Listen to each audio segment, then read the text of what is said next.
Chapter 1. The Dawn Tower. September 15th, 2025. A sunny day.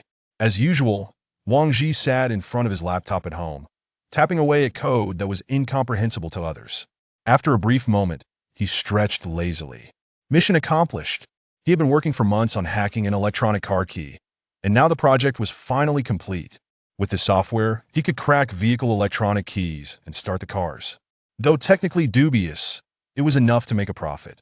Wang Ji stood up and pulled aside the living room curtains. The bright light from outside was almost blinding after such a long confinement indoors. This software should fetch a pretty penny on the dark web finally. I can take a proper holiday, he mused, gazing longingly at the view outside. Ding dong! Ding dong! The doorbell rang. Wang Ji turned in surprise to look at the front door. That doorbell had never been pressed since he moved in, and its sudden chime filled him with unease. "Who's there?" he asked tentatively. "Hello, it's a delivery." The delivery man's voice came from outside. "Delivery? You must have the wrong address. I haven't ordered anything." Wang Ji furrowed his brow. He never online shopped and took care to avoid leaving any digital traces of his presence. So how could this delivery just appear at his doorstep? "Sir, it's correct. The address matches." "Fine, just leave it at the door." Suspicious of the delivery man's identity, Wang Ji opted for safety and instructed him to leave the package outside. He then peered through the peephole and waited until the delivery man left before feeling secure enough to open the door. Once inside, he shook the parcel. It definitely contained something. Upon unwrapping the small box, he found a black card. Wang Ji examined the card closely. It was made of metal, design unspecified, adorned with a finely crafted gyroscope pattern. Moreover, the back bore a numerical ID, 6911. ID 6911? He read the ID aloud as he pondered its meaning. In his musings, he noticed an envelope at the bottom of the package. Opening the envelope revealed a piece of parchment. The message on the sheet parchment read, "The apocalypse is imminent. Please present this card." The coordinates printed above were a series of numbers, which he quickly deciphered as latitude and longitude. Wang Ji chuckled. It was clearly a ridiculous prank. Discarding the card and parchment to the side, he returned his focus to the prospect of selling his software on the dark web and making some quick cash. As he idly browsed on his computer, he suddenly remembered a membership program he purchased on the dark web a year ago, called Dawn Tower. The product description read, "When darkness falls, the Dawn Tower will be the last glimmer of light. Price, 0.10. A bargain purchase, made impulsively. The unsettling realization struck him. He had only completed the transaction without inputting any personal information. How did this card arrive unsolicited? Upon attempting to search for any trace of the Dawn Tower product again, he found nothing. Wang Ji found himself momentarily dazed. This unexpected black card disrupted his plans. Nevertheless, he was about to go on vacation. A visit wouldn't hurt. With that thought, he grabbed the parchment, noted down the latitude and longitude coordinates, and got up to wash his disheveled hair in the bathroom. Looking in the mirror, he shook his head. Though only 25 years old, his relentless work on research made him appear as if he were nearing 30. After spending more than half an hour grooming himself to his satisfaction, Wang Ji began packing his bags. His essentials included his computer, phone, clothes, wallet, and of course the crucial black card. As for food, he had consumed the minimal supplies from days spent cooped up at home, planning to buy provisions nearby. By now, it was 9 a.m. Wang Ji took a taxi to the airport and checked in for a flight to his destination. At 1 p.m., the flight landed. As he stepped off the plane, he took in the unfamiliar city and its people, feeling like a tourist, an explorer, or perhaps even a drifter. Believing in the possibility of an imminent apocalypse, he decided to approach things with a degree of caution. He first found a large supermarket and stocked up on ample supplies. Self-heating meals, compressed biscuits, chocolate, beef jerky, and bottled water. The sheer amount of goods necessitated two-wheeled suitcases to carry them all. Emerging from the supermarket, he now had a suitcase in each hand and a backpack on his back. Others might think him mad, but he was well aware of what he was doing. Even if other unforeseen events occurred, these supplies would ensure his survival for quite some time. Wang Ji checked the map, locking onto his destination, which appeared to be Zhengjian Park. He signaled for another taxi. Once inside, the driver asked, "Hey kid, where are you off to with all that luggage?" "To go camping." He didn't divulge his true intentions, even he found them hard to accept. If he tried to persuade others, they would surely view him as a lunatic. Upon arriving at the destination, he unloaded his belongings and gazed across the road at the park. It was now 3 p.m., and groups of elderly people played their favorite instruments in harmony. Wang Ji saw nothing out of the ordinary. This was merely a commonplace park. Could this truly be a prank? Just as he hesitated, he noticed a man dragging a suitcase, much like his own. The man appeared to be in his 30s, wearing a black hat, glancing around as if he was searching for something, in stark contrast to the others. Wang Ji seemed to grasp what was happening and approached him. "Excuse me, sir. Are you looking for this?" He produced the black card. The man in the black hat turned to size up Wang Ji. "You believe in this too?" The man replied coolly. Wang Ji felt he had his answer. "Well, it's just a vacation for me. I'm Wang Ji. What should I call you?" "Just call me Lao He," the man responded succinctly. Looking at Lao He's physique, even though he was dressed casually, he exuded a sense of muscular strength, and Wang Ji sensed an undeniable sharpness about him. It was clear that this man had undergone some form of systematic military training. "Well, Lao He, have you discovered anything yet?" Wang Ji asked, surveying the seemingly normal park. "Not yet, let's delve deeper," Lao He casually replied, showing no aversion to Wang Ji's presence. The park was situated on a small hill, rising and falling gently, and Wang Ji, lacking exercise and burdened with heavy luggage, was quickly drenched in sweat. "Let's take a break," Wang Ji wheezed from behind. Lao He glanced back and, noting Wang Ji's condition, sat down on the grass. "Hey Lao He, how did you come across this black card?" Wang Ji asked, sitting beside him. Lao He turned and observed Wang Ji without responding, clearly disinterested in divulging too much. After resting for a while, the pair rose again to continue their search. It was now 5 p.m. They meandered through the vast park in search of the so-called Dawn Tower. It was odd that there were no tower-like structures in the park. They had even checked crumbling temples, but there was no trace of the Dawn Tower. "Where else haven't we looked?" Lao He asked, turning back. Wang Ji scrutinized the map. They had exhausted all options. Could it be buried underground? "Wait, underground?" Wang Ji's eyes lit up as he exclaimed. "Lao He, there's still one place we haven't searched." "Where?" "The air raid shelter." "An air raid shelter? I think there is one. Let's go." As they spoke, they hastily made their way toward the park's only air raid shelter. Chapter 2: The sudden appearance of the woman. As the two individuals rushed to the center of the park towards the air raid shelter, they beheld an entrance that stood approximately 2 meters high and wide, adorned with an imposing iron door, meticulously crafted and seemingly impenetrable. Upon reaching the door, they discovered that it bore no lock nor any visible seams, exuding an aura of invulnerability. Wang Ji began to scrutinize the details of the iron door, reasoning that since access required a card, the black card he held must surely be the key to unlocking this formidable barrier. After a brief search, the pair finally spotted a familiar pattern on the right side of the door, devoid of a card slot, prompting him to press the black card against it. Identity verification successful. Opening soon. At that moment, a mechanical voice emanated from the iron door, which then parted down the middle. "Shall we enter?" Lao He suggested, as they prepared to step inside. However, Wang Ji, ever the cautious one, instinctively glanced back, only to find a woman stealthily trailing behind them. Lao He quickly noticed Wang Ji's unease. Upon turning to see the unfamiliar figure pursuing them, his instinct prompted him to act, but Wang Ji held him back. The woman's ability to follow them unnoticed indicated a high level of stealth, though her combat skills remained uncertain. More importantly, the woman appeared to harbor no ill intentions. Even Lao He, a soldier, deemed it unnecessary to resort to violence that might disrupt the peace. Had she wished to strike, it seemed likely she would have done so before they even turned around. After Wang Ji restrained Lao He, the woman approached them slowly, while the iron door closed automatically behind them. The two men positioned themselves to the side, anxiously observing her. Once they activated their flashlights, they discovered that the interior led to a staircase descending into the depths. Wang Ji took note of the woman beside him, who was of similar height, her long silver hair standing out against the darkened corridor. Even in such dimness, her exquisite features could not be concealed.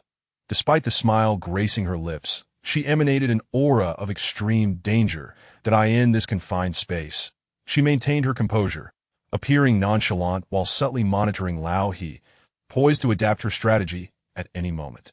My name is Wang Ji, and this is Lao He. May I ask how to address you, miss? Breaking the tense silence, Wang Ji awkwardly introduced himself. You can call me Sakura, don't be afraid, she replied with a smile, as she casually reached over to brush a strand of his hair aside. Wang Ji instinctively attempted to recoil, but found himself cornered. Her positioning was deliberate, effectively trapping him between her and Lao He, making it difficult for the latter to act without first circumventing Wang Ji. Why don't we stick together, the three of us? Let us move forward and see what lies ahead. Wang Ji ultimately proposed. Upon hearing this, Lao He showed no inclination to proceed, instead keeping a wary eye on the woman, as if ready to spring into action at the slightest sign of her unusual behavior. After a moment of contemplation, the woman glanced at Lao He and then at Wang Ji, scoffed softly, and took the lead that as they walked. Wang Ji, utilizing the flashlight's beam, noticed that Sakura carried a military-style backpack with a dagger sheathed at her waist. Initially, he suspected she might be a soldier, but quickly dismissed the notion. By the way, Sakura, is just one backpack worth of supplies sufficient? Wang Ji inquired, perplexed by her minimalistic approach. Ha! You don't truly believe that the apocalypse is real, do you? Sakura mocked him lightly as she continued onward. Wang Ji found himself unable to counter her remark, as he had no substantial evidence to refute her claim. After wandering for what felt like an eternity, they finally arrived at the end of the staircase. Wang Ji mentally calculated the total of 24 steps they had traversed, estimating that they were now over 200 meters underground. Nevertheless, the oxygen remained plentiful, likely due to a large ventilation system. Ahead lay another iron door, identical to the one above. Just as Wang Ji was about to perform the card verification, Lao He called out to him. Wait! Lao He retrieved a handgun from his backpack. Wang Ji was taken aback. Though he had suspected Lao He was a soldier, seeing the firearm in his hand startled him. Living in a time of peace, he had never witnessed a real gun brandished so brazenly before him. The thought of being shot in such a place, where no one would know, sent a wave of unease through him. What is wrong, Lao He? Wang Ji asked, concern etched across his face. Lao He appeared tense as well. Even a trained soldier could feel apprehensive when confronted with the unknown. Turning to glance at Sakura, Wang Ji was startled once more to see that she too now possessed a handgun. Realizing he was the only unarmed individual, he contemplated the situation. As long as they posed no threat to him, perhaps he was protected in a sense. Should danger arise, they would likely band together in adversity before considering any betrayal. Get ready. I'm opening it, Wang Ji announced, positioning the black card against the door. Identity verification successful. The mechanical voice intoned once more. The iron door swung open. Contrary to their expectations of imminent peril, they found themselves facing an elevator space.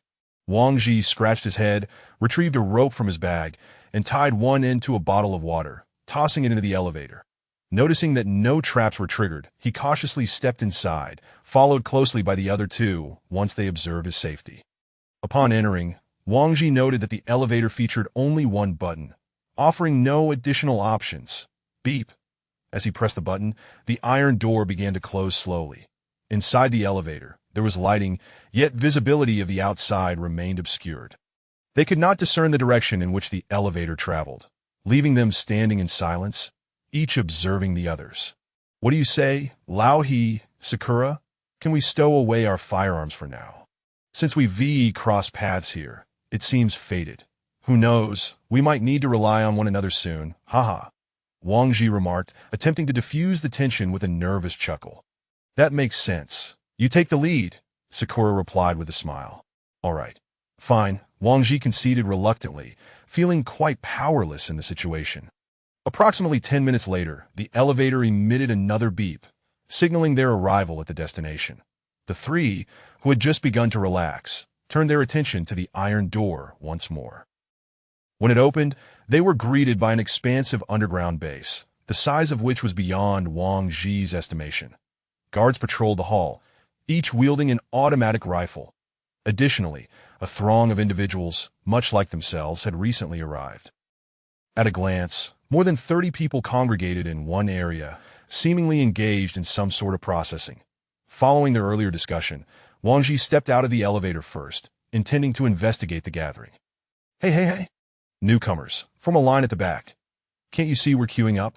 As soon as Wang Ji stepped into the crowd, one of the individuals inexplicably shoved him toward the end of the line. Chapter 3. The afterglow of sunset. The trio stood in line for approximately half an hour, during which 4 or 5 more individuals joined them from behind. Greetings, welcome to the Dawn Tower. Please present your magnetic cards. The welcoming committee was a woman in her 30s, accompanied by a team clad in identical uniforms, exuding an air of organization and discipline. This left Wang Ji perplexed as to why such a clandestine base would exist underground. The magnetic card she referred to was the black card they held in their possession. Are the 3 of you together? The woman inquired, glancing at the 2 individuals behind Wang Ji. Yes, he replied. You may either form your own team or choose to join another. Would you prefer to create a team or join an existing one? Upon hearing her inquiry, Wang Ji turned to observe the 2 companions. To his surprise, one was idly tending to her nails, while the other seemed engrossed in surveying the surroundings, seemingly oblivious to their conversation. Wang Ji understood that with their capabilities, they could seamlessly fit into any team, but he felt otherwise. He needed allies. He couldn't afford to let these armed individuals slip away. Then let us form a team, Wang Ji tentatively suggested to the woman. Very well. Please provide me with the magnetic cards of your 2 companions. Oldie's sistering, could you hand me your magnetic cards? I'll register you, he said, and subsequently passed the cards to the welcoming woman. Please provide a name for your team, she asked once more. Since this place is called the Dawn Tower, let us name ourselves the Afterglow of Sunset, Wang Ji proposed, turning to his companions for their approval. Sounds good, Oldie replied nonchalantly. The name possesses quite the poetic essence. I didn't realize my younger brother was such a cultured individual, Ing remarked with a smile, affectionately ruffling his hair, clearly approving of his choice. Excellent. Your team is now established. If you have any further inquiries about this place, feel free to consult the intelligent robot in the dormitory, the woman concluded, returning their magnetic cards and granting them access to the passage behind her. Ultimately, the trio was assigned to room 033 in Area A on the 2nd floor. Following the directional signs, Wang Ji located the elevator leading to the 2nd level. As he entered with his luggage, he could distinctly feel the elevator descending, which left him pondering whether the higher the number of the floor, the deeper they were underground. Upon arriving at the 2nd floor, the left side led to Area A, the right to Area B, while straight ahead lay a spacious training hall, which also housed a cafeteria and several vending machines. The cafeteria was bustling with individuals enjoying their meals, and the training hall was not devoid of those engaging in physical exercise. The array of advanced equipment and facilities undoubtedly provided an excellent environment for these individuals. Following the signs, the 3 soon reached their designated room. The space was modest, approximately 50 square meters, and with around 100 rooms in areas A and B, along with the hall's expanse, it could be estimated that this level encompassed over 10,000 square meters. The construction of such a facility deep underground not only required substantial financial backing, but also necessitated government support. It was difficult to fathom the colossal power that lay behind the Dawn Tower. As these thoughts crossed his mind, admiration began to swell within him. The overall atmosphere of the room was quite pleasant, featuring a private restroom and 4 individual beds, indicating that a team could accommodate 4 members. Additionally, a display screen was mounted on the wall. Presumably, this was the intelligent robot the woman had mentioned. Wang Ji casually selected the middle bed, placed his luggage down, and approached the display to activate it. Welcome to the Dawn Tower. I am your intelligent assistant, Ling Yao. Please feel free to relay any inquiries you may have, the screen announced in a digital voice. Ling Yao, what is the purpose of this place? Ing was the first to pose a question. This is the Dawn Tower, humanity's final sanctuary, the screen replied. What? Humanity's last sanctuary. Are you suggesting that the surface will be obliterated? Ing pressed, a hint of skepticism in her tone. A global catastrophe is imminent, and humanity will become mere shadows of their former selves, yet complete annihilation is not anticipated, it responded. Gulp. Wang Ji swallowed hard. The phrase shadows of their former selves conjured images of zombies, as long as they were not entirely lifeless. These creatures could mindlessly assault the living, feasting on flesh, and any injury could lead to infection, ultimately transforming one into one of them. Ling Ling Yao, what is the cause of this impending disaster? When is it expected to occur? Wang Ji inquired further. Insufficient permissions to access the primary causes of the catastrophe. Currently, the Dawn Tower is in a lockdown mode to ensure everyone's safety, it replied. Lockdown mode? So, entry is permitted, but exit is forbidden? This sounds rather akin to a pyramid scheme, Oldie remarked. Ling Ling Yao, how are we to survive here? Oldie asked. The Dawn Tower has established an independent survival chain, so there is no need to worry about food, clothing, or shelter. Those survival points are required, it explained. What are survival points? Wang Ji sensed a whiff of currency in the air. Survival points are the sole currency for transactions within the Dawn Tower. They are managed through the magnetic cards you possess, and as the team leader, you can allocate and utilize the team as survival points. Upon hearing Ling Ling Yao's explanation, Wang Ji recalled that he had been implicitly designated as the team leader when they just formed their group. Do you too have any objections? He asked, noticing his companions remained silent. Both shook their heads in disapproval, leaving Wang Ji somewhat bewildered. Did they fear he would abscond with their funds? Aren't you afraid I might swindle you? Wang Ji probed. Well, if the captain were this uncle, I would certainly have reservations. However, since you are the captain, my concerns are minimal. Ing chuckled lightly. Do you not wish to assume the role of captain? Wang Ji inquired again. Regardless of who leads, she and I would have objections, so the position of captain shall be yours, Oldie stated. Oh, is that so? At least we can address any issues with you at any time, Oldie added casually. Huh, that was rather direct, Wang Ji said with a wry smile. I say, uncle, your wording is rather alarming. What do you mean by address? What if you frighten the younger brother? Hearing Oldie tease Wang Ji, Ing immediately stood and pulled him to the bedside. Once seated closely, Ing draped an arm around his shoulder, adopting a protective demeanor. Do not worry, younger brother. I shall not allow this uncle to bully you. However, you must treat your elder sister well, she said with a hint of mischief. Wang Ji nodded repeatedly, glancing at the hand resting on his shoulder while the other brandished a dagger, performing a dazzling array of flourishes as if preparing to strike. He never imagined he would find himself sharing quarters with two armed strangers, let alone engaging in such close contact. Well, Sister Ing, old he, after a long day, let us have something to eat, Wang Ji suggested awkwardly, as the suddenness of it all left him somewhat overwhelmed. Yet, to demonstrate his sincerity, he rose to unpack his belongings, producing the food he had purchased from the supermarket to treat his companions. Chapter 4. Disappeared. Now that everyone had formed a team, there was no need for secrecy.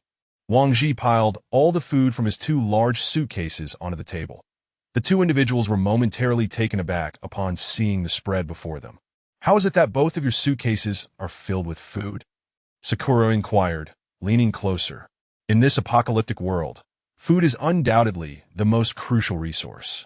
Are you suggesting that you plan to sustain yourselves on gunpowder? Wang Ji retorted with a half-joking tone. Haha, while gunpowder is certainly not edible, it could be employed to compel you to feed me. Now, pass me that box, Sakura replied with a mischievous chuckle, brandishing her firearm at the self-heating rice on the table. Wang Ji fell silent, realizing he had overlooked the possibility of robbery. By the way, did you both forget to bring food? He asked, sprinkling seasoning on the rice. I brought some compressed biscuits and water, Oldie replied. Meanwhile, Sakura remained silent, her single backpack likely insufficient to provide for all three of them. Oldie, are you a soldier? Wang Ji casually inquired, sensing a slight easing of the atmosphere. Yes, Oldie responded, revealing no intention to conceal his background. So, what brings you here? After a brief pause, Oldie slowly said, This card was actually given to me by my father. He instructed me to come here and did not divulge any further details. Wang Ji pondered in silence, understanding that if this were true, his father had entrusted him with the last glimmer of hope. And what about you, Sister Sakura? Have you ever heard the saying? What saying? Heroes do not query their origins. Should you not introduce yourself before questioning us? Sakura countered. Wang Ji scratched his head, feeling somewhat embarrassed. I am just an ordinary citizen, making a living through programming. There's really nothing remarkable about me. I didn't expect you to be a programmer.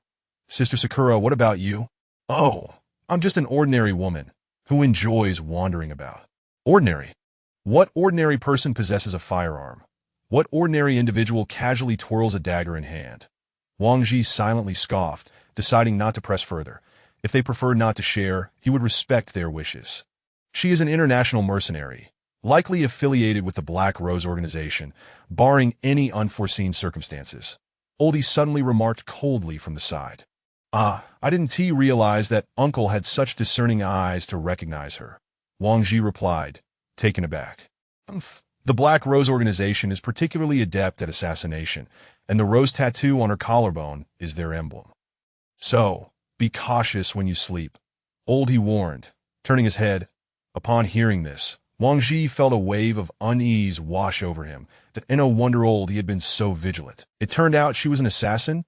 Nevertheless, considering they had formed a team, Wang Ji feigned indifference and said, don't scare me, I'll sleep just fine even if Sister Sakura shares my bed. I didn't know you were so open-minded, dear brother. I might just have to cuddle with you at night, Sakura teased, her sultry laughter sending a shiver down Wang Ji's spine.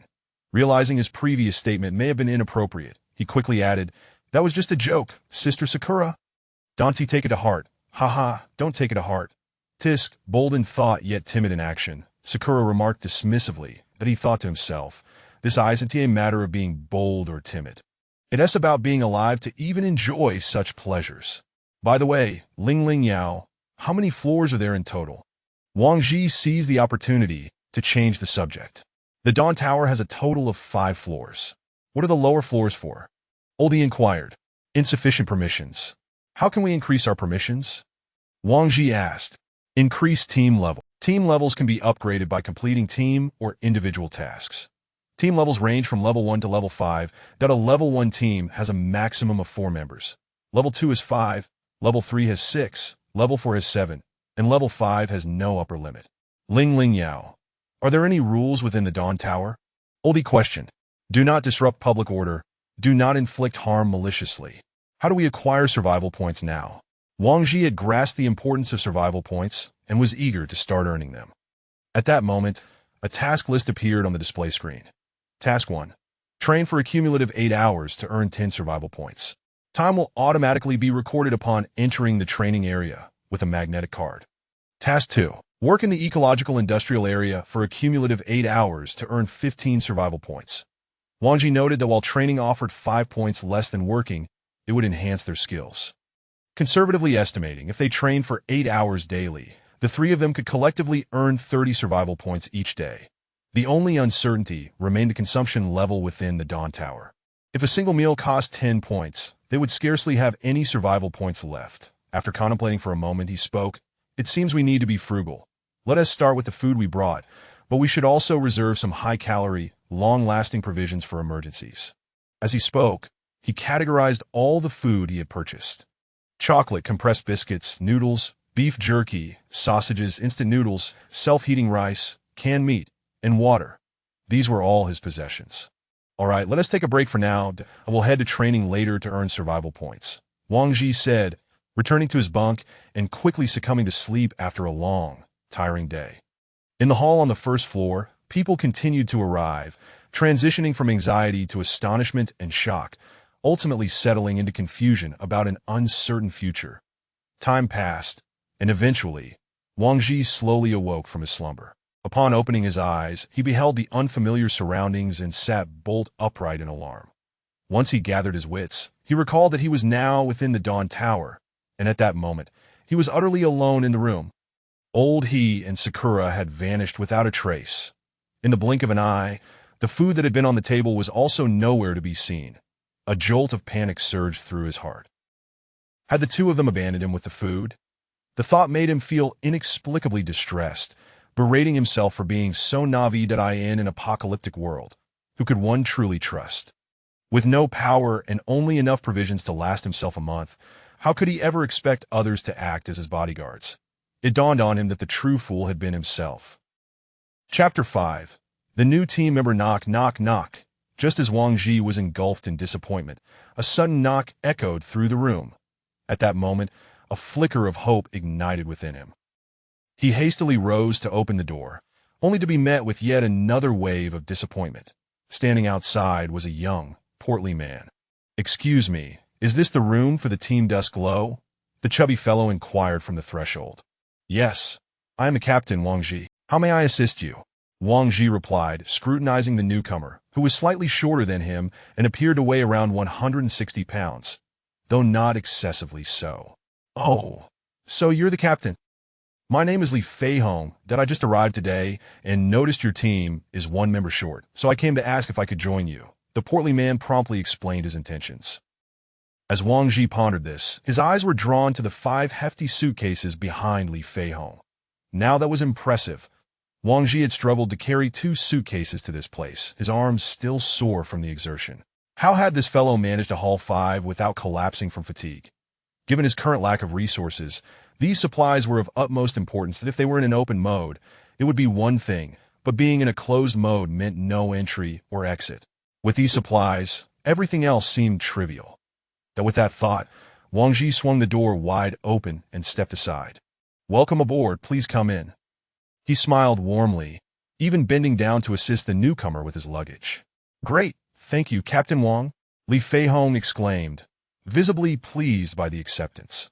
Wang Ji observed the unsuspecting man, who was even humming a little tune, and silently shook his head. Clearly, he had yet to experience the harsh realities of life. Perhaps he should consider swindling some of those supplies later, just to let this fellow taste the bitterness of society. However, that was merely a fleeting thought. He would not engage in such reckless behavior. After all, the Dawn Tower was relatively small, and they would inevitably cross paths again. Unlike old he and Sakura, who could operate with impunity, Wang Ji would have to remain indifferent even if they encountered one another. Perhaps even calling out, "Sakura, Li Feihong, hand me your magnetic card, so I can process your team registration." Wang Ji instructed the portly man, who was busy arranging his luggage. Registration for new team members required the captain's personal intervention, necessitating the magnetic card to be taken to the administration office on the first floor. Without a second thought, Li Feihong handed over his card. Indeed, this fellow showed no signs of caution. In this place, a magnetic card was akin to a wallet, and he had so readily surrendered it. Wang Ji tucked the card away, reflecting on how fortunate he was to have encountered such an unsuspecting individual. Had this card fallen into the hands of someone else, it could have easily led to a swift escape with his funds. As he stepped out of the room, he noticed many people bustling in the corridor, men and women alike, some dragging various pieces of luggage, others empty-handed, while a few, like Li Feihong, stood at doors requesting to form teams. There were even smaller, frilier individuals who seemed to struggle to find a team willing to take them in. Wang Ji hurried past, not wanting to dwell on their plight, as his own situation was scarcely better. Upon reaching the lobby and preparing to take the elevator down to the first floor, Wang Ji's gaze unexpectedly landed on Sakura, who was seated in the lounge area. Beside her was an unfamiliar man, seemingly engaged in conversation with her. A wave of discomfort washed over Wang Ji. He initially intended to pretend he hadn't seen them, but to his surprise, Sakura also spotted him from afar. But their eyes locked for a brief moment, and Sakura smiled, waving him over, signaling for him to join them. Wang Ji hesitated momentarily, but ultimately complied, aware that avoiding the situation was not a viable solution. As he approached Sakura, the ensuing events made his scalp prickle with apprehension. Sakura stood up and leaned against him, addressing the unfamiliar man with, "This is my captain, Wang Ji. If you wish for me to join your team, you must first secure his approval." Goodness, was Sakura trying to incite a rivalry among men? Or was she intentionally using him as a shield? Wang Ji glanced at the man across from him. He wore glasses, exuding an air of sophistication. Though he was not particularly tall, his physique was noticeably more muscular than Wang Ji's. The refined man's gaze gradually filled with provocation and hostility as he sized up Wang Ji.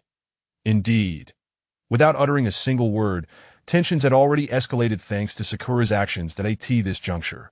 Wang Ji faced 2 choices: to concede and agree, or to stand firm and refuse. A woman as astute as Sakura undoubtedly recognized the man's ulterior motives. In that case, Her current behavior was likely aimed at using him as a buffer. Thus, even if he capitulated, Sakura would still reject the man, leaving Wang Ji to bear the brunt of unnecessary animosity while compromising his dignity as a man.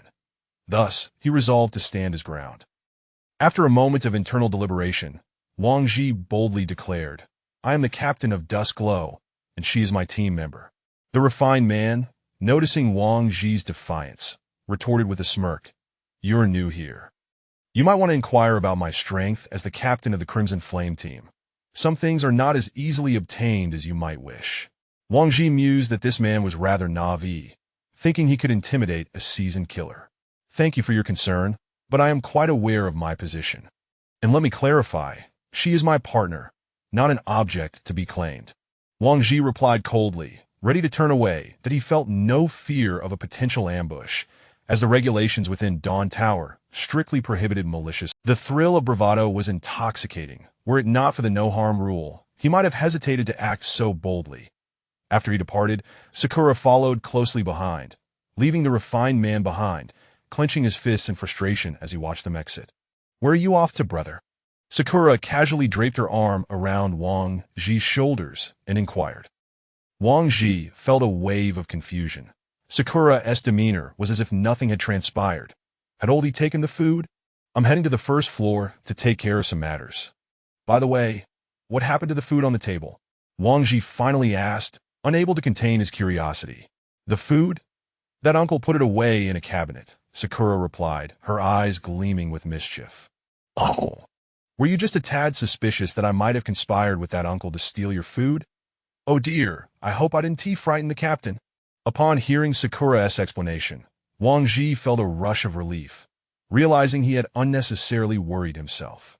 "Ah, I see now. I was too hasty." Wang Ji recalled the cabinet tucked away in the corner. That cabinet has temperature control, so the food stored inside won't spoil easily. Understood. Finally, the anxiety that had gripped Wang Ji's heart began to dissipate. Since everyone remained, he stood to gain the most from the situation. Sakura, observing his attempts to feign indifference, couldn't help but chuckle. "Why do you have such a serious face like that, uncle? Come on, give me a smile." "All right, Sakura, I really must attend to some important matters." Sakura tilted her head in curiosity. "Oh, what important matters?" Chapter 6. The secondary team. A new member has just arrived. "I shall attend to his onboarding procedures." Wang Ji recounted the earlier events. "I see," Sakura murmured, falling silent thereafter. Wang Ji, who had been anticipating further inquiries from Sakura, was taken aback by her sudden reticence. He questioned, "Aren't you curious about who it is?" At his words, a sly smile danced across Sakura's lips. "Whoever it may be, their heart surely belongs to you." Wang Ji chuckled awkwardly in response to Sakura's jest. Were it not for his knowledge that she was a mercenary assassin, he might have genuinely believed he was in the throes of romance. He even harbored doubts about whether this individual could smile while taking a life. "It's a portly fellow, accompanied by 5 suitcases," Wang Ji divulged without hesitation. 5 suitcases? Sakura raised an eyebrow, seemingly intrigued. "Indeed, our supplies have been significantly augmented. By the way, Sister Sakura, have you seen Oldie?" The old man is in the training hall, diligently lifting weights. He is quite industrious. "Excellent. Let us summon him and pay a visit to our new arrival." As they conversed, they made their way to the first floor's administrative office. With a beauty like Sakura by his side, Wang Ji was nearly overwhelmed by the frequency of glances cast in their direction, prompting him to question his own existence. Even upon reaching the office, several self-proclaimed formidable teams approached, hoping to recruit him. Fortunately, Sakura refrained from using him as a human shield as she had previously, opting instead for a subtler form of disdain that was both mild in harm, yet deeply insulting. This development brought Wang Ji some relief. Had she continued to treat him as she had, he vowed he would soon become a pariah. The administrative office was not particularly busy, and within a short span, they completed Li Feihong's onboarding application. Upon returning to the second floor and locating Old He, the trio proceeded to their room together. Ding. Wang Ji swiped his card to enter, only to find the rotund newcomer reclining on the bed, indulging in snacks while simultaneously enjoying a film on his device, appearing utterly at ease. Well, I must say, You truly know how to relish life, don't you, fatty? Wang Ji teased, observing the leisurely demeanor of the newcomer. Wow! Where did this beauty come from? Hello, beautiful. I am Li Feihong, the flying tiger of Huang Feihong. May I inquire your name? The portly man exclaimed, turning to see Sakura enter, and promptly leapt from his bed in a dramatic roll, attempting to grasp her hand as he introduced himself. Ah! Ouch, ouch, ouch, help! I can't take it, I was wrong! Just as Li Feihong was about to touch Sakura's hand, Wang Ji blinked, and in an instant, Sakura had thrown him to the ground, her grip on his arm firm and a foot planted on his back, prompting the portly fellow to plead for mercy. Sister Sakura, he is still rather naive, Wang Ji interjected, noting the precarious position of Li Feihong's arm. Sakura released his arm with a flick of her wrist and calmly returned to her bed. This was the first time Wang Ji had witnessed Sakura in action. Since their encounter, he had maintained a sense of reverence towards her. Had he acted recklessly, he surmised his fate would not differ much from that of the hapless newcomer. After all, she was a killer. Wang Ji approached the fallen Li Feihong, helping him to his feet. The portly man was already shedding tears. Whether from humiliation or pain was uncertain. They are members of the team. The one who just taught you a lesson is Sister Sakura, and the gentleman beside her is Brother He. Wang Ji introduced the two. Seeing Li Feihong silent, Wang Ji encouraged, "Do not feel too aggrieved.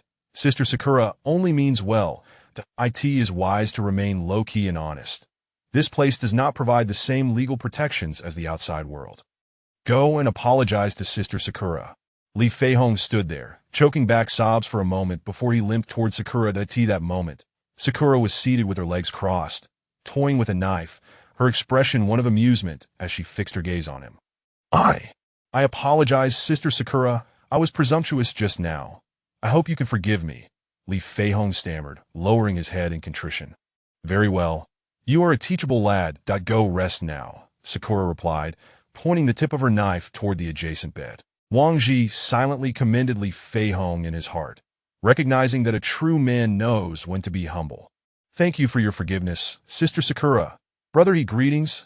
I am Li Feihong. I was a bit out of line earlier. Please excuse me," the portly man said cheerfully, extending his hand to Old He. Old He, glancing at the freshly wiped nose of Li Feihong's hand, grimaced slightly before patting him on the shoulder. "Welcome aboard. Fatty, your onboarding is complete. Be sure to keep this magnetic card safe. Do not share it with anyone outside our group." Wang Ji returned the card to Li Feihong and proceeded to explain the situation regarding the Dawn Tower in detail. Upon concluding his explanation, Wang Ji recalled the harsh words spoken to him by Captain Qian earlier and requested Lingling Yao to look up the details of the Qian team. Qian team, secondary team, Captain Zhao Yang, team members 5. Secondary team, Lingling Yao, please outline the conditions for team rank promotion. To advance to a secondary team, the total survival points accumulated by the team must exceed 1,000 points. To advance to a tertiary team, the total survival points must exceed 10,000 points. To advance to a quaternary team, the total survival points must exceed 50,000 points. To advance to a canary team, authorization from the Tower Master is required. After reviewing the promotion criteria, Wang Ji calculated roughly. With 4 individuals training 16 hours a day, they could accumulate 80 survival points daily, that if they abstained from food and diligently practiced, they could achieve a secondary team status in just 13 days. With this thought, he breathed a sigh of relief, realizing the gap was not insurmountable. "What is the deal with the Qian team?" Oldie inquired, having approached after observing Wang Ji's search. It's nothing." Zhao Yang was bothering Sister Sakura, insisting she join their team that I, of course, refused, which likely provoked them. Wang Ji shrugged upon hearing this. Oldie glanced at Sakura, piecing together what had transpired. Best not to wander about alone for a while, he advised before returning to his bed to rest. "I understand," Wang Ji replied, approaching Li Feihong's luggage. "Fatty, come over and open your suitcase. Let us see what supplies you brought." "Sure thing, Captain Wang." After Li Feihong unlocked the suitcase, Wang Ji's eyebrows shot up in surprise. 5 full suitcases of food. Instant noodles, biscuits, potato chips, soy products, bread, beverages, and even 3 packs of cigarettes. "Fatty, Does your family run a supermarket? Wang Ji asked with curiosity. Not at all. I am a mechanic. Li Feihong scratched his head in response. I suspected as much. Otherwise, you'd surely be losing money running a supermarket, Wang Ji jested.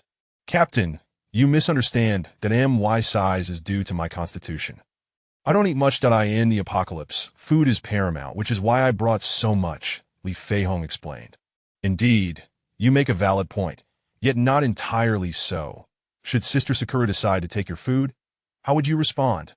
At this, Li Feihong's expression shifted to one of fear. You wouldn't kill me, would you? Wang Ji was taken aback by his words. What are you talking about?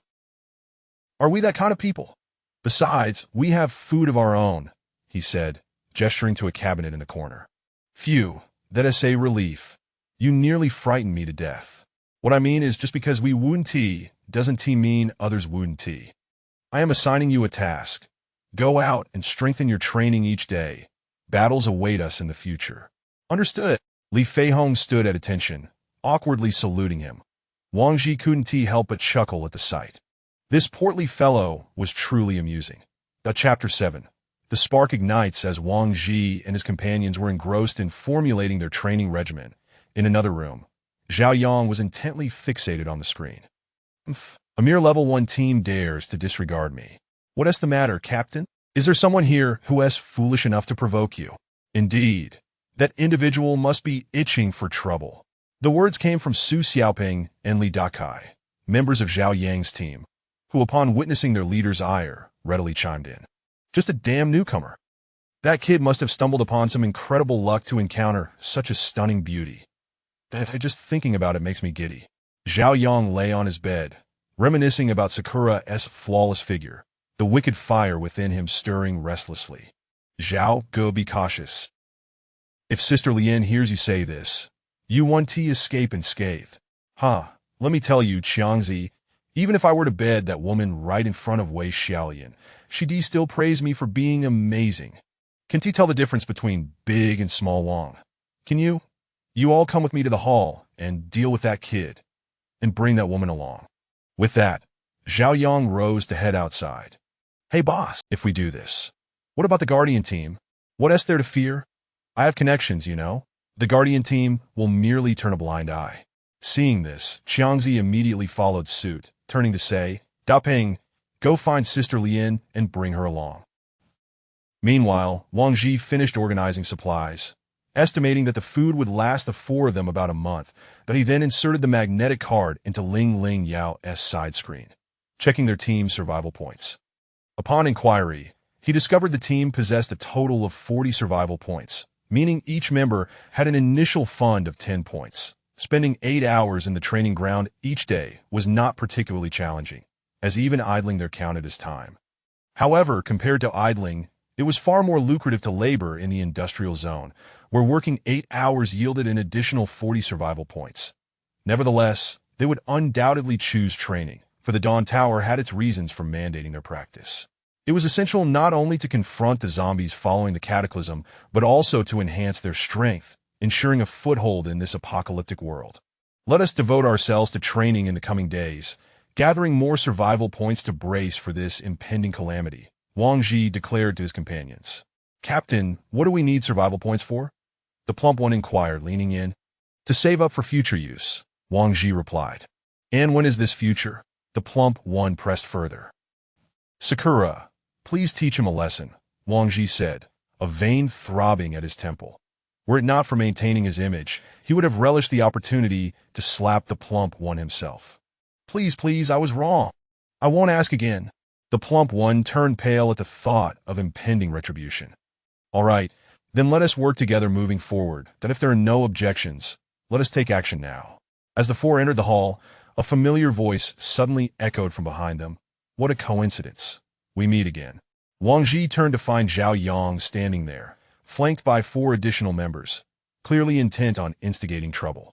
He was aware Zhao Yang would seek confrontation, but he hadn't anticipated being cornered so swiftly. Resigned, he retorted, What do you want? Nothing much, just wish for the beauty behind you to come with us. Zhao Yang gestured toward Sakura. Are you out of your mind? Don't you already have a woman in your team? Why do you insist on pursuing mine? Wang Ji replied, somewhat exasperated. Zhao Yang found himself momentarily speechless, unable to assert that Wei Xiaoyan was inferior to Sakura in front of her. You'd best recognize your situation. Get on the arena with me, Zhao Yang commanded, pointing at Wang Ji with a fierce glare. Zhao Yang could not act violently here. Hence, he called Wang Ji to the combat arena, where any confrontation would not be deemed malicious. As tension mounted between their teams, a growing crowd gathered, eager to witness the unfolding drama. This is going to be entertaining. Which team has crossed paths with the Crimson Flame team? What a misfortune. I haven't seen them before. They must be newcomers. No doubt, it's all about that silver-haired woman. Oh dear, such a beauty reduced to being toyed with by that Zhao fellow. What a pity. At this moment, the plump one finally grasped the situation. These individuals were intending to tarnish his goddess Sakura. He immediately pointed at Zhao Yang and roared, "You beast! You dare to lay a hand on my goddess? Come on, I'll be the first to take you down." Upon hearing this, a torrent of expletives raced through Wang Ji's mind, galloping across a vast prairie. Did he really need to amplify his enemies even further? Enough, fatty. Don't wait. We're not going, Wang Ji declared, turning with his three companions to head towards the training area. Ah, Captain Wang, weren't you just quite the tough guy? Why now act like a coward? Zhao Yang seized the opportunity to mock him. My legs are my own. I'll go wherever I please, Wang Ji retorted. Good. Very well. Since you think your legs are your own, I'll ensure they won't be for long. With that, Zhao Yang charged forward. Wang Ji's expression shifted. He expected Zhao Yang to blatantly disregard the Dawn Tower's regulations and launch an attack directly at them. As Zhao Yang's kick flew through the air, Wang Ji reacted swiftly, adopting a defensive stance. However, when the kick struck him, he felt an overwhelming force. Bang! Wang Ji was sent flying 5 meters, crashing to the ground before rolling twice before finally coming to a halt. Captain Wang? Are you all right? The plump one rushed forward to inspect Wang Ji, who lay on the ground. I'm fine. The opponent is quite strong. Don't engage with them, Wang Ji grimaced, cradling his nearly fractured arm. Just as Zhao Yang prepared to deliver a finishing blow to the fallen Wang Ji, a figure suddenly appeared in front of him. Seeing Lao He step in, Wang Ji felt a surge of gratitude. Your useless captain has been sent flying by me with a kick. Do you wish to share his fate? Zhao Yang scoffed at Lao He, who stood resolutely in his path, unresponsive. Get lost, you fool, Zhao Yang spat, swinging a punch towards Lao He's head. Slap! Zhao Yang's arm halted midair, his wrist gripped firmly by Lao He. Clearly, he anticipated this fool could catch his arm with such precision that in a desperate attempt to break free, Zhao Yang lifted his leg to kick Lao He. However, just as Zhao Yang prepared to strike, Lao He tightened his grip and executed a throw, sending Zhao Yang crashing to the ground. What are you waiting for? Let us all go at them. Wreck them, Zhao Yang shouted to his teammates from the ground. The 3 men behind him immediately joined the fray, engaging Lao He in a fierce struggle. Meanwhile, the woman named Wei Xiaoyan slowly approached Sakura. You little vixen, once I ruin your looks, let us see who will still desire you.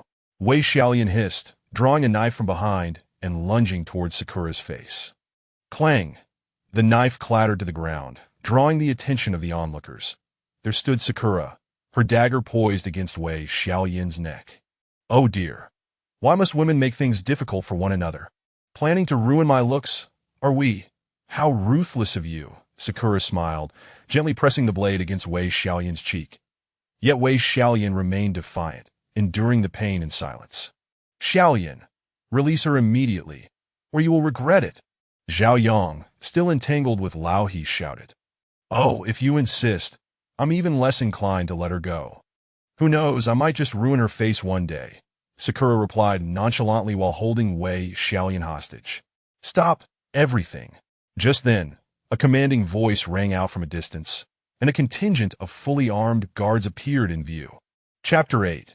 The guard, upon hearing the commotion, the crowd instinctively turned to the source of the sound. It's the guard. Don't just stand there, let us move. The guard is here. Let us make ourselves scarce. Those who had been merely spectating quickly dispersed, anxious to avoid any unwarranted trouble. At the forefront was a woman. Wang Ji furrowed his brow. Another woman. Her golden hair cascaded over her armor, and a large sword was sheathed at her waist, her left hand resting on the hilt as she approached with an air of indifference.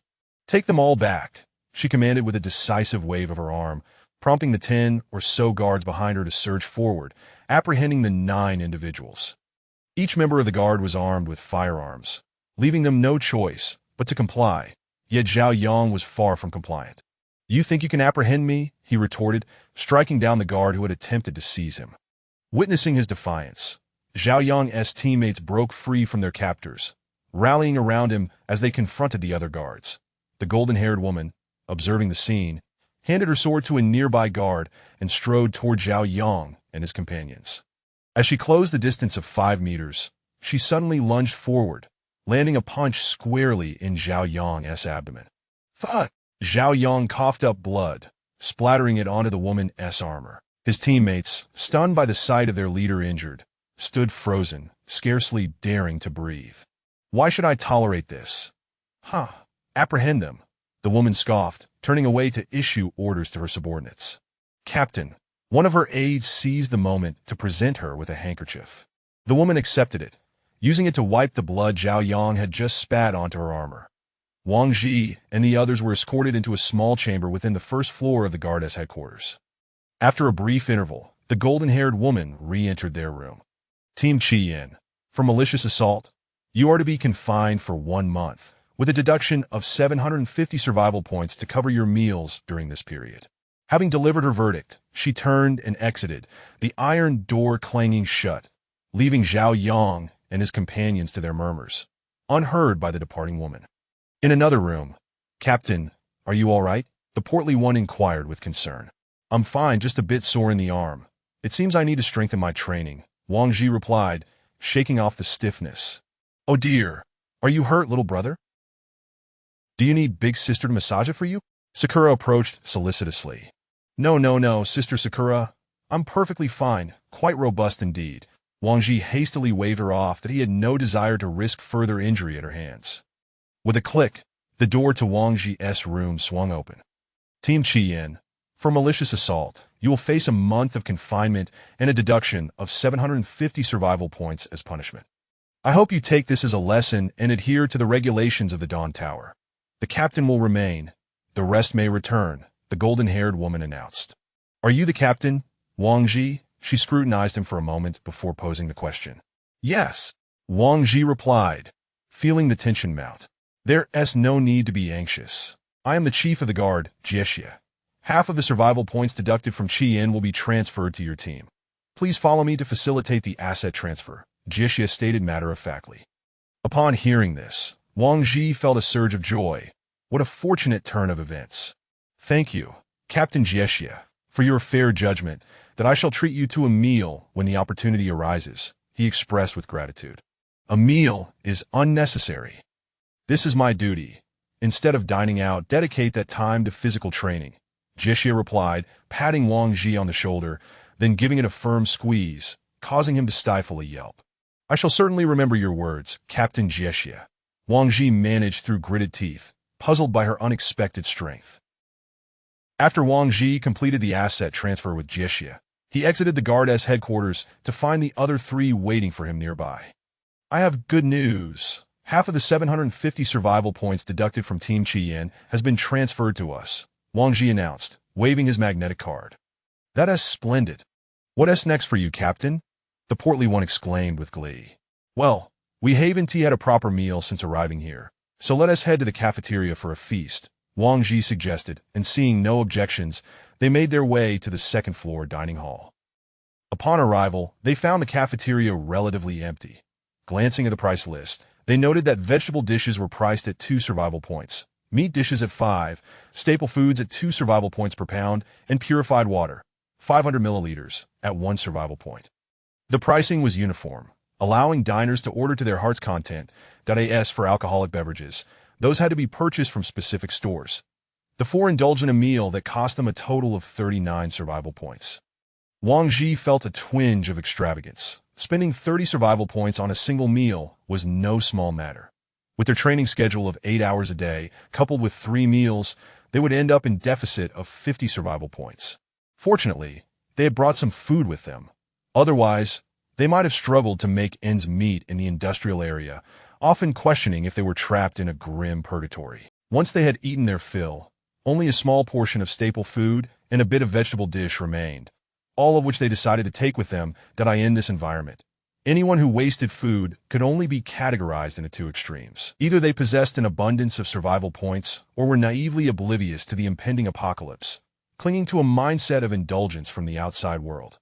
Even more astonishingly, Wang Ji noticed someone scouring the cafeteria for leftover food. In this world, how could such a person still exist? Indeed, they were here to conserve survival points. Individuals were willing to engage in the most desperate of actions. Having satiated their hunger, the quartet meandered through other shops along the way. Besides the cafeteria, there were weaponry shops, hardware stores, clothing boutiques, and a department store. Surprisingly, there was even a bar, a CAF, a beauty salon, and an adult store. Among them, the weaponry shop piqued Wang Ji's interest the most. Inside, one could find an array of both firearms and melee weapons. Everything conceivable was available for purchase, and if not, they would create it on the spot. The armaments were impressively well-stocked, and even He Ying and the others were exclaiming in delight. Unfortunately, due to their limited survival points, there were many items they could only admire from afar, and as they left, they did so with reluctance. "Sister Sakura, do you have any spare firearms? Could you possibly gift me one?" Wang Ji inquired tentatively after their excursion in the weaponry shop, his enthusiasm palpable despite the audacity of his request. "Wait, Sister Sakura has a gun." "I am in awe," the portly one exclaimed, startled by the revelation. "I do have one, but can you handle a firearm?" Sakura asked, eyeing Wang Ji skeptically. "Does a toy gun count?" Wang Ji replied, awkwardly. "Fine, seeing as you've taken a hit for the team, I'll teach you how to use a real gun when we return," she conceded. "Yes, and let us have Oldie give the portly one a lesson as well." Wait, Oldie has a gun too." "I am utterly floored." Wang Ji observed the portly one kneeling in disbelief, wondering how someone could be so astonished by something so obvious. Chapter 9. Cataclysm. The four returned to their quarters, where Sakura presented Wang Ji with a handgun. For Wang Ji, who was handling a real firearm for the first time, an exhilarating rush coursed through him. The weighty, cold metal felt foreign in his hand, adorned with the design of a black rose, still faintly fragrant. "This was custom-made by a German master, just for me. After its creation, you are the first person to touch it, aside from your sister. Cherish it well. Remember to return it when you acquire your own," Sakura said, her hands wandering inappropriately over Wang Ji's body, sending shivers down his spine. "Wow, that's amazing, Sakura. Could you teach me how to use it?" Wang Ji eagerly explored the exquisite handgun. "Why the rush? I'm a bit tired. Come here and massage my legs first, then I'll teach you." Sakura feigned exhaustion as she reclined on the bed. "Seriously, Wang Ji, you're living the dream. Having both beauty and a firearm. Why am I suddenly feeling a twinge of jealousy?" the rotund friend remarked, nearly drooling at the sight. "Enjoying yourself. Why not join in?" Wang Ji shrugged. The chubby friend glanced at Sakura, then recalled his near brush with injury, shaking his head vigorously like a bobblehead. "Go on. Aren't you having fun?" Wang Ji pressed, watching his friend refuse. No, I'll stick with Brother He. "I'm afraid Sakura might just shoot me on the spot," he replied, scurrying to He's side. After the friend departed, Wang Ji approached Sakura. "Sakura, should I begin?" he asked once more. Sakura replied with her eyes. This was Wang Ji's first intimate encounter with Sakura, and through the sheer black stockings, he noticed numerous scars of varying sizes adorning her legs.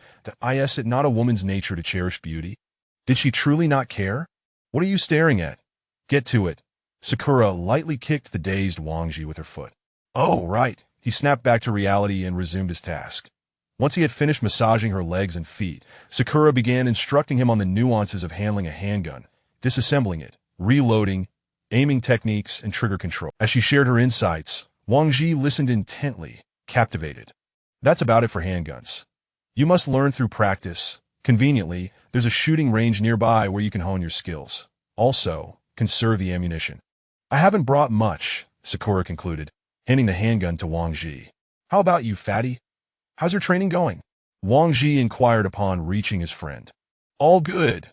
Brother, he explained everything in a way that's both professional and easy to understand. The chubby one replied, his face glowing with excitement. Great. Let's head to the shooting range for some practice and find our rhythm, Wang Ji affirmed. Absolutely, Captain. Now, everyone take a 6-hour rest and we'll train together later. With that, Wang Ji extinguished the lights in the room. September 17th, 2025, thick fog enveloped the surroundings. After an indeterminate time, Wang Ji awoke with a start from a nightmarish dream featuring a bloodied figure. No, more accurately, a zombie. The creature lunged at him, sinking its teeth into his neck. In the darkness, he retrieved his phone from his backpack to check the date and time. It was now 10 in the morning on the 17th. Wang Ji had lost all sense of time. Night and day depended solely on artificial light. His phone lacked signal, serving only as a note-taking and photography device. After lying on the bed for a while, he flicked on the room's light. Everyone, rise and shine.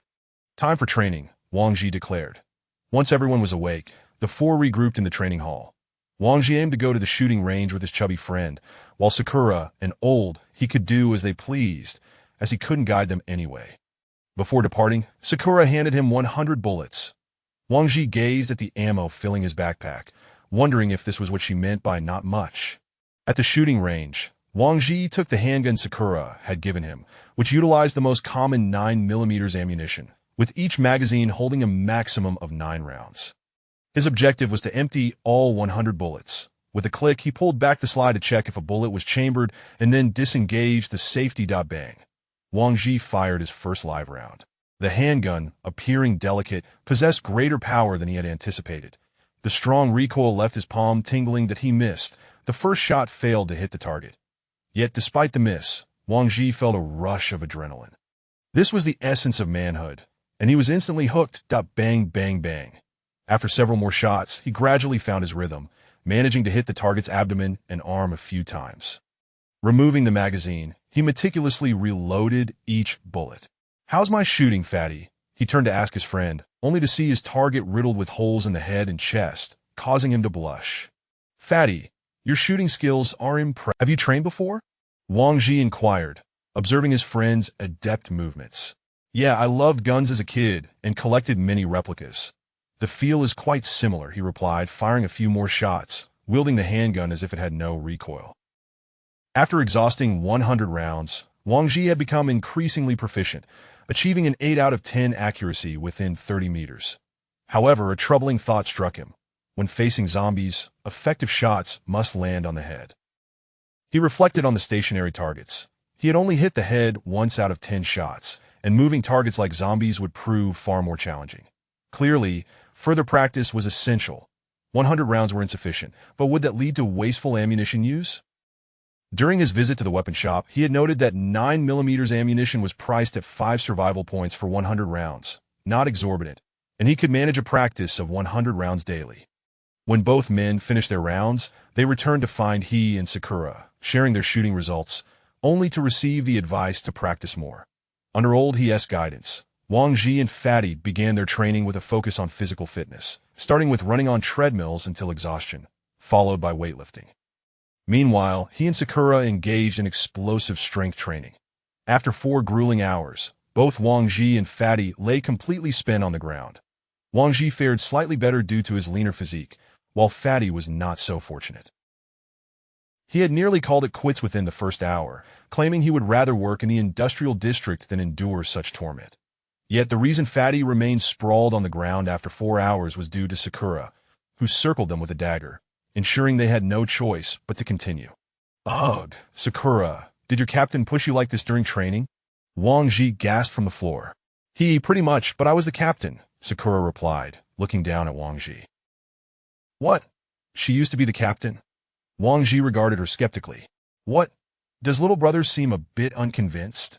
Sakura quirked an eyebrow, crouching to ruffle his hair. No, I'm convinced. Just Sakura. You're so stunning that I never dared to think of you that way, Wang Ji confessed.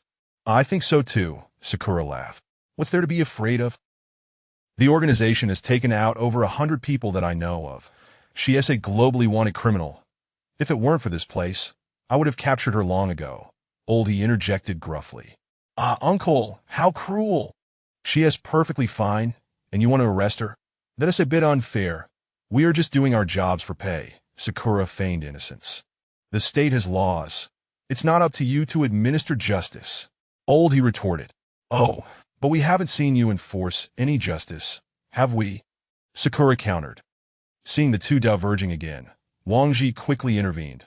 All right, both of you, let bygones be bygones. This is not the outside world. We are in the Dawn Tower, a team that we must unite and refrain from dwelling on past matters.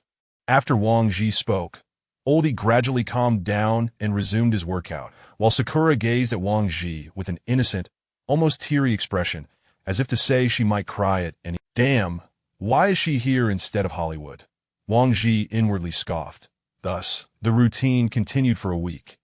Eating, resting, practicing shooting and physical training, an exceedingly monotonous existence. Their food supplies had dwindled significantly due to the intense training, surpassing their budget.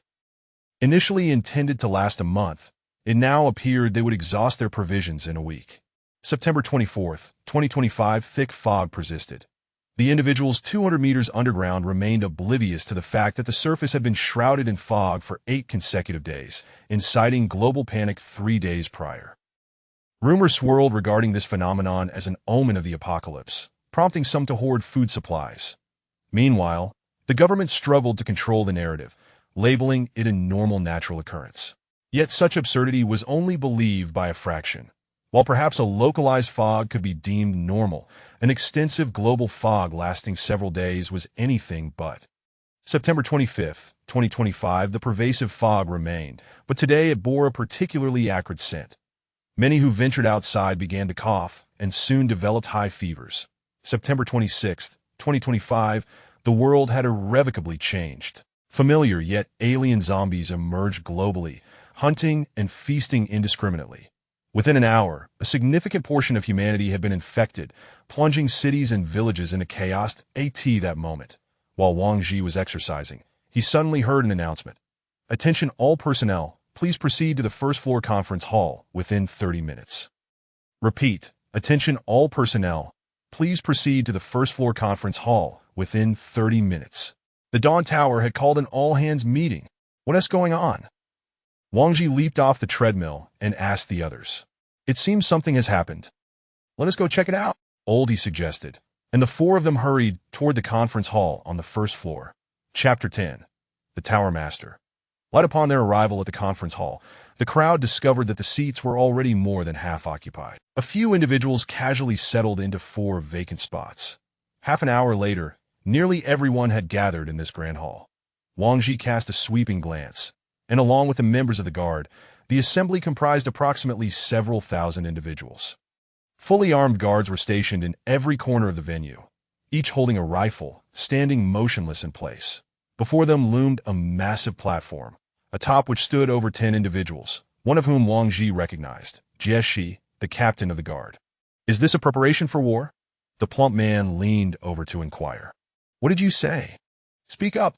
Wang Ji noticed the plump man's lips moving, yet he could not discern his words. The cacophony of thousands discussing animatedly had drowned out his voice. Silence.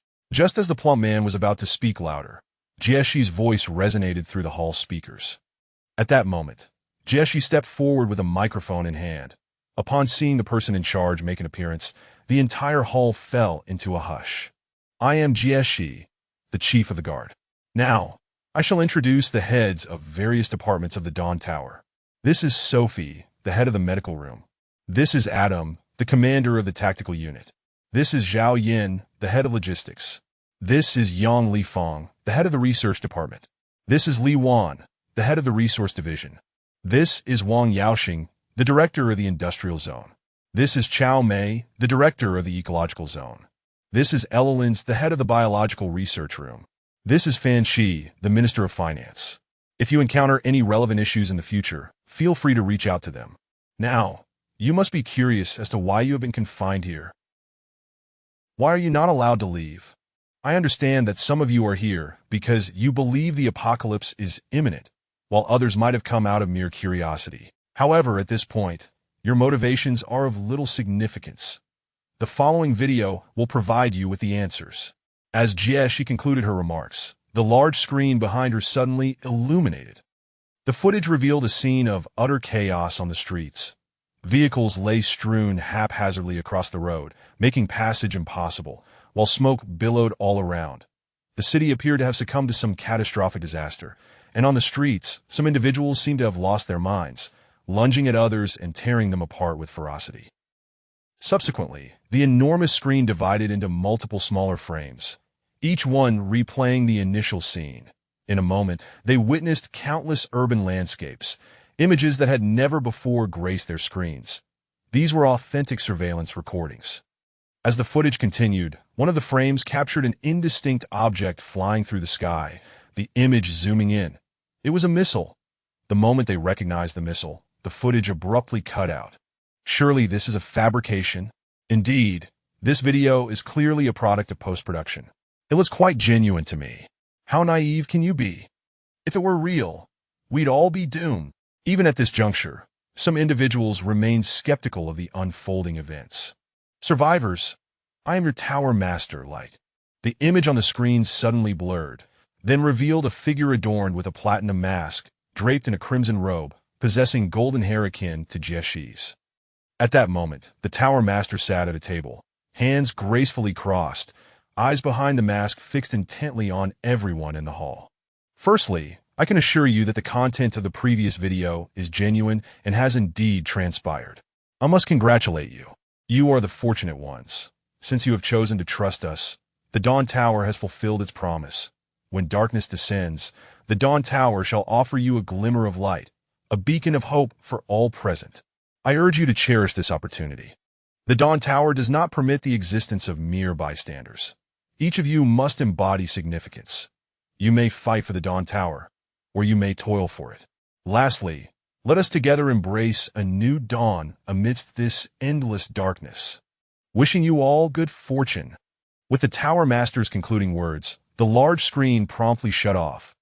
This was Wang Zhi's first encounter with the Tower Master. Though obscured by a mask, her commanding presence was undeniable. But was this Tower Master truly a paragon of justice? How could she have foreseen the global calamity? If she was aware in advance, why did she not intervene, but instead construct a vast underground base to hide? Was it an inability to prevent it, or a deliberate act? What manner of being was this Tower Master? A multitude of questions echoed in Wang Zhi's mind. Everyone, the apocalypse has arrived. The Dawn Tower will issue new tasks that require your completion outside. Simultaneously, each team must undertake an external task at least once within the month. If any individual or team is unwilling to accept an external task, they may approach the heads of the ecological or industrial zones to process paperwork to become permanent laborers. Conversely, those courageous enough to venture outside shall receive generous rewards and personal freedom. The announcement was made by Adam, the head of the tactical unit, that a wave of unrest rippled through the assembly. Many were already agitated. Outside? What awaited them out there? They had witnessed it themselves. Outside was a living hell. Going out was akin to courting death. Yet to Wang Zhi, signing a permanent labor agreement with the ecological industrial zone felt like binding oneself into servitude. If nothing extraordinary occurred, it seemed they would be condemned to a life of mere survival underground.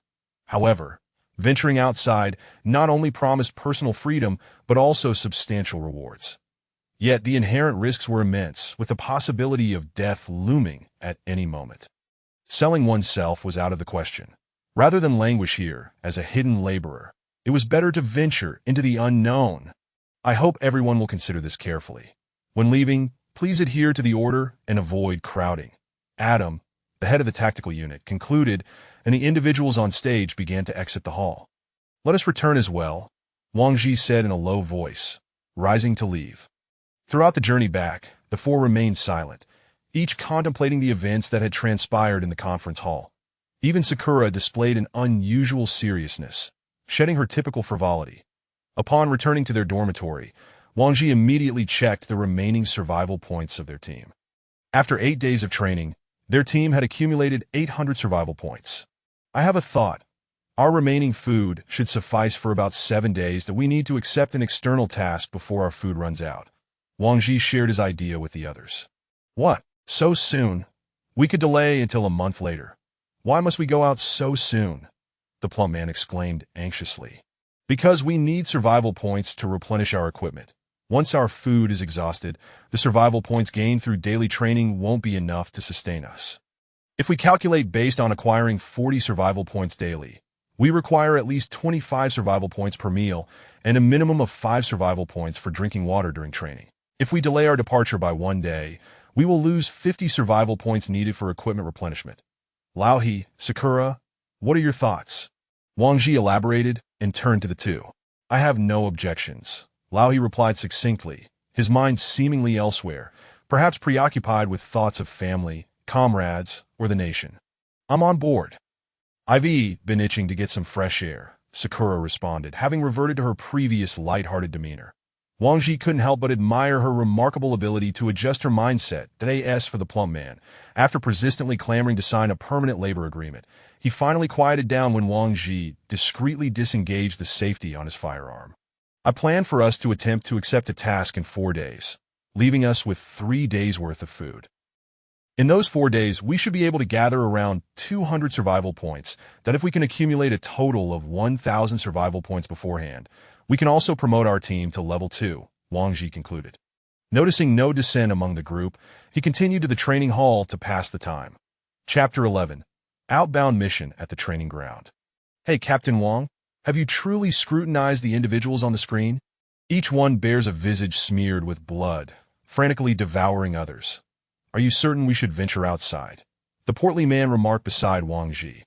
Wang Ji set down the dumbbell in his hand and cast a sidelong glance at him, saying, going out is merely a matter of time. We should seize the resources we have to expedite our tasks.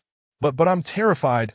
I've never even been in a fight in my life, let alone taken a life, the portly man lamented, his face awash with trepidation.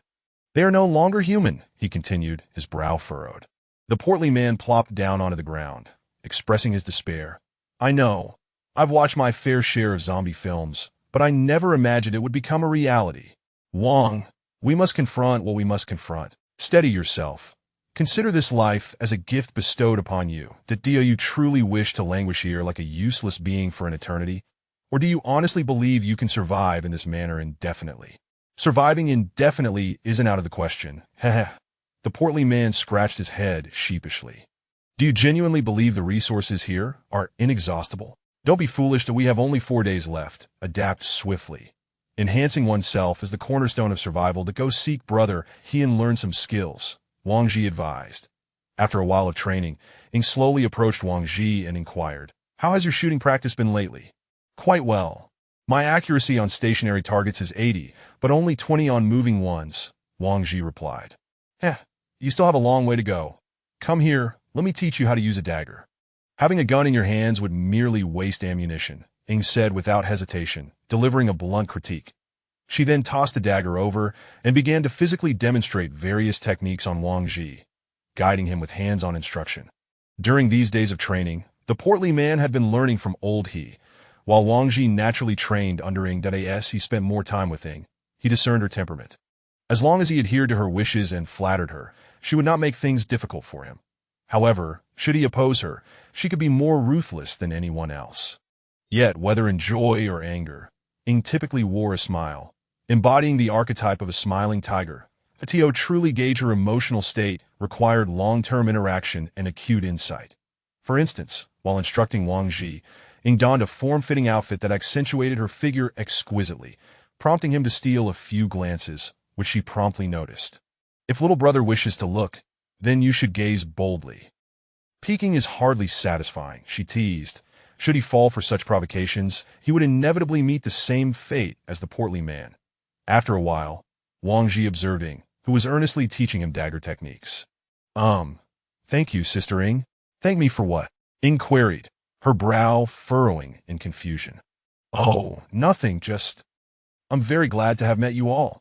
Oh, how glad are you? Ing asked playfully, fixing her gaze on him. Wang Ji found himself at a loss for words. Enough of that. Focus on your practice. Only by surviving can one have the luxury of joy. In concluded, turning to leave. Indeed. With the apocalypse upon them and zombies roaming freely, they were soon to embark on the outbound mission for the Dawn Tower, with a singular objective: to return alive. After the training session concluded, the group returned to their quarters. Wang Ji activated Lingling Yao and discovered an update to the mission list, which now included an additional task. Task 1. Accumulate 8 hours of training to earn 10 survival points. Task 2. Outbound mission. Reward survival points. Random. Remaining acceptance time: 28 days. That as Wang Ji had yet to sign the ecological industrial labor contract, the labor task had been removed. Everyone, I am about to accept the mission, Wang Ji announced. Hey, Captain Wang, think this through? The portly man stood up to confirm. Yes, I've thought it through. Seeing that he had no objections, Wang Ji proceeded to accept the outbound mission via Lingling Yao. Lingling Yao, accept the outbound mission. Assigning tasks. Acceptance successful. Congratulations, you have become the first outbound team of the Dawn Tower. The Dawn Tower will grant your team 500 survival points as a courage reward. The objective of this outbound mission is to rescue survivors. Location: Hezen-Face City, S University. Mission goal: rescue as many survivors as possible. Mission reward: earn 100 survival points for each survivor submitted to the Dawn Tower. Please execute the mission within 48 hours. Current total survival points for the team: 1,400, meeting the criteria for upgrading to a Level 2 team. Please proceed to the first floor affairs office to process the upgrade. A plethora of information appeared on Lingling Yao's screen. The Dawn Tower had granted them a courage reward of 500 survival points. Wang Ji felt a surge of elation. He had inadvertently struck gold. Initially intending to venture out quickly before depleting their resources, he found he could secure 500 survival points effortlessly. Wow, 500 points. That's enough for me to train for 400 hours. The portly man cheered, seemingly oblivious to the impending confrontation with the blood-soaked zombies. This mission won't be easy. Oldie suddenly interjected. What do you mean, brother? The portly man inquired. The location is a university, densely populated, which poses a significant disadvantage for us, Oldie analyzed. Notification received. The commander of the guard division invites the leader of the Setting Sun team to the first floor guard division. As everyone contemplated, Lingling Yao interrupted with a message. What could she want from me? Wang Ji pondered. I'll be back shortly. You all rest for now, he said before turning to leave. Wang Ji quickly arrived at the entrance of the guard division. Hello, I am the captain of the Setting Sun team. Your commander has invited me. Wang Ji addressed the 2 guards at the door. One stepped forward to verify Wang Ji's magnetic card. After confirming his identity, he communicated with Jieshi via intercom before allowing Wang Ji entry. Following the directions, Wang Ji arrived at the innermost room and knocked on the door. Come in. Upon entering, he found Jieshi alone, still clad in her armor, intently studying something on the computer screen. Have a seat, Jieshi said coolly. Upon hearing Jieshi's invitation, Wang Ji gingerly took a seat opposite her. It's nice to see you again, Captain Jieshi. Given the cold demeanor of this woman, he deemed it prudent to exercise caution. Chapter 12. Preparing for the shopping expedition, Jieshi focused intently on the screen for a while before gradually shifting her gaze to Wang Ji. First and foremost, I must commend your audacity. It is truly admirable. Secondly, I must inform you that the current external situation is chaotic. The majority of humanity has succumbed to zombification, and their critical vulnerability lies in their heads. Either destroying it or severing it will render them immobile. As Jieshi spoke, she slid a rolled-up map across the table towards Wang Ji. This is a distribution map of S University. It may prove useful to you. Lastly, I sincerely hope for your safe return, so you may contribute even greater value to the Dawn Tower. Wang Ji, somewhat taken aback, promptly stood up to accept the map. Thank you, Captain Jieshi. If we manage to return safely, I shall treat you to a meal. Very well. Make your preparations, Jieshi replied with a slight upturn of her lips. Wang Ji, witnessing this rare expression, was momentarily stunned. It was the first time he had seen Jieshi display any emotion, as she had always appeared expressionless, akin to a stoic statue. With the map in hand, Wang Ji exited the room. Jieshi's gesture was undoubtedly a fortuitous boon. Armed with the distribution map of S University, they could now familiarize themselves with the layout of the campus. Upon returning to their quarters, Wang Ji unfurled the map, drawing the attention of his companions. "What map is this?" the stout one inquired. "This is the distribution map of S University, just gifted to us by Captain Jieshu," Wang Ji explained. "Oh, why is she so kind to you? I haven't seen any other department heads offering you gifts. Why her of all people? Could it be that she has taken a liking to you?" Yuki chimed in teasingly. "What nonsense, Yuki. After all, we are the first expedition team. We can't venture forth blindly and risk annihilation. Our survival upon returning will also be a contribution to the Dawn Tower," Wang Ji asserted.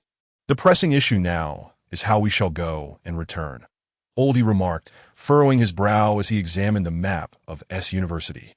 "Indeed. How do we even get there? We have no clue where we currently are," the stout one exclaimed, slapping his thigh. "Well, let us consult Linglingia. Linglingia, how do we reach our mission destination?" Querying mission. Analyzing mission. Analysis successful. First combat deployment.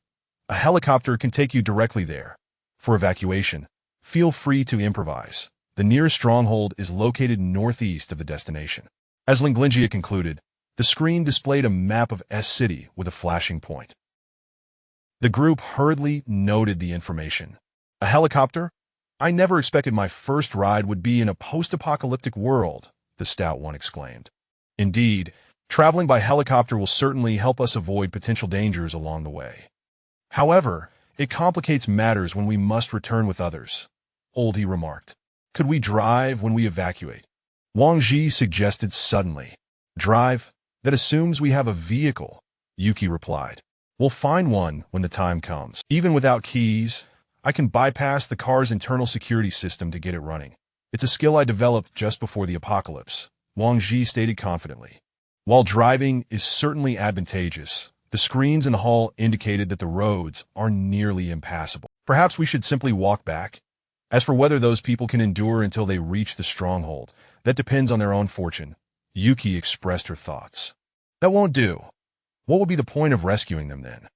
Are we merely to treat them as tools for survival points?" Oldie interjected urgently. "What is the matter, old man? Do you fancy yourself a savior? Want to rescue whoever you please?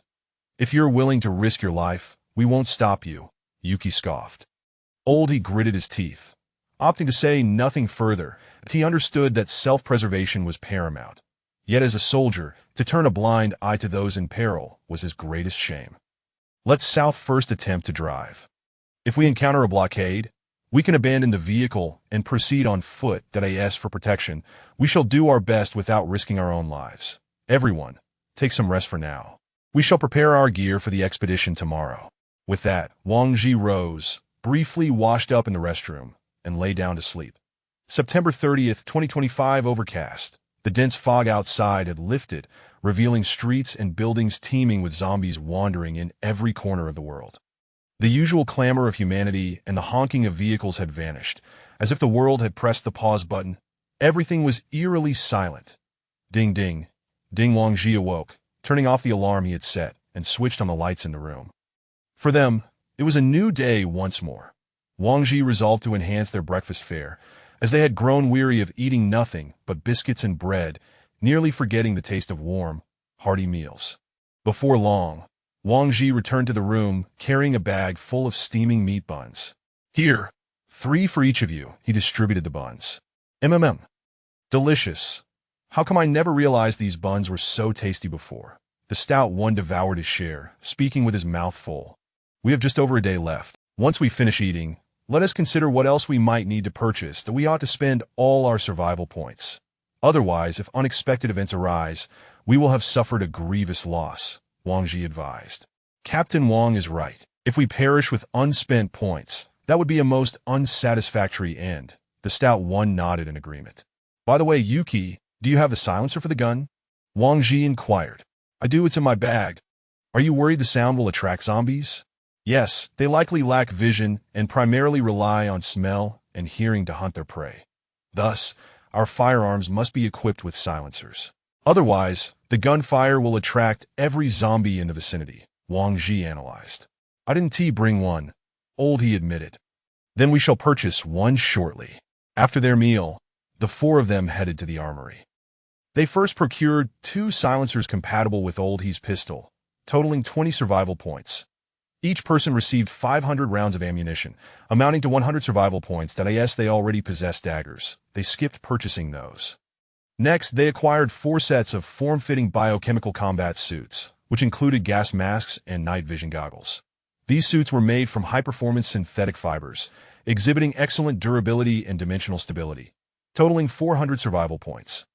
Since the biochemical combat suits required tailoring, the sales staff took their measurements and assured them, "The suits will be delivered to your residence within a day. Please be at ease." Wang Ji contemplated their need for more effective area-of-effect weaponry, as relying solely on pistols and hand-to-hand combat would be insufficient when faced with a horde of zombies. Thus, he added 3 explosive grenades and 3 incendiary grenades for each person, totaling 80 survival points. "Is there anything else we need to purchase?" "Please deliberate," Wang Ji prompted. "Adrenaline," Oldie suggested. "Adrenaline. What purpose does that serve?" the stout one queried. "Adrenaline increases myocardial contractility, enhances excitability, accelerates conduction, and increases cardiac output. In layman's terms, it allows you to keep going even when you're completely exhausted," Oldie succinctly explained to the stout one. "Wow. Then why only one for each person? We should buy several." Wang Ji rolled his eyes at the stout one. After overdosing, it can lead to an even more intense feeling of weakness or even shock. "Do you want to die? Now I understand. Is there anything else we need? Let us buy some tools as well." Yuki suggested in the end, they bought 4 vials of adrenaline for grappling hooks, 30 meters of steel cable, and 4 tactical backpacks, totaling 70 survival points. We still have 700 survival points left. Is there really nothing else we need?" Wang Ji mused as he reviewed their balance. He expected to have so much remaining. It seemed that dining here was slightly more expensive than purchasing ammunition. "Since we have this surplus, let us buy another dagger," Yuki proposed. "A dagger? Dante, we already have one," Wang Ji questioned, puzzled by Yuki's suggestion. "Well, they will eventually dull from cutting through so many foes. The dagger I have my eye on is made of excellent materials. It may not cut through iron, but it will certainly suffice for flesh," Yuki asserted. As they conversed, they arrived at the location Yuki had indicated. Wang Ji examined the sample of the dagger, a golden blade with a double edge, its smooth surface exuding a sense of sharpness. Beside it was a sheath for the dagger, marked with a price of 100 survival points. Chapter 13, A New Dawning. "Shall we purchase 4 more? Wang Ji inquired of his companions. "Sure." After reaching a consensus, Wang Ji handed the magnetic card to the attendant, swiped it, and completed the transaction. Shortly thereafter, the staff from the weapon shop delivered the daggers from the warehouse. Sakura received the dagger, inspecting it closely. "Not bad. It serves well as a backup knife," she remarked, satisfaction evident in her gaze as she admired the blade in her hands. Wang Ji felt a chill at Sakura's words. Such a dagger deemed suitable as merely a backup? Before returning, the 4 of them each purchased military backpacks and spare magazines for their handguns. Since Wang Ji's firearm was homemade, it required an additional day for duplication. The 4 spent another 100 survival points in the process. On their way back, Wang Ji noticed an unusual increase in the number of people in the training hall, with numerous unfamiliar faces. His team had long met the qualifications for a promotion to a level 2 team, but they had been preoccupied with training and had not found the time to process the upgrade. Now, having paused their training to maintain peak condition for the impending mission, they made their way to the administrative office on the first floor to complete the upgrade. The process was seamless. At one point, another team even offered to let them cut in line. The number of individuals approaching Sakura had significantly dwindled, and they all understood the reason well. After the previous altercation with Zhao Yang, it was clear that a level 2 team had not gained any advantage against Wang Ji's group, which spoke volumes about their strength. Soon, Wang Ji's team was officially promoted to level 2, and the staff informed him that they were to relocate to room 007 in Zone B within 24 hours. With the team size limit expanded to 5 members, they were required to move to the level 2 team quarters in Zone B during this time. Those in the administrative hall, upon learning that the Sunset Glow team had ascended to level 2, flocked to inquire about joining, but Wang Ji steadfastly rejected them all. He had no desire for fair-weather friends. Upon hearing that they were about to embark on a mission, many quickly withdrew, unwilling to involve themselves further. Observing this, Wang Ji shook his head inwardly. These individuals were merely seeking to reap the rewards without contributing to the struggle. That, as the saying goes, preventing against the enemy is crucial, but guarding against one's own can be even more challenging. He had to be prudent in selecting his teammates. After returning, the group began transporting their belongings to Zone B, drawing murmurs of speculation from passersby. Upon reaching room 007 in Zone B, they found it approximately 10 square meters larger than their previous accommodations in Zone A, with an additional bed.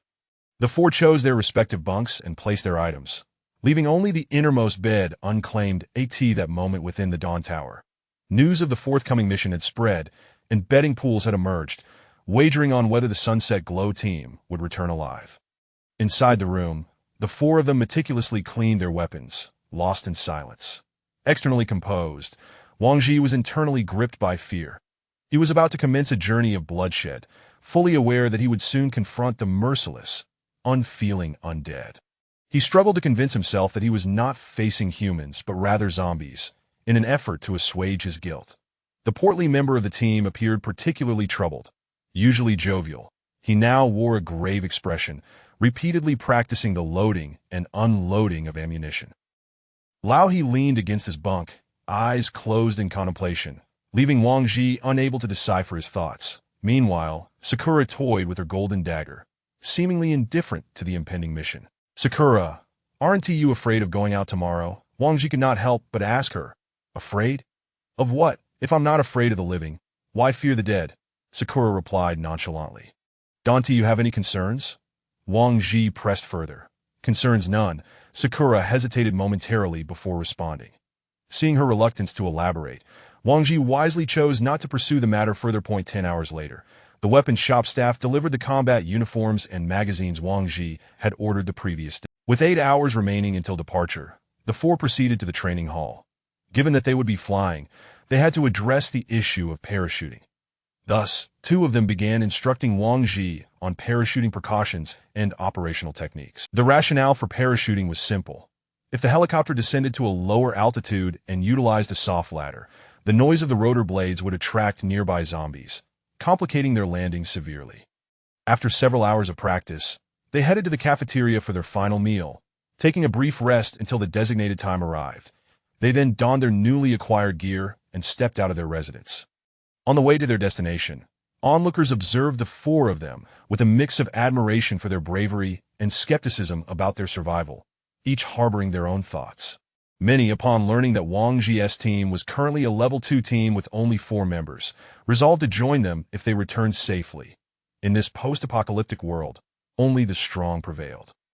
Surviving and completing missions to return to Dawn Tower signified an undeniable prowess, and aligning with such a team promised longevity. Wang Ji fixed his gaze ahead, disregarding the surrounding stares and whispers. His sole desire was to carve a bloody path and return alive. Moments later, they arrived at the readiness hall, where Captain Adam of the command center directed them to the C-Zone, Elevator 2. Checking the time, Wang Ji deemed it perfect and proceeded to Elevator 2 in Zone C, pressing the button for the door to open. The four stepped inside. 10 minutes later, the elevator reached its destination, revealing a vast warehouse housing a helicopter, with the pilot already prepared and awaiting their command to take off. "Let us go, board the helicopter," Lao He exclaimed, leading the way. "Virum." As the helicopter roared to life, the overhead hatch slowly opened, and the craft began its ascent. After several days, Wang Ji once again beheld the dreary, overcast sky.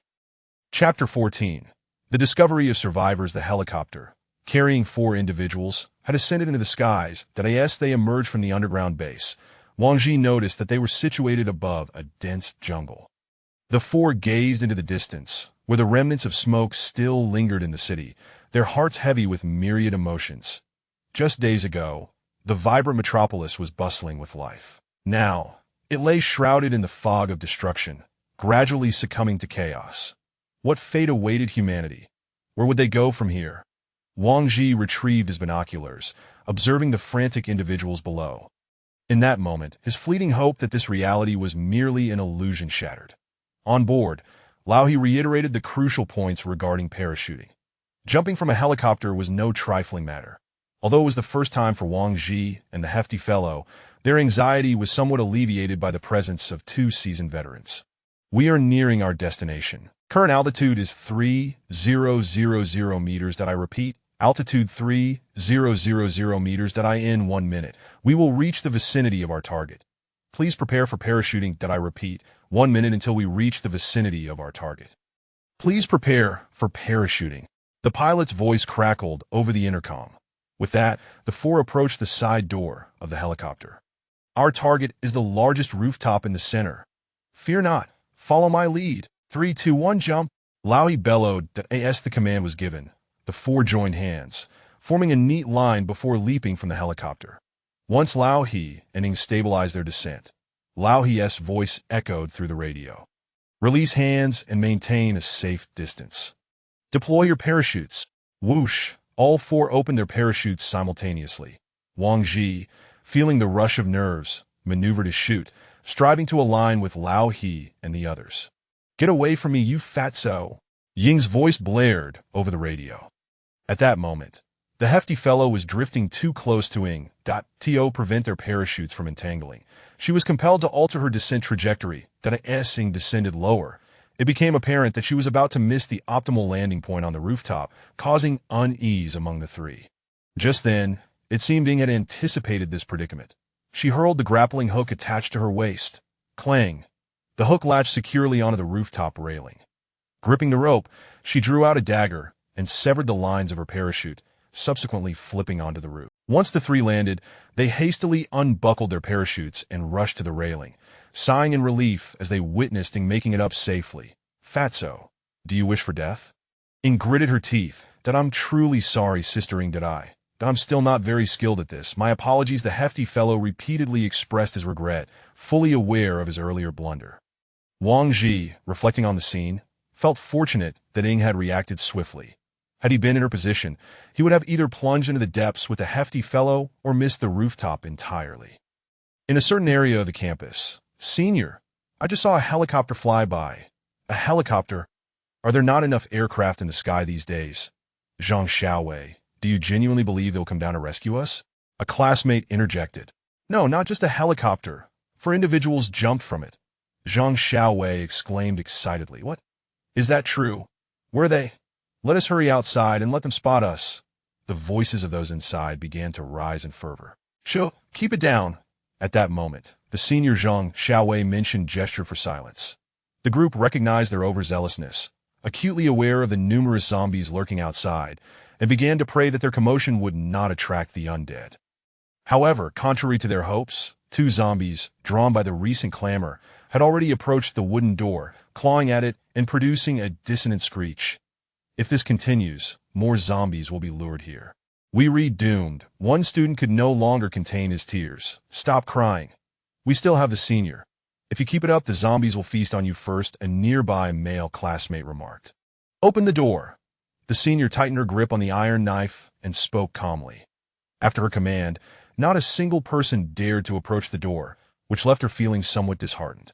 Turning to Zhang Xiaowei, she said, Xiaowei, you go open the door. Called out by the senior, Zhang Xiaowei had no choice but to approach the wooden door. Trembling, he took a deep breath before pulling the door open and immediately darting behind the senior. Roar! The moment the zombies caught the scent of prey, they became more frenzied. Just as they lunged toward Zhang Xiaowei, the senior sprang forward with agility. With a swift slash, the head of the foremost zombie was severed and fell to the ground. Following that, she thrust her weapon through the skull of the second zombie. Thud! Both zombies collapsed lifelessly, in mere seconds. The room was now graced with 2 gruesome corpses. The senior flicked her knife to shake off the blood and walked to the corner to wipe it clean. Despite the continuous confrontation with gore in recent days, some within the room were unable to endure and began to retch. Let us change locations, the senior suggested. But, senior, there's nowhere else to go. The only option left is the rooftop, Zhang Xiaowei replied. Then let us head to the rooftop. With that, the senior led the group toward the rooftop. On the rooftop, Wang Ji unfolded the map of S University, surveying the surroundings. We are currently positioned atop the administrative building. The campus is divided into 4 sections. North and south are primarily academic buildings, while the east and west consist of dormitories, a playground, and a cafeteria, Wang Ji explained while studying the map. Which area should we head to first? The hefty fellow inquired. Patience. Let us first observe our surroundings, Wang Ji replied, raising his binoculars to peer down from the height of the 8-story building. A campus housing tens of thousands of students, the zombies predominantly congregated around the academic and dormitory buildings. Such a dire situation. Those who have survived are incredibly fortunate, Lao He mused. Captain Wang, under these circumstances, how do you think they managed to survive? The hefty fellow asked, edging closer to Wang Zhi.in less populated areas. There is naturally less danger. It appears they have taken refuge in locations with fewer inhabitants, Wang Ji analyzed. Fatty, keep an eye on the rooftop door. Do not let any zombies ascend, Ing instructed, worried about the possibility of zombies breaching their position. Wang Ji once more scrutinized the map, searching for a potential escape route. The densely populated academic buildings likely harbored a high infection rate, making survival within nearly impossible. The cafeteria, on the other hand, could offer sustenance, being adjacent to a supermarket, but would inevitably draw attention and lead to increased infection rates. Thus, the library and gymnasium remained the only viable options, as these locations typically had fewer individuals and, under sufficient supply conditions, still held a chance for survival. Have you made any discoveries? Wang Ji inquired of the 2.None. The area is swarming with zombies. Lao He reported that I did see 2 children, but they were just bitten to death over by the supermarket, Ing remarked nonchalantly. Upon hearing this, Wang Ji raised his binoculars, directing them towards the supermarket as described by Ing. There he witnessed a throng of zombies tearing into the 2 unfortunate students, a gruesome scene that prompted him to lower the binoculars. After a moment, Wang Ji raised the binoculars once more, but all he could see were zombies. No sign of any true survivors. Just as he was about to set the binoculars down, the iron gate of the gymnasium rooftop swung open. Survivors. 9 o'clock direction at the gymnasium rooftop, Wang Ji shouted to the others. 23 individuals. Lao He counted through the binoculars that it was evident that those 23 had made a wise choice. Had they not ascended to the rooftop, finding them within such an expansive campus would have been akin to searching for a needle in a haystack. Observing this, Wang Ji began to contemplate how to attract their attention, first ensuring they were aware of their presence, allowing them to remain in place. Upon reaching the rooftop, Zhang Xiaowei, who had spotted Wang Ji and the others, immediately noticed the white parachute fabric hanging from the administrative building and began waving frantically. After some consideration, Wang Ji ultimately decided to utilize a powerful flashlight to signal towards the gymnasium rooftop. Wait! They want us to wait. The senior comprehended Wang Ji's intent and gave an okay gesture towards the administrative building. Chapter 15. The ambush. Wang Ji, upon realizing that the others understood his intent, set aside the binoculars and glanced at his watch. It was now 3 o'clock in the afternoon. They needed to make their move before darkness fell. This meant they had less than 4 hours to act. Once night descended, even with night vision goggles, visibility would be severely compromised and the peril would escalate significantly. They faced their first decision: what method to descend to the ground below. One option was to rappel directly down from the rooftop using ropes, while the other was to take the stairs. Wang Ji summoned the portly man over for a discussion, and after some deliberation, they collectively decided that traversing the stairs together would be the safer choice. At that moment, Lao He had a sudden inspiration. He detached the silencer from his handgun, intending to fire a shot into the air to ascertain if there were any survivors within the office building. Observing this, Wang Ji immediately grasped Lao He's arm, signaling him to refrain from firing. Do not shoot. That single shot will attract every zombie in the vicinity. If that happens, our escape will be impossible, Wang Ji admonished. After a moment of contemplation, Lao He agreed that it was an ill-conceived idea and reattached the silencer. Once they had concluded their discussion, the 4 of them began their descent from the rooftop. As they approached the door, they discovered it was locked from the inside, rendering it impossible to open. Damn it, Wang Ji, let me break it down, the portly man exclaimed, preparing to kick the door. Are you out of your mind? If you kick it open, how will we get down? Wang Ji urgently interjected. Let's first use the grappling hook to descend into a room, then regroup and charge out together, Ing proposed. That seems to be the only option. We will find a window that can be opened and enter a room. Ing continued. She approached the edge of the building, climbed over the railing, and lowered the rope to the window below, securing the grappling hook to the railing. Testing its stability with a firm tug, she declared, "I shall descend now." With that, she grasped the rope with both hands and flipped downwards. Before long, she reached the second floor, finding an open window through which she deftly entered. As soon as her feet touched the ground, and before she could fully rise, a zombie lunged at her from the right. Startled, Ing recalled deliberately checking outside the window to ensure there were no zombies before entering, only to be ambushed by one lurking in a blind spot.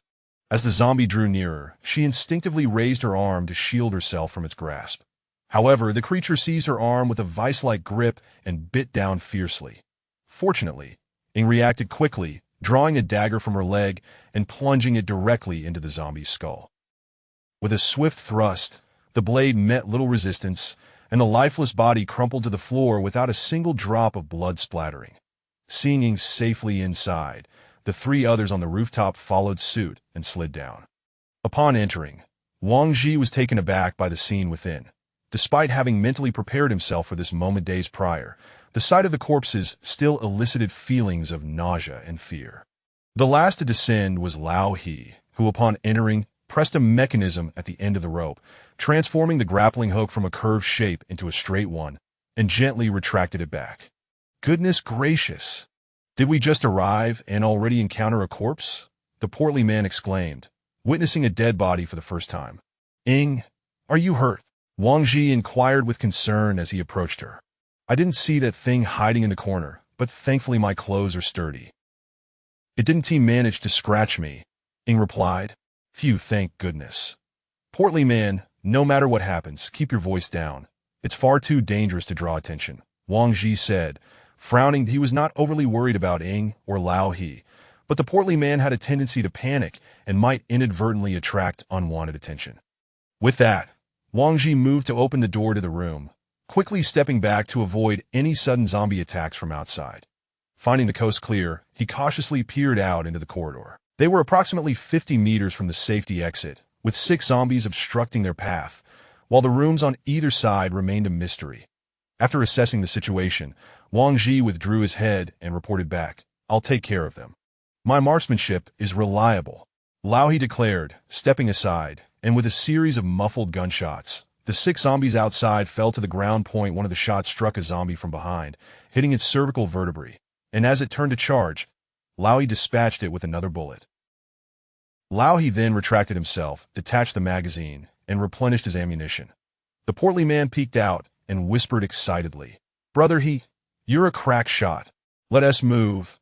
Portly man, stick close to the wall on the opposite side. Wang Ji and Ing will cover this side, though we'll keep an eye on the rooms and shoot any zombies we encounter, Lao He instructed. The 4 of them stealthily maneuvered along the wall towards the safety exit, passing by 8 rooms on either side. Most doors were closed, but 3 zombies emerged from 2 open rooms, swiftly dispatched by Ing and Lao He. Upon reaching the safety exit, Wang Ji noted that there were relatively few zombies in this area, as the office building typically had a limited number of occupants, and the safety corridor was seldom traversed, with most preferring the elevators. Just as Wang Ji reached the entrance to the safety corridor, a zombie suddenly lunged at him. Caught off guard, he was knocked against the iron door. Bang! The iron door collided with the wall, producing a deafening noise that echoed hauntingly in the empty building. Roar! The zombies within the building, alerted by the commotion, became frenzied and charged towards the source of the sound, the AT that moment. As Wang Ji was tackled to the ground by the zombie, Ing wasted no time. Armed with her dagger, she swiftly dispatched the creature with a decisive blow to the head. Blood splattered across Wang Ji's visor. As Wang Ji broke free, he quickly scrambled to his feet, the cacophony of countless low growls reverberating around him. Run! This was Wang Ji's first instinct. It's over, they've heard us. Quick, to the window, jump down through the ventilation shaft. Wang Ji shouted, slamming the safety exit door shut before hastily making his way to the central ventilation window. Without hesitation, the 4 of them climbed through the window. Positioned between the first and second floors, the drop wasn't too high, allowing them to land with ease. The noise of their descent attracted the surrounding zombies, Those within the building began to claw and pound at the windows, drawn to the commotion. In an instant, the number of zombies increased dramatically. Chapter 16. The weak knife-wielding girl run. This way. The gymnasium is over here. As Wang Ji spoke, he had already dashed ahead. Bang. The four of them, while sprinting, raised their pistols to fire at the horde of zombies encroaching from the front. Their pace was not particularly swift, burdened as they were by backpacks filled with supplies and the need to continuously clear the undead blocking their path. The zombies behind them were relentless, nearly 40 of them trailing the four. Everyone run faster, Lao He urged from the front. This won't do. We'll lead the zombies to the gymnasium. Wang Ji glanced back at the throng of zombies, realizing they could not shake them off. They had to devise a plan to annihilate the threat. What should we do, Lao He? Wang Ji asked while running. I don't know. There are too many. Lao He shouted back. Oh, we're doomed. I don't want to die. The chubby one began his lamenting once more. Shut up, you fat fool. If you keep screaming, I'll feed you to the zombies, Ing retorted sharply. Then let's use grenades, Lao He suggested. Grenade? That will only attract more zombies. And then it won't just be these. Wang Ji imagined a scene of hundreds of zombies converging and immediately objected. Then we have only Molotov cocktails left, Lao He declared. Molotov cocktails are good. Quickly, let's burn them to death, the chubby one exclaimed, reaching for the cocktails strapped to his chest. We can't just keep running like this. The cocktails won't be effective, Ing interjected. Quickly, everyone run to the playground. Wang Ji's eyes lit up as he spotted dry leaves beneath the tree roots. What a stroke of fortune.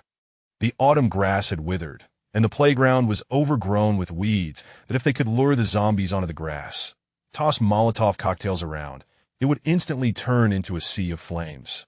As they ran and fought their way to the western playground, they found fewer zombies there, and the area was quite spacious.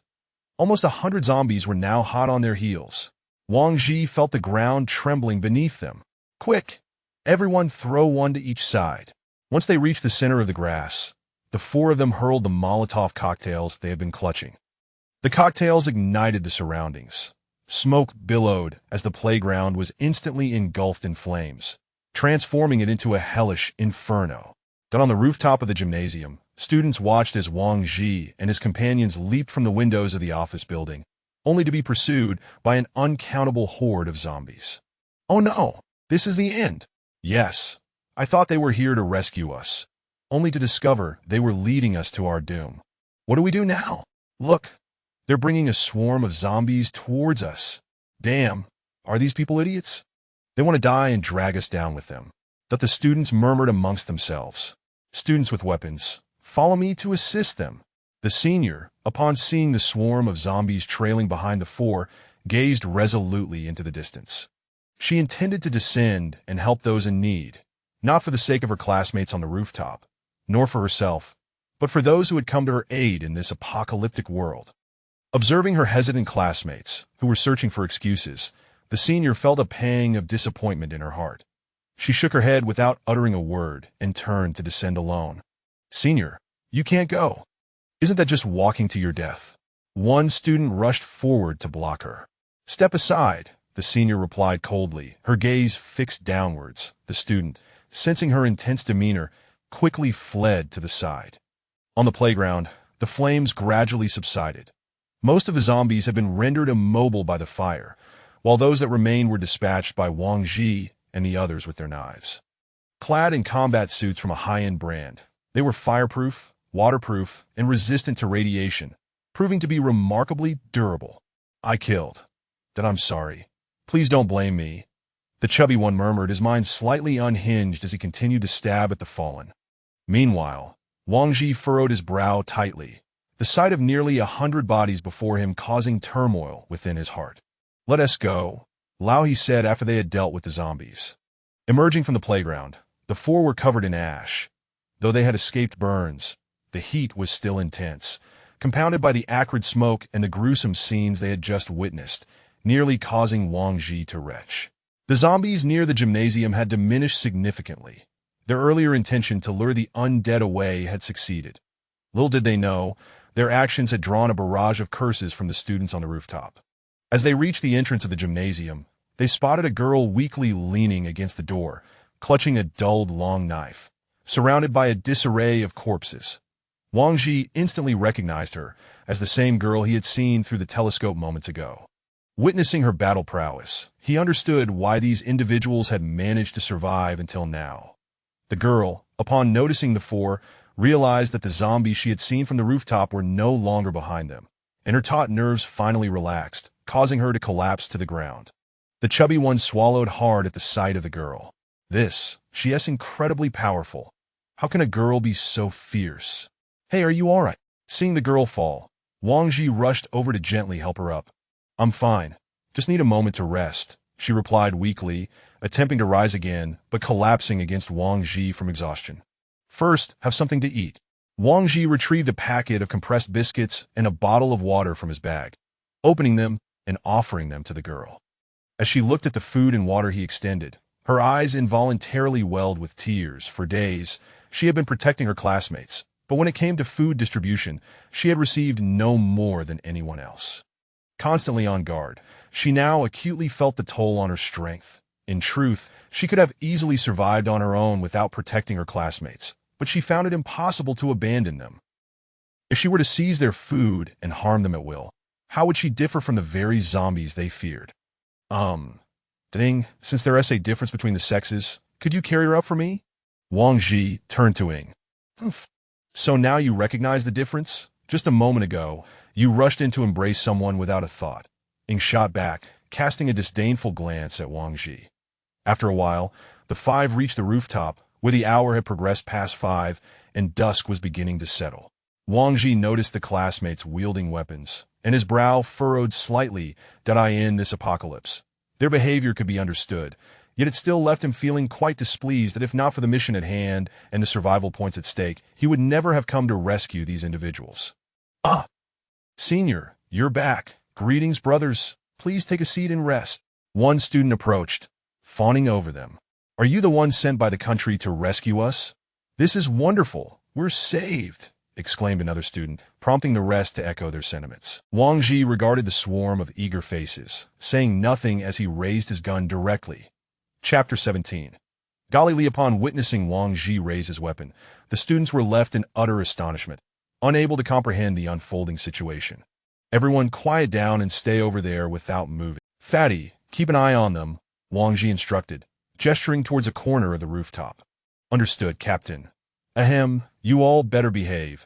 The consequences of my wrath can be quite severe, Fatty declared, adopting a stern expression as he glared at the students. Wang Ji then turned and approached the girl, checking for any injuries. Why have you come here? She inquired softly. To save lives, of course, Wang Ji replied. There are monsters everywhere now. Where else can we go? The girl said, her expression tinged with despair. There is a safe haven. We came from there. You will understand once you arrive, he assured her. The girl did not exhibit much joy, fully aware of the perilous journey that lay ahead. By the way, what is your name? Wang Ji asked. Galilee, she responded. Galilee. Such an unusual name, Wang Ji mused, offering her a smile. As he observed the blood-stained girl before him, an idea struck him. He wanted her to become the 5th member of their team. I am Wang Ji. That young lady is Sakura, and this is Brother He. The chubby fellow over there is called Li Fei Hong. Wang Ji introduced his companions to her. Hello, Sister Sakura and Brother He, Galilee greeted them. By the way, did you take down all those zombies downstairs by yourself? Wang Ji inquired, glancing at Gali Li's dull blade. Yes, I come from a family of martial artists. I have been exposed to it since childhood, so I have picked up a few moves, she replied modestly, lowering her gaze at Wang Ji's compliment. He could tell that upon arriving downstairs, Gali Li must have witnessed them being pursued by hordes of zombies, prompting her to rush down to assist them. Had they not drawn the zombies to the playground and eliminated them in one fell swoop, she might have met a grim fate. After seeing the determination in her eyes, Wang Ji felt a surge of admiration. Thank you for coming down to help us, he said, patting Gali Li's shoulder in appreciation. I should be thanking you. We have run out of food, she replied. Speaking of which, how have you survived since the catastrophe began? Wang Ji asked. Before the disaster, the world was shrouded in fog for over a week. There were all kinds of theories circulating online, but it did not interfere with our daily lives, that I was just like any other day, here to conduct a club activity, teaching martial arts in the venue below, Lee recounted. Then, everyone received various messages on their phones, mostly advising us to find a safe place to hide, so we remained here, she continued. Why is it that most people became infected, yet you did not? Brother, he interjected, puzzled. Some say it was due to the inhaling excessive mist initially caused symptoms like dizziness and vomiting that we stayed indoors, thus avoiding the ill effects of the fog and narrowly escaping this fate. However, many others were infected after being harmed by those creatures. Several of my classmates have already. Lee's voice trailed off. I see. You mentioned you have no food left. How long has it been since you last ate? Wang Ji asked. Including today, it has been 2 days. Lee opened her mouth as if to say more, but the words remained unspoken. He understood that she wished to ask him to share some food with her classmates, but given their number, it was understandably difficult for her to voice. As night gradually descended, darkness seemed to engulf everything, and the zombies thrived in the shadows, becoming more active. Tonight, we will rest here, and at dawn, we can search near the cafeteria for some food. Otherwise, they might starve, Wang Ji suggested, glancing back. Don't go. There are monsters everywhere. It's too dangerous. Lee exclaimed anxiously. It's all right. We will be cautious, Wang Ji reassured her with a smile. The students, having gone 2 days without food, were either moaning on the ground or too weak to make a sound. How about we first give them half of our food? Brother, he proposed, unable to bear the sight of the starving students. Wang Ji looked to Sakura, who wore an unwilling expression but said nothing that it was unavoidable. They could not let these students perish from hunger, for then their efforts to rescue would be in vain. All right, let us share a bit with them, and we will keep some extra water for ourselves, Wang Ji decided, retrieving a portion of food from their backpacks and reluctantly distributing it to the students nearby. Upon seeing Wang Ji share the food, the students who had been sprawled on the ground scrambled to their feet, eagerly reaching for the provisions. Once the food was distributed, Wang Ji called the others together and spread a map on the ground, strategizing their next move. The nearest location was still the Western Cafeteria, situated at the northern end of the West Playground they had visited earlier that afternoon. The group tentatively agreed that their primary objective for the following day would be the cafeteria. After reviewing the map, the four prepared to rest. Sakura and I will keep watch for the first half of the night. Fatty and Brother He, you can rest for now.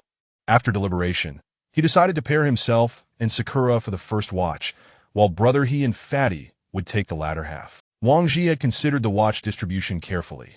Placing Brother He and Sakura together would create an imbalance as they were polar opposites.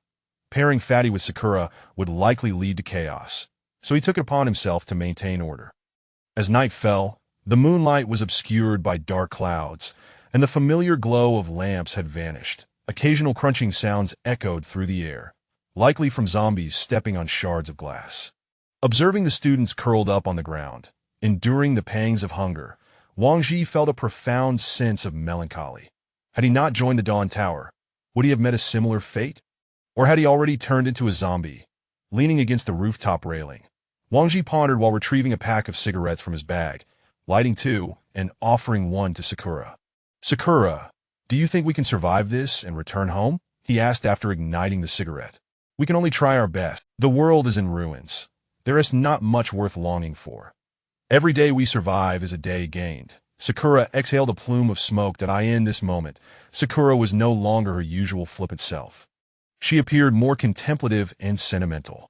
While it's true that surviving a day is a gain, it doesn't mean we should live without hope that if we are fortunate enough to have survived, it suggests that fate has a purpose for us. Our meeting must be destiny, and the future is replete with infinite possibilities that we could find a secluded place to settle down, establishing our own dominion, unbound by constraints. Isn't that what you aspire to? Wang Ji envisioned their future. Oh, you wish to find a secluded place to dwell with me? Sakura responded, adopting her flirtatious demeanor once more. Wang Ji sighed in exasperation. She truly could not remain serious for more than 3 seconds. In any case, we must maintain hope for the future, along with expectations and dreams, Wang Ji asserted earnestly. Actually, before the apocalypse, I had no interest whatsoever in notions of future or hope. This world is rather appealing as it is. Sakura gazed vacantly into the distance as she spoke. Chapter 18. The Convenience Store. Why do you say that? Wang Ji observed Ying, who had just moments ago seemed utterly despondent, now suddenly perceiving the world in a more favorable light. Just as you mentioned, as long as we are not dead, we can do whatever we wish, whether it be to live in seclusion or to establish our own small nation. We are free to act as we please, Ying responded with a smile. Well, Sister Ying, our team is currently at level 2, and we're still one person short that I intend to recruit Jeluli into our group. What do you think? Wang Ji inquired. Sounds good. An additional sister is always welcome. But you're not just attracted to her looks, are you? Ying replied with a hint of disdain. Absolutely not. No one can compare to our sister Ying in beauty. That MY decision is based purely on her strength and character. Wang Ji hastily shook his head in protest. Oof. What if she doesn't wish to join us? Then she wouldn't have appeared downstairs in the first place, Wang Ji asserted confidently. Fine, do as you wish, Ying responded nonchalantly. After completing their watch for the first half of the night, Wang Ji roused the fatty and Lao He, tossing the remaining half-pack of cigarettes to Lao He before finding a spot to lie down. Due to various factors, Wang Ji had gone nearly 40 hours without proper rest. The moment he reclined, an unprecedented wave of fatigue washed over him, and he succumbed to slumber before he knew it. October 3rd, 2025, a cloudy day at 5 a.m. Wang Ji suddenly sat up from the ground. Instinctively reaching for the gun at his waist, he anxiously scanned his surroundings. Noticing Fatty and Lao, he engaged in conversation at a nearby platform while Ying rested against the wall with her eyes closed. He exhaled in relief. It was a grave error to sleep too soundly in such circumstances, but fortunately, nothing had transpired. Ah, Captain Wang, you're awake, Fatty exclaimed upon noticing Wang Ji's upright position. Yes, let's eat something before we head to the Western restaurant, Wang Ji suggested, prompting Ying to open her eyes and approach them. After the four had finished their meal, they chose 3 of the more robust male students to lead the way and carry the food. Naturally, the selected students were reluctant, as no one was eager to undertake such a perilous task. However, they ultimately acquiesced to the sight of Wang Ji's gun. Venturing out into the unknown was preferable to facing immediate death. Wang Ji approached Jeluli and handed her his knife for self-defense. Be careful and protect yourself, he advised. After a brief gathering of their belongings, they cautiously opened the rooftop door, preparing to descend to the ground in pursuit of the restaurant. Having cleared the building of zombies the previous day, they encountered only 1 zombie on their way down to the first floor. However, upon reaching the first floor, they found themselves confronted by a growing horde, with approximately 10 zombies lurking in the lobby. This sight nearly caused the 3 students behind them to scream in terror. Fortunately, Wang Ji had forewarned them to stifle their voices, maintaining a tense silence. Ying and he took charge of dispatching the 10 or so zombies, while Wang Ji and Fatty attempted to conserve their ammunition, as their marksmanship was woefully inadequate. After a short while, the zombies in the lobby were effortlessly dealt with hardly a bullet wasted. Wang Ji could not help but admire their precision. The group made their way to the western playground, where remnants of the zombies burned the previous day still lay scattered. The restaurant is just ahead, one of the students trailing behind whispered. Once we enter, we'll provide cover for you. Grab as much food as you can, Wang Ji instructed the students before continuing onward. However, as they approached the restaurant, the number of zombies around them dwindled, which struck Wang Ji as peculiar. This seems rather unusual, he suddenly halted. What's wrong? Lao He asked, puzzled. There are far too few zombies here. It's a bit too abnormal, Wang Ji remarked.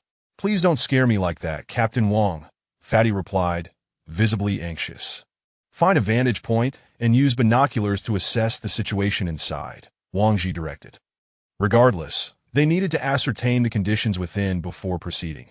The group pulled out their binoculars and peered into the restaurant. Whoa, Fatty gasped. Through the lenses, they beheld a densely packed throng of zombies milling about inside the restaurant.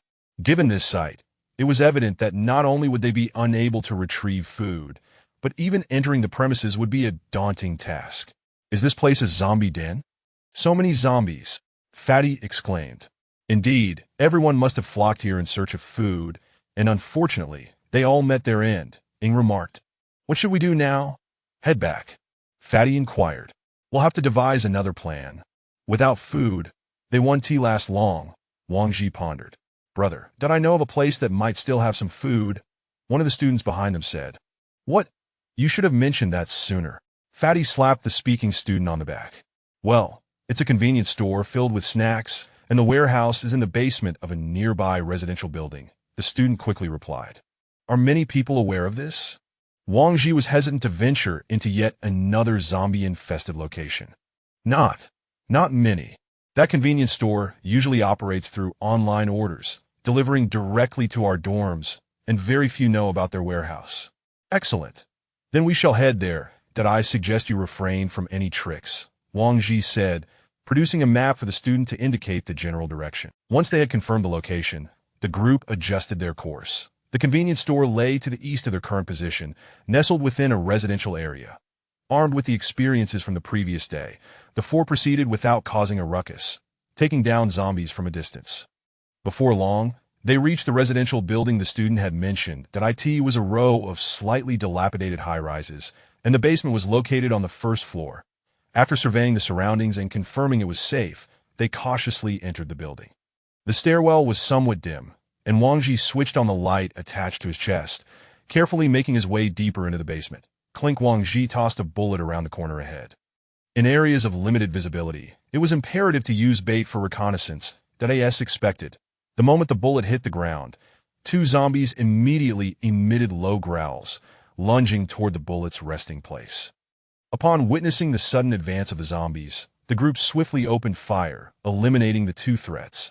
The convenience store lay at the end of the basement. Upon reaching the door, Wang Ji pulled forcefully, but it was locked. There should be no zombies inside, as the previous two had seemingly come from outside. The door is locked. Should we force it open? Wang Ji turned to the others. Let me handle it. Ing stepped forward, producing a piece of wire from her bag. Sister Ing, you can do that? Wang Ji observed as she worked on the lock. Just a little bit, Ing replied. After a few moments of fidgeting, the lock clicked open. After unlocking the door, Ing tried to pull it open, but it wouldn't budge. She pushed against it, and it felt slightly loose. Chapter 19. A week's worth of food is something blocking the way. Wang Ji inquired, Are you sure it's here? Wang Ji turned to ask his classmate. Absolutely. I've been here many times. The male student affirmed. Fatty, you and Lao keep an eye out at the stairwell entrance. If the zombies show up, deal with them first, Wang Ji instructed. Knock, knock, knock. Wang Ji rapped on the door a few times, checking for any signs of life within. After several knocks, silence ensued. Is anyone inside? Wang Ji called through the door crack. I'm here to rescue you. Please open the door, he called again, pleading. Rescue us? I reckon you're here to plunder our supplies. I suggest you find another place.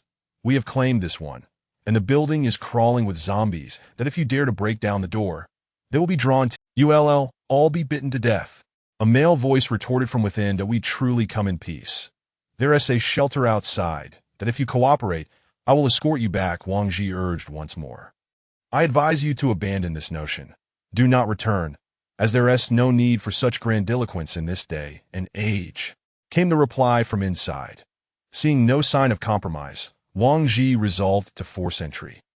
He had to secure this food. Fatty, go and break down the door. Wang Ji commanded, turning to Fatty. Consider it done. Lao He sistering, will hold the fort. Don't let the zombies through, Wang Ji declared. Upon finishing, the three took positions at the corner of the hallway, signaling Fatty to proceed.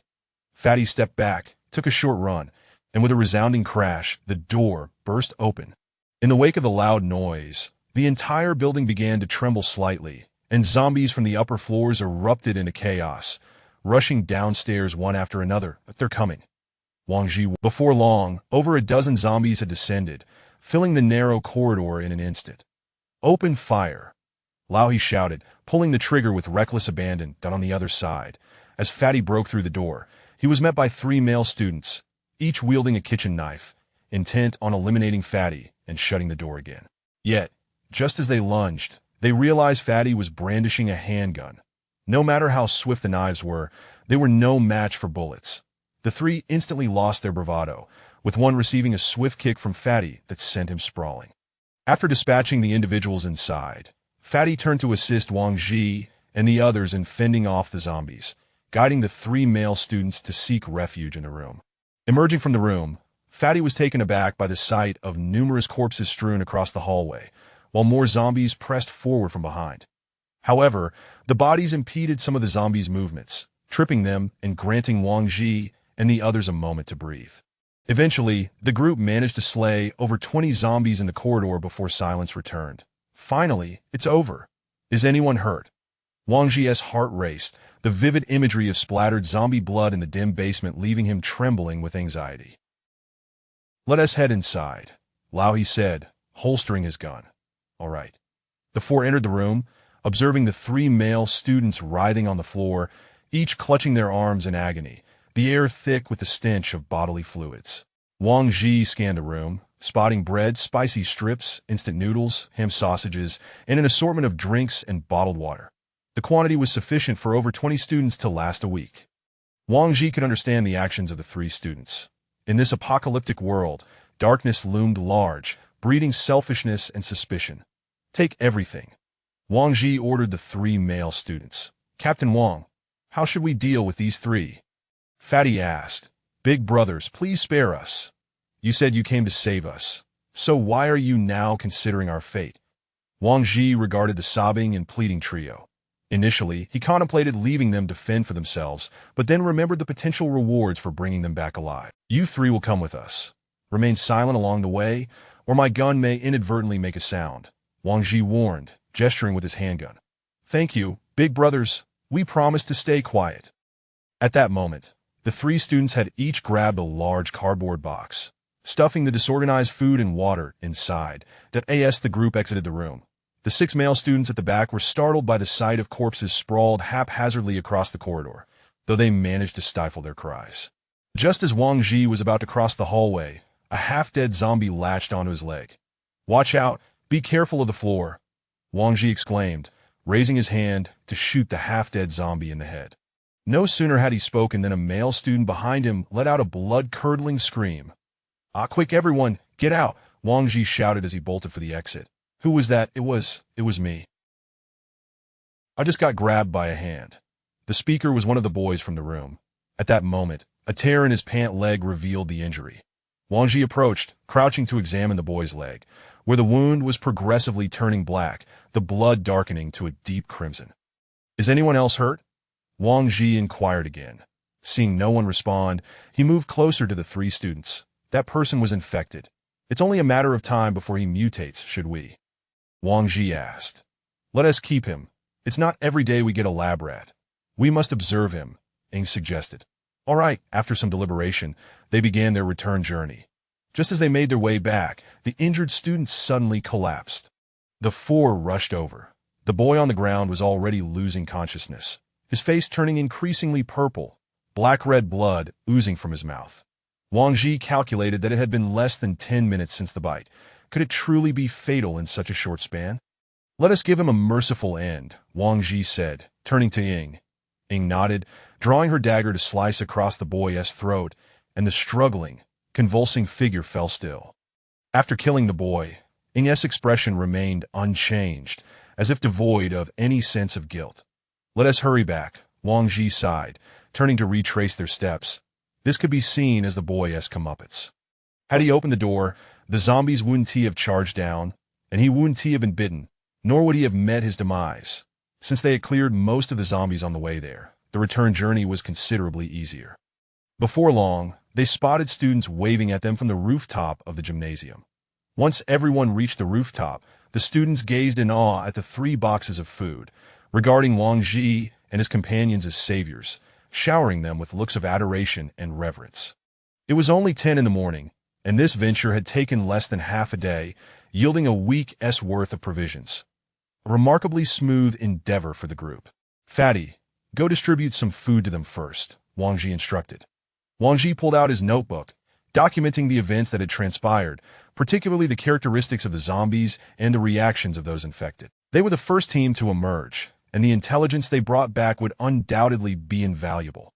Yet, this was merely his speculation. He remained uncertain how the Dawn Tower would handle the information. Chapter 20. The business vehicle, what are you doing? Oldie inquired as he approached Wang Ji. I'm contemplating the evacuation plan.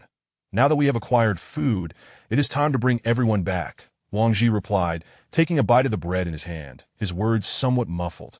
Gazing at the map of S City, Wang Ji noted that, according to the coordinates previously provided by Ling Yao, their destination lay approximately 30 kilometers north of the school, in the wilderness. The densely populated S City was teeming with zombies, and what troubled him most was the students' lack of self-preservation skills.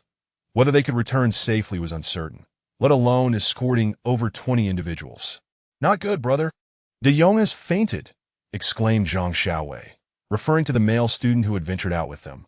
What happened? Let us go take a look, Wang Ji responded as he moved into the crowd, finding De Jong collapsed on the ground. Lift his shirt. At that moment, they noticed a scratch on De Jong's waist. The wound was not overtly visible, but had begun to show signs of infection, the surrounding skin turning a dark hue. Everyone grasped the grim reality. De Jong had been infected. You beasts! I will make you pay for this, shouted a classmate who was particularly close to De Jong, stepping forward with the intent to confront the two boys in the convenience store. Wang Ji intervened, firmly grasping his arm. Objectively, they were not at fault. Everyone was fighting for their lives. Death cannot be undone. Conserve your strength. We shall address this matter at the shelter, Wang Ji declared, raising his gun and aiming it at De Jong. No. Please. He is not dead yet. You can't do this, the classmate implored, desperately attempting to halt Wang Ji's actions. Wang Ji furrowed his brow, aware that in a post-apocalyptic world, compassion for the afflicted could no longer be entertained. It was a matter of survival. An infection meant infection. Bang! Wang Ji pulled the trigger, ending De Jong's life. This marked the first time he had taken a human life, aside from the zombies. Fatty, throw him down the stairs, Wang Ji said flatly. Perhaps due to the absence of order, he felt surprisingly detached from the act of murder. No fear, no anxiety, no guilt. The students lowered their heads in silence, none believing Wang Ji had acted wrongly, nor daring to voice their dissent. They all understood. No one wished to keep a potential zombie by their side. Survival of the fittest. This was the reality of the apocalypse. Are there any buses at the school? Wang Ji asked, moving closer to Jia Li.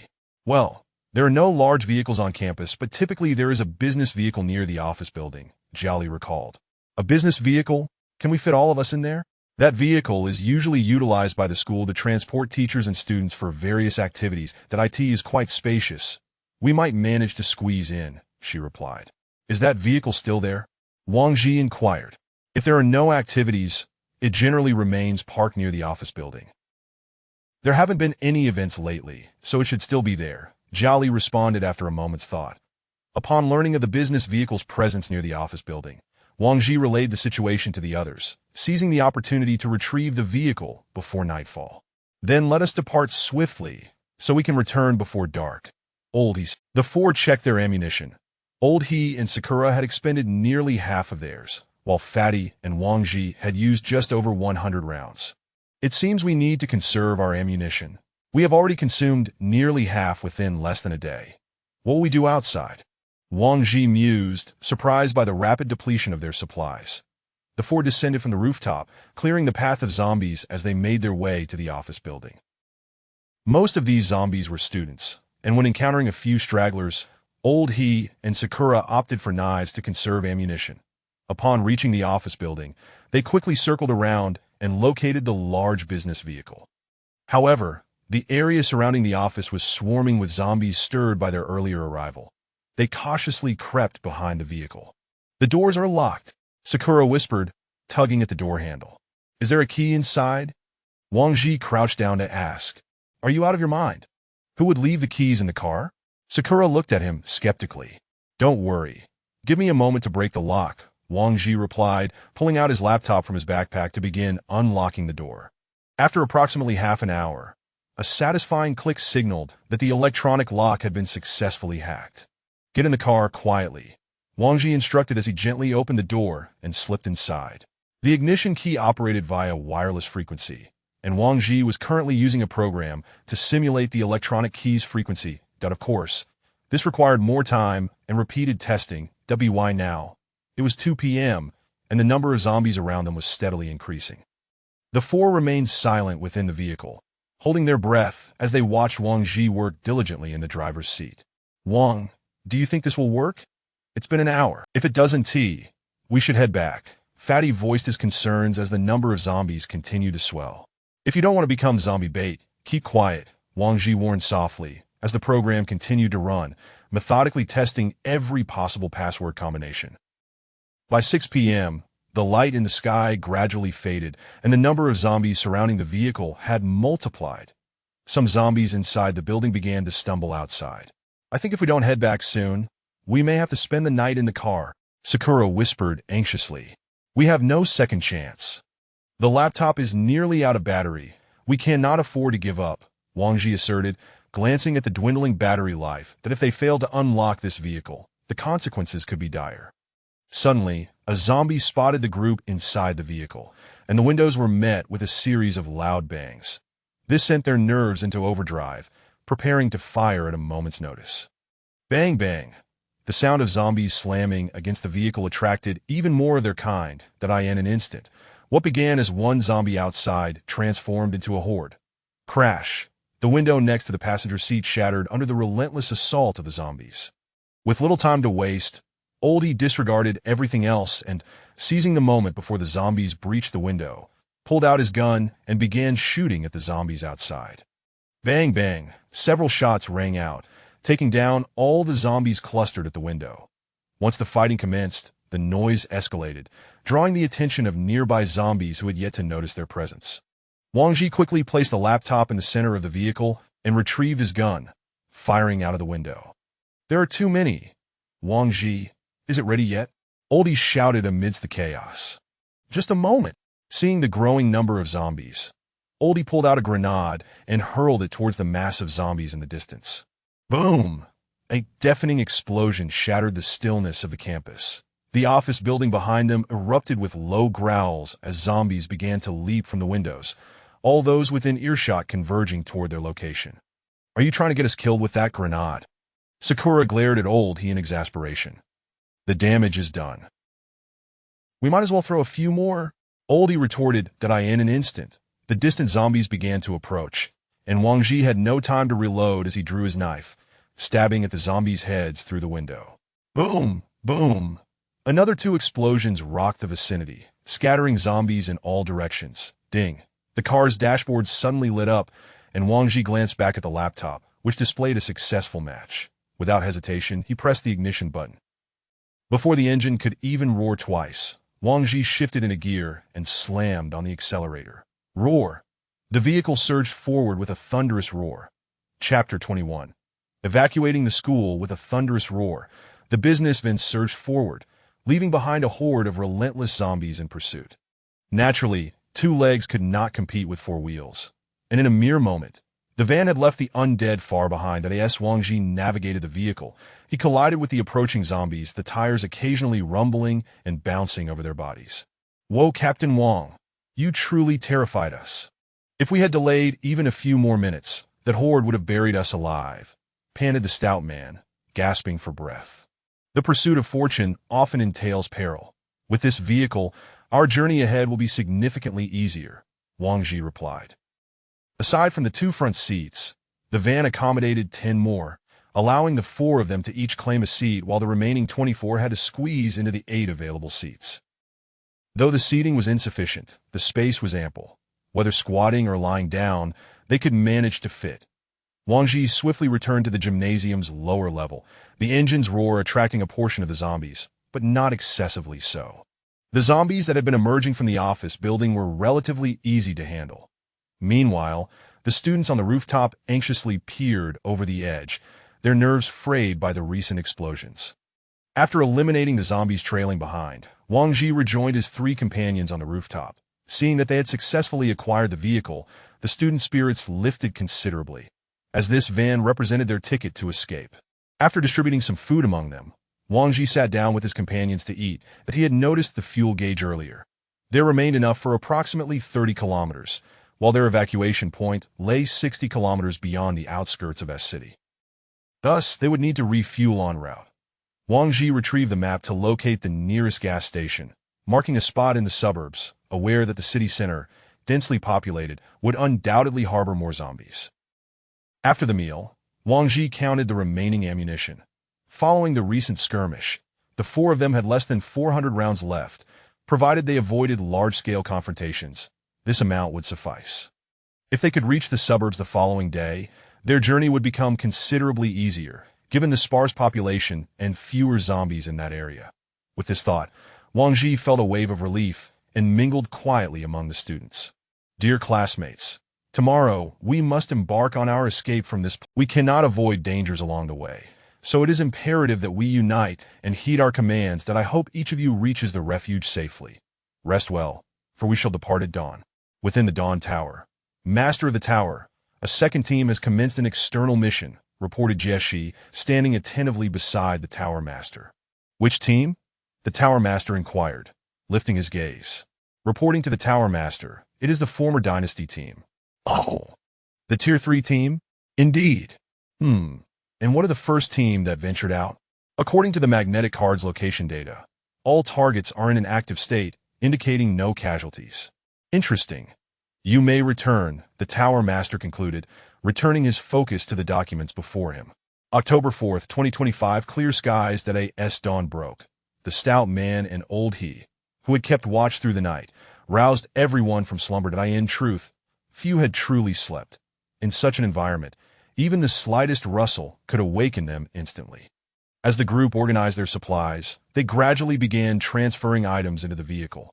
Before long, the van was teeming with students, 2 per seat, while 8 remained squatting in the aisle. Classmates, regardless of what transpires on the road, you must remain inside the vehicle and silent. Should anyone make a sound, I implore those nearby to either knock them unconscious or cover their mouths. Wang Ji instructed, turning to address the group. With that, he produced his notebook, utilizing the key saved from the previous day to unlock the vehicle's power. All right, we're off. As they traveled, the noise of the vehicle attracted zombies from the roadside, a frenzied mass pursuing them from behind.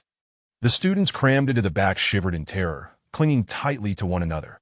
The plan was to use the campus's northern gate as an exit, proceeding northward to reach the gas station situated in a less populated area.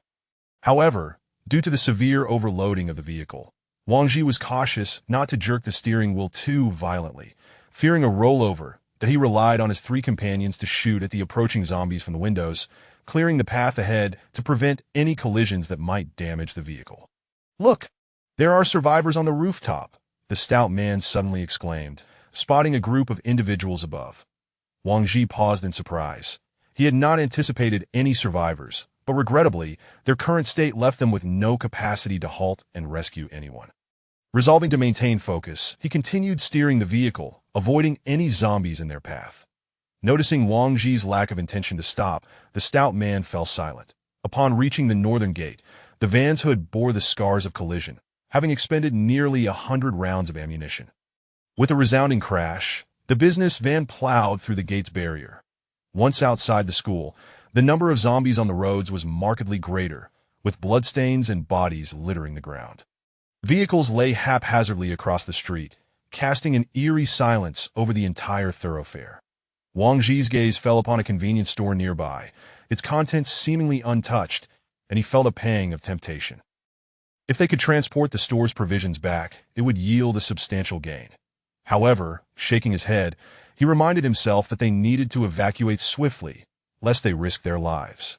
Oh no! The road ahead is blocked by zombies, Oldie called out through binoculars. What? Should we change our route? The stout man asked in alarm. Absolutely not. I cannot ascertain the conditions of any alternate routes.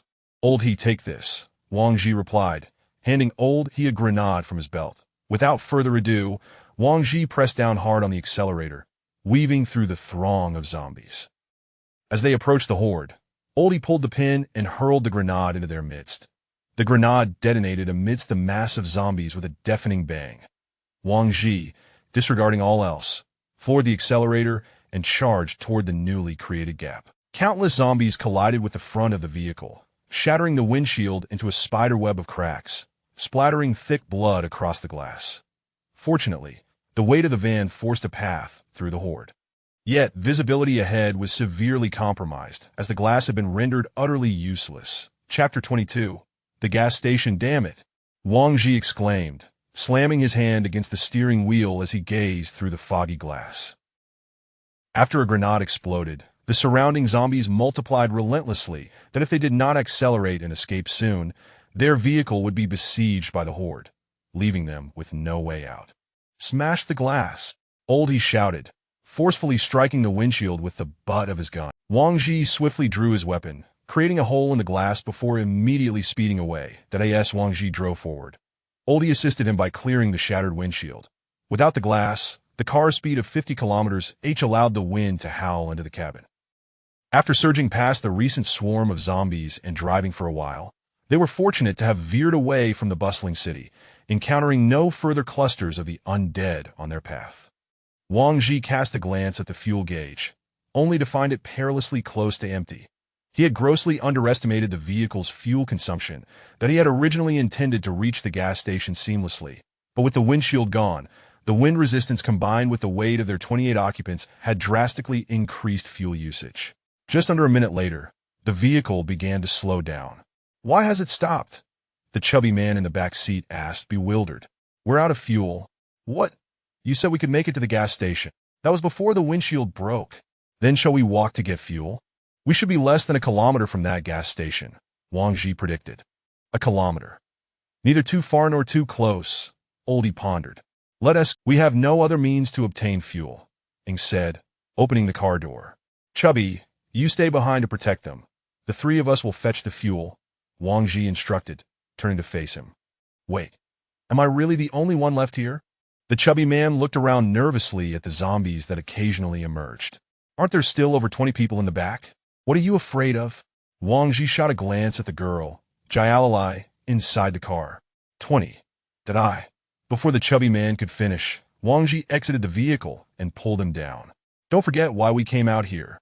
I understand, Captain Wang. But are you really planning to leave me here alone? The chubby man expressed his concern. Wang Ji surveyed the area. There aren't too many zombies here. Being on a suburban road, as long as you avoid making noise, it should be safe to stay put. All right, but you all must return quickly, the chubby man cautioned. Understood. After Wang Ji and the others departed, the chubby man climbed back into the car. Don't make a sound. If zombies come, I won't be able to protect you, he grumbled.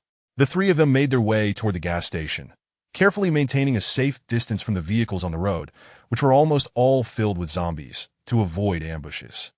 Upon reaching the gas station, they found numerous vehicles parked, predominantly large trucks. Besides the cars, many corpses littered the ground, indicating they had been killed by humans. It appears this place has been thoroughly scavenged, Oldie remarked, eyeing the smashed convenience store in the distance. Let's check inside, but stay alert, Wang Ji advised, as the trio cautiously approached the gas station, backs against one another to guard against surprise attacks. As they neared a large truck, the zombies behind it sensed their presence and erupted into a frenzy, with Wang Ji directly facing one of them. Prepared, he swiftly plunged his dagger into the zombie's skull, killing it instantly. The three of them quickly dispatched a few more before moving into the convenience store within the gas station. Just as Oldie had predicted, it had already been ransacked. However, a few barrels of gasoline remained untouched. Each of them grabbed 2 bottles and stowed them in their backpacks. That should suffice. Let us head back, Ing declared it on the return journey. Wang Ji noticed he continually furrowing his brow and asked, What is wrong? Oldie, are you feeling unwell? No, just a strange feeling, Oldie replied. Strange? What do you mean? Why do you think the people from Dawn Tower knew the apocalypse was approaching? It's as if they could foresee the future. Oldie voiced his doubts. There are 2 possibilities. First, they initiated the apocalypse. Second, they knew someone was about to unleash it, but they were too weak to stop them, Ing analyzed. Wang Ji fell into contemplation after hearing this speculation. Indeed, such forethought implied they had prior knowledge of the impending doom. The crucial question remained, was Dawn Tower the true instigator? I sincerely hope it's the first scenario, Oldie stated. Why? Wang Ji asked, perplexed. If it's the second, that would put us at a significant disadvantage, and our enemies would not solely consist of these mindless zombies. Wang Ji's heart sank. He realized that if it were indeed the second scenario, they would be confronting an entity even more terrifying than Dawn Tower. This is not the time for such discussions. Let us focus on surviving and consider it further once we return, Ing said, already heading back. Upon their return, they found several corpses near the car, undoubtedly the work of the chubby man. Seeing the trio return, he immediately jumped from the vehicle, rushing to inquire about their situation. Wang Ji poured the fuel they had retrieved into the tank. The vehicle roared to life once more. As they continued, the number of cars dwindled, and they fully entered the suburbs, with Old He navigating beside Wang Ji, studying the map and directing their course. This should be the place. If we head in for about 2 kilometers, we'll be close. Old He pointed toward the nearby rice field. Are you certain? Wang Ji halted the vehicle to confirm. Absolutely. All right, everyone out. At Wang Ji's command, the occupants exited the vehicle, stretching their stiff limbs. It was uncomfortable for over 20 people to be crammed into one car, but now that they had arrived at an uninhabited area, it felt like stepping into a paradise, joy evident on everyone's faces. Hongo, what is that shelter you mentioned like? Can you tell us about it? Some classmates asked curiously as they trailed behind the chubby man. What's there to tell? You'll find out when we get there. Just focus on the road and stay alert, the chubby man replied impatiently. In the rice field, Wang Ji observed no zombies, yet he remained vigilant. It was a habit he had to cultivate. Suddenly, the strap of his backpack was tugged and on high alert. Wang Ji instinctively gripped his dagger and turned around, only to find Jialalai standing there. Oh, it's you, Wang Ji said, relaxing and lowering his weapon. In the future, make sure to announce your presence when you're behind someone. Otherwise, they might mistake you for a zombie. Sorry, Jialalai murmured, her head bowed in apology. Is there something you need in the future? Can I still stay with you all? Jialalai asked, her eyes filled with yearning as she looked at Wang Ji. That should be fine, but let's wait until we arrive. I fear you might not want to leave once you see that place, Wang Ji replied candidly. Okay. Jialalai's eyes lit up with joy upon receiving Wang Ji's affirmation that in fact, he had already considered making her the 5th member of their team prior to this. Now that she had voluntarily expressed her desire to join, it saved him the trouble of persuading her. It was essential to understand that wherever one went, cliques would form, and alliances were crucial. The choices one made about whom to associate with would directly influence their entire life. While Wang Ji could not guarantee that these individuals would always choose wisely, he could assure them that he would not betray them. Chapter 23. Refugees, citizens. The crowd traversed the desolate slopes for approximately half an hour until a few individuals stumbled upon a protruding knoll that revealed the evacuation entrance. Wang Ji glanced back to exchange meaningful looks with the 3 companions before hastening towards it. It was a formidable iron door, identical to the one they had encountered previously. Subsequently, Wang Ji placed a magnetic card against the door, which swung open. We've arrived. Everyone, please enter, he instructed the students behind him. Wonderful. We are saved. After ensuring that all had entered, Wang Ji followed suit, and the door closed automatically once the magnetic card was withdrawn a certain distance away. Once the iron door sealed behind them, the 20 or so individuals relied solely on the illumination provided by the 4 of Wang Ji's group as they advanced cautiously through the pitch-black tunnel. Are you certain this is the right place, brothers? One voice queried. Indeed. But where exactly are we headed? In the oppressive darkness of the narrow passage, a few students began to feel trepidation as the endless staircase seemed to stretch on interminably. Just keep moving forward, Wang Ji replied tersely, opting not to elaborate as he silently descended the steps. After a while, they finally reached the end, which revealed the elevator doors. Wang Ji approached and activated the elevator. The space within was insufficient to accommodate all 20 of them, necessitating their division into 2 groups. The first group, led by the plump man and Old He, consisted of 12 students who boarded the initial trip, while Wang Ji and Sakura took the second. Once confirmed, Old He entered the elevator first, escorting his contingent away. The group waited for approximately half an hour before the elevator returned. Let us proceed, Wang Ji announced. Even divided into 2 groups, the 14 individuals inside the elevator felt exceedingly cramped. That moment, Sakura seized the opportunity to tease Wang Ji, pressing her body against his back. Sakura, could you perhaps step back a bit? It's rather warm, Wang Ji said awkwardly. Do you wish for me to lean against someone else? Sakura retorted, observing Wang Ji's sheepish expression with annoyance. Yet Wang Ji truly felt overheated. In such a confined space, compounded by the biohazard suits they wore, he sensed a lack of adequate air supply. The bloodstains on their garments and the unwashed bodies of the students behind them filled the elevator with an unpleasant odor. Ding! The elevator emitted a sound, signaling their arrival. As the doors opened, Wang Ji was the first to dash out, eager to escape the stifling confines. Upon stepping outside, he was greeted by the familiar expanse of the hall, where the plump man and old he awaited them, surrounded by guards in full combat gear, prepared for any emergencies. Upon witnessing the true visage of the Dawn Tower, the students gazed in awe, as if they had been transported from hell to paradise. However, Wang Ji and his companions were not yet permitted to fully enter the Dawn Tower. They still had to undergo several inspections.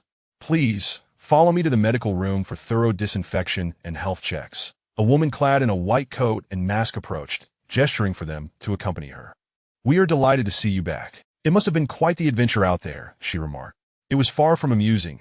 Outside was akin to a living hell," Wang Ji replied. The woman led them for a short distance. "This is it. Chief Sophia is waiting for you inside," she stated before turning to leave. Wang Ji recalled that Sophia was the head of the medical room they had encountered in the conference hall. Upon entering the medical room, Chief Sophia first directed them to the changing and disinfection area. "Everyone, please remove all clothing and enter the disinfection chamber to cleanse yourselves. Gentlemen, proceed to the left room. Ladies, to the right," she instructed from the corridor before departing.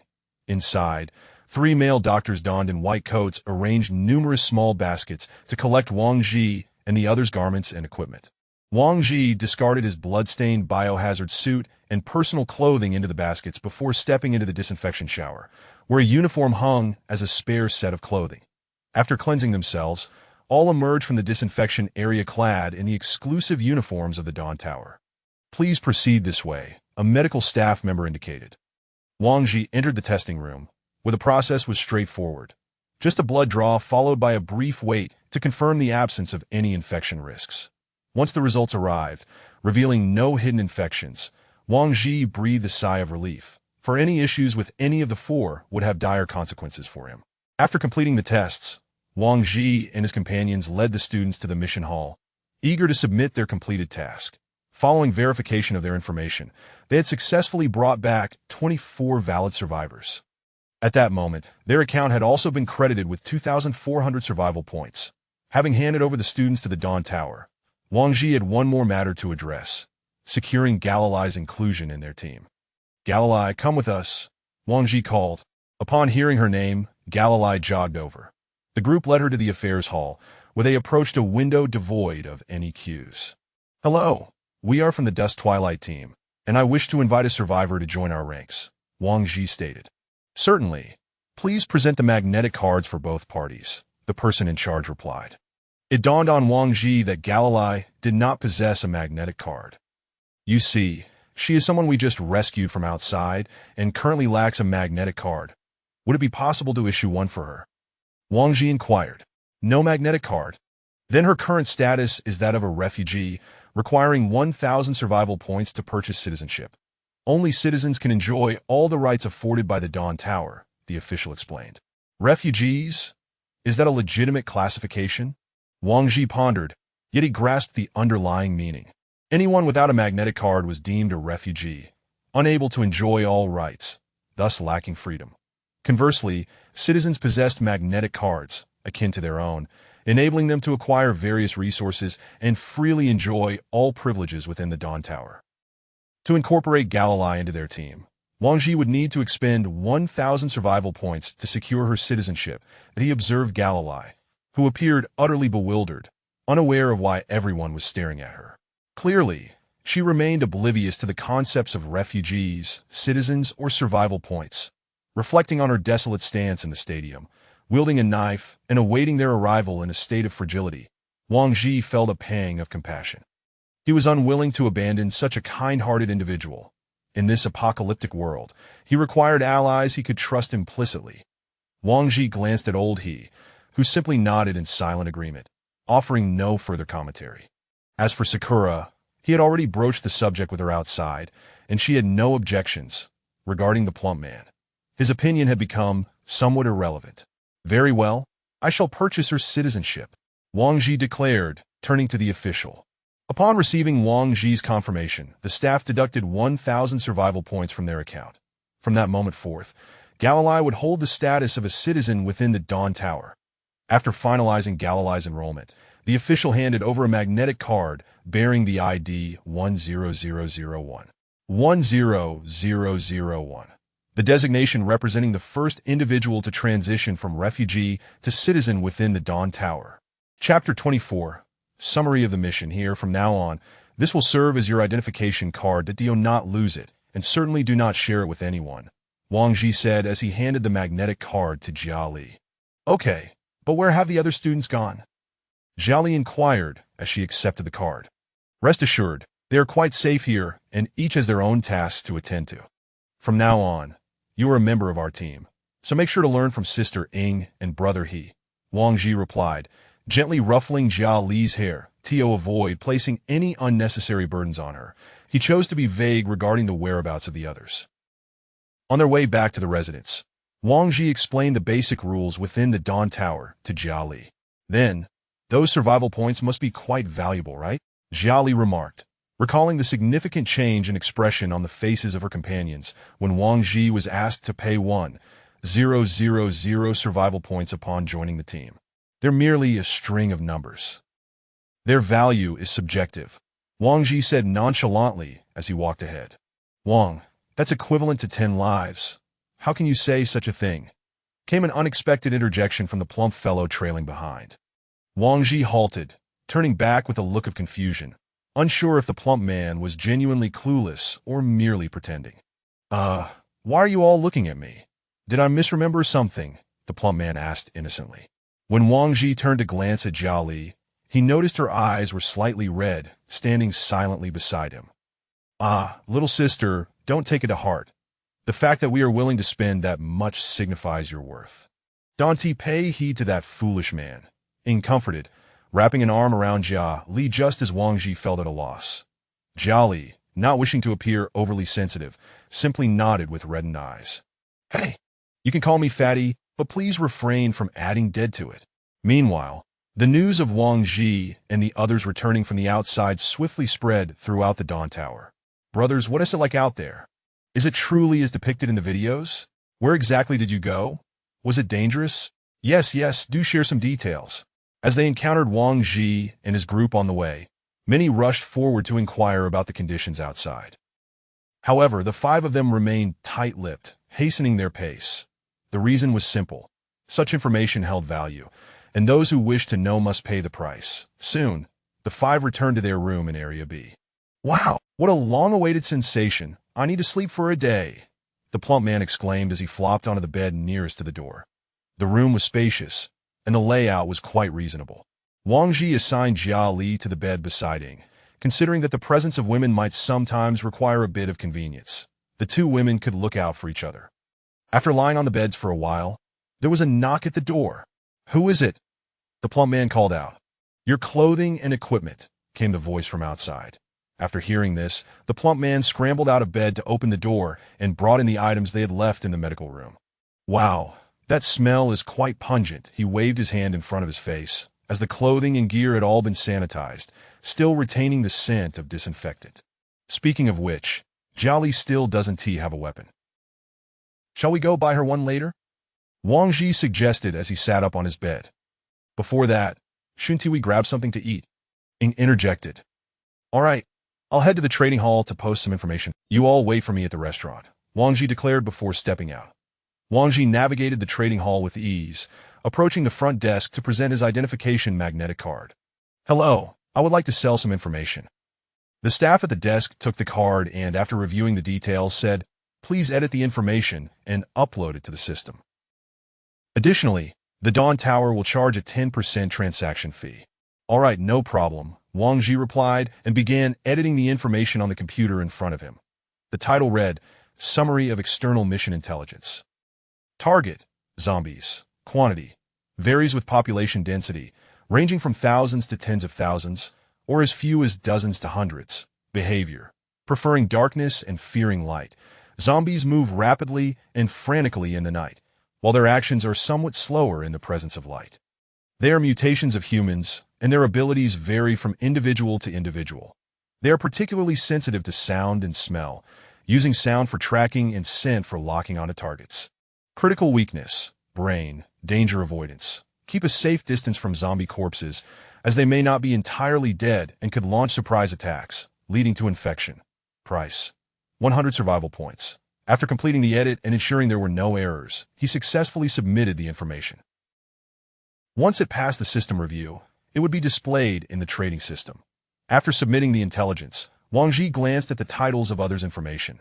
There was a chaotic assortment, ranging from detailed team information to personal photographs of individuals. As Wang Ji perused the various intelligence reports, he heard footsteps behind him.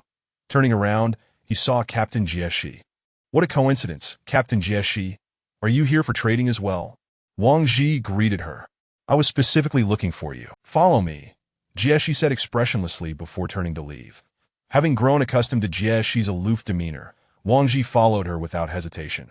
The two made their way to the office of the guard headquarters, where Jieshi promptly seated herself at her desk and gestured to the sofa beside her. See, I didn't expect you to return safe. It surprised me, she remarked. Just lucky. Thanks to Captain Jieshi, Wang Ji replied modestly. Now, tell me about the process and summary of this mission, Jieshi instructed. Thus, Wang Ji recounted their experiences after landing to Jieshi. After listening to his account, Jieshi fell silent for a moment before speaking up. It seems worse than I had imagined. That I heard you rescued a refugee member? Yes, that was during this mission, Wang Ji confirmed. Understood. You may leave now. I was actually about to go eat. Didn't I say I would treat you to a meal when we returned? How about now? Wang Ji invited, recalling how helpful she had been when she provided them with a map of the school. I didn't expect you to remember that, but let us skip it. I didn't help you just for a meal, Jieshi declined. Of course, Captain Jieshi. Anyone who wishes to treat you would have to line up all the way to the ground. However, I genuinely want to invite you to dinner, Wang Ji continued, unwilling to let this opportunity slip by. Upon hearing this, Jieshi glanced at Wang Ji before saying, Let us go. In the restaurant, the plump man remarked, I say, are we being stood up by Captain Wang? Shouldn't we order first? Why is everyone so quiet? He was seated at the table, observing the three silent individuals with boredom. Captain Wang really is something else. It's been nearly half an hour. Is posting a piece of information really that difficult? The plump man continued to grumble, just as a commotion of footsteps approached from behind. Sorry to keep you waiting. I was held up with some matters, Wang Ji announced as he approached. Jieshi, Captain, please take a seat, the plump man exclaimed, jumping up to offer his chair when he realized the person standing beside Wang Ji was the head of the guard department. I previously promised to treat Captain Jieshi to a meal, so I invited her today, Wang Ji explained. Good to see you again. Jieshi greeted the others as she took a seat without any pretense. As soon as Jieshi settled next to Jia Li, the latter's body trembled slightly. Ying and Lao He nodded respectfully, as Jieshi had left a favorable impression on them. Captain Jieshi, is there any food you avoid? Wang Ji inquired, glancing at the menu. Jieshi shook her head, indicating she had no preferences. Chapter 25. The enchantingly linglong Wang Ji gazed at the menu laid out before him, selecting 6 portions each of high-nutrition compressed cheese, specially crafted milkshakes, and steak rice via the ordering device. Once the order was placed, the group fell into a quiet anticipation at the table. The atmosphere turned awkward with the addition of Jieshi, and even the loquacious, chubby man fell silent. At that moment, Wang Ji became acutely aware of the glances directed towards him. The others occasionally stole looks in his direction. The reason was evident. The captain of the security headquarters was dining alongside them. He understood the implications of Jieshi's earlier statement. It was indeed uncomfortable to be in such a situation. 10 minutes later, the meals Wang Ji had ordered arrived, alleviating the tension. Whoa. As the group eagerly dug into their food, a sudden sound of sobbing broke the silence. Wang Ji looked up to find the chubby man weeping as he ate. What's wrong, chubby? Wang Ji inquired, puzzled. It's nothing. It's just so delicious. I'm moved that I haven't had a proper meal in a month, and this feeling is truly wonderful. Whoa. What a dramatic performance. How could a simple meal provoke such theatrics?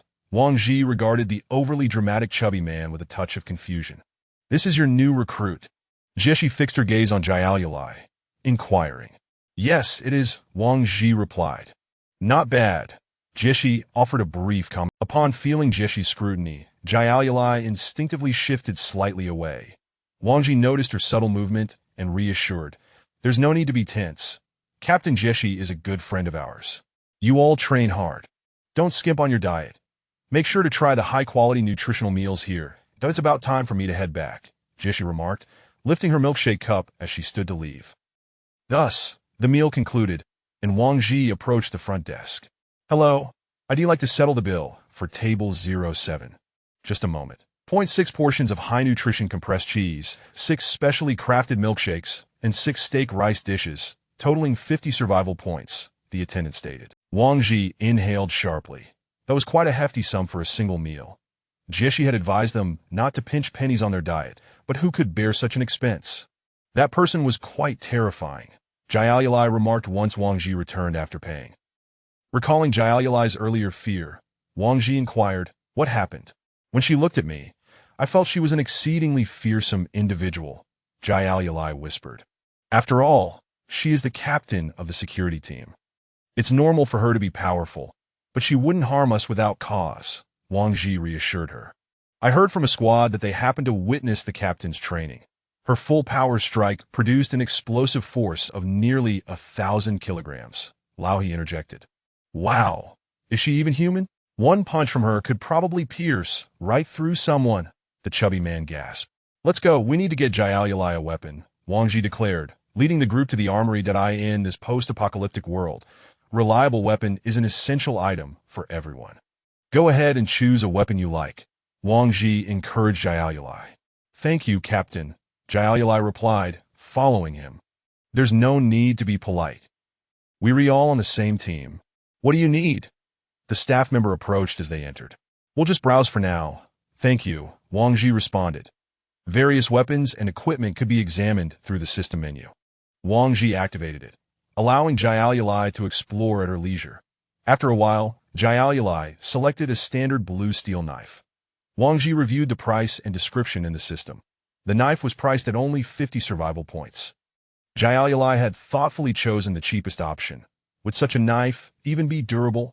Would it not break after just a few uses? Is this really what we're getting her? Sakura questioned, puzzled. Let us find a better knife. This one isn't sturdy and will break after a few uses, Wang Ji suggested, feeling that it would be better to make a worthwhile purchase rather than waste it on something flimsy. With that in mind, Wang Ji flipped through several pages in the system menu. Start choosing from this page. Wang Ji pointed at the screen, knowing that with Jiaoyulai's nature, if he didn't encourage her to look further, she might settle for a knife priced at 100 survival points. What about this one? Jiaoyulai pointed at a red-bladed knife on the page Wang Ji had turned to, asking hesitantly. The group gathered to examine the details. The knife was named Yaoling Long, priced at 500 survival points, made of tungsten alloy, boasting unparalleled durability. Additionally, it came with after-sales maintenance. Any chips or dull edges could be sent back for repair, alleviating concerns about its usability. Not bad. Indeed, there's a reason for the price. Wang Ji nodded in approval. Wow, when can I buy a weapon like this? The chubby man expressed enviously, gazing at the screen. Perhaps when we accumulate more survival points. For now, don't we already have firearms? Wang Ji remarked, glancing at the prices of rifles, which hovered around 500 survival points as well. Shall we order this Yaoling Long? Wang Ji turned back to ask. Yes. Hello, we would like to purchase this Yaoling Long. Wang Ji handed his magnetic card to the staff member.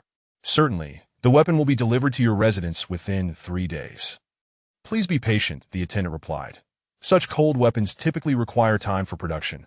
They are only crafted upon purchase. However, popular items are readily available due to high demand. Though 500 survival points was a considerable expense for them at present, it was a worthwhile investment in the long run. Besides, they still had handguns and daggers to use for a while. They could always upgrade their equipment once they earned more survival points. Let us go. Okay. It was evident that Jiaoyulai, having just acquired a fine weapon, was filled with joy. The group took Jiaoyalai on a tour of the various areas on the second floor, during which Wang Ji recounted how he met Lao He, Sakura, and the chubby man, as well as the events that transpired after arriving at the Dawn Tower. Jiaoyalai listened with rapt attention, akin to a child engrossed in a story, until Wang Ji mentioned the confrontation with the Crimson Flame team, prompting her to ask, "Captain, will they retaliate?" Wang Ji pondered for a moment. Given Zhao Yang's character, retaliation is likely. However, internal conflicts are prohibited within the Dawn Tower unless they occur in the arena. Otherwise, the security team will impose sanctions. I wish to become a strong person like Captain Jieshi. And then protect everyone, protect the captain. Jiaoyalai said earnestly, clenching her fists in determination. Wang Ji felt a flush of warmth upon hearing her desire to protect him. This girl, though small in stature, could utter such bold words without a hint of self-consciousness. In the future, you're not allowed to act alone. Always have a partner. It's crucial for safety that we are in a post-apocalyptic world with no laws or justice. The only one you can truly trust is yourself, understand? Wang Ji instructed. Does that mean we can't trust you too, Captain? Jiaoyalai looked up at Wang Ji. Well, not completely, because I too do not know if I might fall into darkness in this world. Wang Ji responded, a shadow of melancholy crossing his face. It's all right. Even if you were to sell me out, I would willingly accept it, for I owe my life to you all. Jiaoyalai smiled, raising her head. Wang Ji glanced at Jiaoyalai, choosing not to respond. What would the future hold for them? He could hardly envision it. Chapter 26. The former dynasty. After a leisurely stroll, the five returned to their residence. At that moment, Sakura was perched on the edge of her bed, swinging her legs back and forth. After a moment of contemplation, she spoke up. "Dear brother, come here. I have something to discuss with you." Upon hearing her, Wang Ji, without a second thought, approached her. However, as he drew near, an unsettling feeling washed over him, prompting him to consider retreating, but alas, it was too late. Sakura swiftly yanked him onto the bed, wrapping one arm around his neck while brandishing a dagger in the other, waving it in front of his eyes. Noticing the alarming situation, Wang Ji nervously inquired, "What is it, Sister Sakura?" "Ah, it seems there is a crack on my dagger," Sakura exclaimed suddenly. Wang Ji, upon hearing her words, redirected his gaze to the dagger before him. It appeared immaculate, devoid of any blemish. Where could this supposed crack be?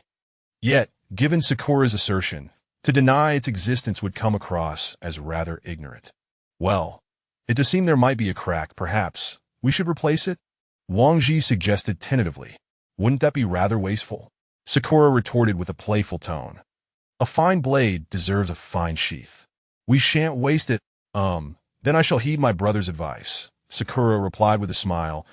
As Wang Ji prepared to rise, she unexpectedly draped her legs over his. Sister Sakura, this. After a tiring few days outside, my legs are sore. Please give him a massage, Sakura languidly declared while reclining on the bed. Sore legs? What a jest, his legs were sore too. Who would attend to his needs? Nonetheless, after some contemplation, Wang Ji placed his hands on Sakura's legs and began to knead. Your technique is quite professional.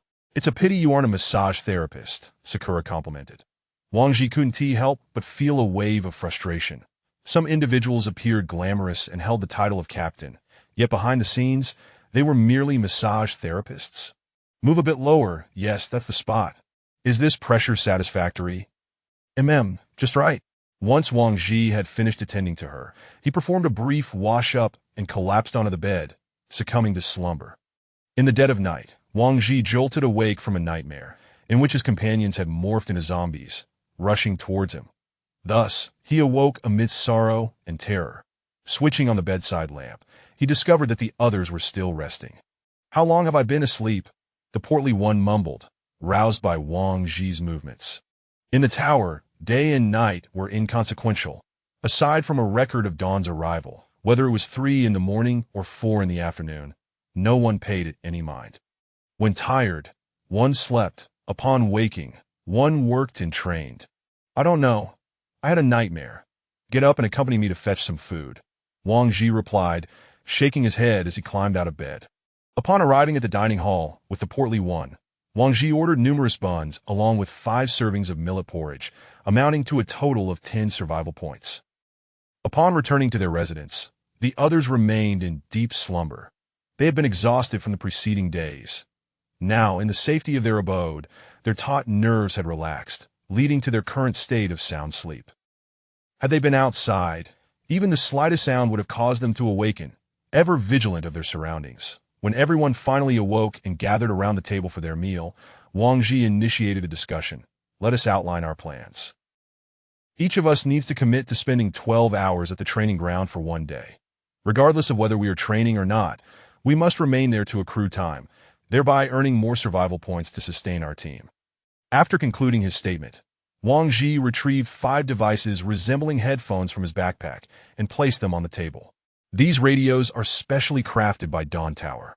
They can receive signals within a 10-kilometer radius without requiring any network, usable at any location. For the other party to receive your message, you must be on the same channel and press this button to speak, allowing others on the same frequency to hear you. Wang Ji explained to his companions. Hello? Hello? Can you hear me? The portly one tested the radio. The others nodded in affirmation that the devices were functioning properly. All right, Lingling Yao. Check the mission status, Wang Ji commanded. Current tasks. 1. Individual training. Accumulate 12 hours to earn 10 survival points. 2. External mission. Remaining mandatory acceptance time. 28 days, 16 hours. Check the trading status, Wang Ji continued. Information has currently been sold once, yielding 90 points. Wow, business is brisk, Sakura remarked. Wow. If so many teams purchase our external information, won't we strike it rich? Wouldn't that mean lavish feasts every day? The portly one exclaimed excitedly. You're overestimating. They will likely organize several teams to jointly purchase our information and share it. Selling a few copies would be commendable, Wang Ji replied. Once we finish eating, let us proceed to train. Portly one, train diligently. Next time we venture out, luck may not be on our side. Wang Ji said before rising to leave. That on the way, feeling uneasy about the portly one's self-discipline, he approached Lao He saying, Lao He, when you have a moment, please guide the portly one. We cannot allow him to be a liability. Train him rigorously. All right, I excel at training others. Lao He chuckled. Sakura, please keep an eye on Lioli as well. Although her knife skills are commendable, she still lacks knowledge and proficiency with firearms. Considering you gave me a leg massage, I shall reluctantly agree, Sakura responded. Upon entering the training hall, one could observe individuals training at all hours. First, it allowed them to earn survival points. Second, it enhanced their capabilities. Third, they were on the verge of facing an external mission. Hey, have you heard? The Tier 3 team from the former dynasty went out yesterday. I heard. I even went to the first floor to watch them leave. Their presence, their equipment, truly enviable. I wish to join them, but alas, there are limits on team size. Give it up. With your physique, how could they possibly take notice of you? What are you saying? Are you not afraid the captain will overhear? The former dynasty, huh? Wang Ji overheard their chatter from his training spot, marking his first encounter with news of a Tier 3 team. Some among them had been here for quite some time. Upon hearing of the existence of Tier 2 and Tier 3 teams, he felt no surprise. After all, the apocalypse had just begun, and the level of a team merely indicated its size. To him, the rest bore little significance. Chapter 27.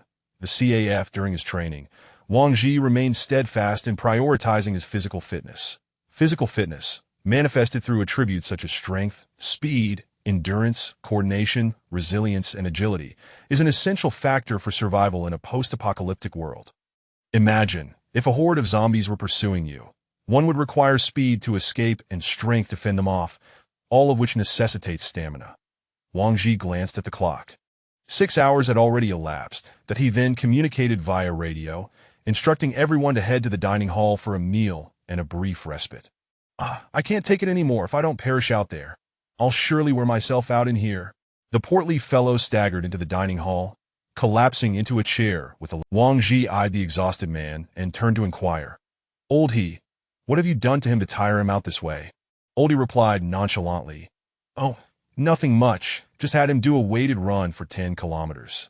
Surely a 10-kilometer weighted run wouldn't exhaust him to this extent. Wang Ji nudged the slumped figure at the table. Hearing this, the portly man draped his arms over the table and weakly retorted, "Look, can you see the indentations on my arms? And on my legs and waist? That was 30 kilograms, 10 kilometers, mind you. Old he, you ought to temper your approach. The man has a poor foundation and needs to progress gradually," Wang Ji said, genuinely concerned about the welts on the portly fellow's arms, fearing he might push him beyond his limits. "Rest assured, I know what I'm doing. If we don't intensify training, we'll be devoured by the zombies outside. But where's the time for gradual progress?" He dismissed Wang Ji's plea for moderation. Wang Ji chose not to press further. After all, the man's life was his own, and as long as training did not lead to death, they might as well train to their limits. "Hey, is the portly fellow here playing dead?" At that moment, Sakura and Lioli approached from outside. Once seated, Wang Ji noticed that Lioli did not seem to be in good shape either. Her delicate face appeared pale, and her hands trembled slightly on the table. Upon noticing Sakura's arrival, the portly man propped himself up and proposed to Lioli, "How about we swap places? Let me train with Sister Sakura." "Oh!" Sakura raised an eyebrow, her dagger spinning faster and faster in her hand, culminating in a sudden flash. "Do you still wish to train with me now?" The portly man gazed at the hair that had fallen on the table and swallowed hard. "I was just joking. One must not engage in frivolous exchanges between the sexes." He then returned to his prone position on the table, feigning death once more. "Did I in the midst of this banter?" Wang Ji had already ordered 10 large portions of rice along with 5 bottles of red wine, accompanied by 3 vegetarian dishes and 1 meat dish.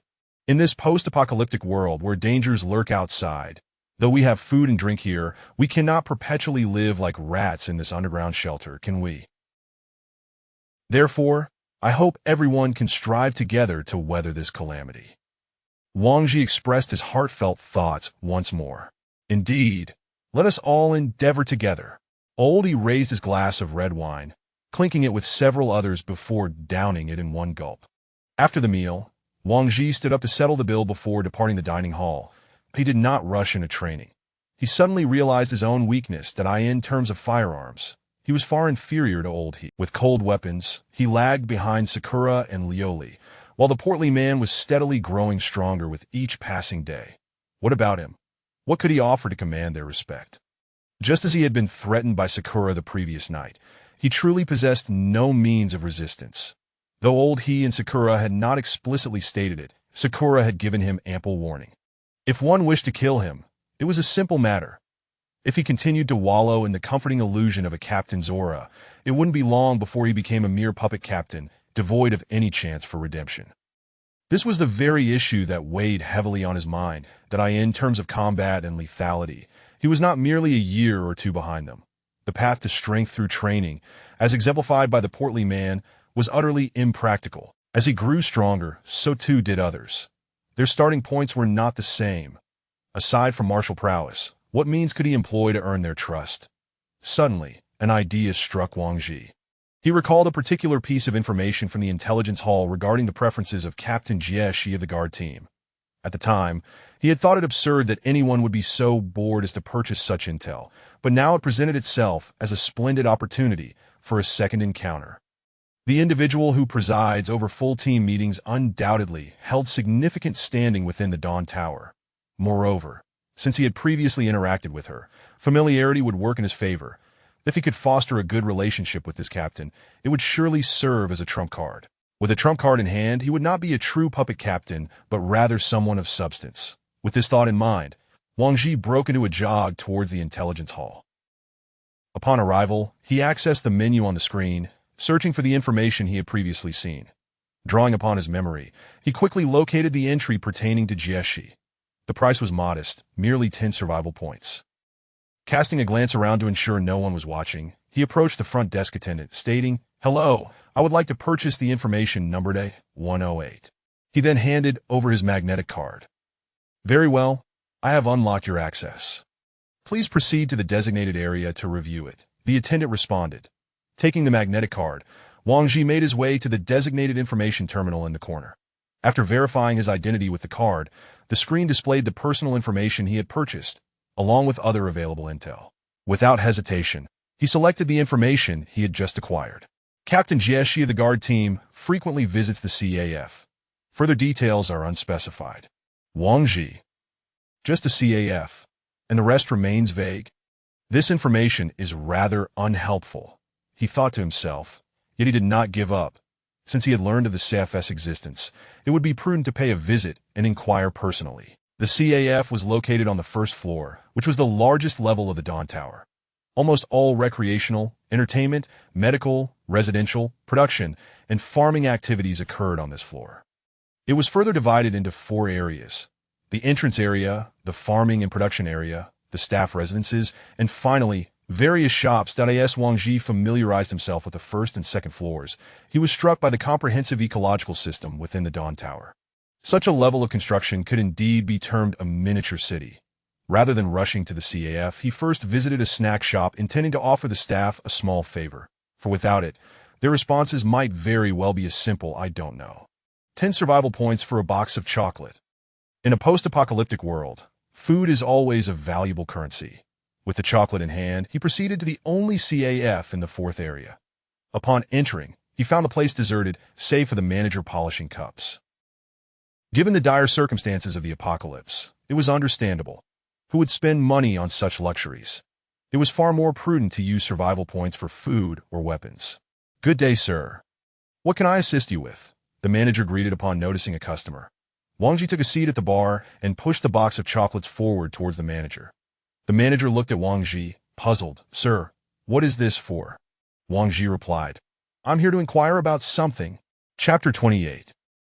Memories. "May I inquire about something?" Go ahead."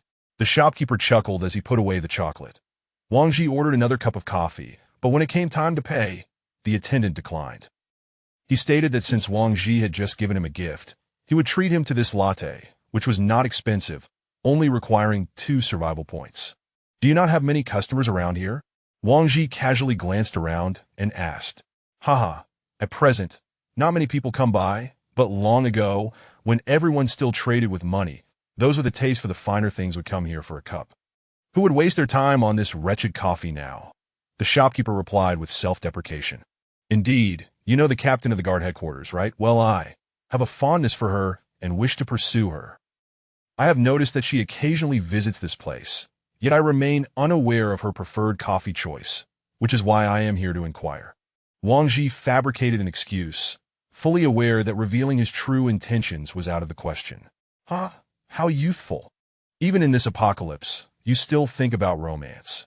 However, I must advise you, Captain Jieshi is not someone you can easily pursue, the shopkeeper remarked, shaking his head at Wang Ji. Failure is preferable to regret. Wang Ji responded nonchalantly, fully aware of the improbability of his endeavor. "Very well. This young man possesses ambition. Captain Jieshi does indeed come by occasionally. She exclusively purchases Blue Mountain coffee beans, but she takes them away to brew elsewhere, likely due to her status."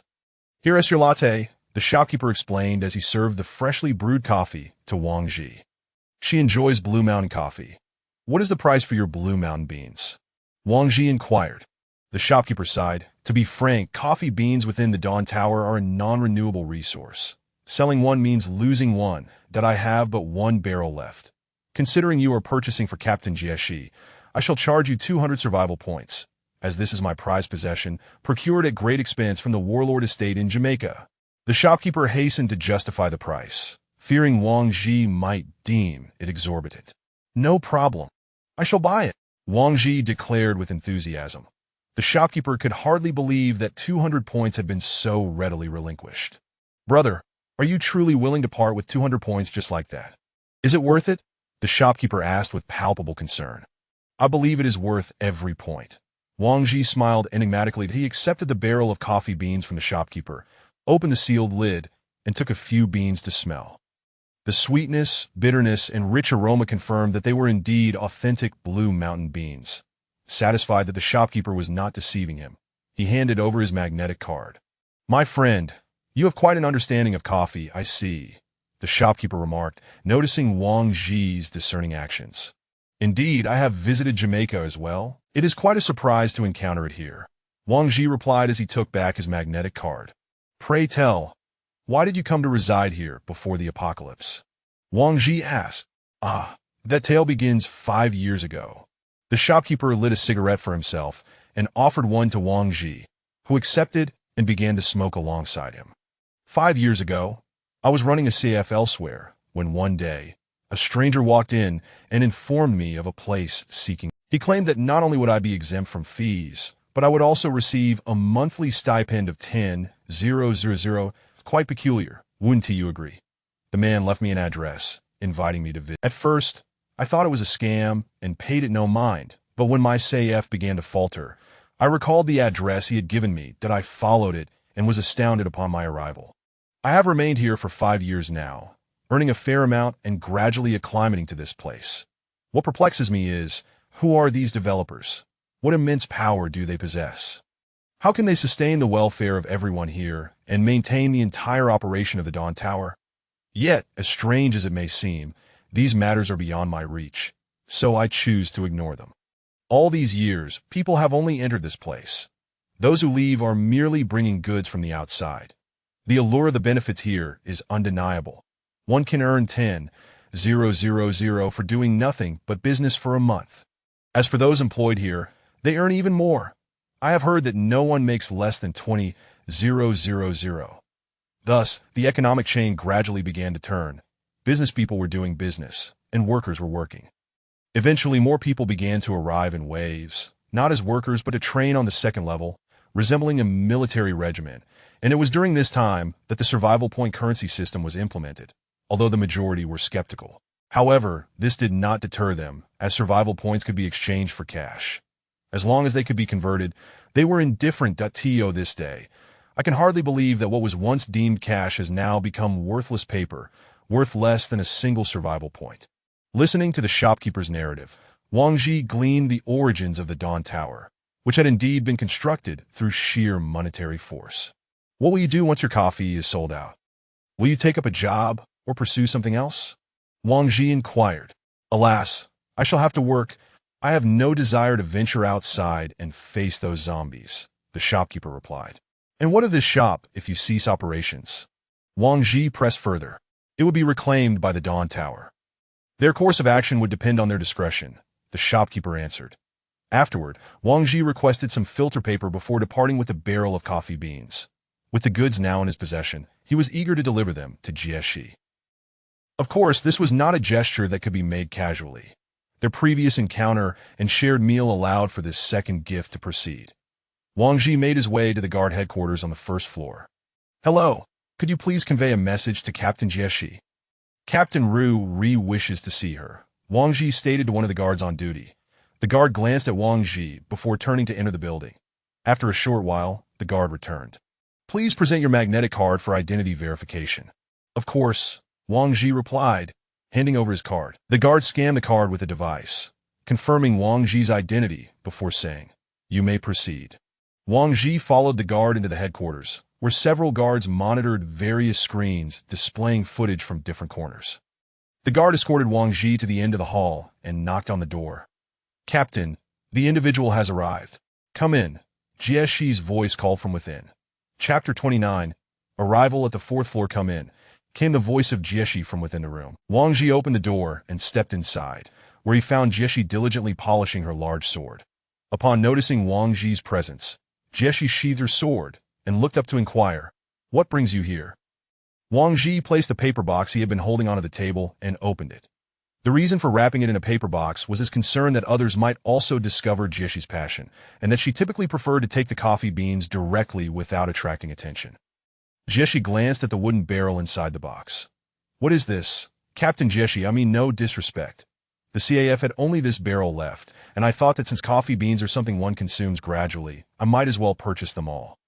I also happened to overhear the CAF owner mention that you frequently patronize his establishment, so I brought it to you." Before Wang Ji could finish speaking, the door swung open again, revealing a man in a Dawn Tower uniform, holding a bouquet of flowers. Upon noticing Wang Ji's presence, the man paused momentarily before addressing Jieshi Sierra. "What are you two up to?" "Zhao Yin, allow me to correct you. Please refer to me as Captain Jieshi. Furthermore, do I need to report my activities to you?" Jieshi replied coldly. "Actually, I came to. If it's not of any significance, there is no need to share," Jieshi interrupted, not allowing Zhao Yin to complete his sentence. Very well. I shall not disturb you two any longer, Zhao Yin said, his expression darkening as he tossed the flowers onto a nearby table and exited the room. Wang Ji recognized Zhao Yin as the individual Jieshi had introduced during the meeting in the conference hall. However, to clarify their relationship, he could not resist asking, Captain Jieshi, who was that just now? He is the head of the logistics inspection team on the first floor, a rather bothersome fellow, Jieshi replied, rising to retrieve her sword. Follow me. Upon hearing this, Wang Ji picked up the coffee and trailed behind Jieshi. What are we going to do? He asked, walking in her wake. Jieshi remained silent, moving forward with purpose. They arrived at the elevator, where Jieshi pressed the button for the fourth floor. Having only recently arrived at the Dawn Tower, Wang Ji was familiar only with the first and second floor. Access to the third floor required a level 3 team, which he did not possess. Now, bypassing the third floor entirely and heading straight to the fourth, he felt a surge of excitement, a rare emotion for someone as composed as he usually was. Ding! They had arrived! As the door opened, they were greeted by rows of grand residences, each 2 or 3 stories high, resembling a nighttime neighborhood due to the absence of streetlights and sunlight. Who lives in all these luxurious homes? Wang Ji inquired, gazing at the opulent structures. All of these are shareholders from the establishment of the Dawn Tower. Each has invested no less than $1 billion, Jieshi replied. Does that mean we newcomers will never have the chance to reside here? Wang Ji remarked, surveying his surroundings. Jieshi pondered for a moment before stating, theoretically, it is possible, but currently, there are no available units, as there are none unoccupied. Although Jieshi claimed there were no empty homes, Wang Ji noticed that the majority of the residences were dark, suggesting they were uninhabited. Could it be that the Dawn Tower had conspired against these shareholders? The thought made Wang Ji's breath quicken. What is the matter with you? Jieshi asked, observing Wang Ji's unusual demeanor that on nothing. Just thinking about when I might get to live here. Haha. Wang Ji replied, shaking off his unease with a casual laugh. After a while, they stopped in front of a building. Wang Ji glanced at the door plate marked 010. Jieshi opened the gate and walked through a small courtyard before arriving at the entrance of the residence. Wang Ji surveyed the empty courtyard, feeling it was larger than his current living space. Once inside, he examined Jieshi's home, which was not the opulent style he had imagined, but rather a minimalist and understated decor with plenty of open space, likely to allow for ease of movement during her training. Make yourself comfortable, Jieshi said, heading into another room. Wang Ji sat on the sofa in the living room, feeling somewhat awkward that he had never anticipated that his first visit to a girl's home would unfold in such a manner and environment. Moments later, Jieshi returned, dressed in different clothing and carrying 2 coffee cups. She opened the barrel, took a handful of coffee beans, and proceeded to crush them one by one with her fingers before tossing them into her cup. Wang Ji watched in disbelief. Crushing coffee beans by hand? Was she not wasting them? Captain Jieshi, is this how you always drink your coffee? Wang Ji asked, unable to hold back his concern. Is there a problem? Jieshi took a small sip. No problem at all, Wang Ji responded, then took a handful of beans from the barrel, weighed them, and returned a few before settling on 10 grams. He took out a filter paper, ground the beans on it, then placed the filter into his cup. Water temperature is one of the key factors that affect the flavor of coffee. It is best around 90 degrees. Water that is too hot can release undesirable substances from the coffee, resulting in a bitter taste. Conversely, if the water is too cold, the aromatic compounds 1T be released, highlighting the sourness. So temperature is crucial, Wang Ji explained as he poured water heated to approximately 90 degrees into his cup. Next, add a bit of water to soak the coffee grounds for about half a minute, which will yield a richer brew when filtered later, he continued. Finally, we will slowly fill the cup with water. Wang Ji pushed the freshly brewed coffee towards Jieshi, gesturing for her to taste it. Jieshi, intrigued by the elaborate process Wang Ji had undertaken, lifted the cup to her lips and took a sip. Upon tasting the coffee, she glanced at her own cup, her expression revealing her thoughts without words. Seeing that he had offered his cup to Jieshi, Wang Ji decided to take a sip from the cup she had just prepared, deeming wastefulness a shameful act. Hey! Jieshi exclaimed suddenly after Wang Ji had taken a sip. What's wrong? Wang Ji asked, glancing down at his cup and realizing it had just been in Jieshi's possession. Actually, Captain Jieshi, yours isn't too bad either, Wang Ji said, trying to ease the awkwardness. Chapter 30. The mother and child pendant. Surely, The news about this coffee isn't something you happen to stumble upon, is it? Jie casually inquired while savoring the coffee brewed by Wang Ji.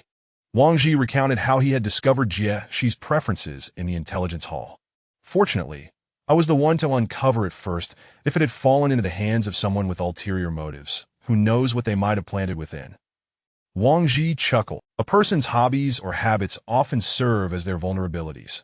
Once a weakness is exposed, it can be sharply exploited, leading to irrevocable consequences. Thank you for your concern, Jie replied graciously. Captain Jie, given my limited abilities and the strength of those in our team, what should I do to fulfill my role as captain effectively? Wang Ji asked, a look of confusion on his face. Upon hearing this, Jie regarded Wang Ji with a smile that bordered on amusement.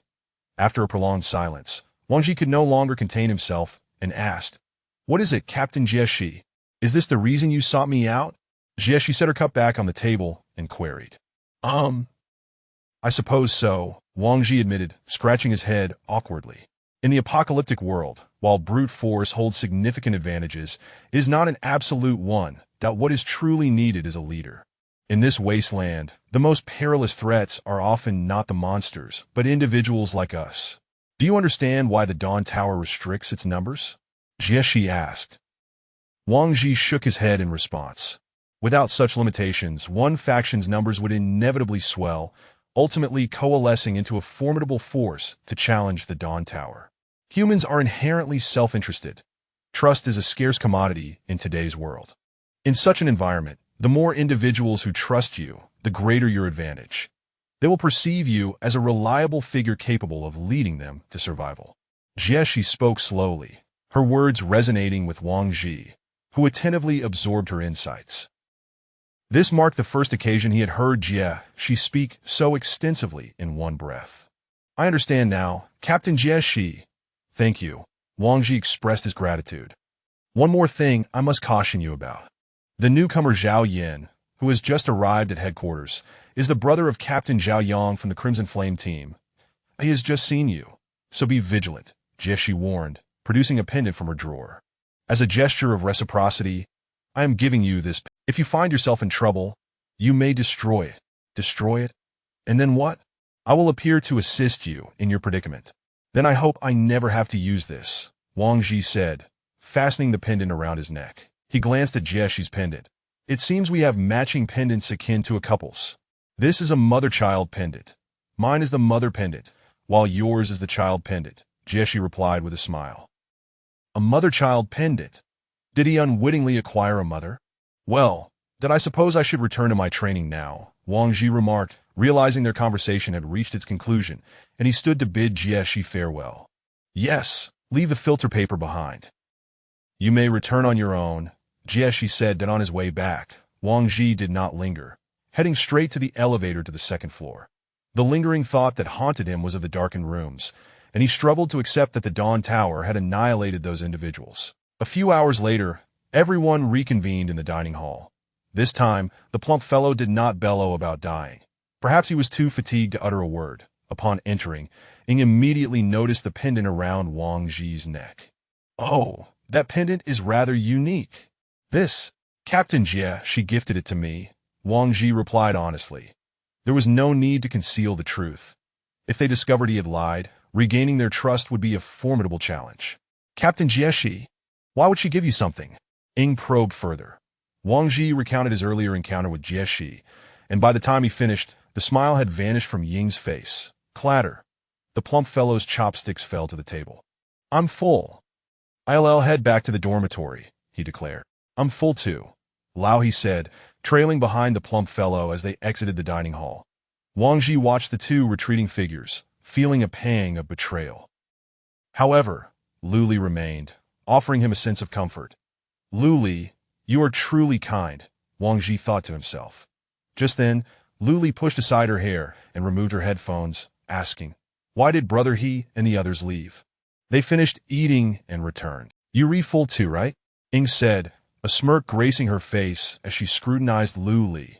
Lu Li glanced at Wang Ji, then at Ing, and promptly exited the battlefield. Now, only Wang Ji and Ing remained at the table. Unsure of how to initiate a conversation, Wang Ji could only lower his head and eat in silence. Why did you seek her out? Do you even know her? Who was it that initially said we shouldn't act alone? Ying launched a barrage of questions at Wang Ji. Speak. Seeing Wang Ji remain silent, Ying's anger flared, tightening her grip on the dagger in her hand. I just want us to survive in this apocalyptic world. You all possess remarkable abilities, but what about me? I fear the day I might be abandoned or discarded. I need a path forward, Wang Ji confessed, still avoiding eye contact. Upon hearing Wang Ji's heartfelt admission, Ying's grip on the dagger relaxed slightly. Have you considered what would happen if something went awry? What about the rest of us? Should we seek vengeance for you? Or act as if nothing has occurred? No. There won't be a next time, Wang Ji murmured, as the commotion caused by Ying had drawn the attention of those around them. On the way back, he explained the pendant's purpose to Ying, who finally regained her composure and said, I hope you are right. Chapter 31. The departure of Yao, Linglong, Wang Ji, and Ying returned to their dormitory, where they were met with puzzled stares from the other three, who observed the pair chatting animatedly with smiles on their faces. Why are you all looking at me? Wang Ji inquired. Oh. Haha, I just didn't expect you two to be so full so soon. Haha, the plump one chuckled, turning away to go back to sleep. As Wang Ji spoke, he first prepared a basin of hot water for Ying to soak her feet, followed by a half-hour massage, before finally heading to the bathroom to wash up. He lay down, turned off the bedside lamp, and did not immediately succumb to slumber. Instead, he contemplated the events of the day. To his astonishment, Zhao Yang from the Crimson Flame team turned out to be Zhao Yan's younger brother. Today, Zhao Yan had witnessed him in Jieshi's room, causing him to lose face right before Zhao Yan's eyes. Moreover, given the previous conflict with Zhao Yang, it was inevitable that Zhao Yan would ally with Zhao Yang to confront him. It appeared he needed to be cautious of those individuals. Even though there was a security team maintaining order, Jieshi could not be present at all times. She would eventually need to rest. This thought caused him a slight headache. With the strength of Lao He and Ying, they were not afraid of retaliation from the Crimson Flame team, but Zhao Yan was a figure who had appeared on the conference platform. Dealing with him would not be so straightforward. Wait, Jieshi is aware that Zhao Yan would seek revenge on him. When Zhao Yan and Zhao Yang retaliated, they would disrupt the rules of the Dawn Tower. At that time, he would naturally destroy the pendant Jieshi had given him, and then Jieshi would appear. This way, she could not only aid him, but also utilize the chaos to eliminate both Zhao Yan and Zhao Yang. Was all of this meticulously orchestrated by Jieshi? Brilliant! Wang Ji couldn't help but exclaim. What is so brilliant about not sleeping? Ying, who overheard Wang Ji muttering to himself, asked with a hint of confusion. Nothing. I just find the situation increasingly intriguing. I think you've gone mad, Ying retorted, rolling over to continue her slumber. After a night passed, the room's lights illuminated. Perhaps due to the intensity of their training, Lu Li and the plump one were still fast asleep, while Lao He and Ying had risen early, stretching their limbs in the open area. You two are quite diligent. Even in the dormitory, you don't rest, Wang Ji remarked as he sat up, checking the time. It had already been 8 hours. One should move while alive. Once dead, one cannot stir, Lao He stated as he continued his exercises. I concur with this sentiment, Uncle. Ying chimed in. All right then, Ying Jie, shall we go buy breakfast? Wang Ji proposed. Once the two stepped outside, Ying asked, What made you think to bring me this time? Bringing a beautiful woman to buy food has its perks, Wang Ji replied with a smile, purposely omitting the fact that he considered her a bodyguard. Oh. Is that so? Then wouldn't it be even more impressive if you were to embrace your sister? Ying teased, looking at Wang Ji with a playful glint. Wang Ji chuckled awkwardly, refraining from actually putting his arm around her. After spending several days together, he understood that if he acted on Ying's suggestion, he might not even reach the dining hall. Breakfast consisted once again of steamed buns and millet porridge. The two returned to their residence with the food, rousing Lu Li and the plump one from their slumber. Today, during training, the 5 of us will operate within the same area.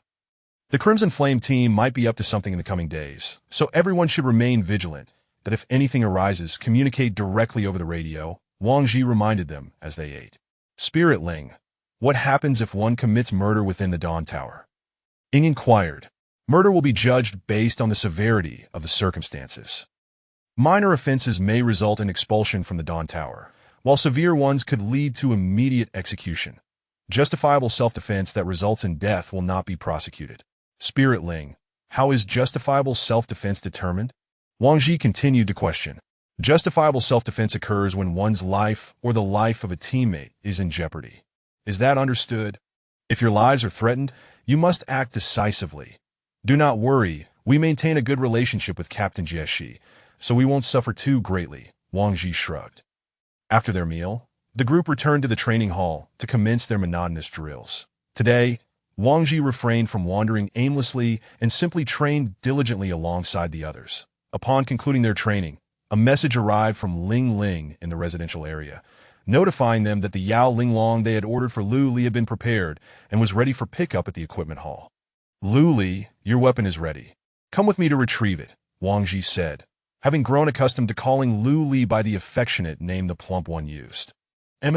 After presenting their magnetic cards at the hall, they received the weapon, which was housed in a long metal case. Lu Li, eager to see her new weapon, attempted to take it out immediately, but Wang Ji cautioned her against it, noting the crowd outside. It would be best to wait until they returned to the dormitory. Once back, Lu Li could hardly contain her excitement as she opened the metal box to reveal the blade within.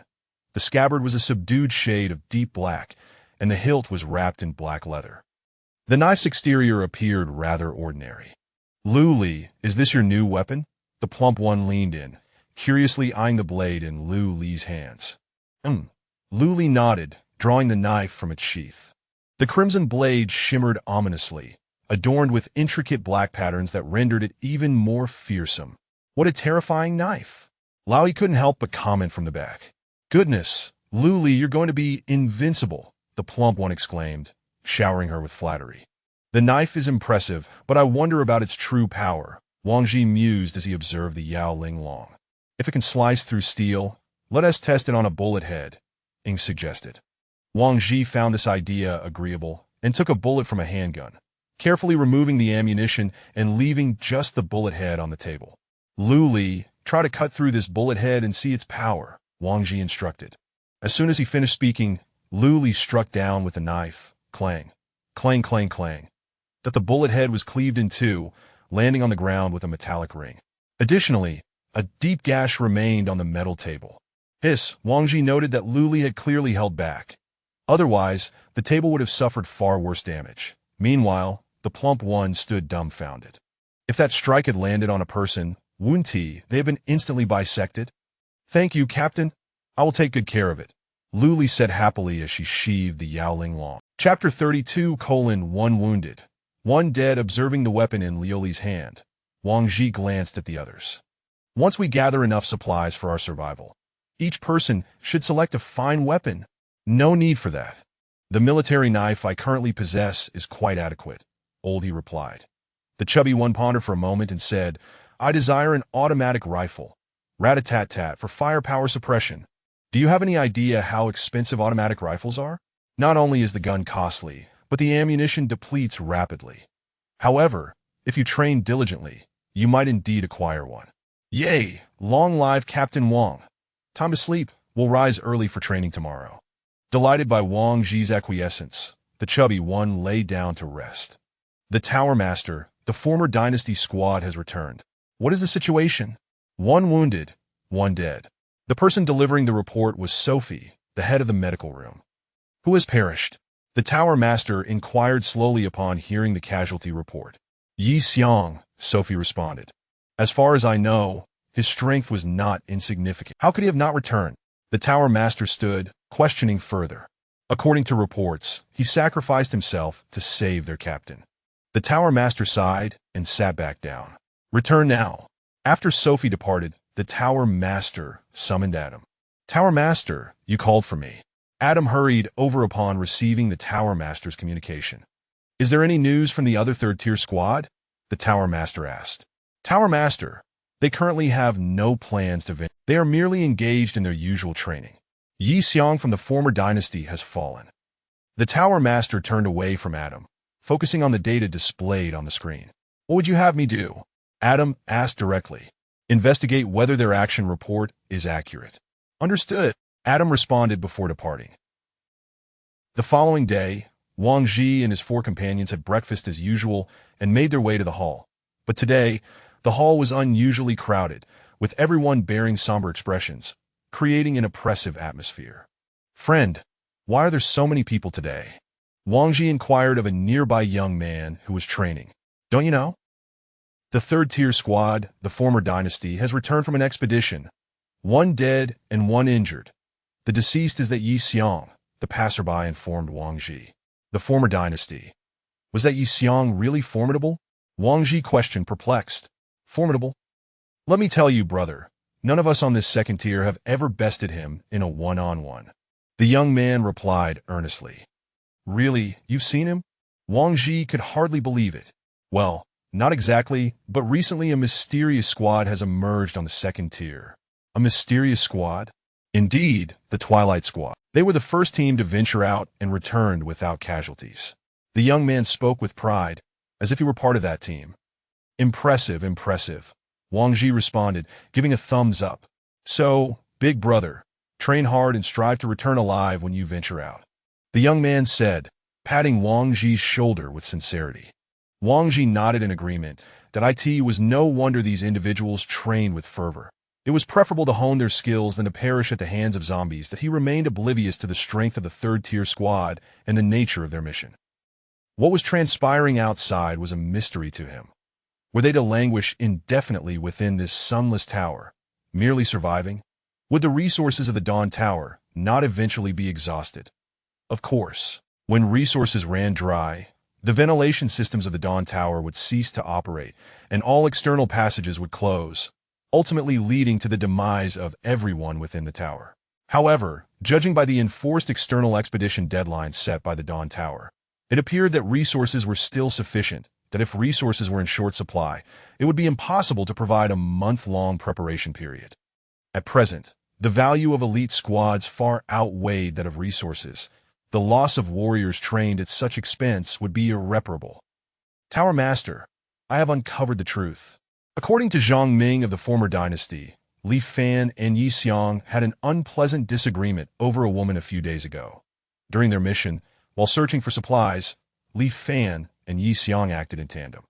When they regrouped, they learned from Duan Xingtian that they had been ambushed by a horde of zombies, and Yi Xiang sacrificed himself to afford Li Fan a chance to escape. However, Zhang Ming expressed his disbelief, stating that Li Fan's injuries did not appear to be inflicted by zombies, but rather seemed to stem from a struggle with Yi Xiang. Adam reported the findings to the Tower Master upon entering his chamber. The Tower Master sat in his chair, rubbing his temples. Then, "Tower Master, how shall we proceed?" Adam asked again. After a moment of contemplation, the Tower Master replied, "Let it be. As long as the energy core is retrieved, that suffices." "Understood." Ultimately, the Tower Master chose to turn a blind eye, allowing the squad to resolve their internal matters. After Adam departed, the Tower Master pressed a couple of buttons on the screen to initiate a video call. "Old Dr. Chun, have you received the new energy core?"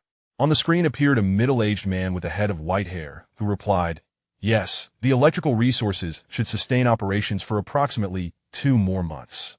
"Excellent. Thank you for your hard work, old Dr. Chun." "Huh, Tower Master, you flatter me. For the continuation of humanity, even sacrificing my life is worth it," old Dr. Chun said with a smile. "Please make sure to rest. Do not overexert yourself," the Tower Master cautioned. Only after old Dr. Chun agreed did the Tower Master end the call and return to his seat to review the files of various squads. In the training grounds of the second tier, the number of individuals continued to swell, and some training equipment had begun to require waiting lines. In such an atmosphere, training was enhanced, as the multitude fostered competition and camaraderie. If there were women present, men would invariably gather, eager to showcase their prowess and capture the attention of the opposite sex through their training. Sakura and Lioli were no exceptions. They had seemingly become the darlings of the second tier, surrounded by men who subtly drew closer, each attempting to attract the other's attention in their own way. Yet, none dared to approach them directly. Just as the crowd gazed longingly at the two, Wang Ji approached and led them away. It was time for lunch, and he had come to summon them. "Who is that guy? Is he really with both of them? That fellow seems to be their captain." "Surely not. I could knock him down with a single punch." "All right, Let us not be bitter. Why don't you take your squad out for a spin? Let us go out then, but not for a couple of days. Come on, in a couple of days. Won't that just be 2 days before the mission? Watch it. Keep underestimating him, and I'll knock you out. Hey, you talk like you're some hotshot. Who's afraid of whom? Chapter 33. The arena plan. Wang Ji made his way to the dining hall, enduring a myriad of envious glances along the way. As per usual, he opted for 1 meat dish, 3 vegetarian dishes, and a soup. I heard that a member of the level 3 team died during an outing. Is that true? Asked the plump man, stuffing his mouth with food. That's what everyone is saying, so it must be true, Wang Ji replied. It seems that the level 3 team, isn't as formidable as one might think, Oldie commented. We shouldn't be too quick to judge. After all, they are still level 3. That they wouldn't easily perish with their survival points of 10,000 to procure equipment. That it could either be an excessively difficult mission or internal strife, Wang Ji analyzed.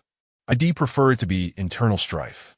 If the mission is too challenging for them, who among us level 2 teams would dare venture out? The plump man remarked. Let us not overthink it. We'll take it one step at a time. After the 5 finished their meal and returned to their quarters, Ling Yao brought forth a new piece of information. Wang Ji opened the app, revealing a newly released rule. The content of the rule stated, effective immediately for every survivor retrieved during an outing. A reward of 100 survival points will be granted. Resources will be rewarded according to their classification. Furthermore, the training reward mechanism will be abolished in 10 days. Essentially, this new rule compels teams that have been idly subsisting to either take up labor in the ecological industrial area or venture outside to gather resources or seek out survivors, thereby replenishing their individual survival points. For those too fearful to venture out, they must resign themselves to being laborers. Yet, who would willingly accept such a fate? Being a laborer signifies a lifetime of servitude, with no hope for advancement. Although the training missions had been canceled, Wang Ji was in no hurry to embark on a second outing. He intended to wait until the very last day. The reason being, their survival points were still quite ample, allowing them to observe the preceding teams and gather further intelligence regarding casualties and conditions. Their initial success had been due to fortune, and he could not rely on luck alone. 10 days later. In the training hall on the 2nd floor, the number of participants had reached a peak during this period. In these final 10 days, nearly everyone had benefited from an easy gain of 100 survival points. However, once this period concluded, the number of individuals in the training hall plummeted dramatically. Some chose to escape to the ecological industrial area, while others decided to gamble by venturing out. In any case, they could not remain idle. Brother, you must intercede on my behalf. We've labored here for a month, all thanks to that Wang Ji from level 2. Zhao Yang pleaded desperately beside a man.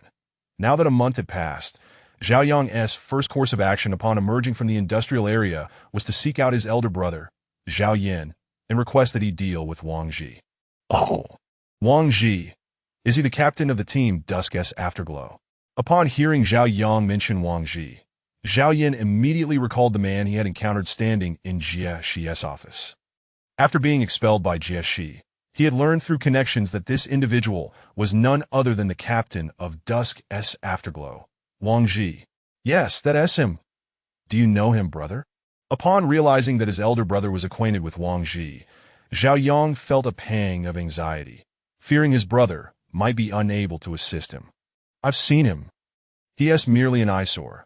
Since you have a grudge against him, how could I, as your brother, remain indifferent? Speak. What do you wish to do? Zhao Yin replied confidently. I don't know. Do you have any good ideas, brother? Zhao Yang asked.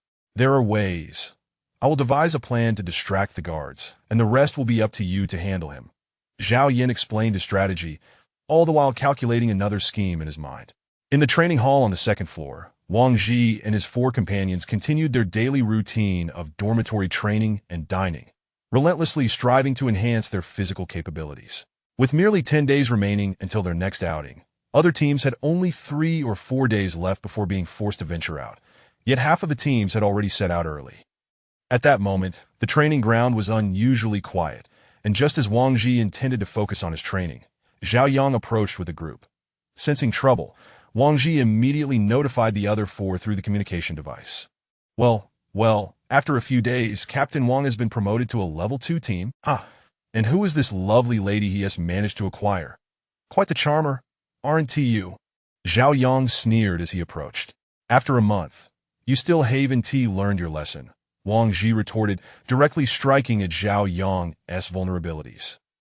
Hearing Wang Ji bring up this topic again ignited Zhao Yang's fury. Kid, last time was merely luck, but this time... Captain, why waste words with them? Let me go up and scratch those two women's faces. Wei Xiaolian stepped forward, only to be halted by Zhao Yang. Xiaolian, be patient. We must first catch up with Captain Wang, right? Now, are you here for a match in the arena, or do you prefer to remain here? Zhao Yang directed his glare at Wang Ji once more. Observing Zhao Yang's demeanor, it was evident that he had come prepared. With Jie Shi likely absent and the guards potentially compromised, Wang Ji had received a covert hint from Jie Shi, leading him to suspect that Zhao Yang was indeed backed by Zhao Yin. Very well then, let us take this to the arena, Wang Ji replied. Wang Ji felt confident in his team. After a month of training coupled with real-world combat experience, the outcome of the match was uncertain. In fact, the arena presented a legitimate context. In the heat of battle, even if a life were lost, it would be deemed a mutual agreement, as stepping into the arena signified the consent of both teams.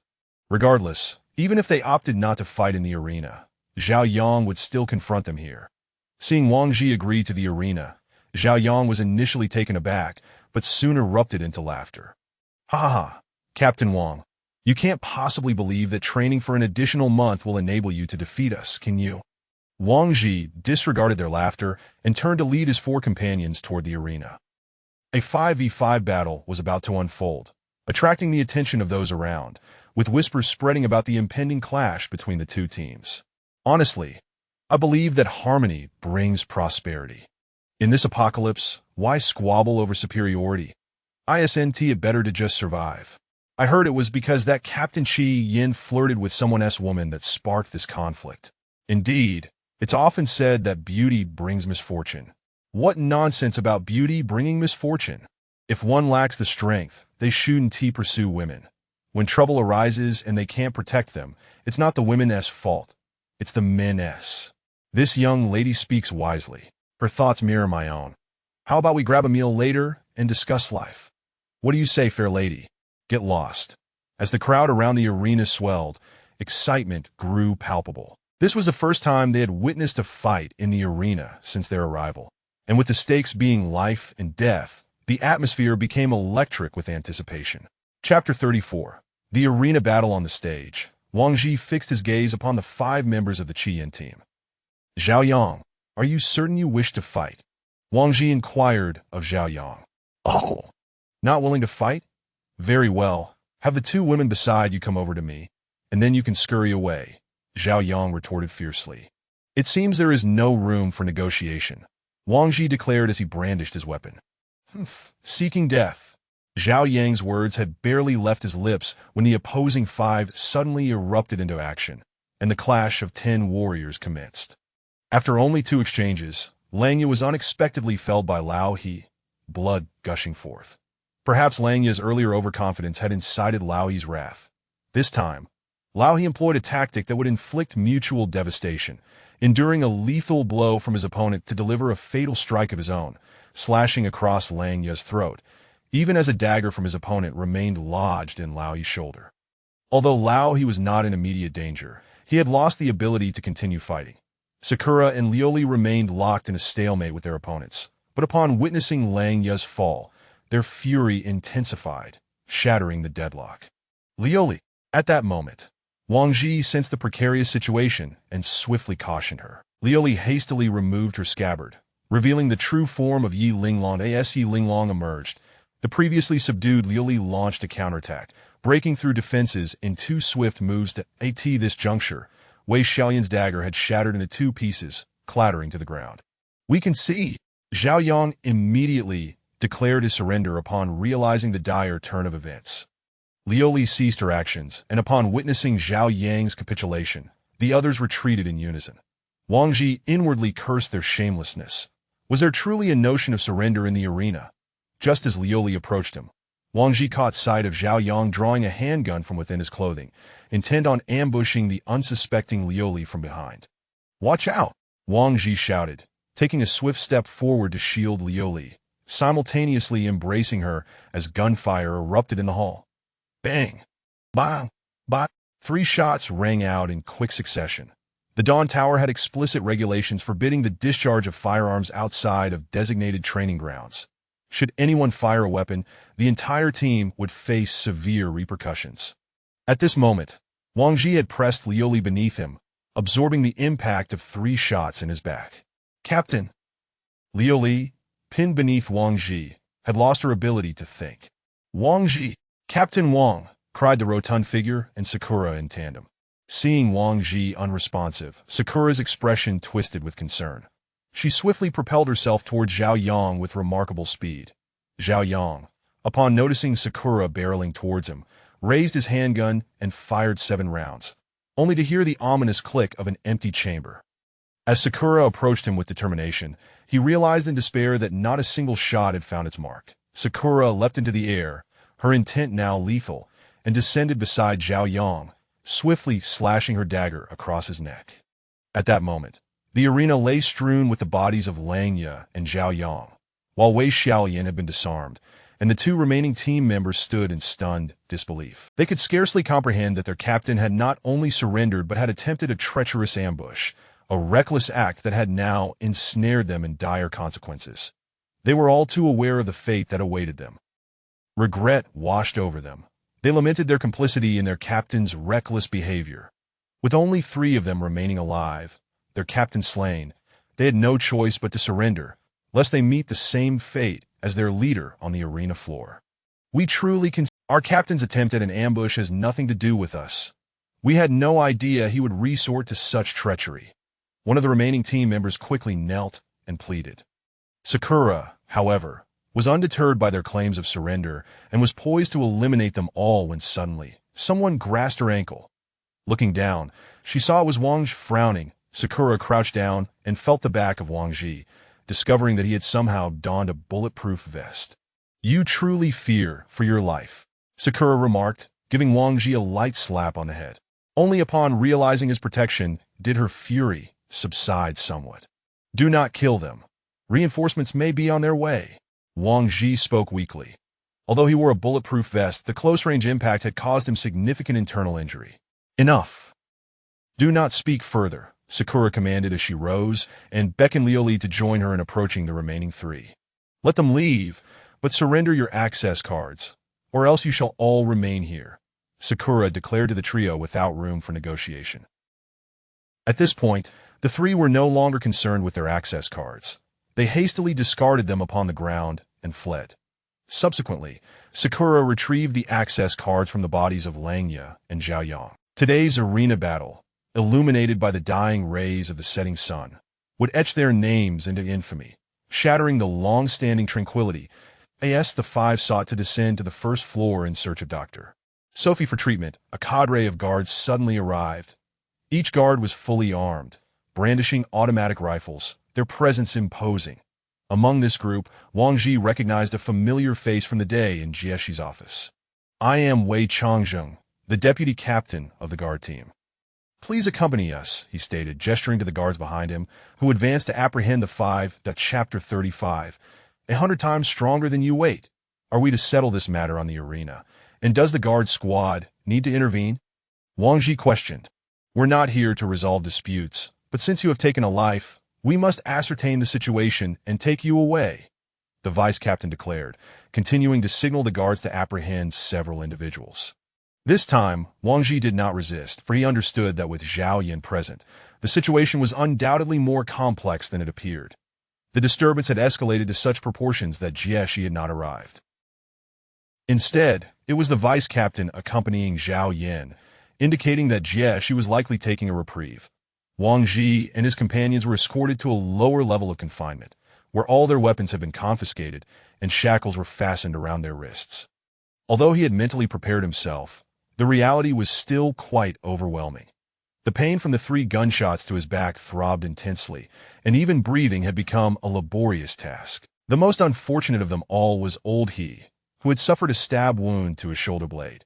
His injury had merely been hastily bandaged, and he had yet to be taken to the medical room before being taken away. "Excuse me, we have an injured person. Can he be taken to the medical room for treatment?" Wang Ji inquired. Upon hearing this, the guards around them acted as if they were deaf, continuing to lead them deeper into the facility. You still wish to receive treatment. Once you enter, don't expect to come out alive, Zhao Yin mused to himself.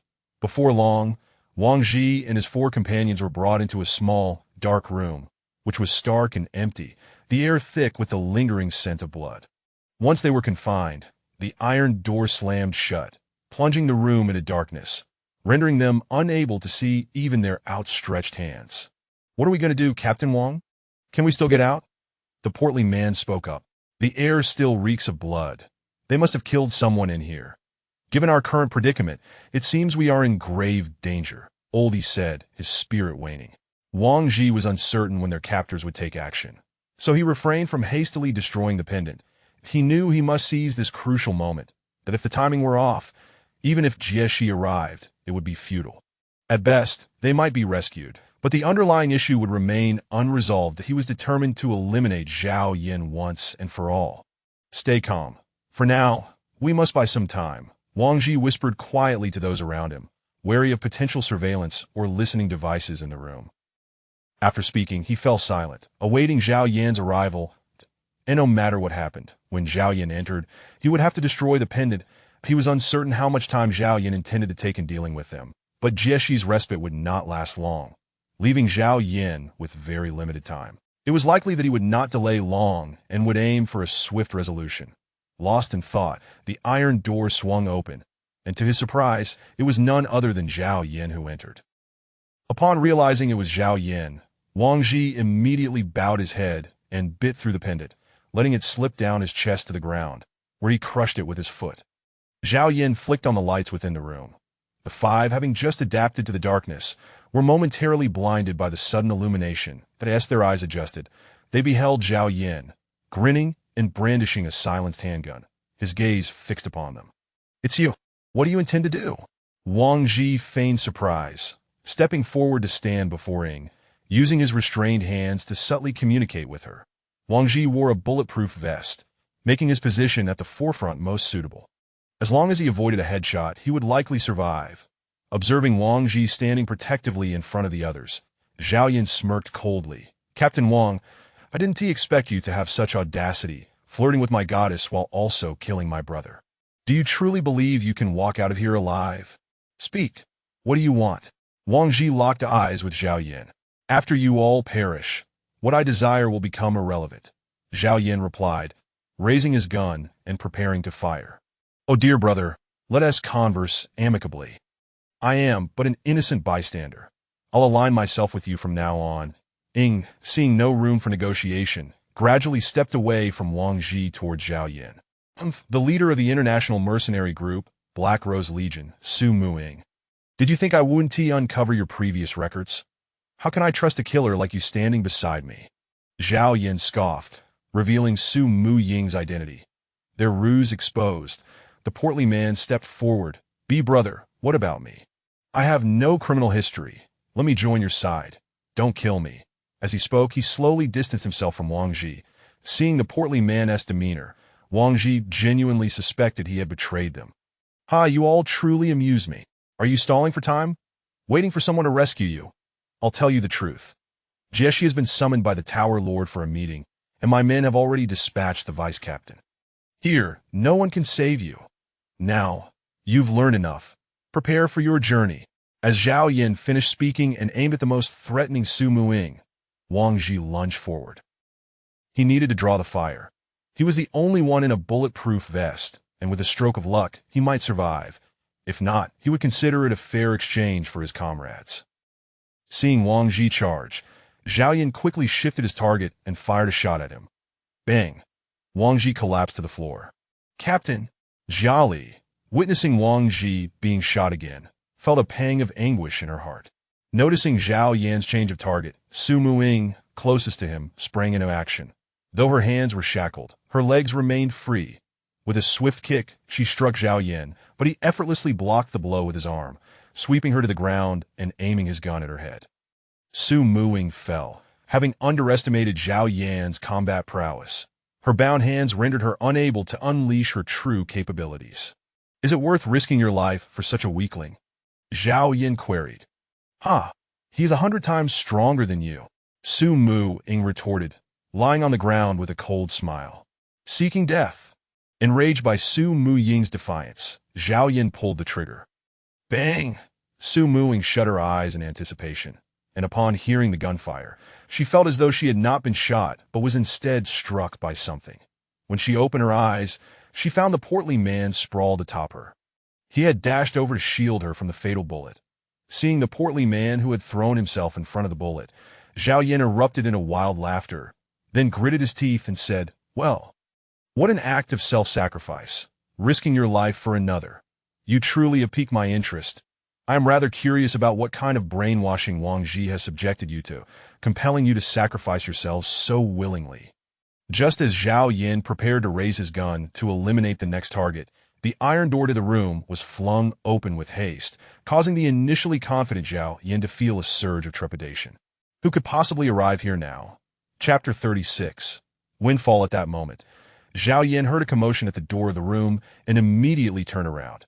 Entering were two armored figures, one of whom was none other than Jie Shi, a familiar face to Zhao Yan. The other, clad in a mask, was also instantly recognizable to Zhao Yan. Indeed, the Tower Master had accompanied them here. As Zhao Yan observed their entrance, a sense of foreboding washed over him. He hesitated for a moment before stammering, The Tower Master, these individuals are attempting to revolt, Jie Shi." The Tower Master interrupted Zhao Yan, raising a hand to signal her. "Understood." Jie Shi comprehended the command, and in the next heartbeat, plunged her great sword through Zhao Yan's chest. Tower Master. Zhao Yan barely had the chance to utter another word before his life extinguished. "Take them to the medical room for treatment," the Tower Master declared, satisfied that the matter had been resolved, and ordered Jie Shi to transport the individuals to the medical facility. "Are you all right, Fatty?" Along the way, Su Muing inquired, noticing that Fatty had yet to lose consciousness. Sister Ing, he. Before he could finish his sentence, Fatty succumbed to unconsciousness. "Fatty, don't sleep. Just hold on a little longer, we're almost there."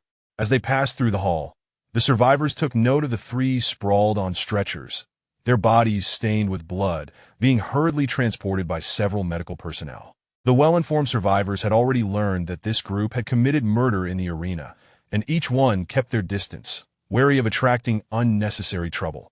Upon arriving at the medical room, Jie Shi briefly briefed Sophie before departing to handle Zhao Yan's affair. Jie Shi was somewhat pleased with Wang Ji's performance. She had orchestrated the situation for the Tower Master to witness, aiming for a plausible resolution to Zhao Yan's fate. Had she arrived too early, Zhao Yan might have had ample opportunity to justify his presence there. Arriving too late, she might have only encountered a corpse that in truth. She believed Wang Ji to be an astute individual who could grasp her intentions, and it was precisely Wang Ji's understanding that enabled him to time the sabotage of the pendant perfectly, thus averting a potential disaster. Outside the medical room, Su Muing and Lu Li anxiously awaited news. "Sister Ing, do you think they will be all right?" Su Muing asked, her voice tinged with worry. Su Muing remained silent, gently stroking Lu Li's head as she stood quietly against the wall. An hour later, Sophie emerged from the medical room. Wang Ji sustained a rib fracture from the bullet's impact and will require a few days of rest for recovery. The other individual was shot in the abdomen, but the shrapnel has been removed. Considering the blood loss, he must refrain from any strenuous activity for a month. As for the one with the stab wound, we have readdressed the injury, and it has been sutured. He should return in a couple of days to have the stitches removed. The total medical fee is 150 points. Please pay at the front desk to your right. Upon hearing that the three were out of danger, Su Muing and Lu Li both breathed a sigh of relief. After settling the medical fees, they returned to find Wang Ji, and he had already emerged, with Wang Ji limping along slowly. "What happened to your leg?"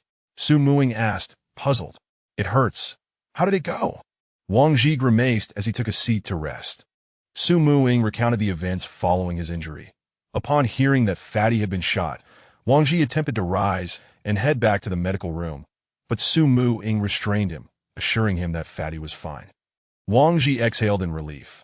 He had not anticipated that the tower master would accompany them. Thank goodness. That I never knew your full name was Su Muing. Wang Ji turned to look at her. Noticing Wang Ji's unwavering gaze and that infuriating expression, Su Muing fought to suppress her urge to retaliate, reminding herself that he was an injured party, thus quelling her impulse to deliver a well-deserved beating. After Jie she had concluded her business, she returned to the medical room to return the weapons belonging to Wang Ji and his companions. Wang Ji, the vice captain, was indeed unaware and inadvertently caused you trouble. This is Zhao Yan's magnetic card. Consider it your spoils of war. You can transfer the survival points inside at the trading hall. Jie handed the items to Wang Ji before turning to leave, leaving him standing in a daze. What is the meaning of this? Is this truly a spoils of war? Wang Ji pondered, examining the magnetic cards in his hand, curious about just how much wealth Zhao Yan possessed. With that thought, the group set off towards the trading hall. Upon arriving, the staff member took the magnetic card and checked the balance. The Qi Yan team had only 800 survival points remaining, but Zhao Yan's balance astounded them. Over 12,000 survival points were displayed on the card. I must be seeing things. Wang Ji double-checked, confirming the absence of a decimal point, his excitement mounting. Reflecting on Zhao Yan's position within the leadership and his past presence on the conference stage, it was understandable that he would have accumulated a fair amount of wealth. Possessing some assets was hardly excessive. Wang Ji gazed at the 12,000 survival points on the screen, his breath quickening. What a substantial windfall. This far exceeded what they could earn from a typical outing. This fortune alone could elevate their team to a level 3 status, not to mention the significant enhancements they could achieve in equipment upgrades. Excellent. Transfer the entire amount to this card.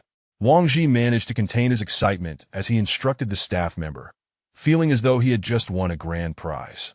Once the transfer was completed, the group prepared to head to the affairs hall to complete their team's promotion, intending to relocate their residence to the 3rd level without delay. Chapter 37. A remarkable hospital experience at present.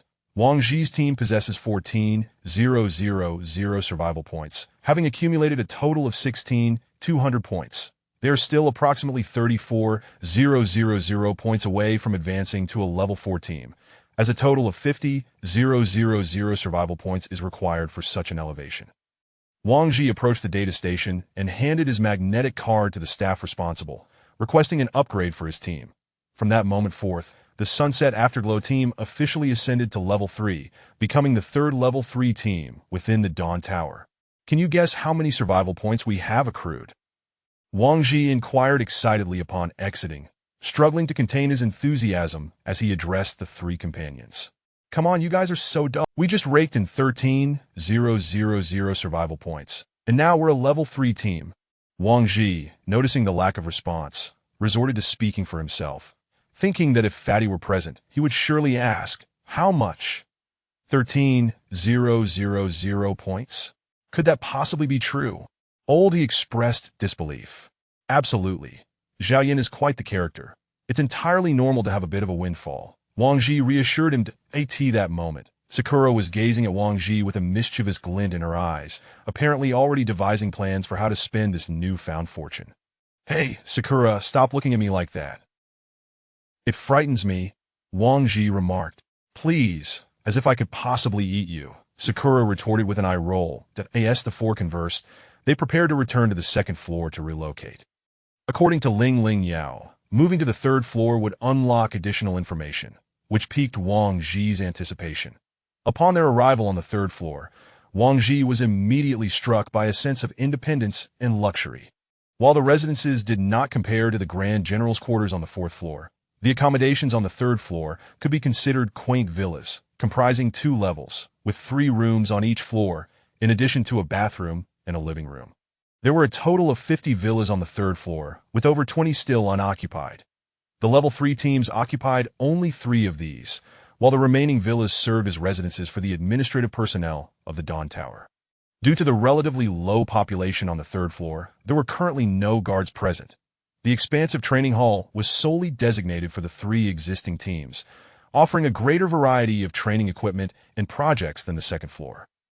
The dining hall was yet to be opened due to the small number of residents on the third floor, necessitating meals to be taken on the second floor or ordered through the Ling Ling Yao system for delivery from the second floor cafeteria. At that moment, Wang Ji and his companions were exploring their new surroundings on the third floor.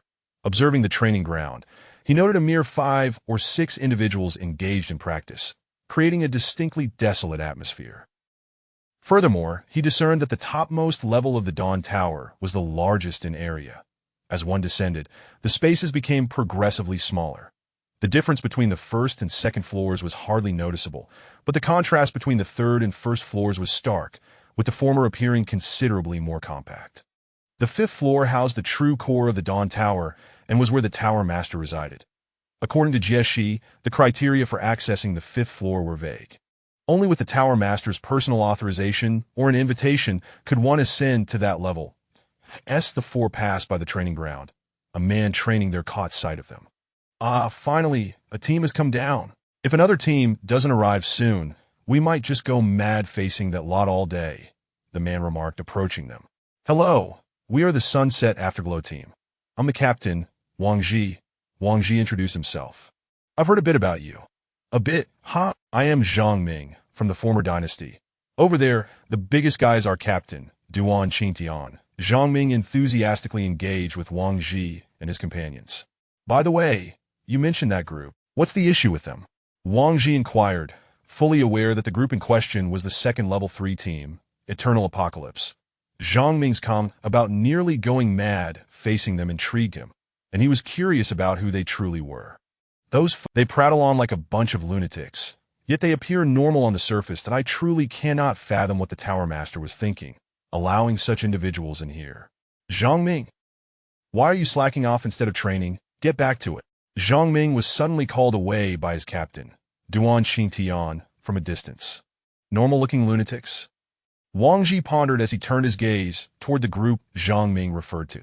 There were 2 masked individuals, both presumably female, practicing with daggers against one another that in the Dawn Tower. Aside from the Tower Master, Wang Ji had not encountered anyone else wearing masks.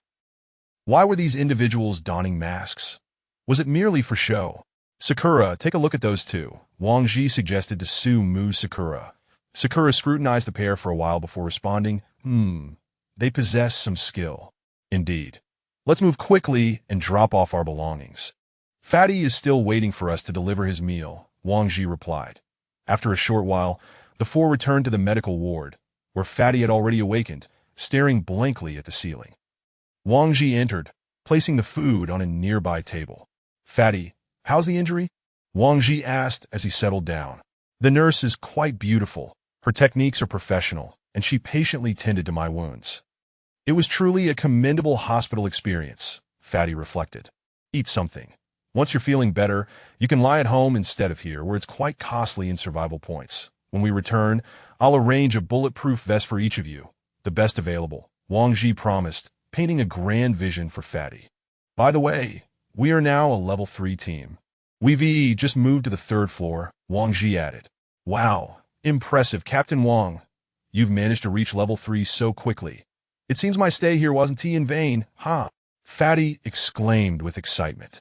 It was indeed worthwhile. Once we're out, I'll pick out a good weapon for you as a reward. And stop relying solely on that military knife. We'll buy you a new one, Wang Ji declared generously. Their funds were quite ample at the moment, and he felt it imperative to equip his team thoroughly. They needed weapons and armor. This recent experience had made him acutely aware of the importance of proper equipment. Having good armor and weapons could genuinely be a matter of life and death, that as long as they survived, it represented value and victory. This, too, encapsulated the essence of survival points. Chapter 38, A Lesson for You 2 days later. Wang Ji brought the chubby fellow back to their residence on the 3rd floor. He was now able to move about freely, albeit with some restrictions on vigorous activity. Time flies, doesn't it? It's nearly been a week since we've returned from the outside. Wang Ji mused while reclining on the sofa in the living room. Plans? What plans? As long as we're alive, that's enough, Su Muing replied. What about Lao He? After a moment of silence, Lao He eventually shook his head. Do you not have any intention of searching for your loved ones? Wang Ji turned over on the sofa to inquire. For everyone, there exists someone of significance, and his question was intended to ascertain their willingness to embark on a search. However, it appeared that none of them harbored such desires at present. Setting aside whether they are alive or not, even if they are, we may not be able to reach them. And if we could, would any of you be willing to accompany me? Ing retorted with a cold laugh. Though her words were rather harsh, they rang true. Regardless of whom they might assist in searching, there would inevitably be some who would refuse. Then we can only go with the flow and take it one step at a time, Wang Ji said, turning to stroke Jelu Li's head, asking, Li, are you afraid to go outside? Not afraid. You should rest now. You've been training all day. Once everyone had retired for the night, Wang Ji noticed that Su Muing had no intention of heading upstairs, so he asked, Sister Ing, aren't you going to rest? He saw Su Muing resting her feet on him, leaving Wang Ji looking perplexed. There are still 25 days, she stated. It was then that he recalled his earlier promise to giving a month-long massage. It seemed she still had that in mind, and in truth, after experiencing the perils outside, he now felt a growing sense of trepidation. The dangers beyond surpassed his expectations, and he could no longer afford to be reckless and ignorant. He feared losing those around him. Through these days of companionship, he had discovered a deepening bond with them, especially during meals together, filled with laughter and conversation. He even felt that this camaraderie was more comforting than life before the apocalypse. Sister Ing, if we can return safely from our next outing, I will give you massages for a lifetime. After saying this, he felt a slight shiver in his hand, quickly realizing he had become somewhat carried away. Apologies, Sister Ing, a lifetime is too long. Even if you return next time, what about the time after that? And what if you were to perish one day? Who would I hold accountable? Then you can join me in that fate, and on the other side, I shall continue to massage you, Wang Ji joked. Get lost! Upon hearing his jest, Su Muing playfully kicked him in the chest. Unexpectedly, Wang Ji caught her foot, and when she attempted to retaliate with her other foot, she found herself at a disadvantage due to her reclining position, ultimately being pinned down by Wang Ji. Well, little Wang Ji, have you grown bold enough to bully your sister after just a few days of training? Fine, I concede, Su Muing admitted after failing to escape. Upon her surrender, he released her, but the moment he did, she pulled him back onto the sofa, trapping his neck with her legs while firmly gripping his right arm. If they were to truly engage in a struggle, he believed his arm and neck would surely be mercilessly broken. Little Wang Ji, let me impart one final lesson. Even when your opponent surrenders, you must never let your guard. Have you forgotten the recent events so quickly? Su Muing gazed at him intently. Hearing her words, Wang Ji recalled the despicable tactics employed by Zhao Yang in the arena. In truth, there is nothing inherently wrong with cunning. One may resort to any means necessary to achieve their ends, as the saying goes. Heroes do not concern themselves with origins, and one can never know the treachery and deceit lurking behind the success of many. Of course, I haven't forgotten, but I would rather die at Sister Ying's hands, Wang Ji retorted defiantly. After releasing him, Su Muing fixed her gaze on him with a smile, causing a chill to run down his spine. There was something unsettling about her look. They held each other's gaze for a moment before Ing spoke. I'm tired. Carry me back to my room to rest. With that, she flopped onto the sofa, her expression leaving no room for negotiation. Their abode comprised 6 rooms in total, 3 on the first floor and 3 on the second, allowing for single accommodations for everyone. With no other choice, Wang Ji picked up Su Muing and carried her to her room. Upon entering, he placed her gently on the bed, but just as he was about to leave, she ensnared his waist with her legs, pulling him back into the position he had just set her down from. Good little brother, don't you wish to do something for your sister? Su Muing teased him. Wang Ji, glancing at her sprawled on the bed with a playful demeanor, felt a tinge of embarrassment as he replied, Sister Ing, it's not that I don't want it, but the thought of that dagger beneath your pillow leaves me feeling quite apprehensive. Ha ha ha, it seems I needn't teach you this lesson after all. With a playful laugh, Su Muing retrieved a dagger from beneath her pillow. Observing Wang Ji's speechlessness, she decided to cease her teasing. Remember to turn off the lights. Thank you. After returning to his own room, Wang Ji contemplated the matters inside and outside the tower before swiftly drifting into slumber. After a restful 8 hours, Wang Ji ordered several breakfast items for delivery. Upon opening Ling Ling Yao, he discovered he could now access the weapon store through the system to reserve or browse various weapons, items, and armor, successfully avoiding the embarrassment of merely window shopping. Without hesitation, he purchased 5 sets of high-performance soft body armor. Although soft armor lacked the durability of hard armor, it was significantly lighter, and he subsequently bought a separate set of chemical protection gear for Jiao Liuli, recognizing its necessity to effectively guard against zombie scratches. Provided one is not bitten by a zombie, the protective suit would remain intact despite scratching. That he also acquired night vision goggles, which serve dual purposes to prevent zombie blood from splattering into the eyes and to enhance visibility at night. The price for the body armor was 200 survival points, which, while somewhat steep, was justified by the need for quality. The chemical suit for Jiao Liuli cost 100 points, totaling 1,100 survival points spent. For an ordinary team, 1,100 points would be an astronomical sum. Yet for Wang Ji's team, it was merely a trifling matter. Chapter 39.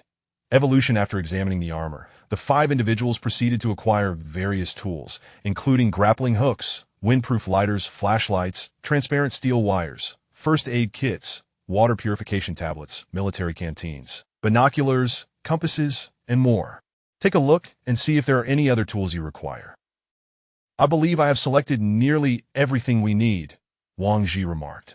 For now, there is nothing else that we can assess our needs once we receive a mission. It is still too early to determine, Oldie responded, glancing at the items Wang Ji had chosen. The assortment of tools was not overly expensive, totaling approximately 120 survival points. Fatty, your gunshot wound has yet to heal. For the next mission, you should refrain from participating and focus on recuperating here, Wang Ji said, observing the bandages wrapped around Fatty's waist. Acknowledging his own limitations, Fatty understood that he could not engage in strenuous activities and would only be a burden if he ventured out, so he nodded in agreement without protest. After their meal, Wang Ji and the others descended to the first floor. Since their violent confrontation in the arena, the incident had stirred considerable commotion on the first and second floors. Furthermore, their team had inexplicably ascended to a Tier 3 status, leaving many survivors perplexed. Even if they had acquired survival points from another group, accumulating 10,000 points in such a short time seemed implausible. This issue had become a conundrum among other teams. Wang Ji's visit was intended to seek out Captain Jieshi. Upon arriving at headquarters, the guards did not impede their entry upon hearing their purpose, allowing them to pass freely. Wang Ji navigated the familiar surroundings to Jieshi's office, instructing the other 3 to wait in the lounge outside. Knocking twice, Wang Ji pushed the door open and entered AT. That moment, Jieshi was staring blankly at the screen. "What are you busy with, Captain Jieshi?" Wang Ji asked, feeling more at ease as he seated himself opposite her. "Nothing of significance." "What brings you here?" Jieshi replied, regaining her composure and shifting the topic. "I merely wish to inquire about the recent missions undertaken by other teams," Wang Ji stated. "The outlook is quite grim. A total of 52 teams have ventured out, with 32 returning unscathed, 15 suffering casualties, and 5 teams having been completely annihilated," Jieshi explained, resting her forehead in contemplation. Wang Ji was taken aback. "In just a few days, 5 teams have been wiped out. This is unexpected. These teams were trained. How could the casualties be so severe?" Wang Ji questioned in confusion. "Indeed.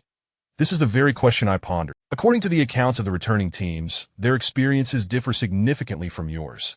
They reported that the zombies exhibit increased speed, strength, and heightened sensory perception, and most of them display a pack mentality," Jieshi elaborated. "Could it be that they are evolving?" Wang Ji speculated. "It is highly probable that they have mutated. Allow me to show you something. Also, please summon your teammates," Jieshi instructed. Once Wang Ji gathered everyone, Jieshi retrieved a video from her computer and projected it onto the screen.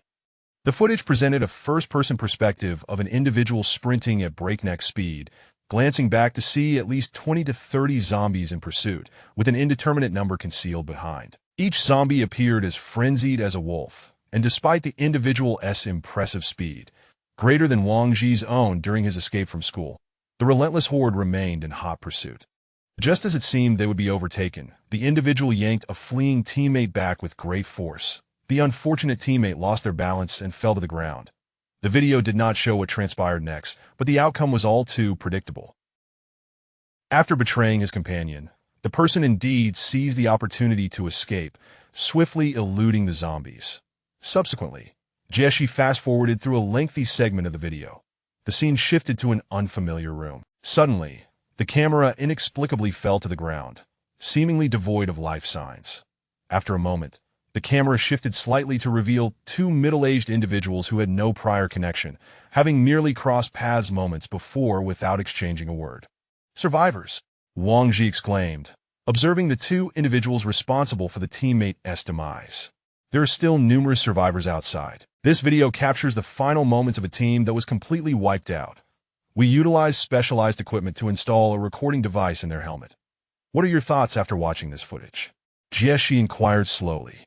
The zombies are more frenzied, and distinguishing friend from foe among survivors is increasingly challenging. Wang Ji reflected on the video. What could be causing this evolution among the zombies? Su Mu Ing asked. That is also a matter I am contemplating. What are your views? Jieshi prompted. We are uncertain. During our previous excursions, the zombies did not exhibit such speed, they replied. Indeed, so you must exercise caution on your next outing. Your intelligence is crucial to the Dawn Tower, Jieshi advised. Thank you for the reminder, Captain Jieshi. By the way, has there been any public discourse regarding Zhao Yan's situation? Wang Ji wondered, feeling it odd that no discussions had emerged about such a prominent figure's demise. Jieshi chuckled lightly at Wang Ji's inquiry, saying, the Tower Master determines who lives and dies. If the Tower Master wishes for nothing to transpire, then nothing shall occur. But do not worry. The Tower Master only punishes those who deserve it. To dispel any potential misunderstanding regarding the Tower Master, Jieshi added an explanation. Very well, we shall take our leave for now, Wang Ji concluded, and the four departed the room. Upon exiting, Wang Ji's expression grew solemn. The implications of the video were significant. The zombies had not only increased in speed and strength compared to their previous encounters, but their numbers had not diminished either. In the span of a month, these zombies had not only survived but seemed to thrive. This led Wang Ji to suspect they were growing increasingly desperate, though the reality remained to be observed and verified. If evolution were indeed the cause, could there be even more advanced zombies lurking? The thought of zombies developing intelligence was a chilling prospect. With the Dawn Tower already having lost 5 teams, a prolonged period without resource acquisition could drastically reduce their remaining numbers, ultimately forcing everyone back to the surface. Chapter 40.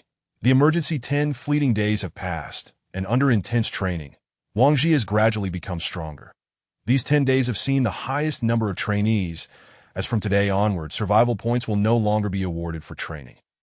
Currently, there are only 2 avenues to acquire survival points. One is to venture out on missions, and the other is to join the ecological agriculture zone and work diligently. This decision has undoubtedly led many to choose labor, with only a handful daring to venture outside. According to statistics, out of 10,000 survivors, 6,000 have entered the ecological agriculture zone, while the remaining 4,000 persist in training, awaiting their opportunity to go out. Today is also a significant day, marking the end of 1 month since the mandatory acceptance of external missions was announced. Most teams prefer to wait until the last moment before embarking, and approximately 200 teams are expected to go out today. Wang Ji calculated the time, realizing that their next opportunity to venture out would be in 15 days, at which point he would once again have to face those who were once human, now transformed into zombies. As he gazed at the hall on the first floor, which had gathered nearly 1,000 individuals preparing for their missions, he noticed some, like himself and his companions, donned in protective gear, fully equipped with firearms and ammunition, while others could not even afford a protective suit, armed only with a short dagger. Observing these individuals, Wang Ji sincerely hoped for their safe return, for their survival would imply that the outside world was not overly perilous, allowing the Dawn Tower to endure. Just as Wang Ji and his companions were watching the distant teams, Jieshi approached them. Captain Wang, please come with me. Jieshi appeared rather urgent, and without hesitation, Wang Ji followed her promptly. I have an extremely important task to assign to you. Upon reaching the conference room, Jieshi wasted no time and got straight to the point. Captain Jieshi, please proceed. Wang Ji felt a twinge of unease, as he recalled that Jieshi had never been this anxious before. Here is the situation. Although your time has not yet come, we truly have no alternative. The team dispatched to the Chloe Biological Research Institute has been entirely wiped out. Within the institute, there is an important individual we require, Dr. Yang Lu, that I need you to urgently proceed for a rescue mission, that if you succeed, the reward will be double that of a standard mission, totaling 5,000 survival points that, of course, you may refuse. Jie, she recounted, her gaze cold and unwavering as she regarded Wang Ji and his companions. Though she posed it as a question, Wang Ji felt the unspoken implication that refusal would not be advisable. Very well. How many days can you grant us for preparation? Wang Ji inquired after a moment's contemplation. 1 day. 1 day? Wang Ji was taken aback. The sudden assignment left him uncertain on how to respond. All right, you should return and prepare quickly. Captain Wang, I am entrusting this mission to you that Dr. Yang Lu is vital to us. With that, Jie stood and departed. Behind Wang Ji, Su Muing and Lao, he were equally at a loss. Pack your things. Follow me to gather additional equipment, Wang Ji instructed. Why agree to her? Just for the 5,000 survival points? Lao, he questioned in confusion. Then why did Jie seek us out instead of someone else? Wang Ji countered. What other reason could there be but familiarity? Let us hasten our preparations. We currently possess ample survival points, so let us purchase some effective weapons, Wang Ji declared, heading toward the trading hall. Upon reaching the trading hall, Wang Ji spent a substantial amount purchasing 4 automatic rifles, complete with suppressors and holographic night vision scopes, in addition to 2,000 rounds of ammunition, for signal flares, 12 high-explosive grenades for incendiary devices, for smoke bombs, and drones. The total expenditure amounted to 5,065 survival points. This operation had already consumed more survival points than the mission's reward, but Wang Ji was unconcerned. His priority was survival, that if he were to perish due to a lack of equipment, it would be a grave loss. Let us take this much for now. Have everything delivered to our residence, Wang Ji instructed the staff. Upon returning to their quarters, Wang Ji and his companions each began to organize their gear. Combat backpacks accommodating food and various tools, while grenades and ammunition could be secured to their waists and chests, handguns and daggers strapped to their legs, and rifles held in hand. What are you all doing? Accepting a mission? The fat man inquired as he descended from upstairs, noticing the 4 engaged in packing. Yes, Captain Jie, she has assigned us an urgent task. We must be ready to act by tomorrow at the latest, Wang Ji replied. I'm going with you, the fat man declared as he stepped down. Listen, fat man, your current condition is not suited for venturing out. You would only be a burden. The zombies outside are rumored to have evolved and become more ferocious. Stay here and recuperate. And no matter how long we are gone, you must not leave. If we truly do not return, the survival points in your account will suffice for a lifetime, Wang Ji said, returning to his task of organizing equipment. The fat man clenched his teeth, acknowledging Wang Ji's words. He understood that his gunshot wound had not yet healed, and he would indeed be unable to keep pace. Once everyone had organized their supplies, they proceeded to the dining hall for a hearty meal, costing Wang Ji 100 survival points. It was the most satisfying meal he had enjoyed since his arrival, drawing envious glances from those around him.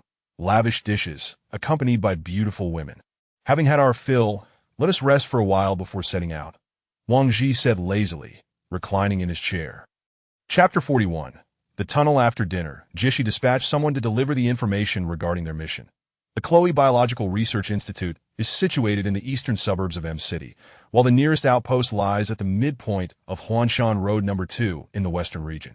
To reach their destination, they could either cut straight through the city or take a considerable detour around it from the south or north. Wang Ji would never choose to traverse the city directly. The dense and populous environment would undoubtedly spell doom. Currently, the only information Wang Ji possessed included the location of the outpost, the destination, and a map of M City. The 4 of them engaged in discussions but could not arrive at a definitive conclusion. Wang Ji suggested they venture outside to assess the situation more accurately. Once the discussion concluded, the 4 donned their gear and exited the 3rd floor room. As they passed through the hall, they noticed a few members of the former dynasty team still training. Upon seeing Wang Ji and his companions, Zhang Ming promptly approached them. What the heck? Are you all heading out again? It's only been a few days. Are you bored down there? Indeed, just looking to get some fresh air.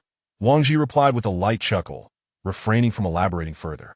Impressive. Wishing you all a safe return, Zhang Ming said, waving goodbye to them.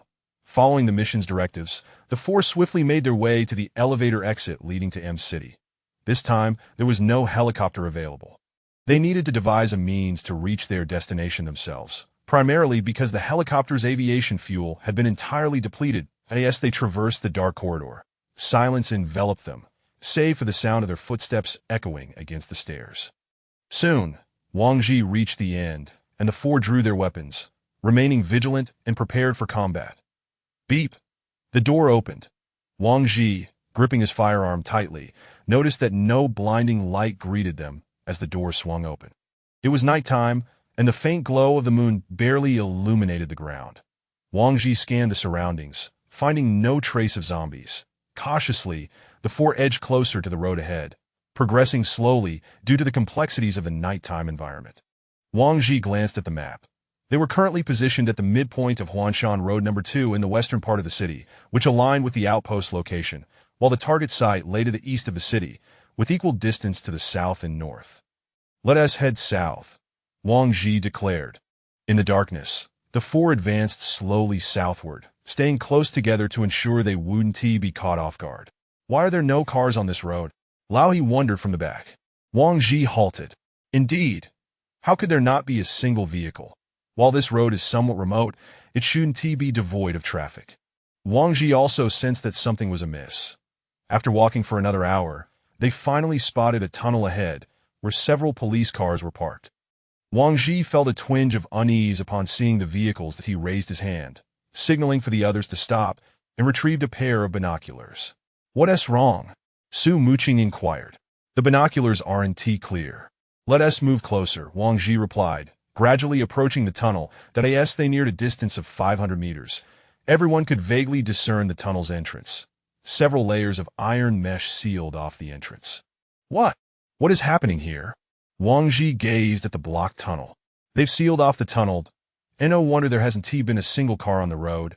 It's all blocked off," Lao He remarked from behind. "Damn, this is utterly insane. They were not even giving anyone a chance to escape?" Wang Ji exclaimed, lifting the binoculars again to peer toward the tunnel. "Goodness!" Wang Ji stumbled back after a glance through the binoculars. Seeing Wang Ji startled, Su Muqing took the binoculars from him down on the other side of the iron mesh. Countless zombies were gathered, clawing and tearing at the barrier. Even Su Muqing, seasoned from battles, was taken aback by the sight. "There are innumerable zombies on the other side of the mesh. We must retreat quickly," Su Muqing urged. Just as she finished speaking, two figures in police uniforms suddenly dashed toward Wang Ji and the others from the direction of the police station. "Be careful, there's zombies!" Lao He was the first to notice, raising his rifle. Before Wang Ji could get a clear view, Lao He had already dispatched the two police zombies. "Are you not worried they could be survivors?" Wang Ji asked. "If they were survivors, they would have fled by car long ago." "Let us go and take their vehicle," Lao He replied nonchalantly. Gazing at the 7 police cars in front of the tunnel, Wang Ji estimated that there were about 14 zombies nearby. Lao He had already dealt with 2, leaving 12 still unaccounted for. As the 4 drew closer to the police cars, suddenly 2 more zombies in police uniforms lunged at them from behind a distant vehicle. Wang Ji dodged to the side, narrowly avoiding one zombie's attack, but before he could regain his footing, the second was already upon him. Just when it seemed he would be knocked down, Wang Ji saw a flash of movement, and the zombie's head was severed from its body, falling to the ground. Lu Li had drawn her exquisite blade and dispatched the 2 zombies, while Lao He and Su Muqing took care of 5 more that had emerged from nowhere. During the brief skirmish, Wang Ji acutely felt the zombie's speed was significantly quicker than during their previous outing. He had narrowly escaped being overpowered that he ruffled Lu Li's hair. "Thanks, Lu Li." Lu Li shyly lowered her head. Wang Ji found it perplexing. How could a girl who slayed zombies without batting an eye exhibit shyness? "Look over there." Su Muqing pointed toward the iron mesh above the tunnel. The zombies within the tunnel had become even more frenzied than before, thrashing violently against the barrier. "This is bad. We need to move quickly. That mesh won't hold for long, that if they break through, we'll all be doomed," Wang Ji warned, jumping into one of the relatively intact police cars. "Get in." The keys were inside. allowing Wang Ji to start it immediately. Thank goodness there were keys. I thought that mesh was going to give way any second, Wang Ji said, still shaken that he checked the fuel gauge. There was still half a tank, sufficient for a round trip. Lao He, you drive. I'll study the map. After covering some distance, Wang Ji relinquished the driver's seat to Lao He. Wang Ji focused on the map of M City. They were currently following road number 2, entering the Greater North Ring. Let us hope the North ISNT similarly sealed off, Wang Ji murmured, leaning back in the passenger seat. Vehicles on the Greater North Ring were exceedingly scarce, with only an occasional abandoned car spotted, and zombies were few and far between. Before the latter could react, Wang Ji and his group had already sped past. After driving for a while, they suddenly spotted a vehicle blocking the center of the road, with a person standing beside it. Lao He slowed down. As they approached, Lao He discerned that the individual was a man whose clothes were tattered and worn, looking exceedingly disheveled. He held a fire axe smeared with blood. The four exited the vehicle, and Wang Ji aimed his handgun at the man, who immediately dropped to his knees, pleading, "Brothers, please help save my family. Lower your voice." "Who are you?" Wang Ji inquired. "Brother, my name is Hao Qinggong, and I escaped from a town to the north that I am a policeman. Here is my identification," he said, pulling out his credentials from his ragged clothing. Though it was night, Wang Ji, equipped with night vision goggles, confirmed that the photo on the ID matched the man before him, indicating he was not lying. "Police officer Hao Qinggong from Longkou Town." "Yes, that's me." Hao Qinggong, seeing Wang Ji remain unmoved, urgently pleaded, "Please, you must help us. If you find us too many, just take my wife and child. I will stay behind. We have a mission at hand, and bringing you along would be tantamount to a death sentence. Wait here. If we survive and you happen to see us return, I will take you to a safe place." After glancing at the terrified wife and child huddled in the back seat of the car, Wang Ji concluded, "All right, we'll all wait for you," Hao Qinggong exclaimed, visibly relieved. The four returned to the car, restarted the engine, and headed toward the Greater North Ring. Chapter 42. Crossing the bridge. In truth, Wang Ji was acutely aware that traveling by night was ill-advised, yet the urgency of rescuing the doctor left them no choice. None could predict how long she might endure, but he certainly did not wish to arrive after a long and arduous journey only to find a lifeless, zombified version of the esteemed doctor. As they navigated the northern detour, Wang Ji and his companions encountered no significant obstacles. After half an hour of driving, He had successfully maneuvered from the northern ring road to the eastern ring road. As they progressed towards their destination along the eastern ring, the volume of vehicles began to increase, and the number of zombies also escalated, with some swift ones even leaping onto their car. Wang Ji, glancing at the map in his hand, noted a large bridge ahead, spanning over 1,000 meters, that if fortune did not favor them, it was highly likely that this bridge would be choked with abandoned vehicles. "Stop, up ahead is the bridge. Let us wait until dawn to proceed," Wang Ji instructed. He halted the vehicle 2 kilometers before the bridge. Outside, a fine misty rain had begun to fall, gradually dampening the car windows. Wang Ji retrieved 4 cans of beef and handed them to the others. "Let us eat something first." As he consumed his ration, he remained vigilant, scanning the surroundings. At 6 o'clock, as dawn broke, the 4 of them disembarked from the vehicle, the visibility around them now clear. After walking 2 kilometers, Wang Ji could finally see the entrance to the bridge, which led directly to City M. That crossing this bridge would signify their true entry into City M. Peering through his binoculars, Wang Ji confirmed his suspicions. From one end of the bridge to the other, it was congested with wrecked vehicles. Among the gaps, countless zombies swayed aimlessly. To reach City M, they would have to fight their way across this bridge. "It appears we are in for a fierce battle," He remarked as he lowered the binoculars. "That we 3 will shoot the zombies on the bridge. Luli, you are in charge of eliminating the zombies drawn to us from the surroundings. Is that acceptable?" Luli nodded in affirmation. "Very well, let us proceed," Wang Ji declared, stepping forward towards the bridge's entrance. As they approached, Wang Ji felt his hands tremble. This was the first time he would confront such a multitude of zombies. A cursory glance at the bridge revealed at least 500 of them, and he knew that once the first shot was fired, they would swarm towards him. With little practical combat experience, he was engaged in a profound internal struggle. Once they found suitable positions, the 4 exchanged glances confirming their readiness. Oldie fired the first shot. Puff, puff, puff. Wang Ji immediately raised his rifle and began shooting at the zombies on the bridge. His weapon was fitted with a silencer, so the sound was relatively muted, though the bullet struck the cars with a metallic clank. Instantly, the zombies on the bridge were roused, their low growls echoing ominously through the stillness of dawn, sending chills down one's spine as they surged over the vehicles toward Wang Ji.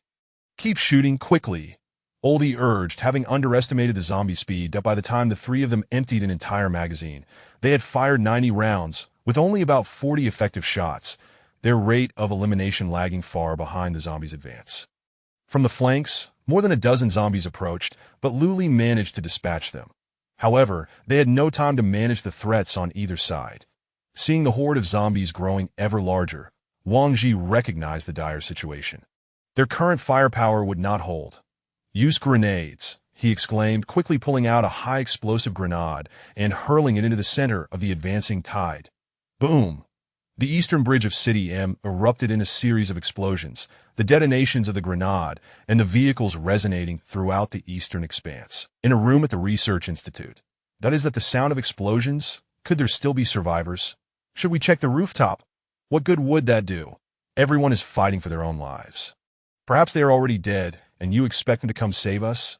Indeed, we have gone 2 days without food or water. We likely cannot hold out much longer, alas. Dr. Yang, wake up, wake up. Yang Lu, hearing someone call for her, pushed herself up from the floor. What is wrong, Xiao Qi? Dr. Yang, are you all right? You don't seem well, just a bit dehydrated, I'm fine. After pondering briefly, Xiao Qi addressed the others. Should we venture out to find some supplies? If we continue like this, we will all perish. Upon hearing this, the group lowered their heads in silence, none willing to speak. Xiao Qi, frustrated by their apathy, exclaimed, "What is wrong with you all?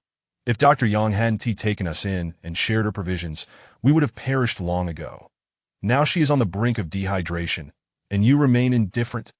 Xiao Qi, you know that it's teeming with zombies outside. Going out would be tantamount to suicide," a man in his 40s interjected. "Old Lu, do you truly believe hiding here will ensure our survival? If you want to go, I shall." With that, Xiao Qi grabbed a steel pipe from the ground and strode out. Xiao Qi, don't go, Yang Lu weakly called out. "Alas, Dr. Yang, you are in no condition to speak. Thank you for keeping us alive for this long. Let me accompany him. It will ease my conscience," said a young woman in her 20s, Yang Lu's assistant, who draped her coat over Yang Lu before following Xiao Qi outside. On the bridge, that smoke filled the air, and after several grenades detonated, numerous zombies were obliterated, granting the three some respite as they continued to switch magazines and fire at the distant undead. The deafening blast attracted even more zombies from afar. Wang Ji shot while retreating. They had now fallen back from the initial bridgehead to a distance of 100 meters. After expending 1,000 rounds, the zombie horde began to dwindle, and the bridge was littered with corpses, a river of blood flowing across it. Wang Ji, feeling a surge of madness, had never before slain such inhuman creatures. Cautiously, the four approached the bridge's entrance, where the recently burned vehicles were now extinguished by the gentle rain. The scene ahead revealed a chaotic array of vehicles sprawled haphazardly, a sight that likely extended all the way into the city. To be cautious. There may still be zombies inside the vehicles, Wang Ji cautioned.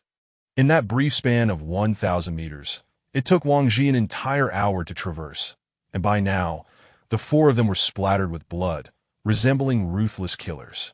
"Haha! It has been so long since I've felt such exhilaration. This is absolutely thrilling." Su Mu-ing laughed heartily, her eyes alight with fervent madness. Chapter 43. The Vending Machine. After crossing the bridge, Wang Ji and his companions arrived at the riverbank, with a park ahead of them. Beyond the park lay the outer walls of the Research Institute, which they were determined to reach. "There's a wooden cabin up ahead. It appears to be a shop," Wang Ji remarked, lowering his binoculars. "It seems fortune is on our side," Su Mu-ing chimed in, taking a glance through the binoculars as well. As they approached the quaint wooden cabin, they found the door securely locked, suggesting that it had not been frequented by anyone for some time. Through the window, they could see that the interior was stocked with various beverages, mineral water, and an assortment of candies. "We can return for these supplies on our way back," Wang Ji declared, unwilling to overlook such resources. After traversing a small grove, Wang Ji finally stood before the imposing outer wall of the research institute, which towered 3 meters high. That a new dilemma loomed before him. In such a vast facility, where would he find the people they sought? He retrieved a drone, intending to survey the interior first. With a buzz, the drone ascended and penetrated the confines of the research institute. Wang Ji's current vantage point was at the ecological station of the institute, typically devoid of human presence. As the drone ventured deeper, it arrived at the central area where the Science Museum was located. This was the most densely populated section, teeming with numerous zombies that shuffled aimlessly. Behind the Science Museum lay the experimental base, comprised of 2 3-story buildings interconnected by a skybridge, allowing for movement between them. Wang Ji was convinced that the individuals they aimed to rescue were most likely located within this experimental base. While the drone hovered near the experimental base, Lao He, peering at the screen, exclaimed in astonishment, "Look! There are 2 people in the skybridge on the 2nd floor, a man and a woman. Could they be the ones we're looking for? They must have ventured out in search of food. We need to hurry over," Wang Ji replied, retracting the drone. The 4 of them stealthily maneuvered to the wall nearest the experimental base and scaled it. With their combined strength, they easily hoisted themselves up wherever they could find a grip. That on the other side of the wall lay a parking lot. As they landed, the zombies became aware of their presence and began to lurch towards them. Wang Ji, with little time for stealth, swiftly armed himself with his rifle and opened fire. The situation was dire. Having pinpointed their targets, they needed to act without delay, as the loss of their mission would be significant should their quarry perish. Inside the building, Xiaoqi, should we head back? Yang Lu's female assistant, visibly shaken by the blood-soaked corridor, suggested. Xiaoqi, with a complex gaze fixed on the only companion who had followed him out, replied, "Anqing, you should return. It is too perilous outside. I'm not afraid. Staying in here is just as deadly." Anqing insisted, ignoring his counsel. Xiaoqi studied her for a moment before letting out a resigned sigh. "Fine. Regardless of what we encounter, remain silent. If anything happens to me, make a beeline back to the laboratory. Once the door closes, it will mask your scent and sound." He then grasped Anqing's high-heeled shoes and snapped off the heels at the back, facilitating her movement and reducing noise. There is a vending machine on the 1st floor. It should still contain water and bread that will head there shortly. "All right," Anqing replied nervously. The 2 stealthily made their way from the 2nd floor skybridge to the opposite safe passage. Typically, the experimental base housed few individuals, and following the outbreak of the zombie virus, the zombies had primarily infiltrated from outside, clustering mostly on the 1st floor. As Xiaoqi peeked into the safe passage, he spotted a zombie standing motionless, one arm bitten off and bloodied. Alarmed, he quickly withdrew his head. Anqing, noticing his fright, urged, "Xiaoqi, we should turn back. It is better to starve than to be devoured by those grotesque creatures." At her words, Xiaoqi hesitated. His hands trembled, but the image of Dr. Yang, weak and unconscious on the ground, tightened his grip around the iron rod he held. "It's just a mindless creature with a severed arm. If I can eliminate it, we can approach the vending machine." With that, he stepped into the stairwell. As soon as Xiaoqi entered, the zombie instantly detected him. He swung the iron rod downwards, striking the one-armed zombie on the head with a flurry of blows. Xiaoqi, that is enough. It's already dead." Anqing tugged at him from behind. Hearing her, Xiaoqi gradually calmed down, only then realizing the gruesome state of the zombie beneath his feet, battered beyond recognition. "Xiaoqi, are you all right?"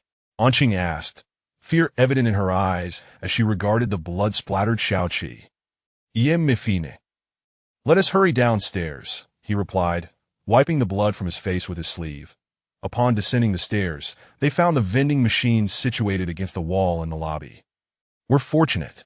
I don't see any zombies nearby," Xiaoqi informed Anqing as he glanced back. "That's wonderful, we're saved," Anqing beamed. However, Xiaoqi then examined their surroundings and said, "The vending machine is out of power. We'll need to shatter that glass to access the contents inside. That if I break it and attract the zombies, you must grab a few bottles of water and some bread and run back without hesitation. I'll draw their attention." Upon hearing Xiaoqi's plan to use himself as bait, Anqing immediately protested. "No, if we're leaving together. I won't abandon you." Xiaoqi, observing her stubbornness even in such a perilous situation, replied, "Listen, Anqing, if something goes wrong, one of us must stay behind. Dr. Yang has already saved my life once. Now it's my turn to return the favor. If we both perish, who will provide for Dr. Yang?" With that, he turned away from the tearful Anqing and strode towards the vending machine. Chapter 44. Damn it, Xiaoqi and Anqing stealthily approached the vending machine. With a resounding crack, Xiaoqi shattered the glass with a metal rod. In the stillness of the building, the sound of breaking glass was particularly jarring. A low growl emanated from the nearby zombies on the first floor, who were suddenly roused and began to advance towards them. Realizing they had disturbed the creatures, Xiaoqi struck the vending machine a few more times, completely shattering the glass. "Hurry! Anqing, grab the supplies, and let's get back," Xiaoqi shouted, pulling items from within the machine. Anqing had already resolved to secure the supplies upon hearing Xiaoqi's earlier words on the staircase. But in the heat of the moment, she changed her mind. She could not abandon him. "Anqing, what are you doing? Let's go," Xiaoqi called out to Anqing, who stood frozen, staring at him in a daze. "Xiaoqi, you are a man of responsibility and integrity that if only this were not the apocalypse," Anqing declared, setting down the food in her hands and drawing a fruit knife. "What are you doing, Anqing? I'm coming with you to confront those monsters." No sooner had she spoken than several zombies rushed into the hall towards Xiaoqi, disregarding everything else, charged forward to engage the zombies in combat. "Xiaoqi, woo!" Anqing cried, witnessing Xiaoqi battling the undead, and she rushed to his side. Thud, thud, thud. A zombie fell before Anqing. "Get down!" A voice echoed from a distance. Instinctively, Anqing turned to look. It was four fully armed humans that moment. She could no longer hold back her tears. How many days had passed? How much hope had turned to despair? Just when she thought they were doomed, she spotted the soldiers. "Get down!" the voice called again, and Anqing quickly dropped to the ground. Tat, tat, tat. More gunfire rang out, and the zombies in the hall were all eliminated. Not too late," Wang Ji remarked, discarding the empty magazine. "Are you Dr. Yang Lu?" he asked, assisting the sobbing Anqing to her feet. "Please, big brothers, save us, woo-woo." Anqing pleaded, her emotions overwhelming her as she clutched Wang Ji. "Are you all right?" Lao He inquired, helping Xiaoqi, who was behind her. "I'm fine. Thank you for rescuing us." "Are you looking for Dr. Yang Lu?" Xiaoqi replied weakly. "Yes, we have a mission to extract Dr. Yang Lu," Lao He confirmed. "That's great," Xiaoqi uttered faintly. Wang Ji glanced at the increasingly fragile Xiaoqi and remarked, "We're late." "He's injured." As Wang Ji suddenly raised his weapon, Anqing snapped back to reality and shouted, "What are you doing?" "He's injured, and he will turn into a zombie soon. There's nothing we can do," Wang Ji explained. Xiaoqi, taken aback, finally registered the immense pain in his shoulder. Looking at his wound, he realized that those in research were more aware than anyone else. He was beyond saving. A resigned smile spread across Xiaoqi's face. "Just give me a swift end." With that, he lay on the ground, closing his eyes with a slight smile, perhaps knowing that Dr. Yang would be saved, or perhaps relieved at the thought of not becoming one of those soulless walking corpses. Wang Ji, with a complicated expression, aimed his gun at Xiaoqi. "Miss, please lead us to Dr.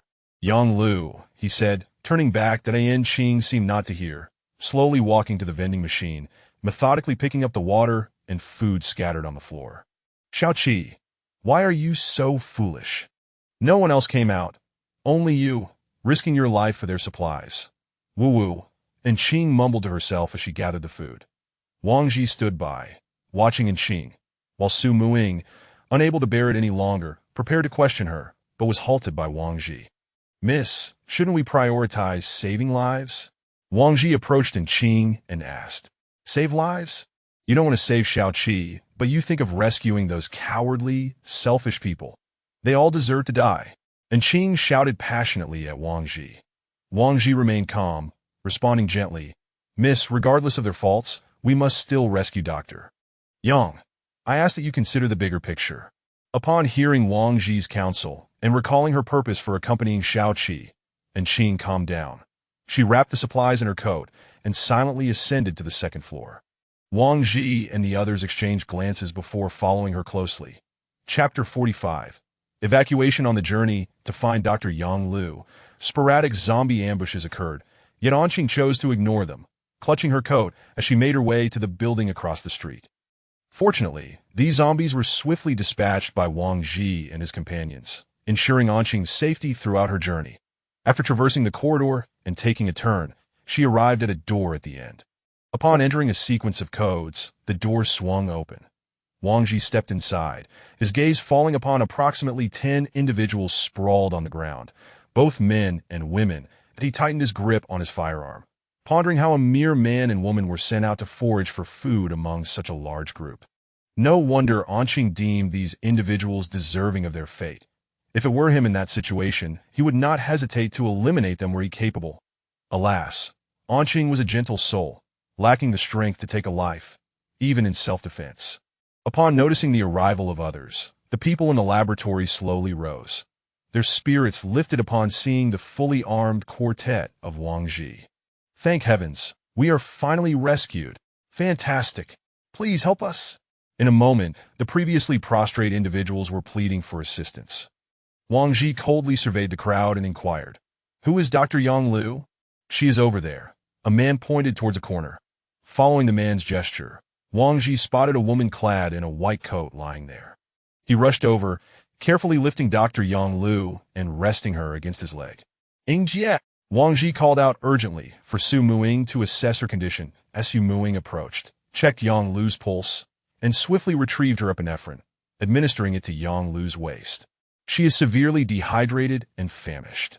Once she regains consciousness, provide her with some water and food," Su Muing instructed. Indeed, after the injection of epinephrine, Dr. Yang Lu awakened shortly thereafter. Wang Ji promptly brought water to her lips. Upon awakening, Dr. Yang Lu was startled to find a stranger beside her, but quickly regained her composure. "Who are you? Do not speak for now. We are here to save you. You are quite weak, so please drink," Wang Ji replied. "Dr. Yang Lu complied, silently sipping the water from Wang Ji's hand. Upon seeing Anqing return with a large bag of food and water, others clamored, "Qing, quickly share some food with us." One individual, unable to contain himself, tried to reach for the supplies when Anqing suddenly brandished a knife and pointed it at him, saying, "This was earned with Xiaoqi's life. Do you believe you deserve to eat it?" "Anqing, we were wrong. Please, just share a little with us," they pleaded. Ignoring them, Anqing knelt beside Yang Lu. "Dr. Yang, please eat something. This bread is what Xiaoqi and I retrieved from outside." "Doctor." Yang Lu looked around and asked, "Where is Xiaoqi?" "Xiaoqi was infected while we were searching for food. I nearly didn't make it back either. These 4 individuals saved me," Anqing choked out. "Ah, Qing, go ahead and share some food with everyone." Yang Lu caressed Anqing's cheek. With Yang Lu's encouragement, Anqing reluctantly turned and began distributing the food among the crowd. "We hail from the Dawn Tower, and we were specifically sent to find you," Wang Ji informed Yang Lu. "Dawn Tower? What kind of place is that?" "A sanctuary, a safe haven," Wang Ji replied. "Wonderful. Thank you all." Old He urged them to eat quickly. "We must depart at once to avoid lingering dangers," Wang Ji said. Old He nodded and joined Anqing in distributing the food. "Thank you, big brother." "Anqing, we are so grateful." Once the food was distributed, Old He urged, "Everyone, eat quickly. We must leave immediately." Upon hearing they were to depart, some in the crowd began to tremble with fear. Oldie glanced at them and said tersely, "If you are afraid, you may stay here." Indeed, upon hearing they might be left behind, the group fell silent. After a while, Dr. Yang Lu gradually regained her strength and attempted to stand. "Dr. Yang, how do you feel? Are you able to move?" Wang Ji observed her as she tested her legs. Yang Lu stretched her limbs and took a few steps. "I'm fine, but I must say, I am astonished to see such a young girl among your ranks." Yang Lu looked incredulously at Xiao Li. "The mountain need not be high. It is the presence of immortals that renders it sacred, and no matter. We must hasten our retreat. The outside world is perilous," Wang Ji asserted. "Very well. I will retrieve my research sample backups," Yang Lu replied before proceeding to dismantle the hard drive from her computer. Once Yang Lu secured her backups, Wang Ji and his group, accompanied by Yang Lu and 11 others, exited the laboratory. Xiao Li and Old He forged ahead to clear the way, while Wang Ji and Su Muing safeguarded the rear. Wang Ji's group decided to retrace their steps. Although they would encounter zombies, the numbers would be significantly reduced. Observing the scattered corpses of zombies along the route, it was evident to all that these were the remnants of Wang Ji's earlier endeavors. Upon reaching the surrounding wall, Wang Ji produced a grappling hook from his pack, instructing others to hold the rope as they scaled the barrier. Wang Ji and his companions could manage it unaided, yet not everyone possessed such capabilities. After clearing the wall, Wang Ji intended to visit the wooden shop once more. We were indeed fortunate this time, locating the people within a single day, Su Muing remarked cheerfully as they journeyed.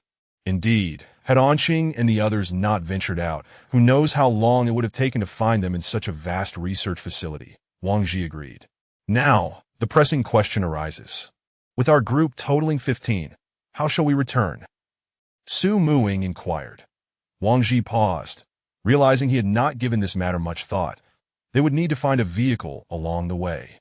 Let us take 3 vehicles. 2 of us can occupy one, bringing some individuals along, while the remaining ones can drive the last vehicle themselves, Wang Ji contemplated. Leading the group through the woods, they arrived at the shop they had previously discovered, and the sight within astonished them, an abundance of supplies and food. Wow, this room is stocked enough for us to last a month. Shu, what are you thinking? Those were their findings. Would you dare to seize food right under their noses? Indeed, those four seemed formidable. Let us not provoke their ire. The crowd engaged in hushed discussions, while Wang Ji moved directly into the shop, embarking on an impressive acquisition spree. He instructed the researchers to pack all consumable items, water, sugar, snacks, into bags for transport. With the assistance of willing hands, Wang Ji's burden was considerably lightened. Once the wooden shop was thoroughly scavenged, Wang Ji felt it was time to return, as their mission objective had been achieved. They must return swiftly, for lingering outdoors could lead to unforeseen mishaps. Hurry, we must reach the evacuation point before nightfall. Wang Ji urged the researchers to gather their belongings and commence their retreat along the route he had meticulously planned. Upon reaching the bridge, they encountered only a few wandering zombies, which relieved Wang Ji. Everyone, be cautious. Do not fall prey to ambushes. The researchers comprehended that the morning's explosion had originated from this very location, and as they beheld the devastated vehicles and scattered remains on the bridge, they could scarcely fathom the intensity of the conflict that had transpired here. Wang Ji and his companions dispatched the newly arrived zombies. With their numbers being few, they could be efficiently dealt with using knives to conserve ammunition. However, to ensure the safety of the group, Wang Ji and his companions could not stray too far, continuing to expend their resources cautiously. Do not be afraid. Rise and move forward. Wang Ji encouraged the few women who were huddled on the ground in fear. Crossing the bridge, Wang Ji communicated via the intercom, instructing Old He and Xiao Li to lead 4 individuals to the police car, while he sought out 2 vehicles still equipped with keys along the way. Who among you will drive one of the cars? Wang Ji inquired of the crowd. Chapter 46. Return, I'll take the lead. A man stepped forward, volunteering. All right, you will follow behind the police car, and I will follow you and no other ideas. You 3 get in this vehicle, Wang Ji instructed, gesturing towards the 4 men behind him. In Wang Ji's car were Su Muing, Dr. Yang Lu, and Qing, and the remaining 2 women that Dr. Yang Lu had to ride with him. He certainly would not feel at ease with her in another vehicle. As for the others, Wang Ji could not allow them to face the survivors alone. At least 2 individuals should be together for mutual support, as he could not guarantee their safety from potential treachery. Phew, finally, I can take a breather, Su Muing said comfortably from the passenger seat. May I ask, once we reach the Dawn Tower, can we be assured of our safety? It was evident that Yang Lu still felt a touch of apprehension. Your safety can be assured, but theirs may not, Wang Ji replied after a moment's contemplation. Why is that? Because the Dawn Tower does not harbor idlers. I see. Then it should be fine. I thought. Yang Lu trailed off, leaving her thought unfinished. You thought we would act irrationally and kill at will. Wang Ji chuckled. No, that is not what I meant. Rest assured, everyone survives by their own means. There will be no chaos. Having reassured Yang Lu, He continued to drive with a sense of calm. Wang Ji, do you think that family is still out there? Su Muing, eyes closed, inquired. They should be. It has only been half a day. Crack. Su Muing pressed the lighter again, igniting another cigarette, silently gazing out the window. What troubles you, Jie? Wang Ji observed her seemingly pensive demeanor. What a once thriving world it was. In the blink of an eye, it has been reduced to ruins. Humanity scurries like rats, hiding in fear. It is truly laughable. It will get better. Wang Ji tightened his grip on the steering wheel and spoke earnestly. I hope so. Su Muing turned her head away, continuing to smoke. Wang Ji glanced at Su Muing, whose mood seemed to shift erratically, that he found it difficult to read her. She was exceptionally skilled at disguise. Sometimes when she appeared sorrowful, she might not actually be sad, and when she seemed joyful, it did not necessarily mean she was happy. When she wore a blank expression, it was even harder to decipher, which was one of the aspects that made her intimidating to Wang Ji. Do you think I am frightening? Su Muing suddenly remarked. Goodness! Wang Ji turned to look at Su Muing, who was staring out the window. He wondered if the reflection from the glass had revealed his thoughts. How could she know what he was just contemplating? This was indeed unsettling. Gulp! Wang Ji swallowed hard. How could that be? I merely find you to be exceptionally captivating. Oh, really?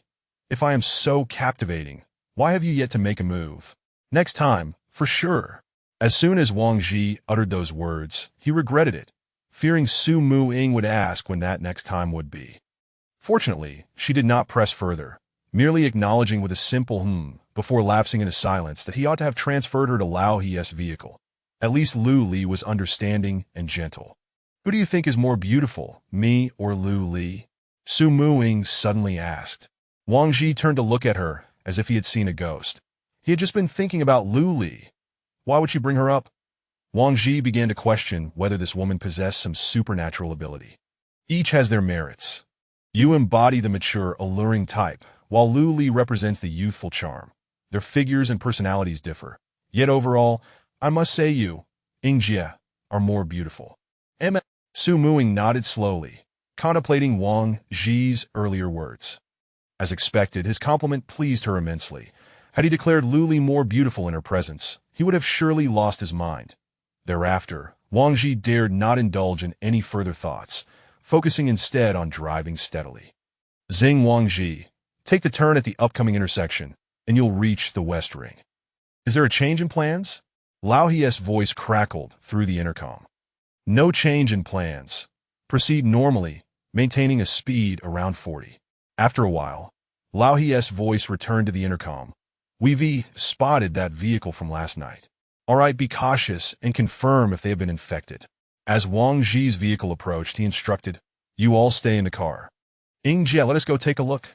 The four of them exited the vehicle, discovering two zombie corpses lying near the other vehicle, which had spotted Wang Ji's return and quickly disembarked. Brothers, how did you return so quickly? Hao Qinggong eagerly asked as he stepped out of the car. Well, things went rather smoothly. In such a perilous environment, who would want to linger? Wang Ji replied. That is fantastic. Can we accompany you this time? Of course, are you all right?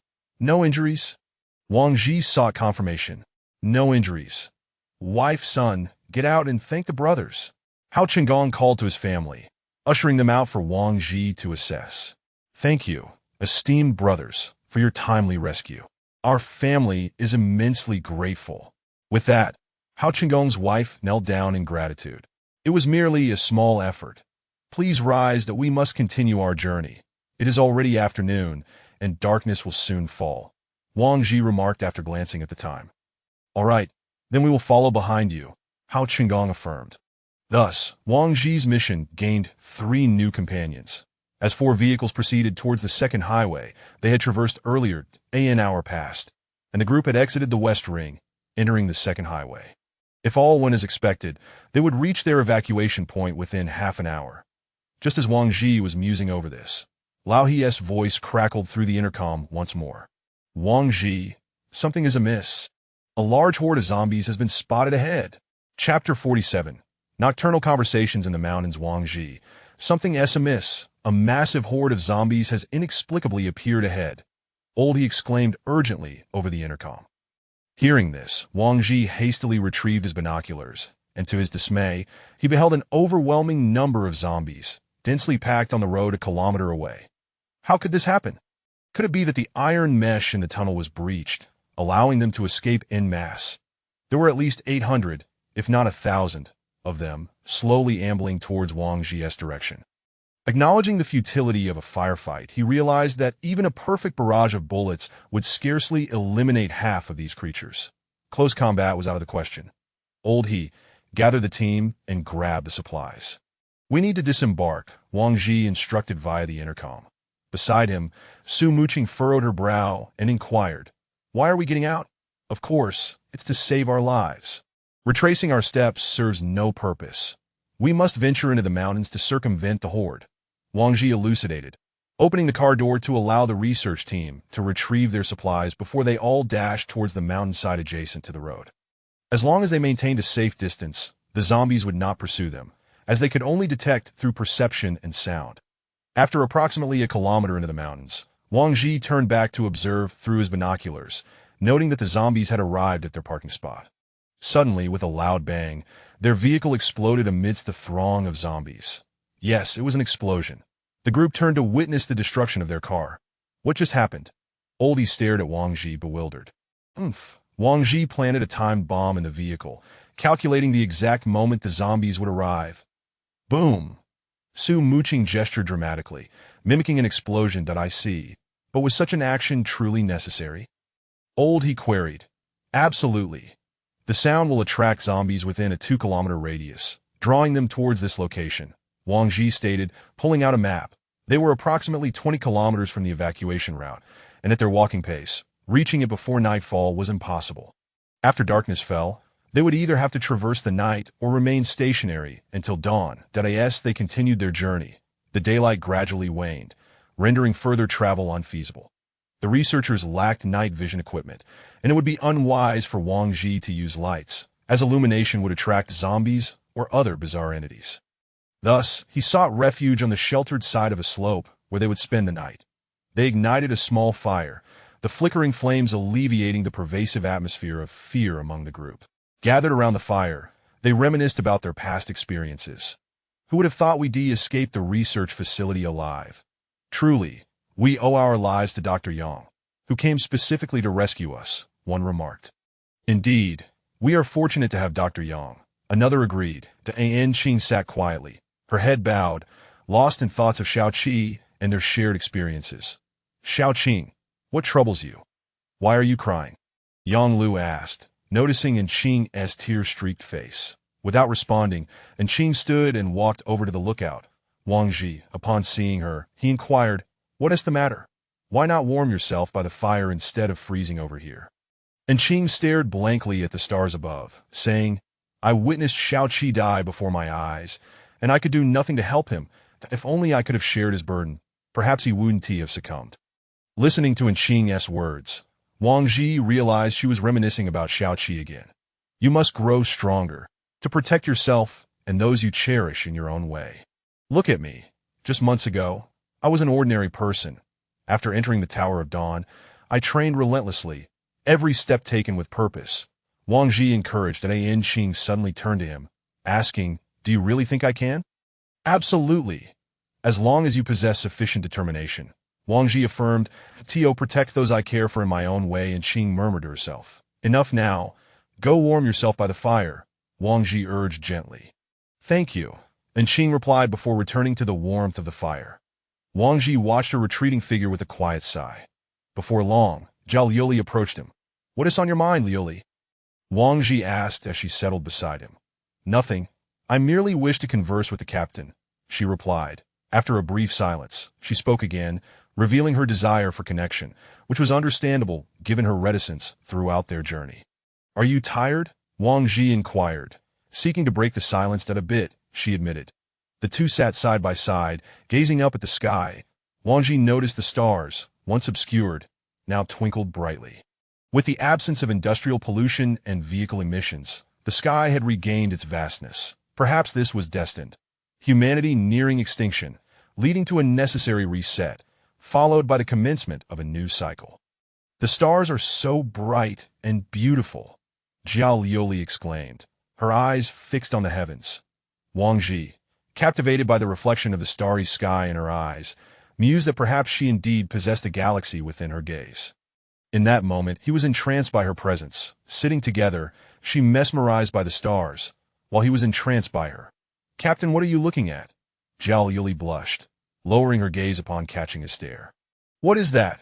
Wang Ji suddenly pointed to a cluster of red dots in the distance, that he quickly donned his night vision goggles. "Were those wolves?" Chapter 48. The zombie wolves. The moment Wang Ji laid eyes on the wolves, his first instinct was to recognize that the animals had succumbed to infection. "This is bad. They are zombie wolves. Liu Li, prioritize your safety above all else," Wang Ji instructed, pulling Liu Li back towards the crowd. To the guards, a pack of zombie wolves is approaching. "Sakura, old he, I entrust you with the responsibility of keeping an eye on Dr. Yang. The others need not worry excessively," Wang Ji communicated through his wireless earpiece, ensuring that these words remained unheard by the personnel from the research facility. Upon noticing the commotion among Wang Ji and his companions, the researchers erupted into a frenzy. "Do not scatter. Stay by the fire," Oldie implored, rising to address them. "While they have yet to launch their assault, we shall initiate our fire," Wang Ji declared into the earpiece. Bang! Wang Ji fired the first shot, and in an instant, the tense pack of wolves surged forward, racing towards Wang Ji's position. Wang Ji was taken aback by the speed of the wolf pack, clearly realizing that he had underestimated the explosive capabilities of these zombie wolves, which were 1.5 times faster than regular wolves, making bullets ineffective and further attempts a mere waste. "They're too fast to hit," he shouted as he observed the approaching zombie wolves. One of them lunged directly at him. In a flash, a blade glinted before Wang Ji's eyes. It was Liu Li, who had drawn her Yao Ling Long and severed the zombie wolf that was about to pounce on him. The severed head of the wolf continued to gnash its teeth on the ground. Noticing that bullets were ineffective, Wang Ji swiftly drew his dagger and engaged in close combat with the zombie wolves. Meanwhile, Lao He and Su Muing struggled with their own daggers, also having to divert their attention to protect Dr. Yang. A woman, unfortunately, was tackled and let out a horrified scream. Wang Ji and the others had no time to identify who it was or to save her, as they were incessantly battling the incredibly swift zombie wolves. Liu Li's weapon held a distinct advantage. Its long, sharp blade could instantly cleave the creatures in two. In contrast, Wang Ji and his companions' daggers were somewhat inadequate, as they needed to strike the wolves' heads to kill them. A blow to the body would merely allow the zombie wolf to rise again and continue attacking. That moment, a man could no longer endure the chaos and began to flee. Seeing him run, Wang Ji anxiously shouted, "Don't move, come back!" Yet the man paid no heed and after barely 10 meters, was beset by wolves, resulting in another anguished scream. The scent of blood attracted other zombie wolves, redirecting them to feast upon the man who had just fled. Seizing the opportunity, Wang Ji hurled a grenade towards the man's corpse. Boom! The explosion shattered the darkness, obliterating the zombie wolves that had rushed to claim a piece of flesh. Although they lost 3 individuals in the process, Wang Ji silently rejoiced that the man had acted as bait. Otherwise, it would have been impossible to gather so many wolves in one spot for a swift extermination. "Are you all right?" Wang Ji inquired, glancing at the others. "Where did that pack of mad dogs come from? They're ferocious enough to nearly bite me. My hazmat suit is torn, but thankfully I had a bulletproof vest," Lao He said, patting his waist in a lingering fright. Hearing his words, Wang Ji was alarmed and rushed to inspect Lao He's wounds. He saw that the hazmat suit had been shredded, exposing the bulletproof vest underneath, which had been deeply bitten into, leaving a red mark on Lao He's waist. Phew, thank goodness it didn't bite through. Otherwise, Lao He, you would have been done for, Wang Ji sighed in relief. Our Uncle He, with his compassionate heart, insisted on protecting those people, only to be ambushed by a wolf, Su Muing chimed in sarcastically. "As long as everyone is safe," Wang Ji said, giving Lao He a reassuring pat on the arm. "We need to find a different location. We can't stay here any longer." Wang Ji frowned at the pile of corpses on the ground. After gathering their supplies, Wang Ji and the others moved forward. Following the recent attack, the researchers and the Hao family were all on edge, flinching at the slightest rustle, instinctively clustering around Wang Ji. Wang Ji fully understood their feelings and behavior. After a while, he located a suitable place to set up camp, and everyone rekindled the fire. This journey is fraught with danger. I hope everyone will heed my commands. We will do our utmost to ensure your safety while protecting ourselves. Should there be any further instances of disobedience, the consequences will be yours to bear, Wang Ji warned the crowd. Everyone nodded in agreement. No one would dare ignore Wang Ji's words again, for the alternative was a horde of zombie wolves descending upon them, followed by another grenade explosion. Throughout the night, no one felt drowsy, nor did they dare to, fearing the sudden emergence of another wave of zombies. Wang Ji spent the night in the desolate wilderness, encountering only a few stray zombies without further danger. As dawn approached, he and his companions resumed their journey. Along the way, Wang Ji intermittently used his binoculars to observe the situation of the zombie hordes on the road. However, the outlook was grim. After some time, he discovered that many zombies still lingered on the road, and he concluded that the evacuation point was also surrounded by them. After 8 hours of walking, taking breaks along the way, they finally arrived at the opposite side of the entrance, where Wang Ji, through his binoculars, spotted the entrance in the distant forest. However, surrounding it, as expected, were hordes of zombies, and the closer they got to the tunnel they had previously visited, the more zombies they encountered. We've arrived, but we need to cross that road. Wang Ji turned to address those behind him. In this wilderness, where is there any refuge? Exactly. Are you sure you're not mistaken? The crowd was anxious, having seen no signs of a shelter, despite Wang Ji's assertion that they had arrived. The refuge is below. We need to enter the tunnel, and the entrance is just across the road, Wang Ji explained. What should we do? There are so many zombies on the road. Do we charge across? Lao He asked, lowering his binoculars. Wang Ji glanced at Lao He, then turned to the group of researchers and the Hao family behind him. We can make a dash, but they may not be able to keep up. Perhaps we should lure them away and then make our move, Su Muing suggested. Who will be the bait? Them? Lao He inquired, looking back at the group. We have signal flares, right? We can use them to attract the zombies first, then make a hard charge. That would be safer, Wang Ji replied, pulling a signal flare from his pack. While the signal flare is useful, they will still prioritize attacking us as we approach, Lao He remarked. Wang Ji shrugged helplessly. Well, we have no other choice. It's better than simply rushing in blindly, especially since we only have about 300 rounds of ammunition left. At a direct confrontation is not feasible. Chapter 49. The return in a moment. Sister Sakura and Old He, you will fire signal flares to the sides. Liu Li and I will make a breakthrough towards the main entrance, while the rest follow closely behind. Sister Sakura and Old He will cover our retreat. Is there any issue with this plan? Wang Ji devised a straightforward strategy as he led his group, laden with supplies, toward the road. As they approached the horde of zombies approximately 200 meters away, Wang Ji signaled Sumu Sakura and Old He to release the flares. Whoosh bang! The flares illuminated the road with a blinding light, drawing the surrounding zombies towards them. Now, everyone move up! Seizing the moment, Wang Ji raised his weapon and dashed onto the road, with the others closely trailing behind, carrying supplies to be. By the time Wang Ji reached the road, some zombies had already noticed him and began to turn in their direction. Wang Ji, go open the door. Leave the zombies to us? Oldie shouted from behind. Wang Ji understood that opening the door required time for identity verification. He needed to reach there first to open it. With this in mind, he urged Liu Li to protect Dr. Yang Lu and accelerated his pace toward the entrance. He retrieved the prepared magnetic card and placed it in the reader. Beep. Verification successful. The door began to slowly open. Everyone hurry inside. Wang Ji stowed the card, changed his magazine, and took position at the entrance to cover the others as they entered. As they saw the door opening, those behind summoned their last reserves of strength to sprint forward. At this point, the zombies attracted by the flares had evidently lost interest, turning to pursue the living instead. Realizing the precarious situation, with zombies converging from both sides, Wang Ji knew they had to close the doors soon or risk catastrophe. Everyone, evacuate immediately. Seeing that Liu Li had successfully escorted Dr.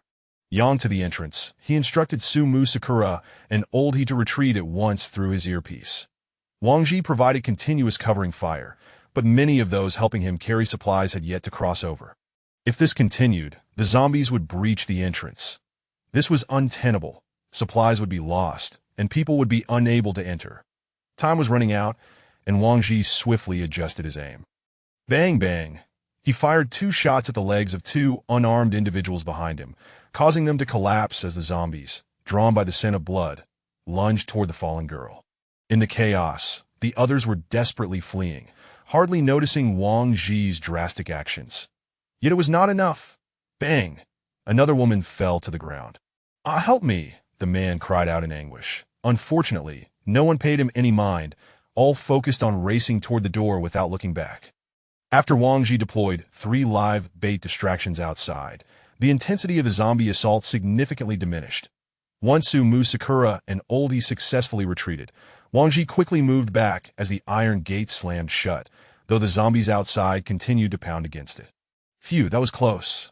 Sumu Sakura leaned against the wall, her chest rising and falling rapidly as she tossed her rifle to Wang Ji, clearly exhausted from the recent ordeal. "Is anyone injured?" Wang Ji inquired, surveying the shaken group. Silence met his question, and after turning on the lights to conduct a brief inspection, he confirmed that no one was hurt before proceeding downstairs. Along the way, no one seemed to notice the absence of a few individuals. All they knew was that they had survived. Wang Ji felt no guilt over his recent actions, recognizing them as necessary sacrifices. Without them, the losses would have been far greater. "Well done, Liuli," Wang Ji praised. He had observed Liuli's performance, noting her exceptional protection of Dr. Yang. As nearly no zombies had managed to approach them, it was thanks to this that they could evacuate more swiftly. Excluding Dr. Yang, there were still 9 survivors following behind.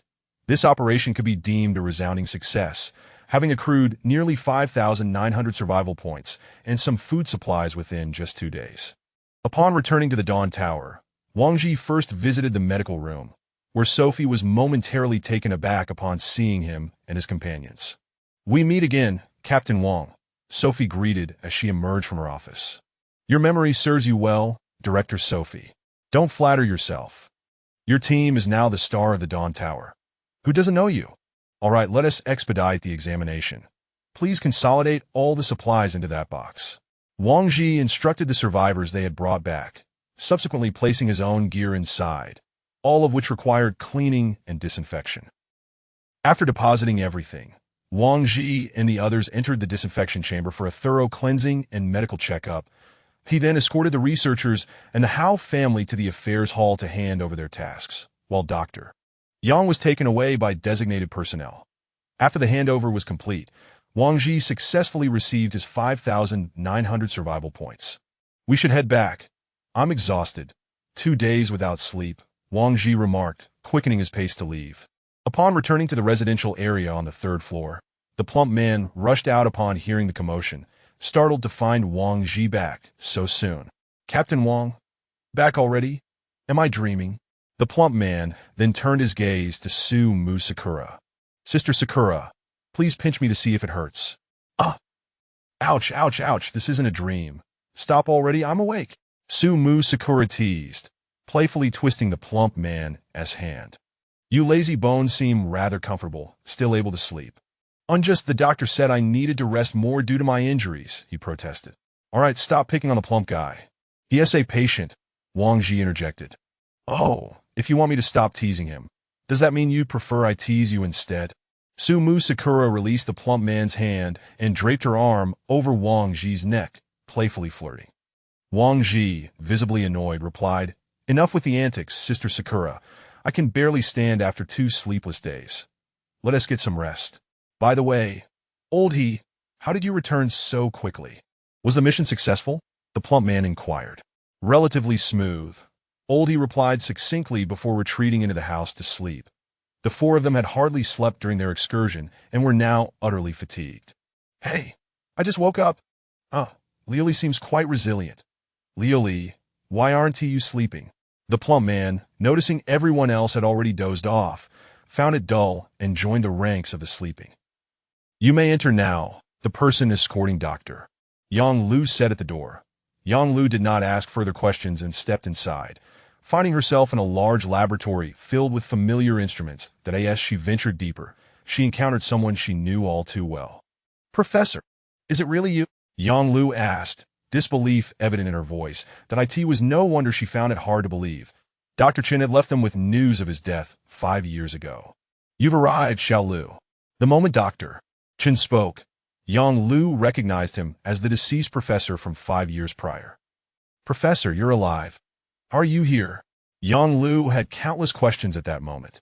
"Apologies, Xiao Liu.My arrival here 5 years ago was part of a highly confidential operation, and I informed no one. So, did you arrange for them to rescue me?" "As expected of you, Xiao Lu, your mind remains sharp." "Indeed, it was my request. After obtaining permission from the Tower Master, my request was issued as a mission to those warriors." "And the others? What about your other students?" Yang Lu pressed anxiously. "Alas, Xiao Lu, you were my most promising and cherished student. From a little girl to the remarkable young woman you are now, to be candid, rescuing you was the extent of my capabilities." Dr. Chen lamented. "You mean that I nearly didn't survive either? If it weren't for Wang Ji and the others, had we been even slightly delayed, I might not be standing here conversing with you." Yang Lu recalled the dangerous moments when Xiao Qi and Enqing risked their lives to search for food. "Come, find a place to sit. You mentioned that Wang Ji and his team took on the mission." "Yes, what is the matter, Professor? Do you know them?" "I know a bit. They've gained quite a reputation at the Dawn Tower recently, and the Tower Master has mentioned them. Now, tell me about the details of your visit here." Yang Lu recounted her experience of fainting from hunger in the laboratory and awakening to find Wang Ji and the others arriving, detailing all that transpired once they entered the Dawn Tower. "You mean to say you encountered a mutated wolf pack?" Dr. Chen asked with astonishment. "Indeed, even animals are now infected with the virus. Alas, it seems matters are worsening. So, Professor, what should I do next?" "Well, primarily, we will research gene antibodies, biological mutations, and maintain some operations at the Dawn Tower. However, before that, you need to rest well. Without adrenaline, you likely would have collapsed on the way." "Understood, Professor." It was only then that Yang Lu realized she had hardly slept or eaten over the past 2 days. Chapter 50. Fear, Captain. The person has arrived. Let her in." Jieshu did not lift her gaze, continuing to immerse herself in her book. "Did you call for me?" A woman's voice drifted in from outside the door after a moment. "Please, take a seat." Once the visitor settled, Jieshu spoke. "What is your name?" "My name is Anqing, and I am Dr. Yang's assistant." Anqing replied with her head bowed, feeling the oppressive aura emanating from the woman across from her. "I see you were brought back by Wang Ji. Tell me the details," Jieshu said coldly. Upon hearing Wang Ji's name, Anqing immediately raised her head, her vigilance evident as she regarded Jieshu. "Why should I tell you?" "Oh!" Jieshu arched an eyebrow, rising from her chair and slowly approaching Anqing. At that moment, Anqing felt the weight of Jieshu's pressure, her hands beginning to tremble. That I cannot be certain you won't harm him." Anqing met Jieshu's gaze, unflinching despite the palpable menace. Having narrowly escaped death outside, her fear had begun to wane. "Very well." Jieshu retracted her intimidating presence and resumed her seat. Anqing, still feeling the residual tension, gasped for breath, having been pushed to the brink of suffocation. "Allow me to introduce myself. This is the headquarters of the Dawn Guard, and I am the captain here, Jieshu." "Captain Jieshu, let's not discuss Wang Ji for now. I will seek him out personally later." "I hear you wish to join the guard." "Yes. I want to grow stronger." Anqing's eyes shone with determination as she lifted her gaze. Strength is not merely spoken of. It requires relentless forging, a willingness to sacrifice one's life to grasp the essence of power. "Are you still willing to proceed?" "Yes, I will spare no effort," Anqing replied resolutely. "Oh, and why is that?" "So that I can protect what I cherish in my own way." Anqing clenched her fists, lost in thoughts of Xiaoqi, who smiled as she faced her demise, oblivious to the pain of her nails digging into her flesh. "Very well, this is your access card. From now on, you are a member of the guard. However, you must repay 1,000 survival points as the cost of transitioning from a refugee to a citizen. It is the rule." Jieshu explained to Anqing. Thank you, Captain Jieshu. Anqing bowed deeply before Jieshu as she stood. Go now. I will send someone to guide you on what to do next. After Anqing left, Jieshu assigned another female guard to accompany her in completing the relocation procedures and to assist her with subsequent tasks. Once arrangements were finalized, Jieshu retrieved the coffee Wang Ji had given her and prepared a cup using the method he had taught her. Wang Ji, oh Wang Ji, you have certainly changed my perception of you. Several hours later, Wang Ji awoke, having indulged in a deeply satisfying slumber, a rare comfort he had not experienced in some time. Who? Wang Ji sprang into alertness at the sound, but he quickly turned on the bedside lamp, only to find a silver-haired figure lying on his pillow. Sakura. Sister Sakura? Wang Ji asked in a trembling whisper, but he glanced around the room, confirming it was indeed his own. What on earth was this woman doing here? Shoo. Su-mu Sakura mumbled, eyes still closed, pulling the blanket over herself and turning away to continue sleeping. Wang Ji took a moment to check his lower half, relieved to find he was still clothed. Hey, that's Sister Sakura. Don't scare me like that. How did you end up in my bed? I was frightened. What the? This woman not only acted brazenly, but had the audacity to claim she was afraid. Had he not witnessed her single-handedly taking down dozens of zombies without batting an eye, he might have believed her. Wang Ji's gaze involuntarily drifted downward, and he was taken aback to see that she had shed her pants, leaving only her undergarments. Fortunately, she was not completely unclothed, but the tantalizing glimpse was perilously alluring that he could no longer remain in bed, fearing he might lose his composure. Rising, he washed up and made his way to the living room, where he found Liuli seated on the sofa, engrossed in a movie playing on Lingling Yao. Ah, Liuli, you're up so early. Wang Ji settled beside her on the sofa. I accidentally fell asleep on the couch. The delivery person arrived with supplies and woke me, she replied. Why not go back to your room to sleep? Wang Ji inquired. Liuli shook her head. I'm not sleepy. Wang Ji eyed her curiously. Are you afraid? At his question, Liuli's face flushed, and she nodded slightly, lowering her gaze. Seeing her affirmation, Wang Ji felt a pang of confusion. How was it that this girl resembled Su-mu Sakura in this regard? Yet, Liuli did not strike him as a dishonest person. So, he knelt in front of her, asking, What makes you afraid? After a moment of contemplation, she replied, Well, I have nightmares, I feel insecure, and I cannot sleep soundly. Wang Ji regarded her with skepticism. Then, would you like to sleep with Sister Sakura from now on? Wouldn't that trouble Sister Sakura?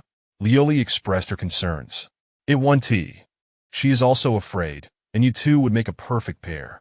Wang Ji offered her a knowing look before rising to check the supplies that had been delivered. The haul was substantial.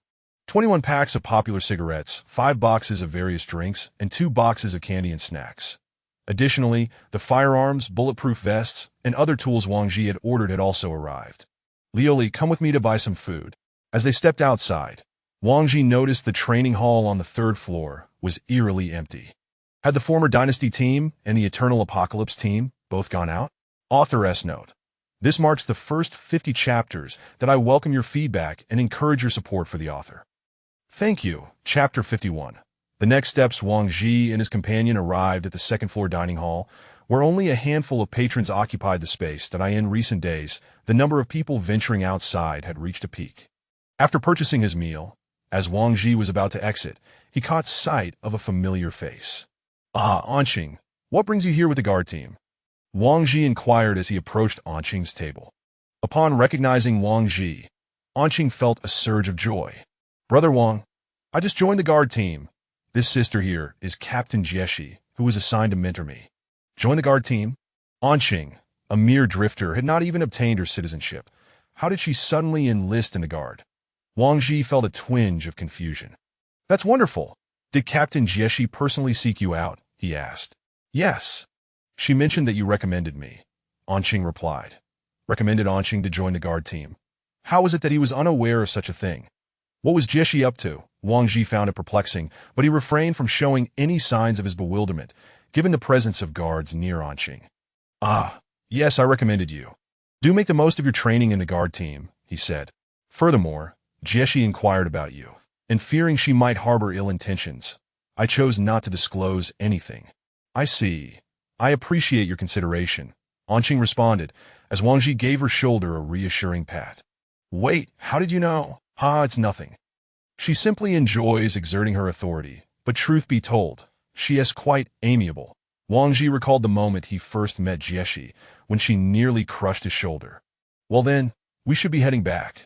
Farewell, Wang Ji said, turning to leave with Lioli. Upon returning, the others had yet to rise. Wang Ji placed the meal on the coffee table and roused the rest of the group. Good morning, everyone. What on earth, Team Wang? Where have you been? The portly member exclaimed, eyeing the several boxes strewn across the hall, filled with supplies Wang Ji and his companions had procured from the shops outside. Oh, we happened upon a store while out, and the goods were remarkably well preserved, Wang Ji explained as he uncapped a bottle of the delightful soda they had brought back. My goodness, is this truly the famed cola? I haven't had any in over 2 months. How nostalgic, the portly member exclaimed dramatically. Wang Ji merely smiled and remained silent, distributing 4 bottles, one to each person. Hey, Team Wang, how come you returned so quickly? Do tell me what transpired. Well, that's about the gist of it. Wang Ji summarized the events. This is simply a windfall.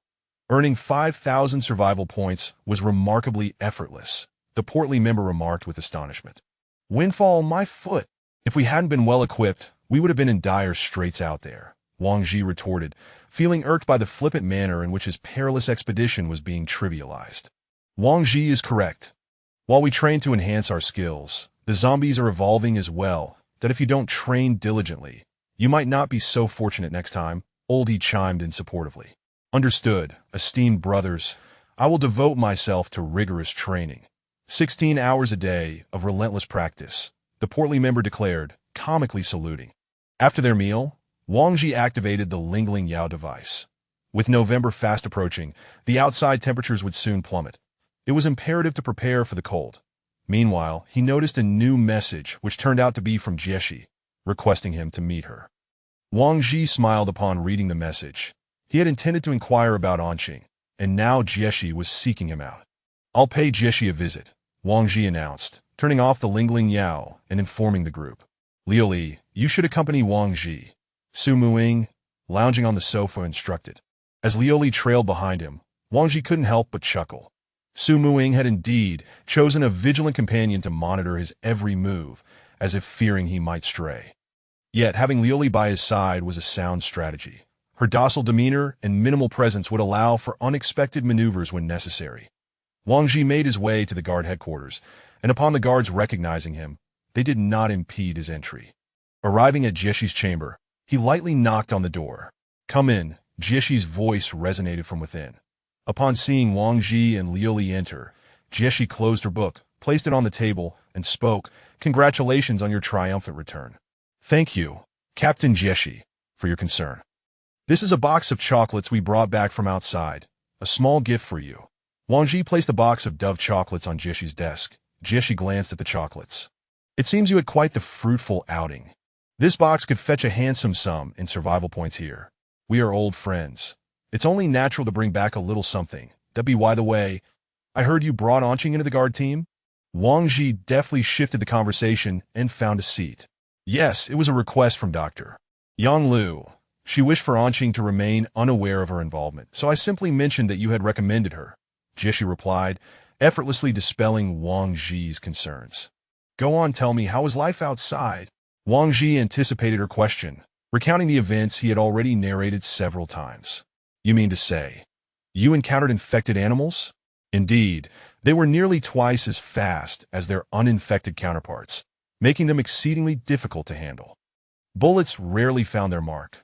Wang Ji recalled the night they faced the zombie wolves. Moreover, some zombies exhibited unnaturally swift movements, making headshots a challenge, often requiring Lioli to resolve matters with her blade. Yes, that is a known issue. They are indeed undergoing subtle mutations that it won't be long before most small teams experience a significant increase in casualties. Is there a plan for the next steps? Wang Ji inquired. There is. Chapter 52. Do not be overly proud, Captain Jieshi. Does the Dawn Tower have any subsequent plans? Indeed. Could you elaborate? Confidential. What I can disclose is that research is currently underway on a viral antibody vaccine. Once successful, those inoculated with the antibody vaccine will be impervious to infection from zombie attacks, provided the injuries are not fatal. There remains a chance for survival. Is that true? How wonderful! Wang Ji felt a flicker of hope upon hearing the mention of a vaccine. Do not rejoice too soon. The antibody vaccine is exceedingly complex, and we require a plethora of experts in this field, among whom Dr. Yanglu is one. Furthermore, this is merely an antibody, not a cure. The antibody vaccine can at best mitigate accidental infections. At least we are one step closer to success. You are thinking too simplistically. Enough of this grave topic. Come with me to a certain place. Ah, where to? You will know upon arrival. Uncertain of Captain Jieshi's intentions, Wang Ji followed closely behind her, along with Liu Li, enduring the curious gazes of passers-by, until they reached the training hall on the 3rd floor. Jieshi entered an unoccupied training room, a spacious area of about 100 square meters, empty save for the rubber flooring, which appeared suitable for sparring. Wait, a place for sparring? Could it be? Captain Jieshi, what is this about? You two, unleash your full strength and attack me, Jieshi instructed, turning to face Wang Ji and Liu Li. Ah, isn't that a bit? Before Wang Ji could finish his sentence, Jieshi delivered a punch that sent him staggering back a meter. The next strike will not be so gentle, Jieshi remarked, pausing to allow Wang Ji a moment to catch his breath. Realizing that Jieshi was indeed serious this time, Wang Ji prepared to summon all his strength to confront the formidable captain. Liu Li, be cautious, Wang Ji advised, urging her to not hold back. Once Jieshi perceived that they were ready, she launched her attack, instantly appearing at Wang Ji's left side. Wang Ji gasped in astonishment. They had been at least 5 meters apart moments ago, yet she had closed the distance in an instant. Unable to predict Jieshi's movements, Wang Ji was caught off guard. Bang! Another strike landed on his arm, and he stumbled back, realizing he could no longer lift his left arm. As Wang Ji retreated, Liu Li swiftly drew her unsheathed blade, aiming for Jieshi's chest. The speed of her strike was remarkable, with Wang Ji observing that there was virtually no flaw in her execution. She had anticipated every possible maneuver from her opponent, delivering what seemed to be a guaranteed hit. Yet, in the next moment, reality redefined itself. Liu Li's blade hung in the air, having met only emptiness, for Jieshi had effortlessly evaded and was now behind her, a hand firmly grasping Liu Li's delicate neck. Stop! We concede, Wang Ji interjected, cradling his dislocated shoulder. So this is the prowess of a captain. She had dispatched him with a single move, while Liu Li's seemingly unavoidable strike had been deftly sidestepped, leading to her imminent demise. Can a person truly reach such heights of strength? Wang Ji stood dumbfounded, replaying the last 5 seconds in his mind. Seeing Wang Ji call for a halt, Jieshi released her grip on Liu Li and approached Wang Ji, deftly resetting his dislocated arm with a sharp crack. Ah! The sudden pain caused Wang Ji to cry out involuntarily. We have lost, Jieshi stated, placing her hand upon Wang Ji's shoulder. Do not be overly proud. Wang Ji fell into silence, unable to muster a rebuttal. Instead, he found himself in complete agreement with Jieshi's words. Indeed, he had merely stumbled into this situation, fortunate to have such formidable allies, fortunate to have been appointed captain, and fortunate to have successfully completed 2 missions. None of it warranted boasting. Just 2 months prior, he had been an ordinary person, and now, having taken a few lives and dispatched some zombies in this apocalyptic world, he had begun to feel complacent, gradually losing himself in the chaos. Now, jolted back to reality by Jieshi's harsh lesson, Wang Ji's gaze sharpened, and he finally spoke. Thank you, Jieshi. He instinctively reached out with his right hand towards the hand resting on his shoulder. As Jieshi felt his touch, she instinctively recoiled, but restrained herself. Take care of yourself, she replied before withdrawing her hand and exiting the training room. Wait, Jieshi. Upon hearing Wang Ji call her, Jieshi turned to await his next words. How can one grow stronger quickly? Do you believe there are shortcuts? Jieshi scoffed, turning away as she departed. Are there shortcuts? Indeed, what shortcuts could possibly exist? Why had he posed such a foolish question? Liu Li, could you assist me for a moment? After enduring 2 strikes from Jieshi, Wang Ji felt somewhat battered, resting his arm across Liu Li's shoulder as they made their way back. Upon returning to their residence, they found Sumying lounging on the sofa with a plump companion, engrossed in a movie playing on Lingling Yao. Upon seeing Wang Ji and Liu Li enter, supporting each other, she quipped, "Oh, what is going on with you two? Did Captain Jieshi give you a beating?" But seeing that neither of them responded, Sumying sat up abruptly. "You weren't really beaten, were you?" Liu Li nodded, while Wang Ji remained silent, heading upstairs to lie down on his bed. Goodness, that woman is too arrogant. How dare she strike our Captain Wang? She must think she is a celestial cow flying high. The plump friend leapt from the sofa in indignation upon hearing Liu Li's account.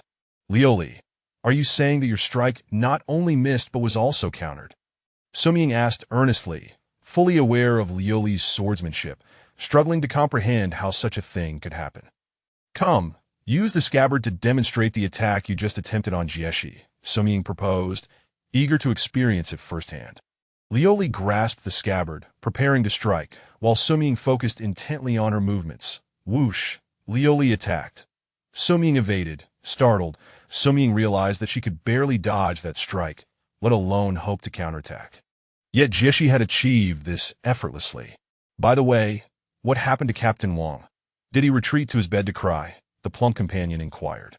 "Oh, then I must go and offer him some comfort," Sumying said, a wicked smile spreading across her face. Chapter 53. Leisure Activities. Su Mu-ing entered Wang Ji's room, where he was seated on the edge of the bed, indulging in a cigarette he had brought back from outside. Noticing Ying sitting beside him, Wang Ji turned to glance at her before resuming his contemplative smoking. "Oh dear, has our Captain Wang been bullied?"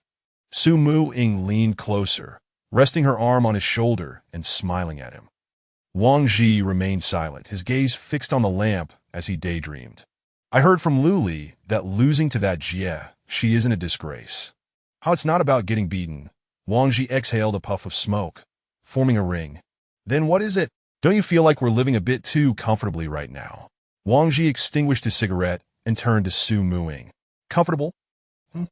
Compared to the time before the apocalypse, life has indeed become significantly more bearable, that we no longer have to worry about being pursued by international police or being betrayed by rivals. Frankly, I prefer dealing with zombies over living people," Su Mu-ing recounted. "Comfort only breeds complacency. When real danger arrives, we may find ourselves powerless, reduced to silent prayers. Meanwhile, the capabilities of the zombies outside are continuously evolving. What right do we have to enjoy this comfort?" Listening to Wang Ji's words, Su Mu-ing fell into contemplation. After a while, she spoke up. "By the way, that Jie, she seems to care quite a bit about you." "What the hell? Why is her focus so bizarre? I'm discussing serious matters," Wang Ji internally lamented. "That perhaps she treats other squads the same way," Wang Ji replied evasively. "Is that so? But I heard you wrapped the chocolates we brought back and gifted them to her." With a thud, Su Mu-ing promptly pushed Wang Ji down onto the bed. However, at this moment, Wang Ji was far from foolish enough to think Su Mu-ing intended to engage in any romantic endeavors, as her dagger was pressed firmly against him. Damn it, that troublesome Liu Li. Why did she have to say anything at all? That's sistering. Let's talk calmly. Please put down the knife and allow me to explain. When we give gifts, there are certainly benefits involved, aren't there? What benefits? Just getting beaten by her. Not at all, Didi. Oh, you know what our Dr. Yang, whom we brought back, is working on. Working on what? They are researching a vaccine for the virus. According to Jieshi, if successful, those vaccinated will not be infected. As long as they aren't bitten to death, they can continue to live. Well, that is indeed good news, but try to avoid visiting her too often, Su Mu-ing said with a hint of annoyance as she sheathed her dagger. Understood, my dear aunt. Am I the captain, or are you? Wang Ji mumbled softly. Unfortunately for him, Su Mu-ing heard him distinctly, raising an eyebrow. Oh, and what does the captain mean by that? She deliberately emphasized the word captain, wearing a smile that lacked warmth as she inquired. Gulp, Wang Ji swallowed hard, regretting his choice of words. Why did I have to say that? What I meant is, sistering, you must be tired, right? Allow me to massage your legs. As he spoke, Wang Ji rolled off the bed. Now that you mention it, I do feel a bit fatigued. Go ahead and massage, Su Mu-ing replied, reclining on the bed and enjoying Wang Ji's ministrations. Your technique is quite commendable. Had this been before the apocalypse, I would have surely recruited you as a massage therapist. Wang Ji thought to himself, envisioning the day when she would be kneeling beside him, giving him a leg rub. After the massage concluded, Wang Ji made his way to the living room, opening Ling Ling Yao to check for any recent news that he discovered that his intelligence had successfully earned him 200 survival points, leaving them with over 13,000 points. Moreover, Wang Ji stumbled upon an intriguing announcement. The Dawn Tower had preliminarily constructed a solar chamber. The solar chamber is a space roughly the size of a football field, topped with a thick layer of tempered glass, beneath which lies the azure sky.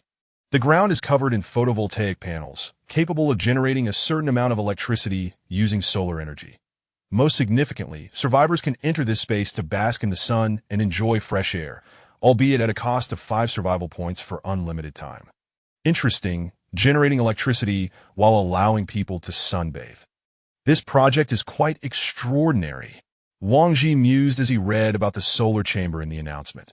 What is so extraordinary about it? The rotund figure of Fatty approached, inquiring. Look, the Dawn Tower has built a solar chamber where one can sunbathe. Hey, Fatty, where are you going?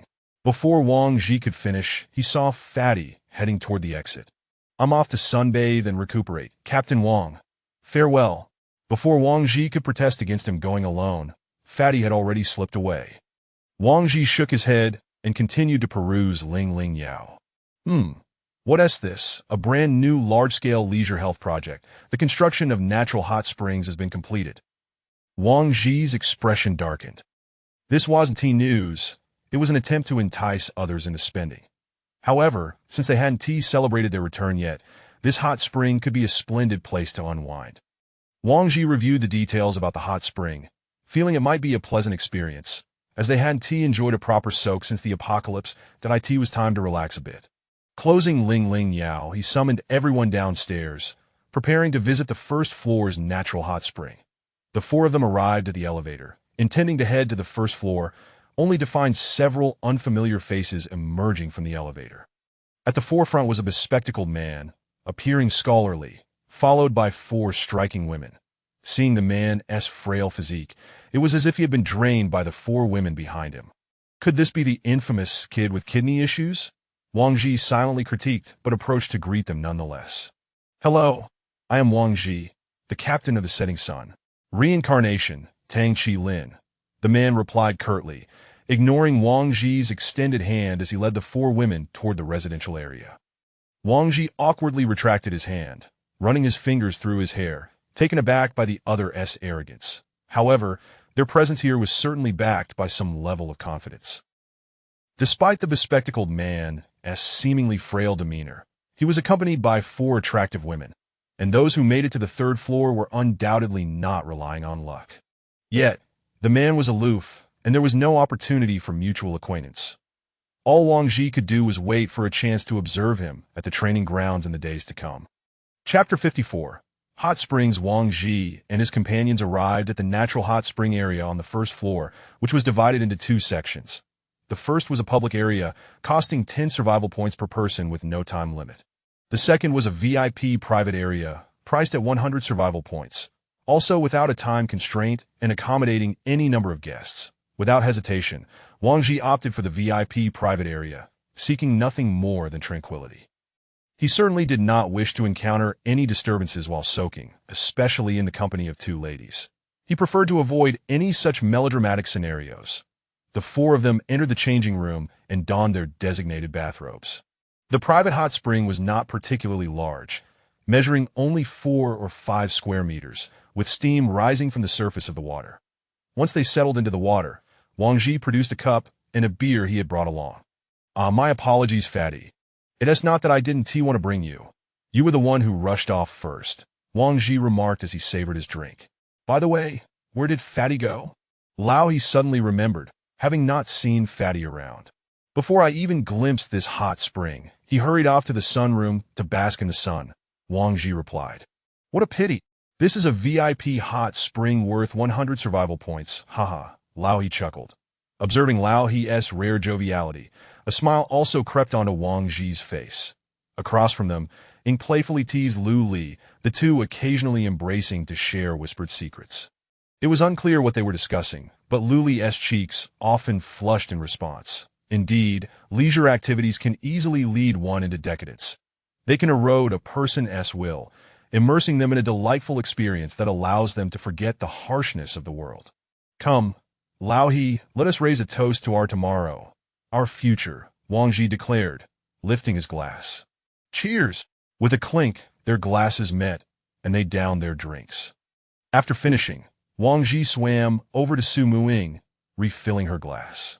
Here's to you, Sister Ing. I am grateful for your care during these trying days that I know that without you, I might not be living this life or perhaps would have already perished. So, here's to you and to our bright future. Giggling, may we have a smooth journey ahead, she replied. After they drank, Wang Ji called Lao He over again. Lao He, Sister Ing, we have fought together on 2 occasions, sharing life and death as comrades. I hope we can set aside any prejudices from before the apocalypse and become individuals we can trust. Come, let us drink to that. Historically, the relationship between Lao He and Su Muing had not been particularly harmonious, and Wang Ji seized this opportunity to mend their connection. Come on, uncle.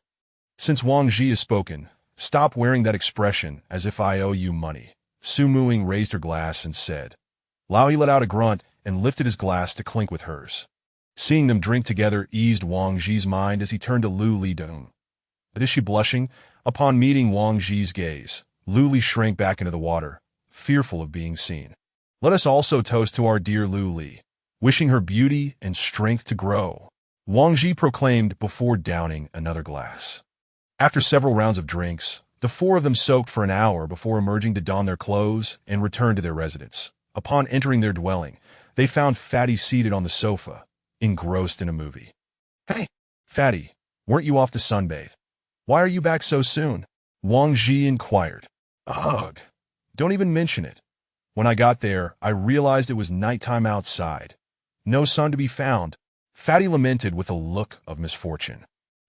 Su Muing nearly burst into laughter upon hearing this. It seemed Fatty had missed both the sun and the hot springs. By the way, why do you all smell so good? Did you buy perfume? Fatty asked, puzzled by the fragrant scent wafting from Wang Ji and the others. Honestly, we went to soak in the hot springs, Wang Ji confessed, unable to keep Fatty in the dark any longer. What? Captain Wang, that's rather ungrateful. You left me alone to sunbathe while you all enjoyed the hot springs? Fatty, you can't blame us. You rushed off too quickly that I only noticed the hot spring after you left. But worry not. You can still experience the public area. It's quite affordable at 10 survival points. That's all I needed to hear. I'm off, Fatty exclaimed, sprinting out the door. A few moments later, Fatty returned, satisfied after confirming that Wang Ji had no ulterior motives before he dashed out once more. Chapter 55. Sparring as he lay asleep that night, images of his confrontation with Jieshi continuously replayed in Wang Ji's mind. He was acutely aware of the vast chasm that separated their abilities. There were no shortcuts. He could only advance step by step, accumulating progress over time. While others trained for 8 hours a day, he resolved to dedicate 12. Regrettably, training was no longer yielding survival points, resulting in a significant decrease in his earnings. The following day, Wang Ji and his companions arrived at the training ground as usual. The chubby fellow's wounds had scabbed over, allowing him to gradually return to training. Upon arriving, Wang Ji fortuitously spotted Tang Qilin from the previous day. This time, he refrained from approaching to greet her, as he did not wish to grant her the opportunity to show off. Observing their training techniques, Wang Ji noted they appeared rather ordinary, focusing merely on physical conditioning. The bespectacled man stood to the side, supervising the women's training, occasionally offering pointers. However, Wang Ji was too far away to discern their conversations. After watching for a while, without noticing anything particularly remarkable, he redirected his attention and began to practice on his own. Wang, is that pretty boy new here? The chubby fellow inquired after a while of training. That is none of our concern. A true expert does not flaunt their skills.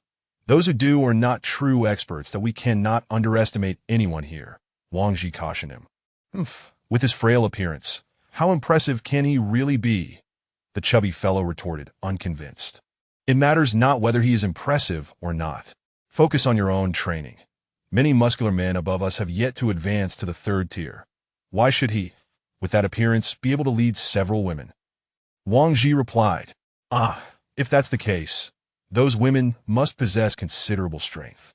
Yet, they all heed the frail man's commands, indicating he must possess some exceptional qualities or abilities that inspire their loyalty. That I see now, Wang. I suspect that frail man is not to be underestimated, the chubby fellow concluded, finally grasping the situation. Indeed, he is extraordinary. Therefore, train diligently.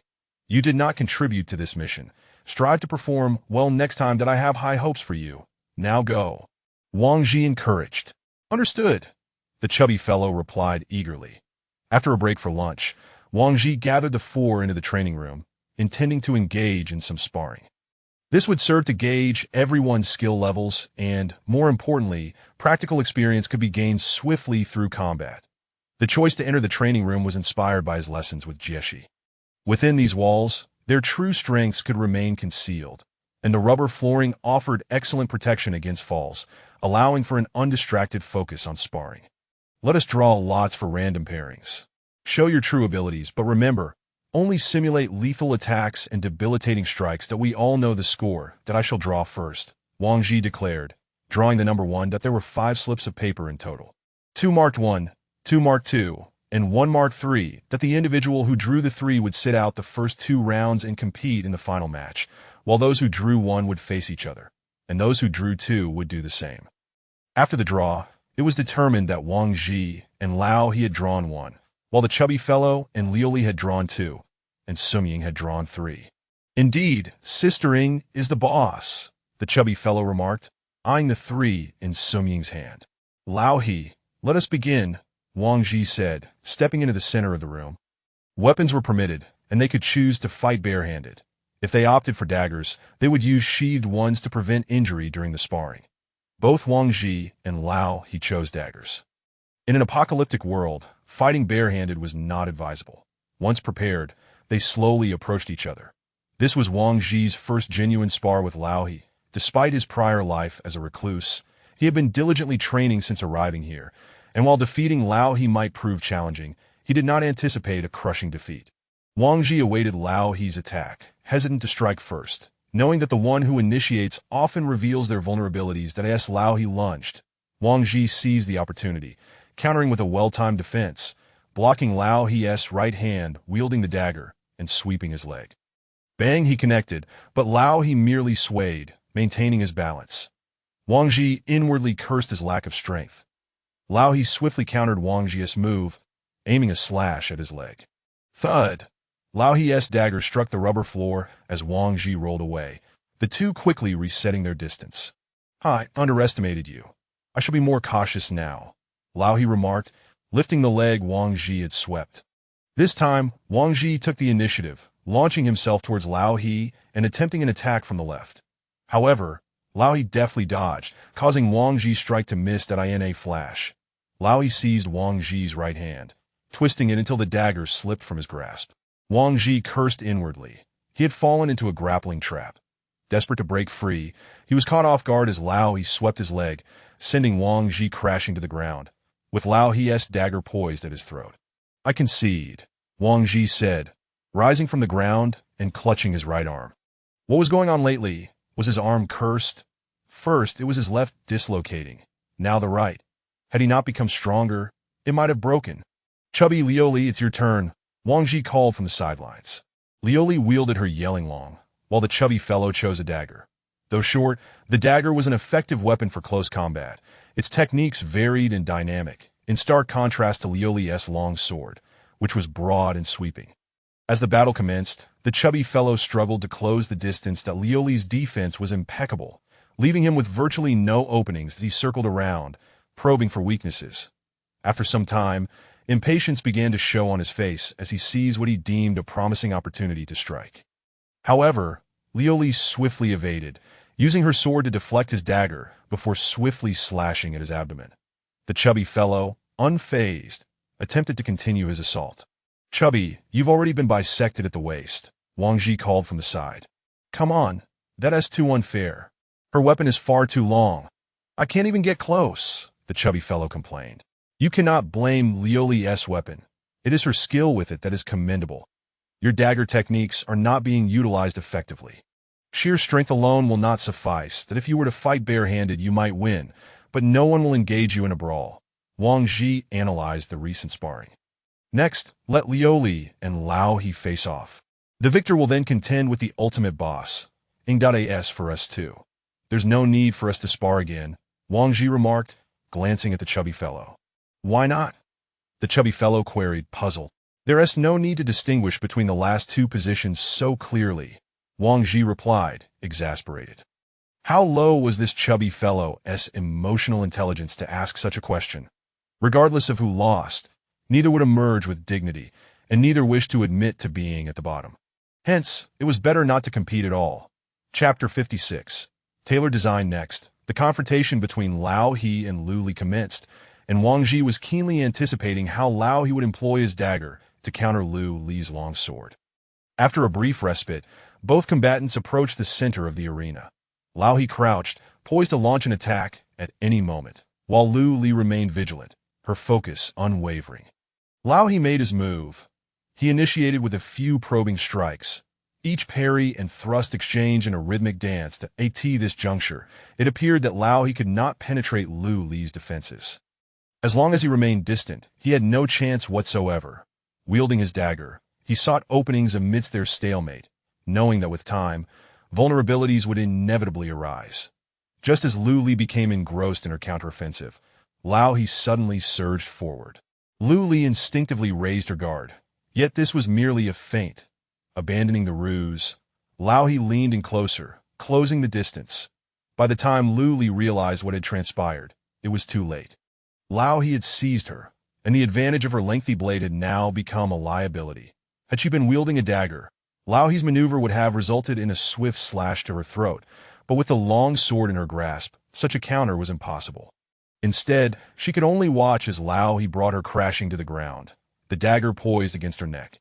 The scene mirrored Wang Ji's earlier fall, the only distinction being that Liu Li had managed to hold her ground against Lao He for such an extended period in search of a flaw. Moreover, Liu Li had not unsheathed her sword, which rendered it cumbersome and diminished her offensive capabilities, allowing Lao He to press on without pressure. Had they engaged in a true duel, Lao He might not have survived Liu Li's recent counterattack. Observing the duel from the sidelines, Wang Ji analyzed the exchange.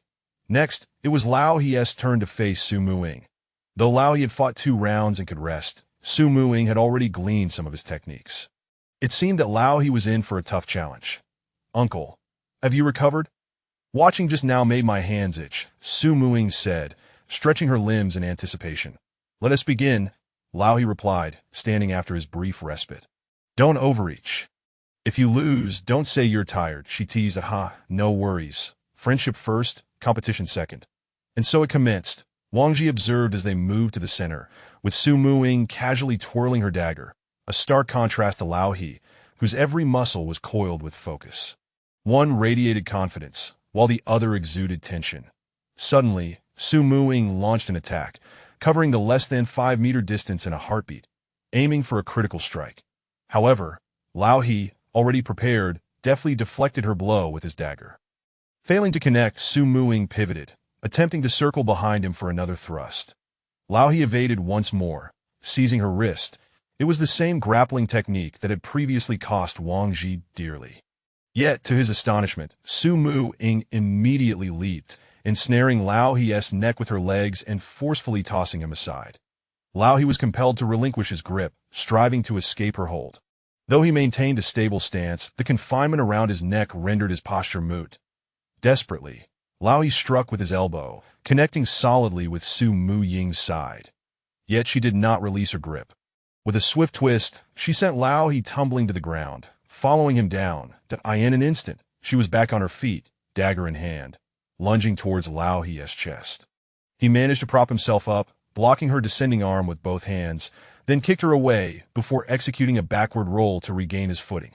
Well done, uncle. You certainly have some skills, Su Muing remarked, clutching her side where he had struck. You are quite formidable yourself, Lao He replied, breathless and rubbing his neck where she had ensnared him. From Wang Ji's perspective, both combatants exhibited restraint, mindful of the friendly spar. Certain lethal techniques were intentionally withheld. Had Su Mu-ing fully unleashed her potential after ensnaring Lao He, the outcome could have been drastically different. Indeed, it was a captivating display of skill. That's enough, everyone.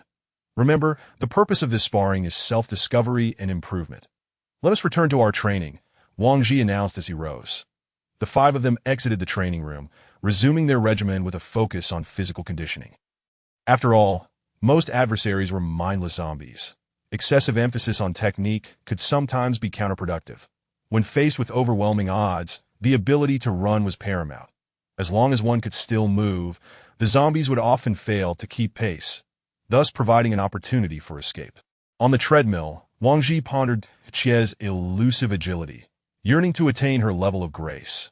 Lost in thought, he unconsciously increased the treadmill's speed, running furiously until fatigue overtook him, collapsing to the floor. Gasping for breath, the image of Jie in her armor flashed in his mind. Armor, he mused, suddenly sitting upright, of course. Jie's armor was crafted from iron, weighing no less than 50 kilograms. She wore it consistently, and now Wang Ji comprehended the rationale behind her constant encumbrance. Firstly, it provided robust protection. Secondly, wearing such weight functioned as a form of physical training that it was easy to envision the formidable nature of someone who could maneuver effortlessly while bearing 50 kilograms of armor, not to mention the additional weight of an enormous sword. What was even more astounding was that she had trained in her full armor. Heavenly realms! Was she even human? If she were to shed that armor, her speed would surely become a blur. With this revelation, Wang Ji resolved to devise a similar form of armor, albeit one that would not be too cumbersome or ostentatious. Concealing iron plates within training attire would render it discreet and unassuming, appearing no different from regular clothing. By integrating a total of 30 kilograms of iron into the shoes, pants, and top, removing it only during sleep, he could effectively train under an additional weight of 30 kilograms. Once acclimated, he could discard the attire, resulting in substantial gains in both strength and speed. With this idea in mind, Wang Ji quickly gathered his companions, sharing his concept. They voiced no objections, and thus he set about planning the design of the garments. After their training session concluded, Wang Ji led the group to the trading hall on the first floor, where he began illustrating his conceptual designs. Lao Yi scrutinized the sketches and commented, "The steel plates in the shoes shouldn't all be on the soles. That would hinder walking. Some should be placed above for balance. What if these pants cause them to slip down? You ought to include a strap to secure the plates to the legs, ensuring they adhere closely, or else the weight will concentrate on the waist," Lao Yi suggested further. "Indeed, why is your shirt designed to be so baggy? Change it to a fitted style," Su Muing remarked, observing Wang Ji's design. "All right, how about this?" Wang Ji asked after making adjustments and presenting the revised designs. "This looks good. You have a keen sense," Su Muing said approvingly, admiring the fitted attire and boots for color. Wang Ji opted for the most understated black. He submitted the designs to the staff, who took measurements based on height and build. Wang Ji requested that the steel plates weigh around 30 kilograms, allowing for heavier plates on larger sizes and lighter ones for smaller frames. Lu Li, being petite, would likely only require 20 kilograms, while the robust Lao, he might need to bear 35 kilograms. Chapter 57. Fear of Nightmares. After careful calculations, the designer quoted a price of 50 survival points for each set. Without a moment's hesitation, Wang Ji placed the order, with a production time of 3 days. Having sorted this out, Wang Ji and his 4 companions ascended to the second floor for a meal before returning to their residential area. Upon entering the house, the exhaustion from a day's training weighed heavily on them, and they did not linger in the living room, each retreating to their respective rooms to wash up. Before long, Wang Ji's door was pushed open, and there stood Su Muing, clad in a robe. Wang Ji glanced at her, thinking she must have mistaken this place for a massage parlor. Su Muing entered and leaned directly against the bed, prompting Wang Ji to begin her massage service without any sign of irritation. "By the way, Lu Li mentioned she was afraid of sleeping alone, so I invited her to your room to sleep with you," Su Muing remarked. Wang Ji recalled his earlier conversation with Lu Li. "Really? But I'm afraid too. What should I do?" "Perfect. You two can huddle together for warmth," Wang Ji replied cheerfully. but I can only relax and fall asleep when I'm next to you, Su Muing said, looking at Wang Ji with a hint of mischief. He was perplexed, unable to decipher her intentions. Surely, you can't expect me to sleep with both you and Lu Li. Wang Ji had anticipated that Su Muing would dismiss the idea, but to his surprise, she did not. Then it's settled. I knew you would care for your sister, Su Muing said with a devilish smile. Something felt off. She must be teasing him, thinking he would back down, wanting to make a fool of him? No way. Of course. As long as sistering doesn't tee mine. Wang Ji responded with a smile, determined not to be intimidated. Umph. Even if she dared to come, surely Lu Li wouldn't be so brazen. All right then, let us call it a night. Make sure to rest early, Su Muing said, rising to leave. Phew. After sending this formidable presence away, Wang Ji exhaled deeply, climbing into bed, albeit with an unsettling intuition nagging at him. Why had Su Muing smiled so oddly, and why was she silent? Even as she stood and left, her smile lingered, which felt unsettling. This was not the usual demeanor of someone so easily satisfied. Could it be that as Wang Ji tossed and turned, contemplating the events that had just unfolded, his door was gently pushed open, startling him into turning on the bedside lamp? Upon seeing who had entered, Wang Ji was taken aback. Su Muing was leading Lu Li by the hand into his room. What else with that expression? Are you feeling unwell? Su Muing innocently inquired, gazing at Wang Ji, who was frozen on the bed. What expression? Unwell. Could her feigned concern be any more insincere? Wang Ji thought, mentally critiquing her act. He had never anticipated that Su Muing would take this seriously, nor that Lu Li would accept such an absurd demand. How had she convinced Lu Li to join this warmth brigade? And no, it's just that the light is too dim, and I was worried you might trip, Wang Ji stammered, striving to maintain his composure. Dim is good. Otherwise, Lu Li and I would feel shy. Lu Li, let us hurry and rest, Su Muing declared, guiding Lu Li to the bed. Wang Ji sat on the edge, watching as they burrowed beneath the covers, still bewildered by the situation. How was he supposed to sleep with them occupying either side? By the way, Lu Li, how did you end up following Sistering to my room? Wang Ji asked, trying to sound calm. Sistering said you often have nightmares, and if she were to keep me company, she wouldn't be able to stay with you. So, she invited me to accompany the captain, ensuring you wouldn't be afraid. What? Frequently having nightmares. How shameless can that get? How dare she slander him like that? Lu Li actually believed such nonsense. Even if he were afraid, he could easily seek out Lao He or Fatty. Why did it have to be sistering? Wang Ji, I know you're just putting on a brave front, trying to hide your vulnerability and maintain your captain's image. Don't worry. Lu Li and I won't tell anyone. Yes. Lu Li nodded earnestly. Wang Ji had intended to clarify things with Lu Li directly, but upon seeing her innocent and earnest gaze, he realized once again that he was mistaken. This girl had been brainwashed by Ying.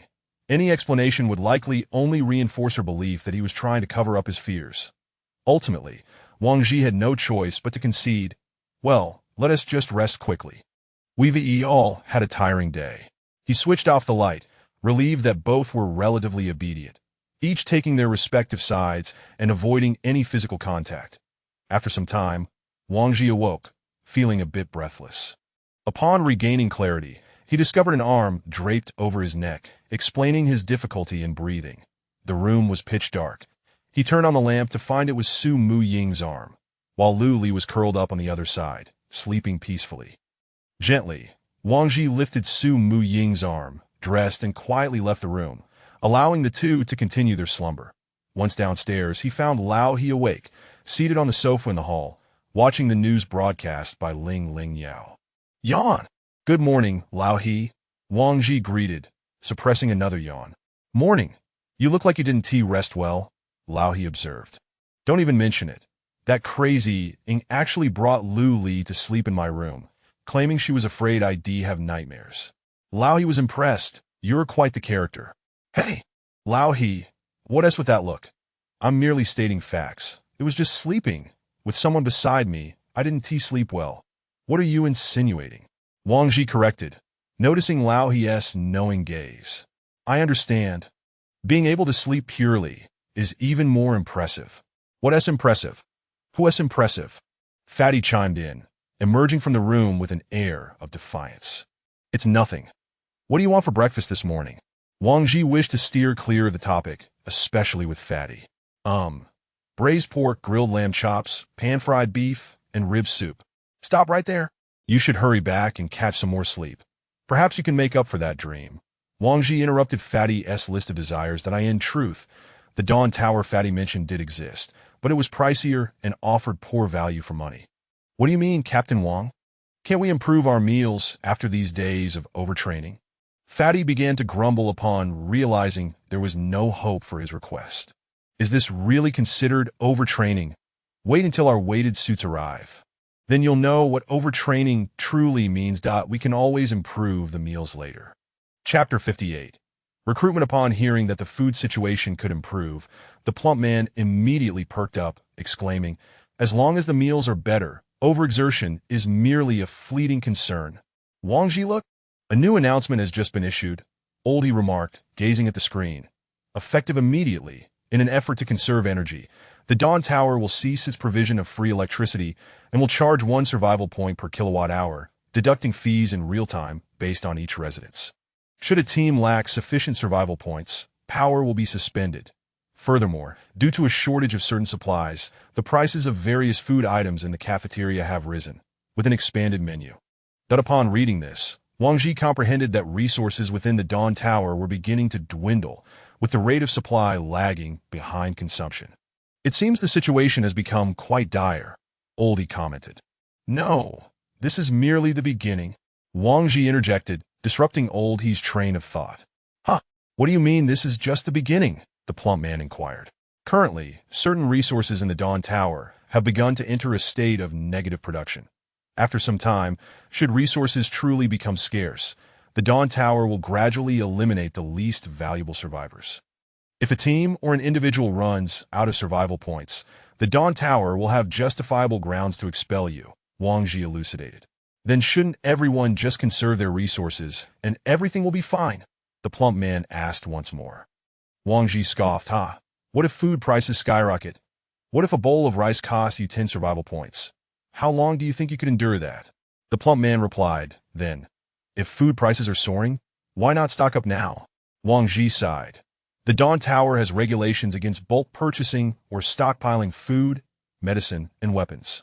If one wishes to hoard, it must be done by bringing supplies from outside. The plump man finally understood. I see. They want us to venture outside for resources and minimize our reliance on what the Dawn Tower provides, correct? Clever. You've finally grasped it, Wang Ji responded, feeling a sense of relief that moment. Su Muing and Lu Li descended from the upper floor. Oh, Sister Ing and Sister Li, you two are quite late today. We were waiting for you to join us for a meal, the plump man remarked. The 5 of them made their way to the cafeteria on the 2nd floor, where Wang Ji reiterated the morning's price hike announcement.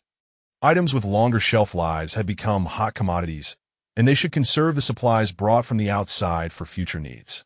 By the way, our level 3 team is still short 1 member. Shouldn't we consider adding some new faces? Su Muing inquired.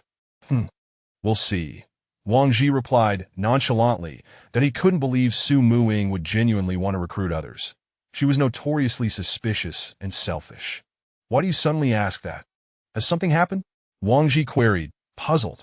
It's nothing, just that the captain of the reincarnation team came to see me yesterday, suggesting I join his crew, assuring me of my safety and access to whatever I might need, Su Muing recounted. So what did you say, Sister Ing? The plump man asked curiously. I told him he was incapable of satisfying me in that regard, and then walked away. Su Muing replied nonchalantly. Impressive, Sister Ing.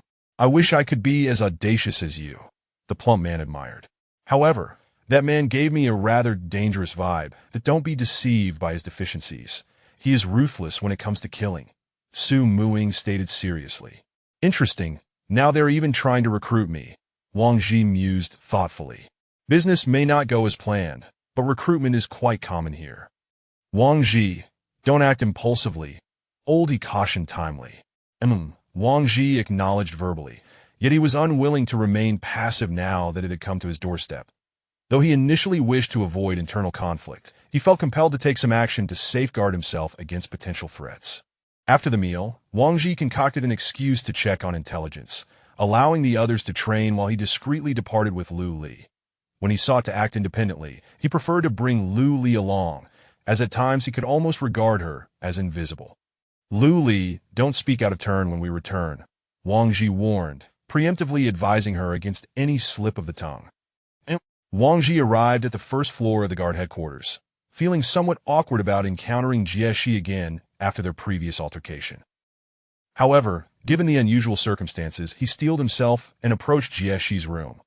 The door was ajar, and inside, Jie Shi was not reading but sipping coffee while playing with her golden locks. "What brings you here?" Jie Shi glanced up and inquired. "I missed you, so I came to see you," Wang Ji replied, immediately regretting his words. She was not Su Muing, and such flirtatious remarks might provoke Jie Shi's displeasure. "Oh!" Jie Shi picked up a large sword from beside her, slowly rising from her chair to approach Wang Ji. "The only person who dares to speak to me like that, and still lives, is you. The last one, Zhao Yin, is already dead." Wang Ji gazed at the sword now pointed at him, while Lu Li nervously unsheathed her weapon, prepared to retaliate at any moment. "Lu Li, put the knife away." Captain Jie Shi's way of welcoming guests is like this. Wang Ji chuckled, gently pressing the sword down. "Humph." Jie Shi sheathed her sword and returned to her chair, remarking, "Wang Ji, you come here so frequently that you might as well consider this your home. My subordinates are already gossiping that we are involved. What do you think?" Captain Jie Shi, pay no heed to those rumors. Even if there were some truth to them, they cannot dictate how you are treated. Wang Ji replied, "What if they inquire about what kind of frog you are? How should I respond?" Jie Shi asked with a teasing smile. Captain Jie Shi, you just thought I came to inquire about the newly promoted level 3 reincarnation team. What's the deal with Tang Qilin? Oh, they've only been here 2 days and have already crossed paths with you. Not exactly. They merely attempted to recruit me. Here, competition for recruitment is quite normal for better development. You needn't waste your energy on such matters, Jie Shi advised. It's not that I wish to squander my time. I'm concerned he won't relent, Wang Ji admitted helplessly. I haven't paid much attention to them. Perhaps they were just lucky, or they might possess some genuine skill. Regardless, I advise you to focus on your training. The circumstances, both inside and outside, are not looking optimistic, Jie Shi cautioned. I understand. Thank you, Captain Jie Shi. I shall return to training now. With that, Wang Ji turned to leave. Lu Li, don't engage with that Tang Qilin. He may seek you out, he added. Thinking of Tang Qilin, Wang Ji anticipated that he would indeed attempt to approach Lu Li, so he preemptively warned her that as he reached the entrance of the hall, he observed those returning, their filthy bodies stained with blood, their weary expressions obscuring whether they felt sorrow or relief. Some carried bundles of supplies, while others had rescued survivors. Wang Ji wondered why this world had transformed into such a state. Humanity now lived in utter humility, having plummeted from the pinnacle of the earthly hierarchy.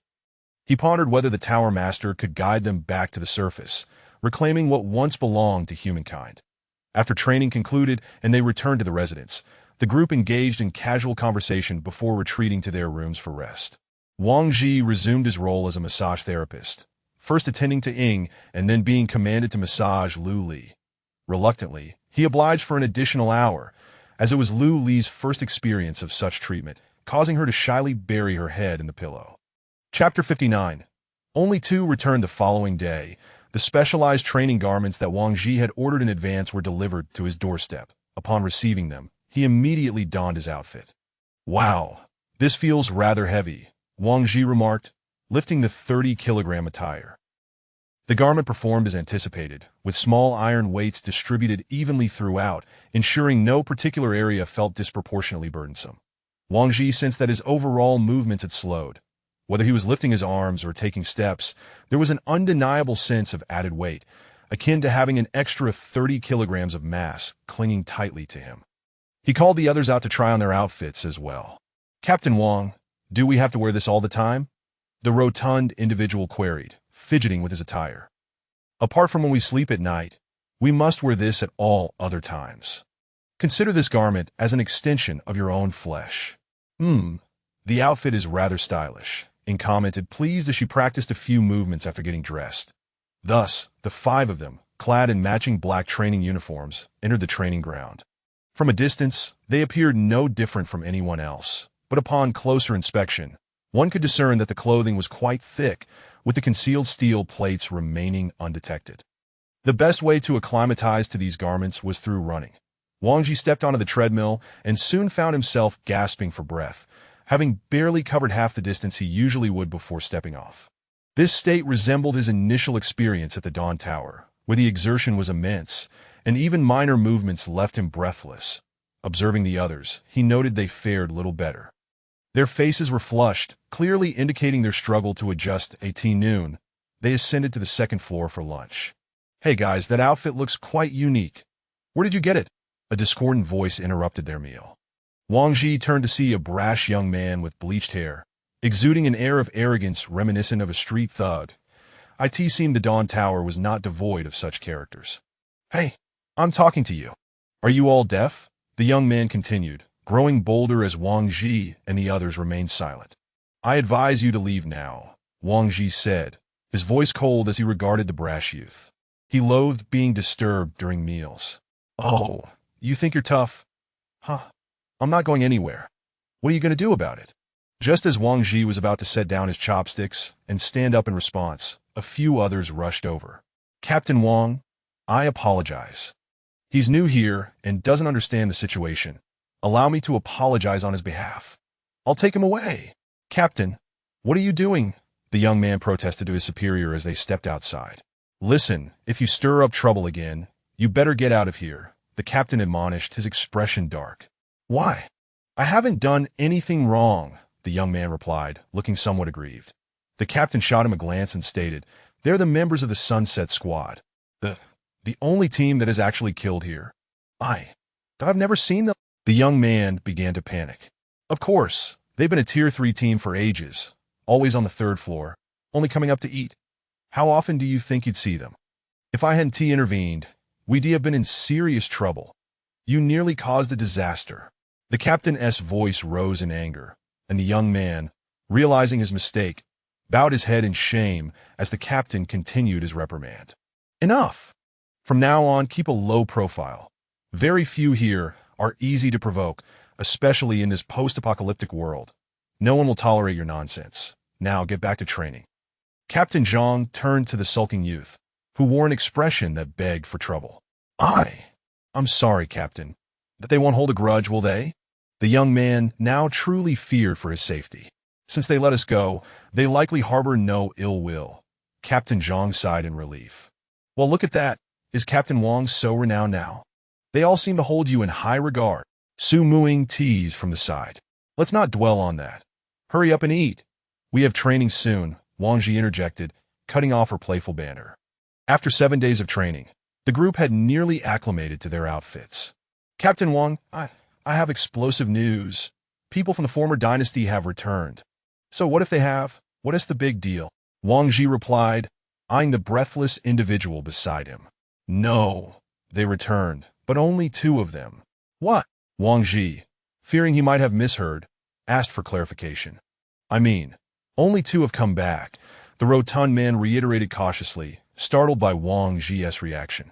Quick, follow me to the first floor, Wang Ji shouted, rallying the group as they hurried to the first floor, heading straight for the medical room that if they had returned, the first order of business would undoubtedly be to clean, disinfect, heal, and conduct security checks.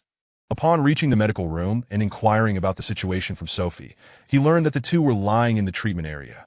Entering, he saw both individuals hooked up to IVs, receiving nutritional fluids. One was Captain Duan Xingtian, and the other was Zhang Ming. Wang Ji, what brings you here? Zhang Ming, appearing in better condition than Duan Xingtian, asked upon recognizing him. What happened to you? Zhang Ming, Wang Ji questioned anxiously, eager to learn about their ordeal. Well, Zhang Ming began, but was interrupted by Duan Xingtian. Please, can you do me a favor? Duan Xingtian said weakly. Speak on. I ask that your team take Zhang Ming. I trust him with you. What? Captain, what are you saying? Zhang Ming exclaimed, sitting up in alarm at his captain's request. I am unworthy of this role. You need not concern yourselves with me, Duan Qingtian added, closing his eyes as tears streamed down his face. At that moment, Wang Ji felt a sense of bewilderment. They were disbanding. They intended to entrust Zhang Ming to his team. Looking at Zhang Ming, Wang Ji's initial impression of him had been favorable, as he had been the first to approach Wang Ji with a greeting upon his arrival on the 3rd floor. Moreover, his team was in need of another member. After a moment of contemplation, Wang Ji replied, "If Zhang Ming does not mind, I have no objections. Captain Yu." "Enough. There is no need for further discussion. I have made my decision, and why prior choices led to unnecessary sacrifices, and I owe it to everyone to step aside, that we will divide the survival points of our team. Your share can accompany you to the Sunset Squad." With that, Duan Qingtian fell silent, his remorse palpable. The loss of comrades weighed heavily upon him. "Zhang Ming, please tell me what transpired during your absence," Wang Ji urged. Chapter 60. The Revenge Scheme. We stumbled upon a camp during our mission, one established by a military unit, which also housed a group of civilians that we intended to negotiate with them, persuading them to join the Dawn Tower. However, upon entering the camp, we sensed something was amiss. The civilians appeared deeply troubled. After some inquiries, we discovered that the soldiers had gone rogue, donning military uniforms while engaging in banditry. Realizing this, we planned to retreat immediately, but it was too late. They had already set their sights on our equipment. After a fierce battle, only the captain and I managed to escape, Zhang Ming recounted, his eyes reddening with emotion. "How many were there?" "Approximately 40 armed soldiers and over 100 civilians. Those civilians are living a hellish existence, mere tools for the soldiers. The captain had noble intentions, but alas, human nature is treacherous. We cannot blame him." 40 armed individuals? Wang Ji frowned. To escape from the stronghold of 40 armed soldiers with just 2 people, despite being injured, was indeed remarkable. For the Dawn Tower, the decision to return was undoubtedly the wisest. Rather than sacrificing a few for no purpose, it was better to ensure at least one person escaped with vital intelligence to warn others. "I shall assist you in avenging this wrong," Wang Ji mused, lowering his head in contemplation. "What?" Captain Wang Yu, Zhang Ming, lying in bed, appeared somewhat agitated. Wang Ji raised his hand to interrupt Zhang Ming. "I have my own plans, but this is not the time for discussion. You need to recuperate first. We will elaborate once you are well." With that, Wang Ji turned and left the medical room alongside the portly M&AT that moment. Lao He and the others arrived, standing at the doorway. "What is going on, Wang Ji?" Lao He inquired as he stepped forward. Wang Ji recounted the events to the trio. "Help them seek vengeance. Why bother with such a futile endeavor?" Su Mu Ying expressed her discontent. "Firstly, aiding them in revenge will allow Zhang Ming to feel at ease within our ranks. Secondly, there lies immense wealth there. Aside from over 100 survivors, their supplies and weaponry alone could lead to our prosperity," Wang Ji explained to the group. "I think you've gone mad. Do you grasp the magnitude of facing a 40-man armed force? Just a few of us?" Lao He chimed in. "Who said it would only be us? Are you suggesting we collaborate with other teams?" Lao He continued to probe. "Let us set aside the possibility of other teams betraying us. The distribution of resources alone would be complex," Su Mu Ying added her analysis. "So, what exactly is your plan?" Lao He was perplexed by Wang Ji's intentions, struggling to comprehend the rationale behind his thoughts, especially when dealing with zombies was already daunting, let alone confronting an armed force. "We want to collaborate with other teams, but we can ally with the Dawn Tower," Wang Ji asserted. "How can you be certain that the Dawn Tower want to betray us?" Su Mu Ying questioned again. "Indeed, how can you be so sure?" Lao He echoed. "Because our value to the Dawn Tower far exceeds the worth of this mission. They have invested considerable resources in nurturing us. They wouldn't go so far as to betray us. Rather, they will want us to fight fiercely on their behalf. That if you still have doubts, I can seek assistance from Jieshi in finding trustworthy individuals to collaborate with." If we proceed as you suggest, it seems feasible. However, how will resources be allocated?" Lao He pondered, resting his chin on his hand. "All spoils will belong to the Dawn Tower. They can take whatever they can. while we will focus on rescuing the survivors, ensuring their survival points are secured. We won't have any use for those additional supplies. They will inevitably depreciate and be sold to the Dawn Tower, but we might as well leverage these as bargaining chips for cooperation. Wang Ji concluded. Zhang Ming mentioned over 100 civilians. If we save 100, that translates to 10,000 survival points. Incredible! Even without claiming any spoils, we could still acquire 10,000 survival points, and these civilians will continuously generate value for the Dawn Tower. This venture could yield tremendous benefits for us. A win-win situation, the portly man exclaimed, growing increasingly excited. Indeed, what a splendid opportunity. The Dawn Tower would not dare to let it slip by, the portly man affirmed. Seeing that Lao He and Su Muing had no further objections, Wang Ji stated, "If there are no issues, let us formulate a plan." After thorough analysis, the two ultimately consented to this initiative. Wang Ji intended to purchase a sniper rifle. While a sniper rifle might not be the most effective weapon against zombies, it would offer precision and undeniable advantage when dealing with humans. Portly man, you and Lao He returned to retrieve our firearms and head to the shooting range. I'll accompany Sister Ing and Lu Li to buy some ammunition. We need to practice our shooting, Wang Ji declared as he strode towards the weapons hall. Wang Ji procured thousands of rounds of various calibers, spending 500 survival points on 2 full crates of ammunition. The trio attracted the attention of various squads as they transported the crates to the shooting range. Truly impressive for a third-tier team. They must be quite affluent. Wow, is Captain Wang heading out again? Training purposes. Listen, is this even human? Such a sum of survival points spent casually on training. Such extravagance is inhuman. I wish I could join their ranks. Dream on. You sleep for 12 hours a day. How could you possibly join them? As Wang Ji listened to the murmurs of passers-by, he occasionally encountered individuals trying to strike up a conversation, mistakenly believing they were familiar with him, while in truth, he had no recollection of them. Upon reaching the third-floor shooting range, they set the 2 crates of ammunition down with a thud. Goodness, the feeling of wealth is delightful. The portly man's eyes sparkled at the sight of the abundant ammunition. Sister Ing, go select a suitable sniper rifle. We will need it, Wang Ji instructed, tossing his magnetic card to Su Muing. After she departed, the remaining 4 began their shooting practice. After a few rounds, Lao He gradually found his rhythm, hitting the bullseye with an 80 accuracy rate at a distance of 50 meters. As for Lu Li, she struggled to hit the target, indicating that she was not particularly suited for firearms. Nevertheless, Wang Ji insisted she continue practicing. Being able to handle a gun was undoubtedly advantageous. After a considerable time, Su Muing returned, carrying a long black case. Did you manage to buy it? Wang Ji inquired as he approached her. Yes, it cost 2,000 survival points. I hope you won Team Mine, brother, she replied, returning the magnetic card to Wang Ji. What? This sniper is so expensive?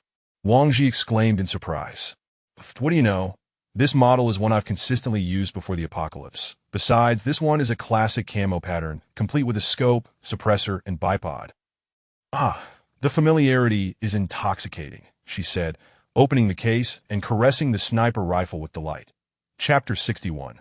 Team Transfer. Su Muing meticulously assembled the sniper rifle, aiming at the distant humanoid target nestled 200 meters away at the shooting range. With a resounding bang, she shattered the target's head with a single shot. Wang Ji lowered his binoculars, a wave of elation washing over him. It appeared that the survival points spent were indeed worthwhile, as the effectiveness of this long-range precision strike was unparalleled. After successfully obliterating 10 dummies, Su Muing contentedly stowed her rifle, clearly finding it a well-suited weapon. After half a day, the 2 crates of ammunition were nearly depleted as Wang Ji and his companions had been diligently firing. They departed the shooting range, returning the firearms to their residence, where they quickly had a meal before packing 2 portions to deliver to Duan Qingtian and Zhang Ming, the only remaining members of their 16-person team, now reduced to just 2, with the latter still confined to a hospital bed. Upon entering the medical room, Wang Ji noticed that both men's spirits had stabilized considerably. After finishing their meal, Duan Qingtian spoke up, Zhang Ming, go and handle the transfer procedures with Captain Wang. Zhang Ming hesitated for a moment as he looked at Duan Qingtian, but eventually acquiesced, suggesting that they had already discussed this matter extensively. Duan team leader, in a few days I will organize an operation to seek vengeance for you, while also gathering resources from that location. Will you join us? Wang Ji called out to Duan Qingtian. Initially taken aback by Wang Ji's words, Duan Qingtian's eyes soon brimmed with hatred. Absolutely. I must go. I need to make those beasts pay in blood for their crimes, he exclaimed, his eyes reddening as he trembled with emotion. Very well, await my news in the coming days, Wang Ji replied. He then assisted Zhang Ming from the bed, and together they made their way to the affairs hall. News of the disbandment of the former dynasty swiftly spread throughout the Dawn Tower. What? The former dynasty has disbanded. Are you not aware? Only 2 members returned alive after their mission. It was a devastating situation. Rumor has it that Zhang Ming from the former dynasty has now joined the team of the Twilight Glow. Is that true? That is incredibly unscrupulous of Twilight Glow. They haven't even given him a chance to recover before poaching him. I suspect Zhang Ming is not a good fellow. Seeing his team suffer, he likely secured a new home long ago. Indeed, one can only feel pity for their captain. In no time, the fates of the 2 teams became a popular topic of gossip within the Dawn Tower. Zhang Ming, bringing with him half of the former dynasty's 500 survival points, had joined Twilight Glow, while Wang Ji's team now boasted over 16,000 survival points. So, it turns out you are quite affluent, Zhang Ming remarked. It is us. Wang Ji grinned, correcting him. Realizing his misstep, Zhang Ming chuckled in response. Captain Wang, regarding this upcoming operation, might I request? What is it? Wang Ji inquired, noticing Zhang Ming's reluctance to articulate his thoughts. Could we perhaps refrain from bringing team leader Duan along? Not bring him? Why not? Wang Ji questioned, puzzled. I fear he might act recklessly. I know him well enough. He would stop at nothing to fight. Ah, I see. That is precisely why he must go. Do you wish for him to live perpetually in guilt and self-reproach? To have him dwell on the memory of comrades' sacrifice for his sake in this bleak, sunless apocalypse. I understand now, Captain Wang. Thank you, Zhang Ming replied, lowering his head. Upon their return to the residence, Wang Ji instructed Fatty to accompany Zhang Ming back to their previous abode to retrieve their belongings. The residence consisted of 2 levels with 6 rooms total. The 3 rooms on the first floor were occupied by Lao He, Fatty, and Zhang Ming, while Wang Ji, Su Muing, and Lu Li took the 3 rooms upstairs. After Zhang Ming organized his room, Wang Ji gathered everyone in the living room to introduce Zhang Ming to the others. Through their discussions, it was revealed that Zhang Ming had previously been an archaeologist, whose purpose for coming here had been exploration, but he had not returned since. Little Ming, now that you are here, we are all brothers. If you encounter any difficulties, do not hesitate to seek my assistance, Li Fei Hong. There is nothing in the Dawn Tower that I cannot handle, Fatty declared, thumping his chest confidently. After a long day, it's best to rest. We have training tomorrow, Wang Ji stated before retreating to his room. Shortly thereafter, Lu Li and Ning entered. After sharing a bed for several days, the 3 seemed to have grown accustomed to each other. Ever since Wang Ji and the others donned their weighted training gear, it was evident that everyone returned home utterly exhausted at the end of the day, collapsing in a slumber as soon as they hit the bed. The following morning, Wang Ji's first order of business was to bring Zhang Ming to the equipment hall, where he was fitted for a custom-weighted training suit. Upon realizing that he would have to train while wearing 30 kilograms of gear daily, Zhang Ming exclaimed, "This is absurd. This is nothing short of devilish training. No wonder everyone looked so drained yesterday." Nevertheless, adhering to the team's customs, Wang Ji arranged for Zhang Ming to wear a suit of the same weight as his own. Do not underestimate this suit. While it may be exhausting, over time, it can truly bring about a transformation. Transformation? Indeed. Once you fully acclimate to this suit, removing it will feel as though you have gained an additional 30 kilograms of weight. Imagine a 70-kilogram individual pitted against a 100-kilogram opponent. Under similar skill levels, the heavier man would undoubtedly overpower the lighter one, Wang Ji elucidated. I see, it's akin to running with sandbags. Yes, but my inspiration came from Captain Jieshi's armor, which weighs a staggering 50 kilograms. 50 kilograms? Have you witnessed her in action? Zhang Ming gasped, astonished. Not only have I seen it, but I have also sparred with her. Really, what was the outcome? I lost. a devastating defeat that I cannot ascertain her limits. But I am certain that even with all 6 of us, we would still be vanquished, Wang Ji recalled, shuddering at the memory of that day as fear. She is that formidable? Zhang Ming could scarcely believe it. Otherwise, why would I spend several hundred survival points on a few suits? Wang Ji retorted, somewhat exasperated. By the way, what is the backstory of that Eternal Doomsday team you mentioned earlier? I haven't seen them around lately. It seems they have been absent for some time. Wang Ji suddenly recalled the masked individuals they encountered when they first arrived on the 3rd floor. Chapter 62. Meeting the Tower Master. Is the apocalypse eternal? Those people, I'm not entirely certain either. They arrived here before us and seldom engage with others. The captain is an elderly man who rarely makes an appearance. However, I've observed that their training techniques are quite unique, resembling ninjutsu, Zhang Ming recalled. Ninjutsu. Could they be from the island nation? Wang Ji inquired. Yes, most likely. It wouldn't be surprising to find foreigners here, Zhang Ming replied. I see. You should return to your training for now. I have some matters to attend to. Wang Ji said thoughtfully that he intended to visit Jieshi again to discuss his thoughts. Upon arriving at the guard headquarters, Wang Ji entered the hall to find Jieshi engaged in conversation with Enqing. Noticing Wang Ji's arrival, Jieshi quickly wrapped up her discussion with Enqing, sending her away, and then led Wang Ji to her room. Nice attire, Jieshi remarked, tapping the steel plates concealed within Wang Ji's clothing.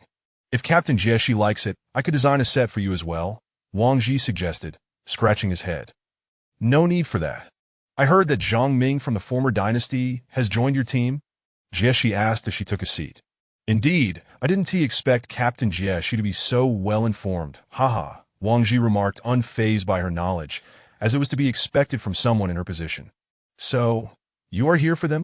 Jieshi probed, fixing her gaze on Wang Ji. They discovered a camp.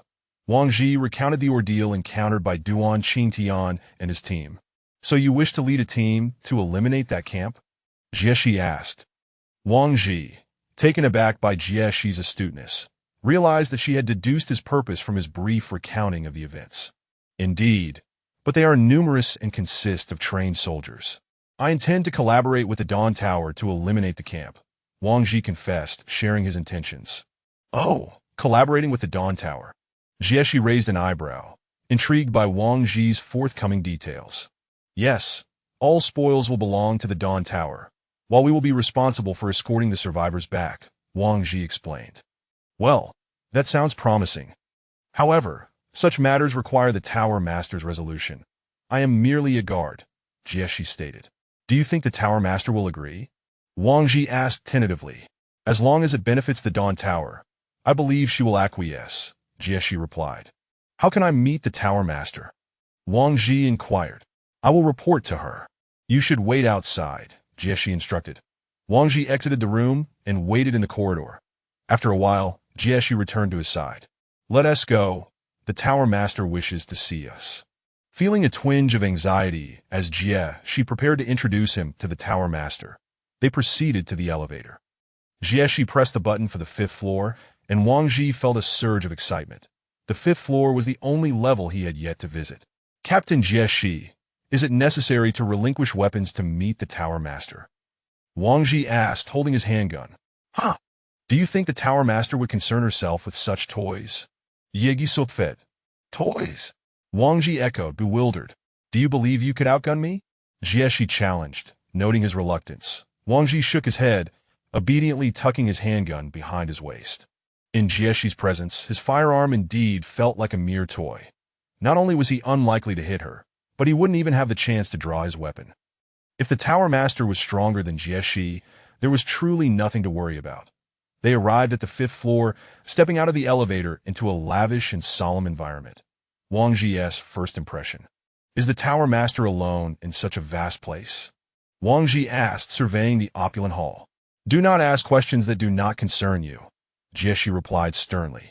Jieshi guided Wang Ji to a door. Go in. The Tower Master is waiting for you inside. With a gulp, Wang Ji opened the door and saw the Tower Master seated at a table, her appearance much as he had previously observed, clad in armor and wearing a mask. Why did the Tower Master always wear a mask? I pay my respects to the Tower Master, Wang Ji said, snapping back to attention and bowing slightly. The tower master, seated at the end of the table, scrutinized Wang Ji, who stood at the doorway, momentarily at a loss. Just as Wang Ji was about to speak, the tower master finally addressed him. Please, take a seat. Wang Ji approached the table and sat across from the tower master. I have heard from Jie Shi that you have a plan to collaborate with the Dawn Tower? She inquired. Indeed, we have discovered a camp comprised of 40 armed soldiers, where 4 members from the former dynasty met their demise. Now, Zhang Ming from the former dynasty has joined our team, the twilight of the setting sun. I have come to request personnel from the Tower Master to assist us in eliminating that camp, Wang Ji explained earnestly. Continue, the Tower Master urged.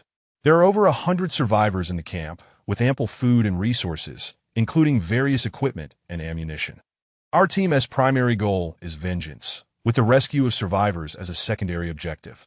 After annihilating the military presence, our squad will escort the survivors back to the Dawn Tower, while your dispatch team handles the transport of food and equipment, Wang Ji articulated. I must say, your endeavor could indeed bring significant value to the Dawn Tower. I have no reason to refuse you, the Tower Master acknowledged. Thank you, Tower Master, Wang Ji exclaimed, elated by her agreement. I will provide you with 10 personnel that I hope you can execute this mission excellently. When you are ready to depart, seek Adam at the command center for your team. I will inform him in advance, the Tower Master instructed. Very well, I shall prepare immediately, Wang Ji replied. After receiving the Tower Master's response, he exited the room, feeling a surge of optimism at the prospect of leading 17 individuals, including his own team, to assault the camp. After Wang Ji left, Jieshi chose to remain behind. Jieshi, what is your opinion? Wang Ji asked. He is quite astute, Jieshi succinctly assessed. Indeed, he is not greedy. He cleverly uses the opportunity for vengeance to win hearts, a fascinating strategy, Jieshi remarked. And regarding this operation, let us select a few reliable individuals to report to Adam, Jieshi concluded. Understood. After Jieshi acknowledged, she led Wang Ji out of the 5th floor. Returning to the 3rd floor, Wang Ji gathered everyone for a meeting. Everyone, take a moment to rest. Our initial plan to collaborate with the Dawn Tower has been secured that in 3 days, we shall prepare to venture toward the site of Zhang Ming's tragic camp. Is it happening so soon? Ying frowned, evidently unaware that Wang Ji had already negotiated with the Tower Master alone. Yes, the Dawn Tower intends to assist us with 10 personnel. Prior to our operation, we will simply request additional personnel from Captain Adam, Wang Ji explained, producing a blank sheet of paper for Zhang Ming to sketch the camp and its surroundings. With those 10 included, we will have a total of 17 individuals. Capturing this camp should pose no issue, especially with our formidable ally, Laoi confidently remarked, eyeing the sniper rifle resting on the cabinet. Indeed, everyone should refrain from training for the next couple of days and maintain good condition. In 3 days, we shall set forth, Wang Ji concluded, focusing on Zhang Ming as he illustrated the camp's layout. The camp was strategically situated, backed by a river and flanked by mountains, with a surrounding wall at the front. An excellent location, making it easy to defend yet difficult to attack. The entire camp spanned approximately 2 hectares, divided into residential areas for survivors and military personnel. Due to Zhang Ming's team having spent little time there, their understanding of the situation remained limited. Chapter 63. The Battle of the Camp. 3 days had swiftly passed, during which Wang Ji and his companions had expended nearly 500 survival points worth of ammunition at the shooting range. Wang Ji's heart was burdened, for their adversaries this time were fellow humans, once comrades, now poised to engage in mutual slaughter. This was a significant source of distress for him. Over the course of several months, Wang Ji had come to the stark realization that he had transformed profoundly. The man who once refrained from taking the life of even a fish had morphed into a cold-blooded warrior who could slay zombies without a flicker of hesitation. That on this particular day, Wang Ji awoke early, for it was the day they had planned to set forth. In truth, none had managed much sleep. Upon noticing the lights on in the living room, they all emerged. Wang Ji conducted a thorough inventory of their gear, weapons, ammunition, food supplies, and medical kits. Once he confirmed everything was in order, he instructed everyone to don their bulletproof vests and protective gear before they set off to the residence of Duan Qingtian. After bringing Duan Qingtian along, they proceeded to the command center of Adam on the first floor. As per their agreement, the 10 soldiers arranged by Commander Jieshi were already assembled and ready for departure at Adam's location. Greetings, Captain Adam. I am Wang Ji, the leader of the team Setting Sun. We have an operation that requires the assistance of these 10 soldiers, Wang Ji announced as he approached. Very well. Everyone is present. Come forth, Adam called out to the rear. Subsequently, 10 fully armed soldiers emerged from within the building. Greetings, Captain Wang. I am Wei Song Yuan, their squad leader. Please relay any instructions you may have. Let us not delay further. Let us move out. Duan Qingtian and Zhang Ming, you two shall lead the way, Wang Ji confirmed, addressing the two after ensuring everything was in order. Duan Qingtian guided the group to elevator number 7, which led to City W, where the camp was situated within a village there. November 2025, clear skies. It had been over 2 months since the outbreak of the disaster, and humanity's carbon emissions had ceased, resulting in a drop in temperature. The autumn breeze caressed Wang Ji's face as he gazed skyward. He pondered whether the zombies would succumb to the cold of winter and how long they could go without sustenance before perishing. Such questions remained shrouded in uncertainty for him. Wow, it's been over a month since we last stepped outside. The air out here is becoming increasingly fresh, the chubby one exclaimed, darting about as if he were a cooped-up puppy finally let loose. Hey, be careful, fatty, don't drop my sniper rifle, or I might just feed you to the zombies, Su Muqing cautioned from the side. Come on, Sister Qing. Do you have any idea how heavy this thing is? You re just adding insult to injury. Then shall I take it, and you go up and deal with those zombies? I think it's best I carry it. Let me start my physical training. Heh. After approximately 3 hours of travel, Wang Ji and his group arrived at the camp where Duan Qingtian had met his demise. From a distance among the trees, Wang Ji lifted his binoculars. Just as Zhang Ming had described, the camp was strategically located by a river and nestled against a mountain, featuring 2 watchtowers at the entrance, each guarded by a soldier. Within the camp, a multitude of soldiers were seen coming and going. Wang Ji instructed everyone to rest in place, as it was still early and proximity could lead to detection. They would wait until nightfall to act. When night falls, our team will first infiltrate the perimeter of the walls to AT that time. We shall have Qing eliminate the sentries atop the towers with her sniper rifle. We must ensure that the sentries do not raise the alarm. This step is critical. Should anything go awry, we must retreat immediately. The risk of engaging directly is too great that if we succeed in the first step, those on the perimeter will swiftly infiltrate the camp, taking advantage of our night vision equipment to silently eliminate solitary soldiers. If the enemy raises an alarm, we will open fire. Anyone who hears gunfire must cease their stealth operations and switch to combat mode. Wang Ji outlined the operational plan. The wind is quite strong tonight. It may cause deviations in the bullet trajectory, potentially jeopardizing our initial plan, Su Muqing remarked. No matter how fierce the wind, it must eventually abate. When the moment arises, we must seize the opportunity without haste. The first step is paramount, that if we manage to infiltrate successfully, we could eliminate a significant portion of their forces before the conflict even begins, Wang Ji replied, casting a reassuring glance at Qing. Rest assured, if we falter, we can always make a hasty retreat, Su Muqing said nonchalantly. The group settled in the woods, awaiting the cover of darkness. Among them, Duan Qingtian displayed the most impatience. His current state was one of eagerness to act. While this behavior was somewhat irrational, Wang Ji understood that if it were his comrades who had fallen, he would likely feel no different than Duan Qingtian did now. Soon, the night descended. Wang Ji continued to observe the camp's activity through his binoculars. Lights flickered to life within the camp, engines roared to life, and soldiers gathered around a fire, cooking their meals and sharing laughter. I will scout for a suitable shooting position, Su Muqing announced as she rose. Lioli, you are tasked with ensuring Qing's safety in her vicinity, Wang Ji instructed, mindful that a zombie could ambush Su Muqing while she was focused. He also wished to spare Lioli from taking a life. Captain Wei, you will lead your team to infiltrate from the left side of the wall.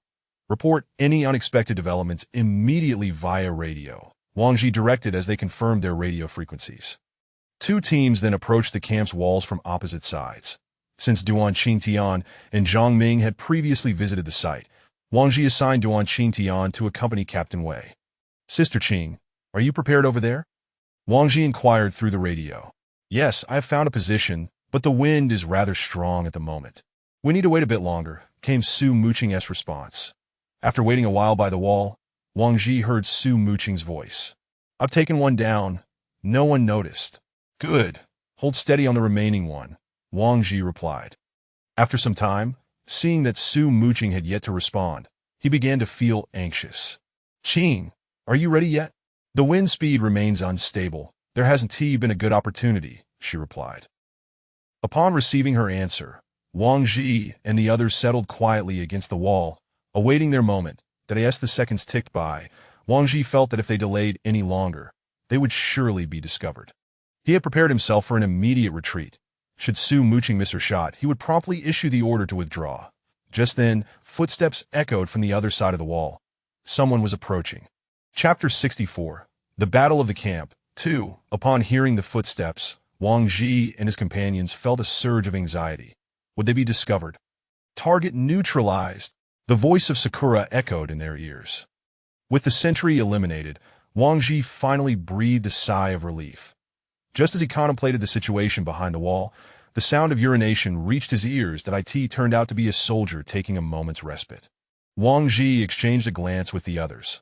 Lao He and the stout man formed a human ladder with their hands. Without hesitation, Wang Ji stepped onto their hands, and with a powerful thrust, they propelled him into the air. In midair, Wang Ji leaped onto the 3-meter-high wall, where he spotted the soldier in the act of relieving himself. Wang Ji sprang down, plunging his dagger directly into the soldier's neck. The man collapsed before he even grasped what had transpired. After confirming that they had not been detected, Wang Ji spoke into the radio. "All clear. Everyone, come in. Sakura. Hold your fire for now. We need to avoid exposure." As soon as he finished speaking, several figures appeared on the wall. Once everyone had entered, Wang Ji began to scout for any lone soldiers. Meanwhile, Duan Qingtian's team was stealthily making their way towards the enemy's stronghold, which was the residential area. Once they had established a position, they would ambush any soldiers that emerged from the residential area at the first sign of conflict. After a period of careful maneuvering within the camp, they had dispatched 5 more enemies, bringing the total to 7, including the sentry. The remaining soldiers were clustered in small groups, leaving no opportunity for further stealthy eliminations. "What should we do, Captain Wang?" the stout man inquired softly, approaching Wang Ji. "Spread out a bit, find suitable cover, and prepare for battle," Wang Ji instructed over the radio. As soon as each person had at least one target in sight, Wang Ji counted to 3, and the first shot rang out in the camp. Instantly, 5 soldiers fell to the ground, blood splattering everywhere. The remaining soldiers, startled by the commotion, shouted in alarm, "Enemy attack!" Just as one soldier yelled, his head was blown apart, undoubtedly the work of Sakura firing from a distance. However, it was too late. The enemy was already on high alert. Several soldiers bolted from the residential area, and Duan Qingtian, who had been lying in wait, leaped out, his rifle spewing flames as he sought to claim the heads of all his foes. In the wake of the ambush, nearly half of the enemy forces had perished. Following this initial assault, Wang Ji's team held a significant advantage, bolstered by their night vision gear, allowing them to navigate the darkness with ease. The enemy, gradually recovering from the surprise attack, took cover and prepared to confront Wang Ji's group. Yet, unbeknownst to them, a pair of eyes in the distant woods was fixed upon them. Pop! Another head exploded as Sakura eliminated a soldier hiding behind a tent. Boom! Another explosion echoed throughout the camp. "The enemy has grenades!" A strange voice crackled in Wang Ji's earpiece. It was from Wei Zheng's team. "Everyone, extinguish your surrounding lights." As the situation became dire, Wang Ji opted to intensify their firepower, plunging the environment into chaos.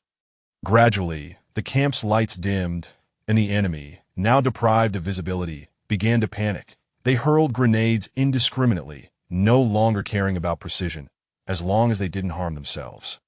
Unfortunately, some were not so fortunate and suffered injuries from grenade shrapnel. Following a round of annihilation, the enemy's morale crumbled, and they vanished from Wang Ji's line of sight. "Sakura, are there any enemies left?" Wang Ji inquired. Yes, but they've all fled. Fled?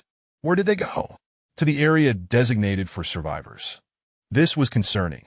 If the enemy mingled with the crowd of survivors, it would pose a significant security risk. Wang Ji gathered his team, and one of Wei Zheng's men, unfortunate enough to be injured by shrapnel, was assigned to be escorted to the stronghold where Sakura was stationed. What should we do? Should we pursue them further? Zhang Ming asked. Not yet. We must proceed with caution. Getting injured by these individuals is not worth the risk. Wang Ji decided to conduct a nearby search, hoping to catch any stragglers. After several sweeps, they discovered a total of 30 corpses that, if Zhang Ming was correct, there were still over 40 individuals unaccounted for. Everyone, maintain your positions and stay vigilant. Once dawn breaks, I'll allow them to come to us, Wang Ji declared. Come to us? They'd be walking to their deaths. Zhang Ming questioned skeptically. Indeed, just wait and see. Wang Ji replied confidently. Sakura, how are things on your end? It's secure here. The injured have arrived. After receiving the report, Wang Ji waited behind a cover for dawn's light. At that moment, the survivors' residential area was in utter disarray. The explosions had roused them, and they sought to understand the chaos, but the sounds of battle kept them cowering in their tents, praying they would not be caught in the crossfire. The following day, as the sun rose, the team, having gone sleepless through the night, prepared to advance. They halted when they were just 100 meters from the survivors' residential area. Wang Ji retrieved a loudspeaker he had scavenged from the camp and shouted towards the opposite side. Survivors inside, listen. We are here to rescue you. Please come out and line up. Repeat, survivors inside, listen. We are here to rescue you. Please come out and line up. As he repeated the message, the number of survivors emerging grew from a few to dozens, until nearly all had appeared. Zhang Ming began to understand Wang Ji's strategy. This was indeed a method to coax them out to their doom. Once a sufficient number had gathered, Wang Ji altered his instructions. Now, please approach in groups of 5, hands raised, and walk towards us. We assure you of your safety. Repeat, please approach in groups of 5, hands raised, and walk towards us that we assure you of your safety. Following his command, individuals began to walk towards him with their hands raised. Captain Wei, your team will be responsible for searching them. As long as they carry no dangerous items, allow them to pass, Wang Ji instructed. The 5 individuals with raised hands made their way to Wang Ji, who ensured they were unarmed before placing them aside. As the subsequent individuals witnessed their safe passage, they too lined up to approach. Before long, all the survivors who had emerged were secured in a designated area, confirming that none bore weapons. Captain Wang, do you think those who escaped last night are hiding in the tents across from us? The stout man inquired. There is no one left in there, Laoyi replied. Indeed, they have surrendered and disguised themselves as civilians, Wang Ji observed, scanning the crowd. Wang Ji approached the gathered group and selected 5 women, whispering a few words in their ears. Laoyi, have them line up, he instructed. The 5 women began to scan the 100 or so individuals before them. After a short while, the women huddled together, whispering again. Upon receiving their reports, a smile crept across Wang Ji's face. Captain Duan, Zhang Ming, come over here. What is it, Captain Wang? Duan Qingtian asked, furrowing his brow in confusion about Wang Ji's intentions. In truth, Wang Ji had tasked the 5 women with identifying the soldiers among the crowd. After prolonged exposure, they were familiar with their faces. The outcome was satisfactory. The women reported that 11 soldiers had indeed infiltrated the group of civilians. Wang Ji had them line up for easier identification, that he relayed the locations of the 11 soldiers to Duan Qingtian and Zhang Ming. These are the ones that it's up to you two to decide their fate, whether to spare or eliminate them, Wang Ji concluded, stepping aside to await their decision. Chapter 65. The exchange of interest. Wang Ji observed the 2 individuals from the sidelines, having already surmised the outcome. Duan Qingtian would not spare those people, even if they were now defenseless. He would exact vengeance for his fallen comrades. After a brief deliberation, the anticipated outcome Wang Ji envisioned did not materialize, leaving him somewhat astonished as the 2 approached him. We shall not take their lives. We will leave them for you to return and report. Accumulate some survival points. Our vendetta has largely been satisfied. There is little purpose in executing them, Duan Qingtian remarked to Wang Ji. Duan Qingtian's words garnered Wang Ji's admiration. Such composure was beyond his own capability. Very well, I understand, Wang Ji replied, moving towards the 11 individuals. Bang, bang, bang. 11 shots rang out, each finding its mark as the last bullet was fired. The 11 lay lifeless in a pool of blood, while the remaining survivors crouched in fear, rendered mute by the dread that they might be next. Wang Ji's actions astonished his own people. Wang. Captain Wang? What are you doing? The portly man trembled beside him.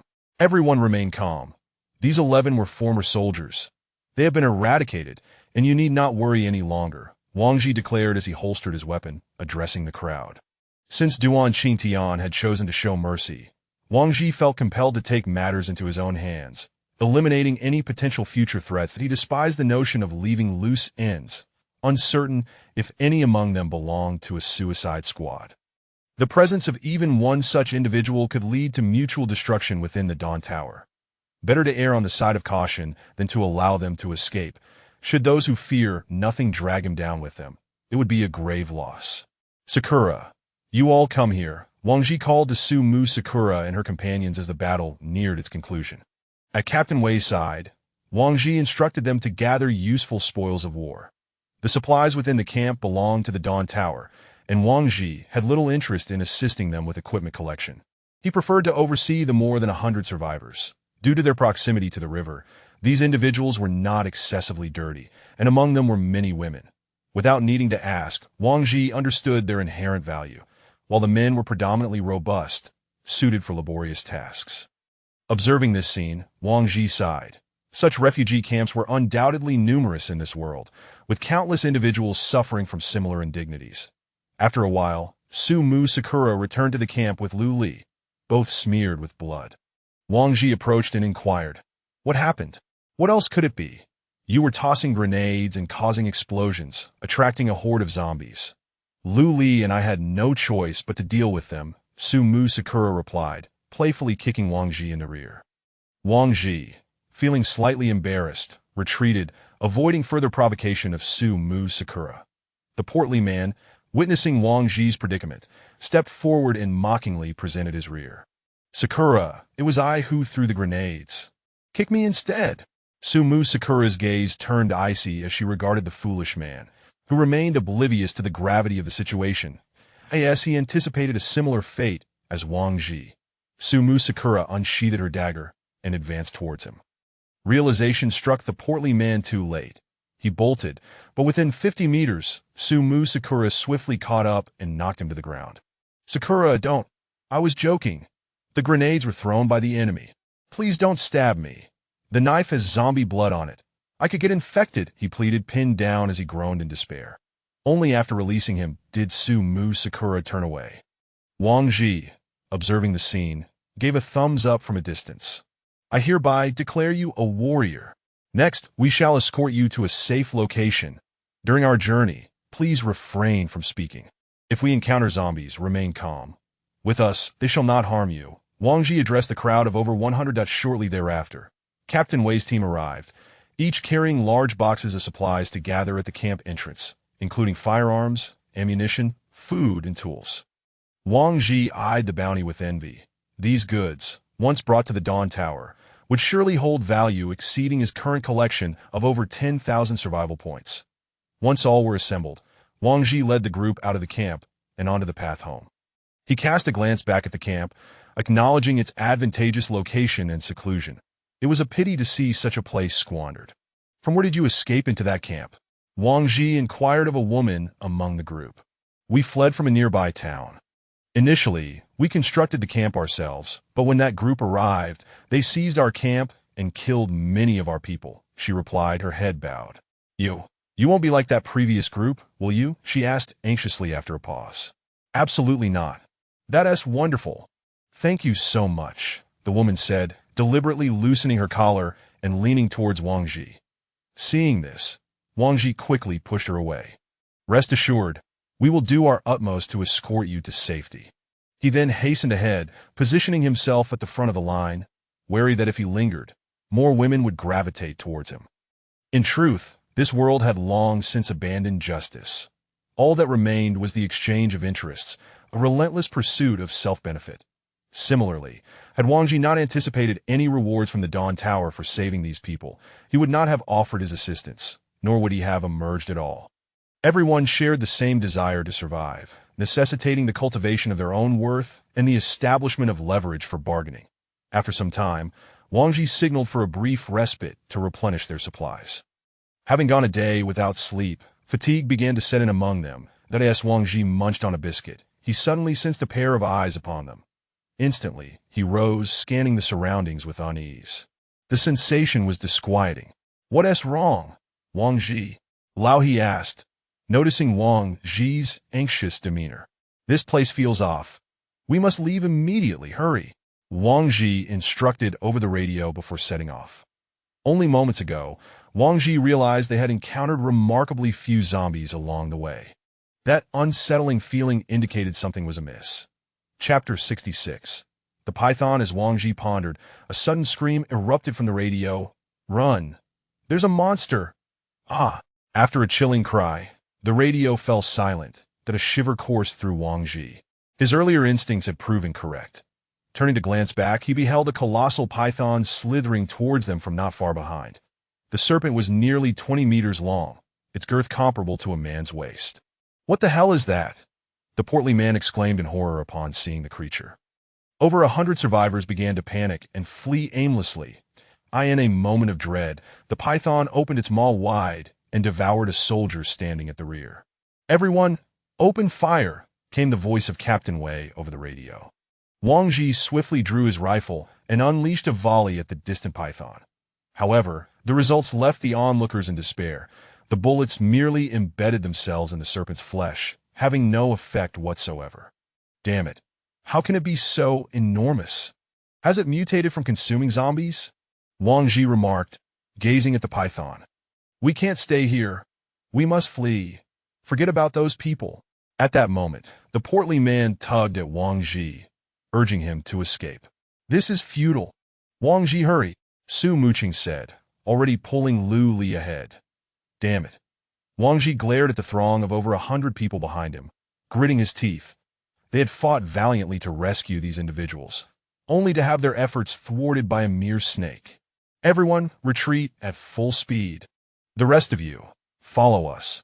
Your survival depends on your own actions," Wang Ji shouted, then turned to sprint towards the evacuation point. As Su said, this battle was unwinnable. The python's defenses were insurmountable, rendering bullets ineffective upon contact with its thick hide. Approaching the beast posed a grave risk, as a single coil could easily constrict and suffocate a person. Wang Ji ran at full speed for 10 minutes, but many survivors lagged far behind, unable to keep pace. With Captain Wei's team trailing, the python had already consumed 2 of their members. Among them, the soldier injured by shrapnel was as good as dead. Only 4 warriors, including Wei Zheng, had managed to escape, and merely 30 survivors had followed suit, most of whom were men. The python, having devoured nearly 100 victims, seemed to have sated its hunger and vanished from sight. Finding a relatively spacious area, Wang Ji and the others awaited the survivors who had not kept up. Lao He set off a flare to signal those who had strayed and survived. Boom! A plume of red smoke ascended into the sky. After the signal was fired, they agreed to wait for 10 minutes before departing. The outside was perilous. A single python had claimed so many lives. For Captain Wei, this ordeal had cost them 6 brothers, and they had long abandoned their supplies at the scene. This venture had yielded nothing but tragedy.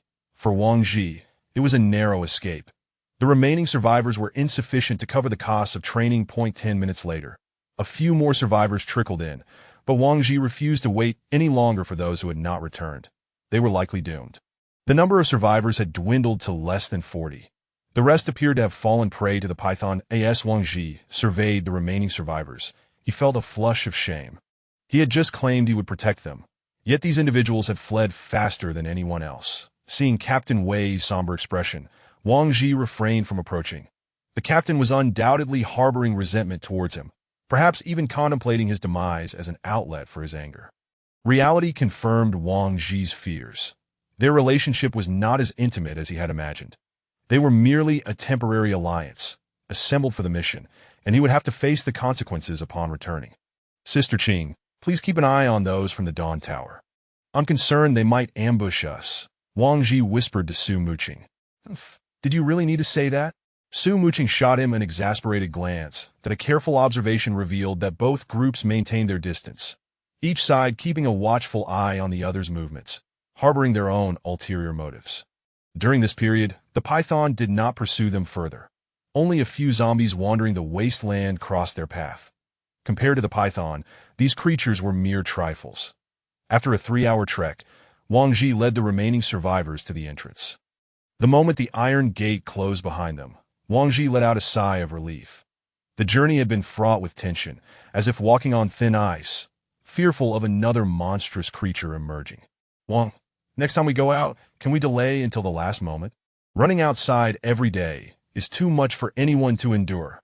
The portly man gasped, clearly fatigued. That it was evident that the portly man, having recuperated for a month at the Dawn Tower, was struggling to keep up. Although he had transformed from a flabby figure to one of solid muscle, he still could not match Wang Ji's stamina. As for the survivors in the camp, they were already at a disadvantage, having arrived empty-handed. They were utterly exhausted from Wang Ji's relentless pace, each one bowing their heads in defeat, lacking the strength to stand upright. Along the way, Wang Ji contemplated how to explain the situation to Jie Shi and the Dawn Tower. He should be grateful that 4 members from Wei Zheng's team had returned alive. Otherwise, he would be left without proof of his claims, and his words would be met with skepticism.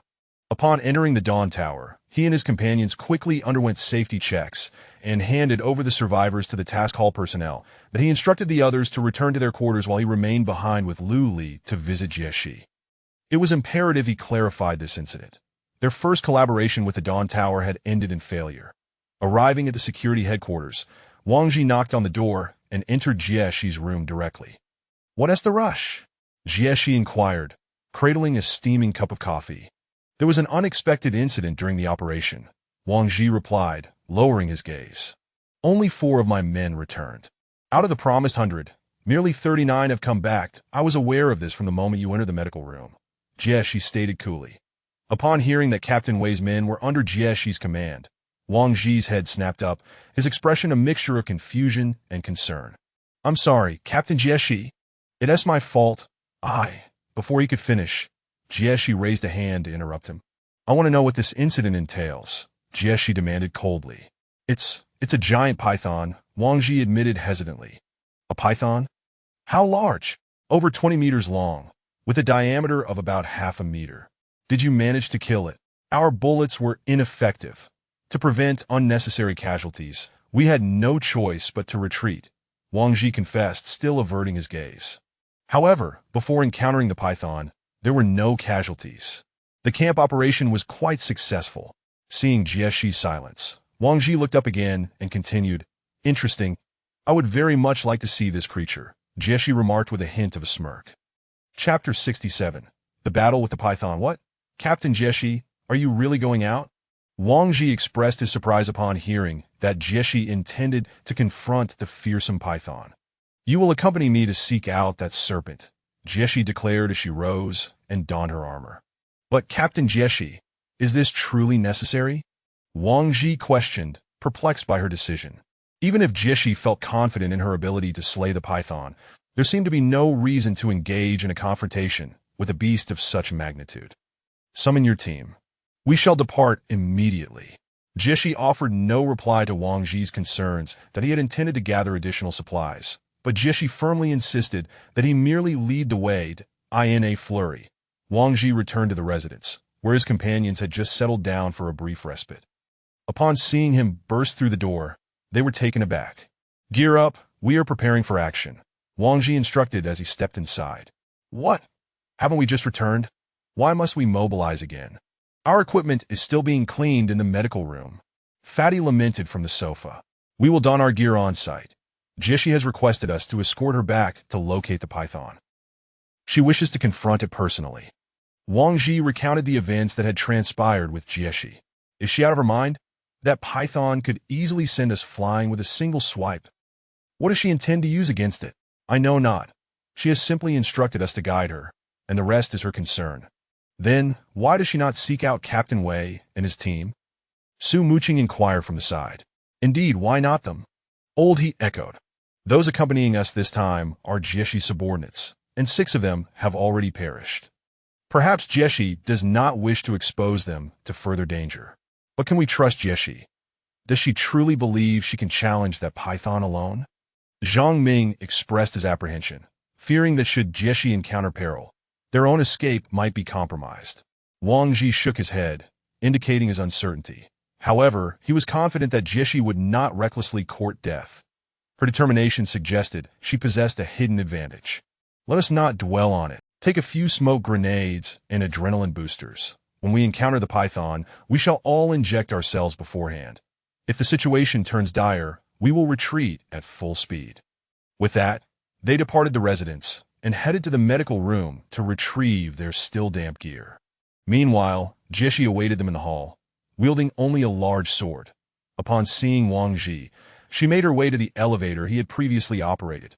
Upon emerging outside, it was already 3 in the afternoon, and a fine misty rain had begun to fall from the sky unbeknownst to them. After a couple of hours, Wang Ji led Jieshi to the site of the incident, where the unmistakable traces of the python's movement marred the ground, and several large trees had been toppled. After searching for a while, they finally located the supplies previously scavenged from the camp, scattered haphazardly across the ground. "This is it," Wang Ji exclaimed upon discovering the goods. "It must have descended from the mountains," Jieshi observed, surveying the surroundings before fixing her gaze on a distant hill to the left. "Should we go there to search?" Wang Ji inquired. "No, we shall wait here for it," Jieshi replied, leaning against a tree to rest. Wang Ji and his companions anxiously scanned their surroundings, not daring to relax for even a moment. "You need not be so tense. It has just consumed a number of people and will not appear immediately," Jieshi, eyes closed against the tree, reassured them. The others found her reasoning sound and mimicked her posture, resting against the tree. They waited in the darkening night, the python still not making an appearance. Initially, they had sought refuge from the rain beneath the tree, but as the downpour intensified, they soon found themselves thoroughly soaked. "I wonder what she is thinking, insisting on confronting a snake like this," Fatty muttered in a low voice. "Shh, she'll hear you," Zhang Ming cautioned, covering Fatty's mouth to silence him. Thus, Wang Ji and his companions endured an entire night of rain, with not even a shadow of a zombie in sight, let alone the colossal serpent. Just as doubts began to creep into Wang Ji's mind regarding the python's return, Jieshi, who had leaned against the tree all night, finally stirred. "It's coming," she murmured as she slowly opened her eyes. Those simple words immediately heightened the vigilance of the others, and Wang Ji felt the familiar tension from the previous day. Indeed, it was approaching. Wang Ji anxiously scanned the area, hoping to catch sight of its movements. Remembering Jieshi's speculation that it might come from the mountain, he turned his gaze to that direction. Not far away, the massive python was slithering towards them in a serpentine S shape. "Attention! Over there!" Wang Ji shouted, pointing towards the python that as the creature drew nearer. Jieshi stood motionless, causing Wang Ji's heart to race with apprehension. Wang Ji and his companions had already prepared their adrenaline boosters, ready to flee at a moment's notice. The python was now merely 50 meters away, and Wang Ji anxiously looked to Jieshi, questioning why she had yet to spring into action. Just as he contemplated turning back, Jieshi suddenly drew her sword from the ground and leapt into the air. Wang Ji watched in astonishment as Jieshi soared, her leap reaching an impressive height of 3 meters. Despite the weight of her armor, she had exceeded the limits of human capability. The python, sensing Jieshi's presence, immediately reared up to strike at her in midair. Its gaping maw, large enough to swallow a car whole, loomed ominously. Wang Ji observed that Jieshi did not shy away, but instead charged forward, swinging her great sword. With a deafening roar, the python emitted a pained cry that echoed throughout the forest. As the creature opened its mouth wide, Jieshi's sword carved a 1-meter gash into the corner of its jaw. The python could no longer close its mouth, thrashing violently as its crimson eyes locked onto Jieshi. However, Jieshi showed no sign of concluding her assault. Her intent was clear. She aimed to claim the life of the mighty python. Chapter 68. The Battle with the Python 2. After successfully striking, Jieshi leapt into the air once more. This time her target was the head of the colossal python. The python, upon noticing Jieshi's ascent, surged forward again, intent on swallowing her whole. However, it soon realized that its jaws could no longer close, understanding that it was incapable of devouring its adversary. With a swift motion, Jeshi delivered another blow, this time aimed at the python's vital point, yet the impact was noticeably less effective than her first strike. This latest attack merely breached the outer layer of the python's skin, and as the serpent suffered its second injury, it became increasingly frenzied. Jeshi, suspended in midair, found herself ensnared by the python's immense body, rendering her immobile. Wang Ji sensed the dire situation. Should she become entangled, the python would constrict relentlessly until it suffocated her. Fortunately, the python's mouth could no longer inflict harm. It was now expending all its strength to coil around Jeshi, repeatedly battering her with its head. Observing the python entwining itself around Jeshi, the rotund man hesitated, voicing his alarm. Wang. Captain Wang, if this continues, we should flee. If even Captain Jeshi cannot handle it, what are we waiting for? At that moment, the others were acutely aware of Jeshi's precarious condition. Unless another warrior of her caliber appeared, they stood no chance of breaking the python's grip. The serpent continued to ram its head against Jeshi, who was desperately wielding her great sword in a futile attempt to defend herself. Wang Ji, unable to bear the sight of Jeshi's struggle, was about to advance when he was restrained by someone behind him. Turning to look, he saw Su Muqing shaking her head, signaling him to refrain from intervening. At this juncture, apart from Wang Ji and Liuli, the others made the most rational decision: to flee while the python had yet to fixate on them, thereby preventing further losses. Wang Ji pried Su Muqing's hand away, retrieved his magnetic card from his pocket, and tossed it to her. You all should evacuate. Jeshi cannot perish. Even if we evade this python, countless monsters await us beyond. Avoidance will not alter our fate. After speaking, he seized the weapon from Liuli's hands. With only Liuli's weapon offering a significant advantage, Wang Ji discarded his backpack and charged toward the python. At that moment, Jeshi appeared to have been sapped of strength by the python's constriction, her sword falling to the ground. Wang Ji, wielding Yalinglong, seized the opportunity while the python's attention was fixed on Jeshi, thrusting it forcefully into the creature's body. Unlike a slash, a thrust has a much smaller point of impact, making it easier to pierce through the skin. As the blade sank into the python, it let out a pained roar, loosening its grip on Jeshi momentarily, yet its tail lashed out, sending Wang Ji flying. The force of the tail struck Wang Ji like a vehicle colliding with him, his insides churning violently, ultimately resulting in a spurt of blood as he collapsed beside a tree. His consciousness began to fade, and he had never envisioned himself falling in such a desolate place, devoid of any zombies. Were Su Muqing and the others safe? Would they seek vengeance for him? Who would assume the mantle of the next captain? A torrent of thoughts flooded Wang Ji's mind, and he felt the Yalinglong slip from his grip. Lacking the strength to look up and see who took it, he simply closed his eyes. The one who seized Yalinglong was none other than Li. The moment Wang Ji was flung away, everyone sprang into action. Su Muqing quickly devised a plan, instructing Zhang Ming and the rotund man to provide covering fire against the python, while her target was the python's eyes, the only vulnerable point. Liuli, too, aimed to engage the python up close, intending to exploit the wound Jeshi had inflicted earlier. The trio of Old He and the others, armed with rifles, continuously targeted the python's tail, shooting at it. Su Muqing swiftly approached the python's head, waiting for the precise moment to strike, and successfully plunged her daggers into its eyes. Liuli.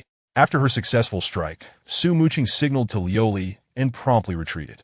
Responding to Su Muqing's call, Liuli swiftly altered her attack strategy, positioning herself behind the python to target the recently wounded vital point. She leapt into the air and delivered a powerful slash, blood spraying forth. The python emitted its most thunderous roar yet, loosening its grip on Jeshi for a brief moment, only to tighten its coils even more fiercely than before. The others were taken aback. How could it still move? This is bad. The python's roar has attracted all the zombies in the vicinity. Zhang Ming exclaimed in terror, peering through his binoculars. Goodness, they're swarming in droves, countless in number. We need to run, or we will be doomed. The rotund man echoed, panic rising as they observed the horde of zombies converging upon them. In the center of the python's constriction, only a remnant of the armor, crushed into the semblance of scrap metal, remained, while Jieshi had vanished from within. The group stood dumbfounded until they caught sight of Jieshi, who had retrieved her fallen greatsword. What a clever maneuver akin to shedding one's skin, Oldie marveled from the side. At this moment, the python's eyes were blinded by Su Muqing's daggers, and while it still believed it was ensnaring its target, Jieshi soared upwards, delivering a decisive blow to the gaping wound. With a resounding thud, the python's vital point was severed, and its massive body collapsed heavily to the ground. Captain Jieshi, we must retreat. The surrounding zombies are approaching rapidly, the rotund man urged as he approached Jieshi. There's no rush, Jieshi replied, raising her sword once more to strike several decisive blows to the python's head, ensuring its demise before severing its head entirely, which she then carried back triumphantly. Rotund man, carry Wang Ji back. The rest of you, hurry and help me gather some supplies, Su Muqing instructed before departing, mindful of the resources they had lost the previous day. In the medical room of the Dawn Tower, Wang Ji gradually regained consciousness, slowly opening his eyes. After a moment's hesitation, he sat up. Ouch! The instant he sat up, pain coursed through his body. Lie down. You fractured 3 ribs on your right side. What are you moving around for when you're still injured? Turning to see Su Muqing, he felt a sense of relief. I'm not dead. Su Muqing, displeased by his remark, retorted coldly. If you wish to die, I can certainly oblige. Wang Ji reclined back onto the pillow, closing his eyes as he said, rather than perish in the jaws of the python, I would prefer to die in Sister Ying's embrace. Ah! Rather than die in my embrace, I think you would rather perish in Jieshi's, Su Muqing scoffed. Did Jieshi sacrifice herself? Wang Ji inquired, casting a tentative glance at Su Muqing. No, she managed to drag the python's head, weighing 100 pounds, for 3 hours, she replied. That's wonderful. Upon hearing this news, Wang Ji finally felt the tension in his heart dissipate. She clearly had a way to escape, yet you insisted on playing the hero. Next time, when your luck runs out, I wonder how you will survive, Su Muqing admonished. She was able to extricate herself? Wang Ji questioned incredulously. He had witnessed Jieshi lose her grip on her greatsword. How could she have freed herself? She executed a clever maneuver, taking some time to escape from her armor, Su Muqing explained. Is it truly possible? Wang Ji lamented, realizing he still had much to learn. What about the others? He inquired. They've all returned to rest. They haven't slept in 2 days and are on the verge of collapsing. Now that you're awake, I should also catch up on sleep. Here is your magnetic card. If you need anything, just call for a doctor, Su Muqing said, tossing the magnetic card onto Wang Ji before turning to leave. Chapter 69. The second recruitment within the confines of the research room.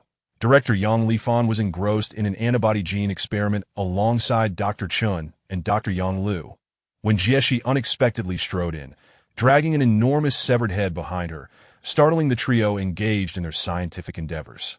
What is the meaning of this, Captain Jieshi? Yang Lifan inquired, perplexed. This is a mutated python. I took its life and brought it back as a specimen for your research, she explained. I cannot thank you enough, Jieshi. With this, we are certain to achieve a breakthrough in our study, Doctor. Chun expressed his gratitude as he stepped forward. Well, I appreciate your hard work. The situation outside is deteriorating rapidly. We must hasten our efforts. If there are any new discoveries, please inform me promptly. I shall take my leave now, Jieshi concluded before turning to exit. Once Jieshi had departed, the remaining individuals gazed upon the python's head as if it were a precious artifact, and donning protective gear, they immediately commenced its dissection. Meanwhile, Wang Ji lay on the hospital bed, staring vacantly at the overhead light, reflecting on the tumultuous events that had transpired outside. The emergence of a mutated python had disrupted their rhythm, and Wang Ji began to realize that their adversaries extended far beyond mere zombies. Just as he contemplated drifting off for another brief slumber, the door to the room swung open, revealing Jieshi once more. Upon seeing her, Wang Ji propped himself up slightly, resting against the pillow. Jieshi had donned a fresh suit of armor, though her face bore the marks of battle, with bruises still visible. Captain Jieshi, Wang Ji greeted weakly. How are your injuries? She inquired. Nothing serious. Just a few broken ribs that a period of rest should suffice, he replied. I will petition the Tower Master for a 2-month recovery period for you. During this time, you are to remain here and recuperate properly. Thank you, Captain Jieshi. By the way, are you all right? I'm fine. I simply did not anticipate the sheer strength of the mutated creatures, she reassured him. Indeed, I believe that after their mutation, they will develop intelligence. Precisely. In fact, prior to your arrival, we received word from another team. 2 survivors reported encountering a 4-meter-tall zombie that exhibited signs of intelligence. A mutated zombie? Wang Ji exclaimed in disbelief. However, not all mutated zombies will necessarily grow in size. They may possess other characteristics as well. This is merely conjecture on my part, lacking concrete evidence. What should we do next? As the number of teams venturing outside diminishes, resources within the tower are becoming increasingly scarce. Solely relying on solar power is insufficient to sustain the operations of Dawn Tower, and food will become ever more precious. The Tower Master intends to initiate a second recruitment. Anyone joining the external teams will be granted citizenship, while those opting out will forfeit their citizenship and be reduced to the status of refugees. This recruitment will apply to all. As Jieshi detailed the forthcoming actions within Dawn Tower, it became clear that anyone not joining the external teams would be demoted to refugee status. Wang Ji understood the implications of being a refugee. Mere sustenance, and only half full at that, with a grueling 12-hour workday. Should one feel too fatigued to comply? No problem. The citizens of the external teams would gladly welcome you to join them, with the sole caveat being the risk of death. Otherwise, conditions were quite favorable. But what if, despite this, no one is willing to join the external teams? Wang Ji questioned. People will go to great lengths for wealth. The scenario you describe is unlikely, Jieshi replied. That's a fair point, he conceded. Rest now.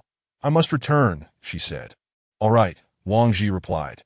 After Jieshi's departure, Wang Ji's stomach began to grumble, reminding him that he could not afford to go hungry while recuperating. With that thought, he pressed the button on the bedside console. Shortly thereafter, he observed a nurse entering the room. Nurse, I would like to order some takeout. In the entrance hall on the first floor, the Doomsday Eternal team, having been absent for a month, finally returned. The crowd gathered grew larger with each passing moment, drawn by the elevator's intermittent activity as it continued to transport individuals into the tower. Each trip accommodated 20 people, and even after 2 hours, the elevator remained operational. The guards, noticing the swelling crowd, rushed over to disperse the onlookers. 5 hours later, the elevator finally ceased its operations, revealing over 200 individuals at the entrance, each clutching various supplies. This news reverberated throughout Dawn Tower, as the Doomsday Eternal team returned with bountiful rewards from their expedition. Cloaked in hooded capes and gas masks, their expressions remained obscured, save for the aged leader at the forefront, whose face bore numerous ghastly scars. Meanwhile, the plump member of the group and others had gathered to visit Wang Ji after his nap. Ah, Captain Wang, how is your injury faring? The plump man exclaimed, gazing triumphantly at Wang Ji, who lay in the hospital bed. So you're pleased to see me injured, are you, fatty? Wang Ji retorted, eyeing him with mild irritation. It's not that I'm pleased. I empathize with you. You should experience the leisurely life of bedridden recovery, Fatty replied. After getting accustomed to training activities, lying down feels utterly uncomfortable, Wang Ji responded. If it's too much, perhaps you should just let yourself rest, Captain Wang, Fatty suggested. No can do. Director Sophie has mandated that he remain here for a week of observation before returning. He must abide by that. Lao He countered Fatty's proposal. By the way, I have taken care of the task in your stead. We rescued 39 survivors and retrieved additional supplies, totaling 4,000 survival points, Su Mu interjected. I see. You all should return to training. That I'll rest for a week and then rejoin you, Wang Ji stated. Once the others had departed, Wang Ji lay in bed, tapping away at his notebook, documenting the events of the past few days. Chapter 70. Intelligence on dealing with zombies. A week later, Wang Ji returned to the residence. During his time away on missions, other teams had swiftly advanced to level 3, transforming the original 3 teams into a total of 12 that upon exiting the elevator, Wang Ji was momentarily taken aback by the number of people in the training ground, though he soon calculated that the timing was about right.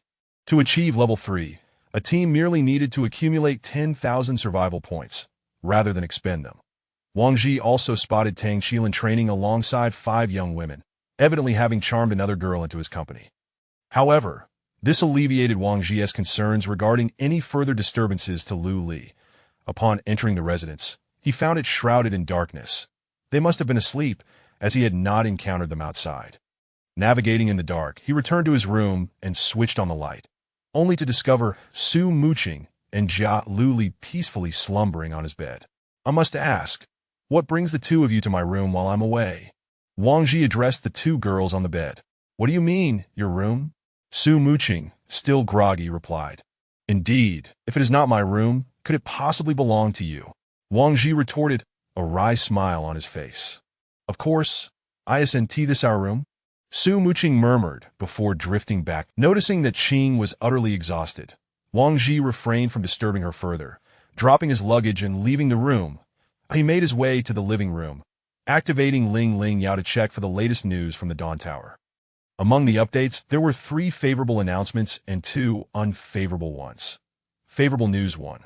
The zombie virus antibody vaccine has entered clinical trials and is expected to begin mass production within a month.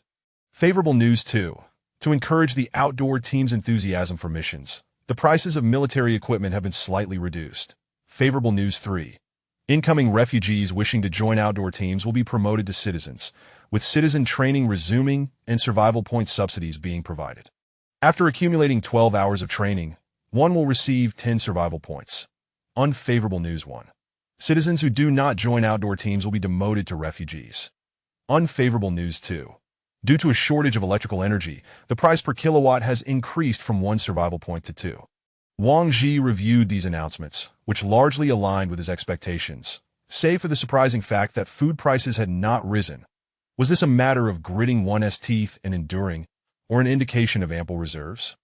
The depth of resources within the Dawn Tower was beyond Wang Ji's estimation. The 5 pieces of news clearly indicated that the advantages were skewed towards outdoor teams, while the disadvantages seemed almost targeted at the refugees. It appeared that the situation for outdoor teams was not optimistic, with increasing casualty rates posing significant challenges for the future development of the Dawn Tower.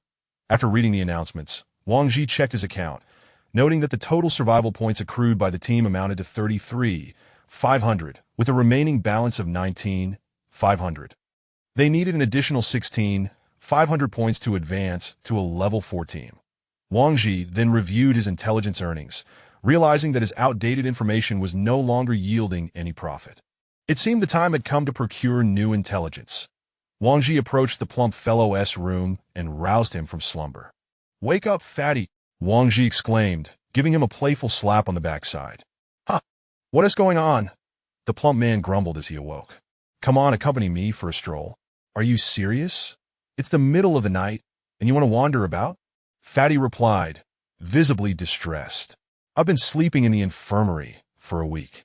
How could I possibly sleep now? Get up." Wang Ji continued to hassle him until, reluctantly, Fatty climbed out of bed. The 2 donned their weighted suits and departed the residence. "Ouch! I was just having a wonderful dream. You might not believe it, but I dreamed of Diao Chan. I tell you, Captain Wang, I started at 200 pounds, and now I'm down to 150. Every day I sweat buckets, and just when I finally get a moment to rest, you come barging in." Fatty rambled from behind. Wang Ji turned to look at him, and noticing that Wang Ji was silent, Fatty hesitantly asked, What is wrong, Captain Wang? Would 2 hamburgers silence you?" "Absolutely." After purchasing some food in the cafeteria, they made their way to the intelligence hall. "Captain Wang Ji." As they walked along, someone called out from behind. Wang Ji turned to see Qing, clad in protective gear. "And Qing, are you on patrol?" he inquired. "Yes. I happened to pass by here, and I heard Captain Jieshi mention that you were injured. Just a minor injury. If Captain Jieshi can get hurt, it's only natural for me to sustain some injuries as well." Wang Ji replied nonchalantly. "Sigh. I wish I could go outside, but they won't allow it. Please do not entertain such thoughts. It is hardly enjoyable out there. If it weren't for the missions, no one would willingly venture out," Wang Ji observed, bemused by Qing's apparent insanity in wanting to leave. "I just despise those monsters. I want to kill them." And Qing's expression darkened. "Ah, you sigh. Just focus on your training. I believe that one day, the Dawn Tower will send you into battle. Really? Yes, once our outdoor teams have sustained significant losses, it will soon be your turn. Now, you should continue your patrol. I must be on my way. With that, he turned and walked away. Upon reaching the intelligence hall, Wang Ji entered the information regarding the mutated giant python, priced at 100 survival points per entry.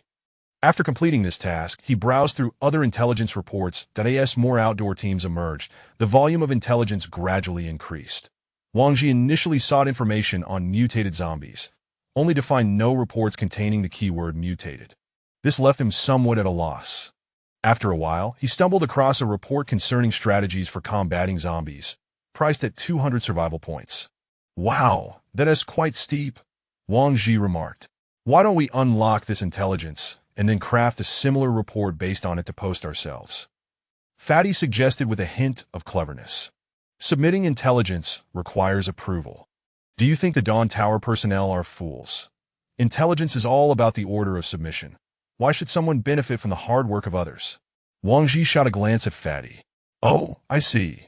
Since this report pertained to methods for dealing with zombies, Wang Ji did not hesitate and promptly used his card to unlock the information. Chapter 71. Deceived upon unlocking the information, Wang Ji promptly opened the message. Using a stun grenade can incapacitate zombies, with effects lasting up to 1 minute. As Wang Ji read this statement, a sense of frustration washed over him. He felt deceived. Not only would using a stun grenade attract nearby zombies, but it merely served to control them for a brief moment. Would it not be more effective to simply toss a hand grenade and obliterate them instead? I demand a refund. Wang Ji couldn't help but exclaim to the personnel in the information hall. This information is flawed. It's a bait-and-switch clickbait scam. We sincerely apologize, but virtual transactions are non-refundable. All information has undergone scrutiny, and if it has passed, it is deemed reasonable, the person in charge explained to Wang Ji. But how is this information worth 200 survival points? While my survival points are not easily earned, they certainly should not be squandered so recklessly. Wang Ji retorted. I truly apologize, but information is akin to an Easter egg. It may not always meet expectations, and one must bear the consequences of their choices. Very well, I understand. Wang Ji was not particularly distressed about the loss of 200 survival points. Rather, he lamented having fallen prey to an intelligence tax. Recognizing that further discussion would yield no fruitful outcome, he took his leave from the information hall. Fatty, feel free to laugh. Just don't stifle yourself, Wang Ji remarked, observing his companion struggling to contain his mirth. Ha ha ha ha, I can't take it anymore. You're killing me, Wang. Ha ha. Along their journey, Wang Ji repeatedly contemplated delivering a blow to the chuckling Fatty, but the lingering ache in his side rendered him silent, and he continued walking ahead, resigned. The two returned to their residence after purchasing 6 meals. While the 6 were dining, Fatty intermittently broke into fits of laughter, and Wang Ji could no longer contain himself. Sakura! Wang Ji called out loudly, causing Su-Mu Sakura, who was in the midst of her meal, to look at him in confusion. Upon hearing Wang Ji call for Sakura, Fatty's amusement abruptly ceased, and he quickly backtracked. Captain Wang, I was wrong. Please don't do this. Su-Mu Sakura regarded the two with bewilderment, uncertain of their antics. Fatty wants to see you in black stockings, Wang Ji stated, dismissing Fatty's protests with nonchalance. Pfft. My apologies, the food is a bit spicy, Zhang Ming interjected, suddenly lowering his head to focus on his meal after being caught off guard. Oh! Su-Mu Sakura's gaze shifted to Fatty. Sakura, let me explain. Captain Wang is trying to frame me, employing deceit to turn others against me. And why would Wang Ji want to frame you? He woke me up early to cough. Fatty was abruptly interrupted by Wang Ji, who gestured for him to cease his words. With a resounding clap, Su-Mu Sakura slammed her dagger onto the table, commanding, continue. Captain Wang dragged me to the information hall to post new intel. After we finished, we encountered some information regarding dealing with zombies. Eventually, he felt deceived, and I found it amusing, which made him want to take revenge on me. Fatty recounted truthfully, clearly willing to incur Wang Ji's wrath rather than Sakura's. Indeed, impulse is a devil. Had Wang Ji simply endured the moment, it would have passed. But now, not only had his plan to use Fatty against Sakura failed, but Fatty had also undermined him, revealing his misstep to everyone present. After hearing Fatty's account, Sumu Sakura's focus shifted entirely from Fatty to Wang Ji. Sakura, I'm currently unwell. Please remain calm. Wang Ji quickly displayed the bandage on his chest, as if it were a shield against punishment. So, you wish to see black stockings? Sumu Sakura teased, her gaze fixed on Wang Ji. No. I merely articulated Fatty's innermost thoughts. It does not reflect my own. Suspicious. Suddenly, Jialuli chimed in from the side. Hey you, just eat your meal? Wang Ji retorted towards Li. Wang Ji, a true man must take responsibility for his actions. Don't let Fatty shoulder everything. Even if he harbors such thoughts, does he have the courage to act on them? Sumu Sakura asserted, with Fatty nodding vigorously in agreement. Sakura, you are absolutely right. At this moment, Wang Ji felt utterly wronged. His original intent was to provoke Sakura through Fatty, not to be coerced into appearing as a lecherous man obsessed with black stockings. Wang Ji realized that if he continued to resist, the situation would only worsen.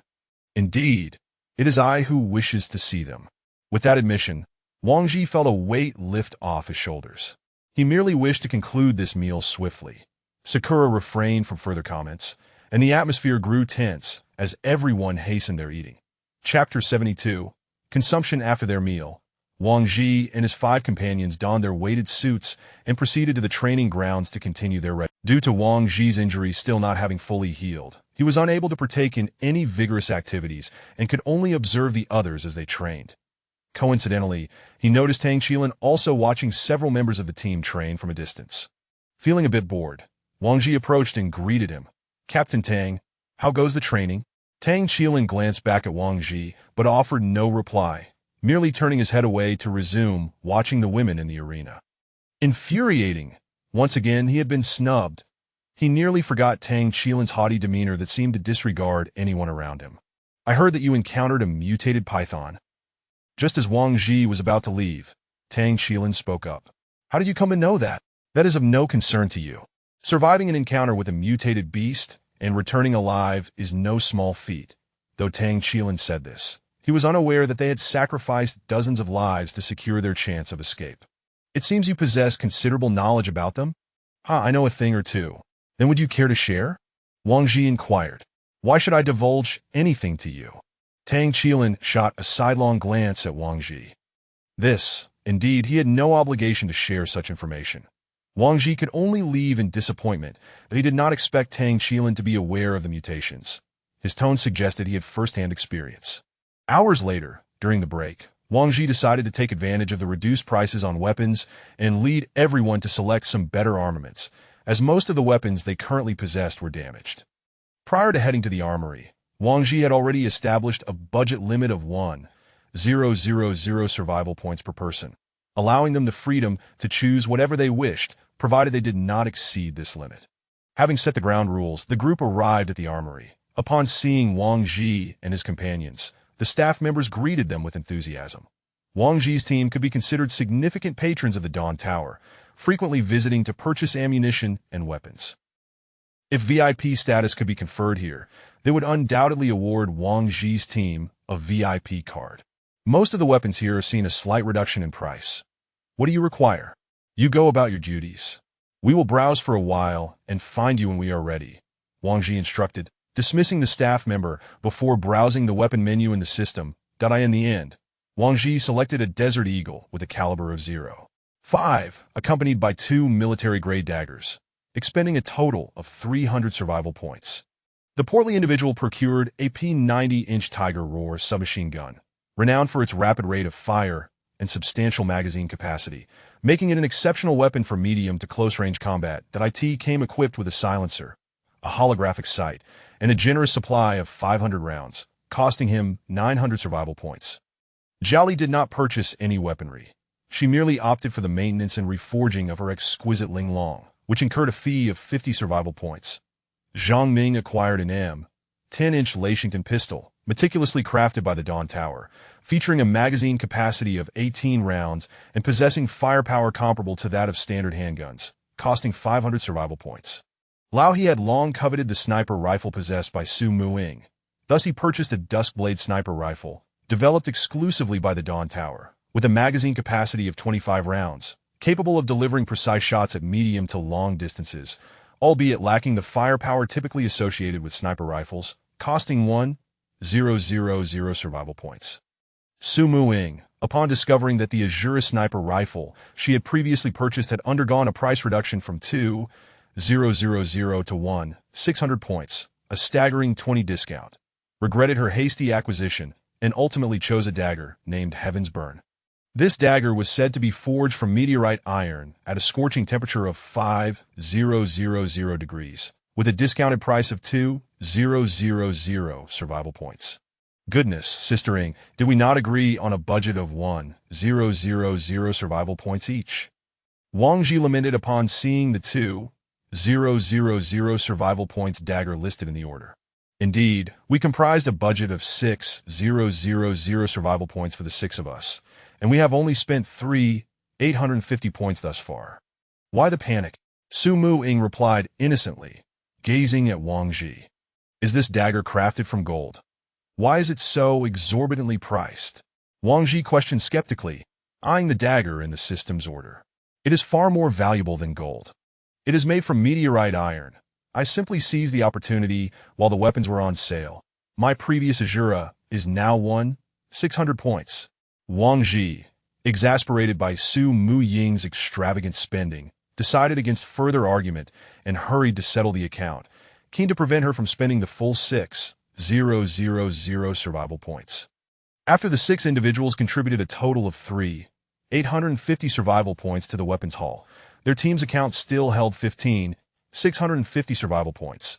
They then enjoyed a meal before resuming their training regimen. Later that evening, after a refreshing shower, Wang Ji returned to his room, only to find Su Muing and Lu Li playfully frolicking on the bed, clad in black stockings. Upon noticing Wang Ji's entrance, Su Muing provocatively extended her leg, asking, "Do you like it? What on earth? Where did you two acquire those stockings?" Wang Ji inquired. "They're available at the first layer shop. What do you think? A delightful surprise, isn't it?" Su Muing replied with a smile. "Ah, so you two are determined to lead me into temptation.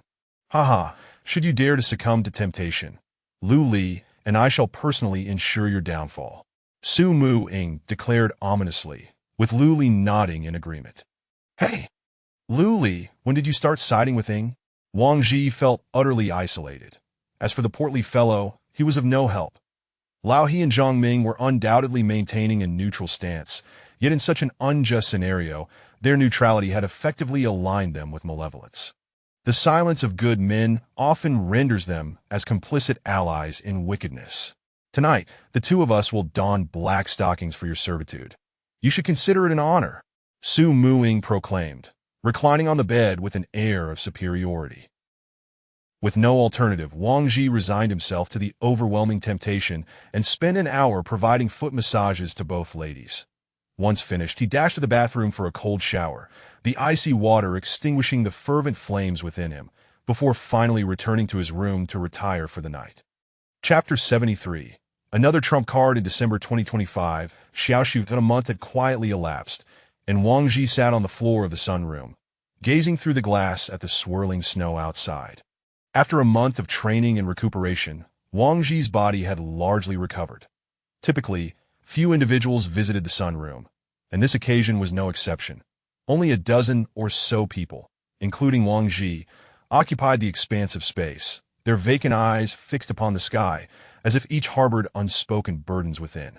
In the span of a month, nearly every team had embarked on their missions, setting forth on their journeys of battle.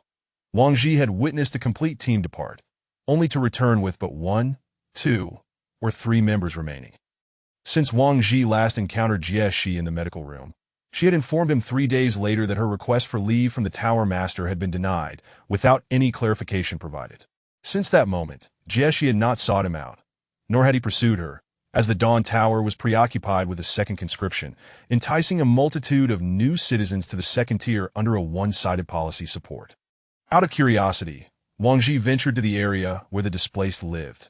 There, the homeless lacked identity, existing in a communal lifestyle marked by collective labor and shared meals, which consisted of merely 2 pieces of hard bread and a bowl of broth devoid of rice each day.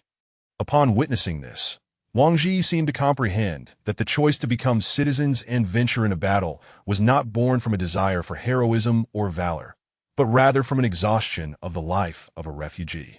The training grounds of the second tier were teeming with people, some belonging to long-established secondary teams, while others were newly arrived primary teams. Observing their awkward training, Wang Ji felt as though he was witnessing a reflection of his former self. Wang Ji had but 1 day remaining before he was compelled to undertake an external mission, and the relentless snowfall outside offered no indication of respite. It appeared that fate was not favoring him for this upcoming endeavor. After lingering in the sunroom for a while, he rose and returned to his residence in the living room. Only old he and Lioli were present. The whereabouts of the others remained unknown. With just 2 days left before their departure, Wang Ji and his companions had ceased training to maintain optimal condition for the impending battle. Back already? Old he greeted Wang Ji as he entered. Wang Ji responded succinctly before joining the two in the living room to watch a science fiction film broadcast by Lingling Yao. After a while of viewing, the others returned from their leisure, prompting Wang Ji to call them over in preparation for their mission. Lingling Yao, initiate the external mission. Initiating, mission accepted, task objective. Proceed to Z Hospital to collect 100 grams of new streptomycin. Mission reward, 100 survival points per gram, with a cap of 300 grams. New streptomycin. What is that? The plump one inquired, perplexed. It is an antibiotic, primarily used for the production of antibody vaccines, Wang Ji replied. Right, speaking of antibody vaccines, didn't the last announcement state that they would be developed within a month? Why haven't we heard anything since? The plump one recalled the announcement from a month prior. It is likely due to a lack of raw materials preventing mass production, Su Mu Ing remarked. So, does that mean our mission objective is also a component of this antibody vaccine? Oldie asked. Indeed, although this medication is exceedingly rare, Z Hospital specializes in treating viral diseases, so the presence of our mission target there indicates they must have new streptomycin, Wang Ji affirmed. Shall we set off tomorrow? Zhang Ming queried. Yes, but first, we need to purchase some warm undergarments. It is still snowing outside. With that, Wang Ji stood and exited the residence, heading to the first tier, where he selected a fitting warm garment before proceeding to the guard headquarters. Wang Ji had not visited this place in a month, and as he prepared for another external mission, he felt it necessary to return.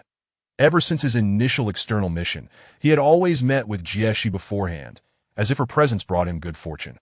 It seemed a new batch of guards was on duty, for they did not recognize Wang Ji and halted his progress. Hey kid, do you know where you are? If you don't want to die, keep your distance, a guard at the entrance shouted at Wang Ji. Taken aback, Wang Ji felt no anger. After all, it was their duty. Please inform your Captain Jieshi that Wang Ji from the Setting Sun seeks an audience, he said, presenting his magnetic card for identity verification. Wang Ji. The guard eyed him suspiciously, but proceeded to verify and relay the message. After a short interval, the guard returned and allowed Wang Ji to pass. Upon reaching Jieshi's door, he rapped twice. Come in. Jieshi's voice called from within. Entering the room, Wang Ji found Jieshi, whose facial wounds had healed completely, now toying with a crystal on the table. Wow, that stone is quite beautiful. Where did you get it? Wang Ji approached, inquiring. Extracted from the head of the giant python during dissection, Jieshi replied, examining the crystal in her hand. Upon hearing that it originated from the giant python's brain, Wang Ji instinctively took a half step back, fearing contamination. Don't worry. This has been disinfected, Jieshi reassured him, noticing his apprehension. Well, I've heard of kidney stones, but never brain stones, Wang Ji remarked, now feeling at ease as he leaned closer to scrutinize the crystal. It measured about 10 centimeters, with tiny strands of blood dispersed within. I call it a crystal core. And what purpose does this crystal core serve? Wang Ji asked. I have no idea. Why not be the guinea pig and see what effects it has? Jieshi shifted her gaze to Wang Ji. No. I think I'll pass. I have a mission to undertake tomorrow. Wang Ji quickly sought to change the subject, feeling uneasy under her penetrating gaze. Have you accepted a mission? It has indeed been a month. Jieshi calculated the time. Yes, we are heading to Z Hospital to collect new streptomycin. Recently, many teams have received missions to the hospital. Is it due to the antibody vaccine? Well, the clinical trials are rather disheartening. The antibody vaccine's binding affinity is merely 75. That this entails a considerable quantity of raw materials for continuous trial and error until we reach 99. 9. Explained Jieshi. Isn't the raw material brought back by the other team sufficient? Not at all. Most hospitals are situated in urban areas, where the conditions are quite dire so far. Only one team has returned with the medication. Others have either perished or returned empty-handed, Jieshi replied, shaking her head. Couldn't they find a safe location outside to stay for a few days, and then come back claiming they found nothing? Wang Ji suddenly identified a flaw in the logic. Setting aside the fact that our magnetic cards have tracking capabilities, even without that, it would be entirely possible for them to return empty-handed each time, provided their survival point can sustain them indefinitely without undertaking tasks. No one would be inclined to support an individual devoid of value, so you must manage yourself well. Even if you find yourself in dire straits, possessing some bargaining chips will incentivize others to come to your aid. Jieshi ruthlessly dismantled Wang Ji's argument. I see. However, why does it feel peculiar to know that one is being monitored? Wang Ji scratched his head. There's nothing strange about it. You should hurry back and prepare more ammunition. This time in the city center, we can expect an abundance of zombies, Jieshi said, tossing a pendant to Wang Ji. He caught the pendant and immediately recognized it as the previous mother and child pendant. He looked at Jieshi in confusion, unsure of its significance. You know how to use it.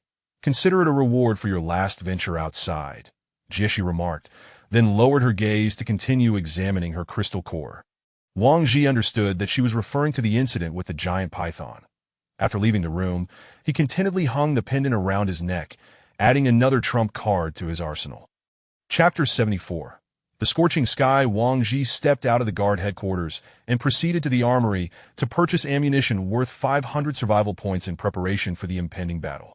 This time, their mission would take them into the densely populated city center, where zombies were, of course, inevitable. Upon returning to their residence, everyone busied themselves with cleaning and maintaining their weapons. After distributing the ammunition by type, each person received 5 spare magazines. The purpose of these magazines was that they did not require reloading. One merely needed to swap out the empty magazine to continue firing. However, if all 5 spare magazines were depleted and zombies remained, they would have to resort to close combat weapons until the wave of battle concluded, allowing them to gradually refill all their magazines. Wang Ji removed his weighted vest, instantly feeling a sense of lightness, as if a portion of his strength had been released. That moment, the 2,000 survival point scorching sky meteorite dagger that Su Mu Ying had previously purchased was delivered. It arrived in a metal case, and Su Mu Ying located the switch on the box and pressed it. With a hissing sound, cold air escaped from the box, creating steam as it met the external temperature. Upon witnessing this, Wang Ji thought to himself that the packaging alone was worth at least 50 survival points. That as the steam dissipated, they finally beheld the dagger inside. The entire blade measured 45 centimeters in length, its black metal faintly shimmering with a hint of lavender, and the jagged edge bore a menacing, intangible pressure. Is this really a dagger worth 2,000 survival points? How impressive! Wow, it's so cold. The overweight individual gazed at the scorching sky, reaching out to touch it, only to retract his hand immediately as the chill emanating from the dagger froze him in place. TSK, are you an idiot? Didn't you see the box displays a temperature of -30 degrees? Su Mu Ying shot him a disdainful glance. Once the cooling system was turned off and the temperature returned to 0 degrees, Su Mu Ying finally extracted the dagger, her grip on it exuding a more formidable aura. Emulating the previous action of Jia Li, who had effortlessly sliced a bullet, Su Mu Ying placed a bullet on the table. This time, without even a diving motion, she pressed the scorching sky against the bullet, and with a slight exertion, it was cleaved in two as easily as slicing through a potato. The onlookers were left in stunned silence, beginning to doubt whether they had purchased a batch of counterfeit bullets. After testing its power, Su Mu Ying's hand trembled with excitement as she gripped the scorching sky, her cold, proud gaze seemingly unfocused, her deep, dark eyes filled with an insatiable greed. Hey, are you alright? Lao He asked nervously as he observed her increasingly erratic demeanor. Is this true power? Su Muing replied. Her words distorted as she bit down on her silver teeth, her gaze now fixated on the 5 individuals. Hey, what is going on with Ing Fatty? Zhang Ming inquired from the side. Based on my years of experience, she has likely succumbed to the heart demon. If things go awry, we're all doomed, Fatty analyzed. Then why aren't we running? Zhang Ming asked, perplexed. Right? Why aren't we running? Fatty suddenly realized, his voice trembling slightly. Ah! With Su Muing's maniacal laughter echoing, Fatty and Zhang Ming bolted for the door in fright. Ah! Su Muing continued her wild cackling. Hey, I say, could you possibly act a bit more mature like Lu Li? Wang Ji remarked, looking at Su Muing, the theatrical one, with indifference. How boring, Su Muing retorted, returning to normalcy as she plunged the scorching sky into the table and resumed her spot on the sofa to watch a movie. Observing Su Muying's return to composure, Wang Ji sighed in relief. He had almost thought she had truly gone mad, nearly reaching for his gun. Meanwhile, Lu Li was equally startled, and Lao He, concerned about appearances, stubbornly remained. Chapter 75. Advancing time swiftly passed, and Wang Ji rose early from his slumber. For someone accustomed to rigorous training, the sudden cessation of activity for 2 days left him feeling somewhat restless. Upon entering the bathroom, he tended to his unshaven beard and unkempt hair, ensuring he looked presentable for his outing. Gazing at his reflection in the mirror, he noted how his face had gradually hardened and his eyes had sharpened over the past few months, leading him to feel that the person staring back at him was a stranger. After the others awoke and had their breakfast, they began to organize their supplies. Each of the 6 carried their own ammunition, equipment, food, and medical supplies. They had contemplated centralizing the supplies under one person's responsibility, which would facilitate combat for the others. However, they understood that if all provisions were entrusted to a single individual and that person encountered misfortune, the team would risk losing everything unless they could retrieve the supplies. By distributing the supplies, if one were to face an unfortunate incident, the remaining members could weigh the pros and cons and abandon the effort if the risks outweighed the benefits. Once dressed in their protective gear, the 6 ventured towards the exit on the ground floor. Arriving at the elevator leading to the vicinity of Z Hospital, the guards in the lobby, upon noticing another team departing, raised their rifles with the barrels pointed skyward, standing at attention as a mark of respect for those venturing out. As they traversed the corridor, Wang Ji opened the iron door, and the frigid snow immediately lashed against the faces of the 6 that the snow had been falling for 2 days, accumulating to a depth of 20 centimeters. The biting wind, even with Wang Ji clad in thermal undergarments, could not ward off the chill that seeped into his bones. The crunching sound of their steps echoed as they walked. Wang Ji surveyed his surroundings, feeling an uncanny familiarity with the place. Is this the park we passed through on our way here? Oldie remarked, surveying the area. Indeed, Wang Ji confirmed, observing the scene within the park where several elderly zombies languidly wandered through the snow. Exchanging glances, the 6 resolved to eliminate the aged zombies with close combat weapons. Just as Wang Ji cautiously approached one of the sluggish creatures, it suddenly erupted into a frenzied state, its speed rivaling that of the zombies they had first encountered. Startled, Wang Ji quickly regained his composure, dodging the zombie's lunge. The creature fell to the ground, and before it could rise again, Wang Ji drove his dagger into its skull. Wiping the blade clean on the tattered clothing of the deceased zombie, Wang Ji reflected on the creature's cunning, an old trickster that had concealed its strength, waiting for the right moment to strike. Once the others had dispatched the remaining zombies, the 6 continued their westward trek. The park was expansive, yet zombies were sparse. Upon crossing the park, they found themselves at a road leading to a square, where Wang Ji, using binoculars, observed a dense throng of zombies roaming the area. It appears we must find an alternate route, Wang Ji said as he lowered the binoculars. Though multiple paths led to Z Hospital, they aimed to steer clear of densely populated zombie areas. After navigating 2 detours, it became apparent that he was mistaken. The number of zombies along all routes was substantial. No matter how they circumvented the obstacles, they ultimately had to enter the city center. The inevitable confrontation loomed. Captain Wang, perhaps we should turn back. After all, our survival point can sustain us for a while, and entering the city is far too perilous, the portly member protested. After his words, Wang Ji fell silent for a moment. Disregarding the protest, he pressed onward, well aware of the portly man's character. If he continued to advance, the others would follow. Was he the only one feeling fear? No. Wang Ji felt it too. He understood all too well that the path ahead would be fraught with difficulty. Yet he had to continue, for he knew this road must be traveled sooner or later. While the zombies had yet to mutate, while humanity had not been completely extinguished, while they still had resources. Upon hearing the commotion, the zombies on the road erupted into a frenzy, some slipping in the snow beneath their feet as they staggered towards the six. The Wang Ji swiftly switched to his handgun, dispatching the two nearest zombies with precision. The others followed suit, firing upon the approaching horde that a stray bullet shattered the glass of a storefront, the sharp sound echoing through the otherwise silent street. Wang Ji sensed the urgency of their situation and urged the group to sprint toward the end of the street. Ignore them for now. Let us reach the intersection as swiftly as possible, he instructed over the radio as they raced through the snow, the zombie horde hot on their heels. Upon reaching the intersection, they found it choked with abandoned vehicles. Wang Ji leapt atop a jeep, turning to fire at the pursuing zombies. The barricade of cars significantly hindered the zombies' advance, allowing the six ample time to reload their weapons. Once their spare magazines were exhausted, only a handful of zombies remained at the intersection, and the six sheathed their firearms, opting to eliminate the remaining foes with melee weapons. Chapter 76. The subway battle at the crossroads. Behind the abandoned vehicles in the center, Wang Ji and his 5 companions leaned against the car doors, replenishing their spare magazines. The biting cold wind caused them to shiver slightly. "How far do we have left?" He inquired. Wang Ji scanned the map for their current location.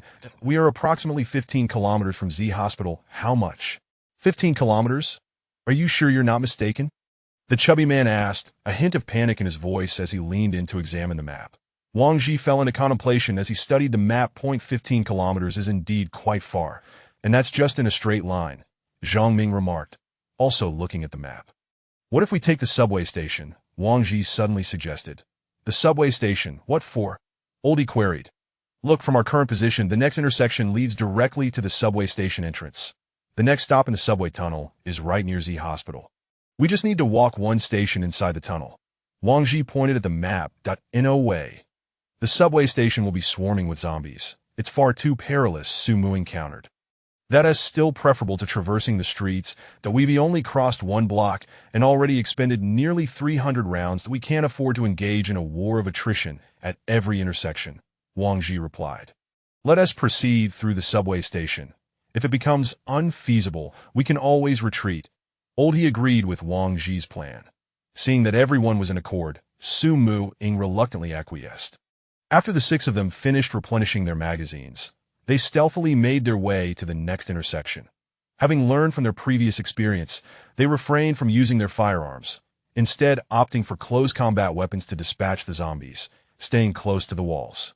This time, they did not attract too many zombies, successfully reaching the subway station entrance. The area below the entrance was shrouded in darkness, prompting the 6 to activate their night vision goggles. Upon entering the subway station, a pungent smell of blood assaulted their senses. The walls and steps were marred with dried brown blood, and the public facilities lay in ruins, indicative of a fierce battle that had transpired here. Wang Ji cautiously descended the steps, but as he caught sight of the subway hall, a chilling scene sent shivers down his spine. There at the base of the stairs, a dense mass of zombies was blocking the way, their low growls echoing ominously. Wang Ji immediately halted, retrieving a high-explosive grenade from his waist and signaling to the others. Understanding, the 5 quickly produced their own grenades, ready for immediate use. Wang Ji pulled the pin from the grenade and hurled it downwards. This time, they had the advantage of surprise. As the grenade landed, the horde of zombies surged forward. Boom! With a thunderous explosion, a small mushroom cloud erupted in the darkness, obliterating the charging zombies. However, the gap created by Wang Ji was swiftly filled by the oncoming horde. "Open fire," Wang Ji commanded. From their elevated position, they initially enjoyed a tactical advantage, but it soon became a liability. "Not good, Captain Wang. We've got zombies coming in from above," came Zhang Ming's voice over the radio. Wang Ji glanced back, and, sure enough, zombies were pouring in from the entrance at the top of the stairs. This was dire. Wang Ji had to make a choice to break through one side. Being trapped on the stairs with enemies on both sides would lead to their demise. Throw grenades. Break through downwards. Wang Ji decisively ordered. Since they had come this far, retreating to the surface would be utterly pointless. Upon hearing the command to break downwards, the others hurled their prepped grenades down into the fray. Boom! Boom, boom! The sound of several grenades detonating sent clouds of dust swirling through the tunnel. As the explosion subsided, taking advantage of the momentary opening, Wang Ji dashed downwards. There was no time to switch magazines. Wang Ji wielded 2 daggers, his objective clear: to breach the security checkpoint. The checkpoint was barricaded, providing a temporary barrier against the zombies. Once they reached that point, Wang Ji and his team would have a moment to regroup. At that moment, Su Mu-Ying surged ahead, surpassing Wang Ji with her ethereal agility, weaving through the zombies, rendering her position elusive to Wang Ji, who could only see the relentless corpses falling around her. Meanwhile, the chubby man's submachine gun proved invaluable, unleashing a barrage of bullets indiscriminately at the zombies ahead, causing Wang Ji to break into a cold sweat, fearing for the safety of his comrades. Before long, the 6 had rapidly breached the security checkpoint, behind which lay an empty hall with only a few wandering zombies. Wang Ji instructed Lu Li to eliminate the remaining zombies in the hall, while the other 5 turned to continue firing at the encroaching undead, the darkness of the hall illuminated intermittently by the flashes of their firearms. Before the security checkpoint, the bodies of zombies had piled into a small mountain, with only a few dismembered remains left outside. Wang Ji deemed it unnecessary to concern himself further. As long as they couldn't climb over, there was no need to waste ammunition. Aside from Lu Li, the other 5 were diligently reloading their weapons, preparing for the next stage of their breakout. Chapter 77. The Subway Battle 2. Wang Ji took stock of the ammunition. He still had approximately 1,000 rounds remaining. Fortunately, prior to their departure, he had purchased an additional 500 survival rounds that he had not anticipated that upon entering the city, he would expend 10 magazines worth of bullets within mere steps. Their next destination was the first level of the subway tunnel, and Wang Ji's plan was to continue along the tracks until they reached the next station. Is everyone all right? Wang Ji inquired softly. All good. With a few nods in response, Wang Ji took a brief respite before rising to venture deeper into the tunnel. Upon reaching the elevator, he discovered it had long ceased operation. He descended the shaft, only to find that the train had not stopped here. Aside from some bloodstains on the ground, a few zombies were sluggishly moving about the platform. What on earth is happening? The rotund man remarked, gazing at the desolate platform. Wang Ji remained vigilant, surveying the surroundings. They must have all gone that way. He indicated toward the shattered glass door in the distance. They all went onto the tracks? The rotund man questioned, perplexed. Yes, that glass door does not appear to have been broken by zombies, Oldie observed, scrutinizing the door. Could it be that someone attempted to escape and broke the door, prompting the zombies to follow suit? Zhang Ming speculated. That seems to be the only plausible explanation. Otherwise, there wouldn't be just a handful of zombies at a station. Wang Ji concluded, brandishing his knife and methodically dispatching the few zombies. Approaching the glass door, Wang Ji peered out, and the tracks stretched endlessly before him. He beckoned, and the 6 of them leaped down onto the tracks below. They continued westward towards Z Hospital, encountering the occasional zombie on the tracks. As long as they were not confronted by hordes, Wang Ji and his companions could easily handle them. Look, Oldie pointed ahead. Wang Ji's eyes widened as he discerned a train in the distance. Damn it! Why is this cursed train stuck here? The rotund man exclaimed angrily. The train occupied the entire track, leaving no room for the group to pass on either side or above. What is this?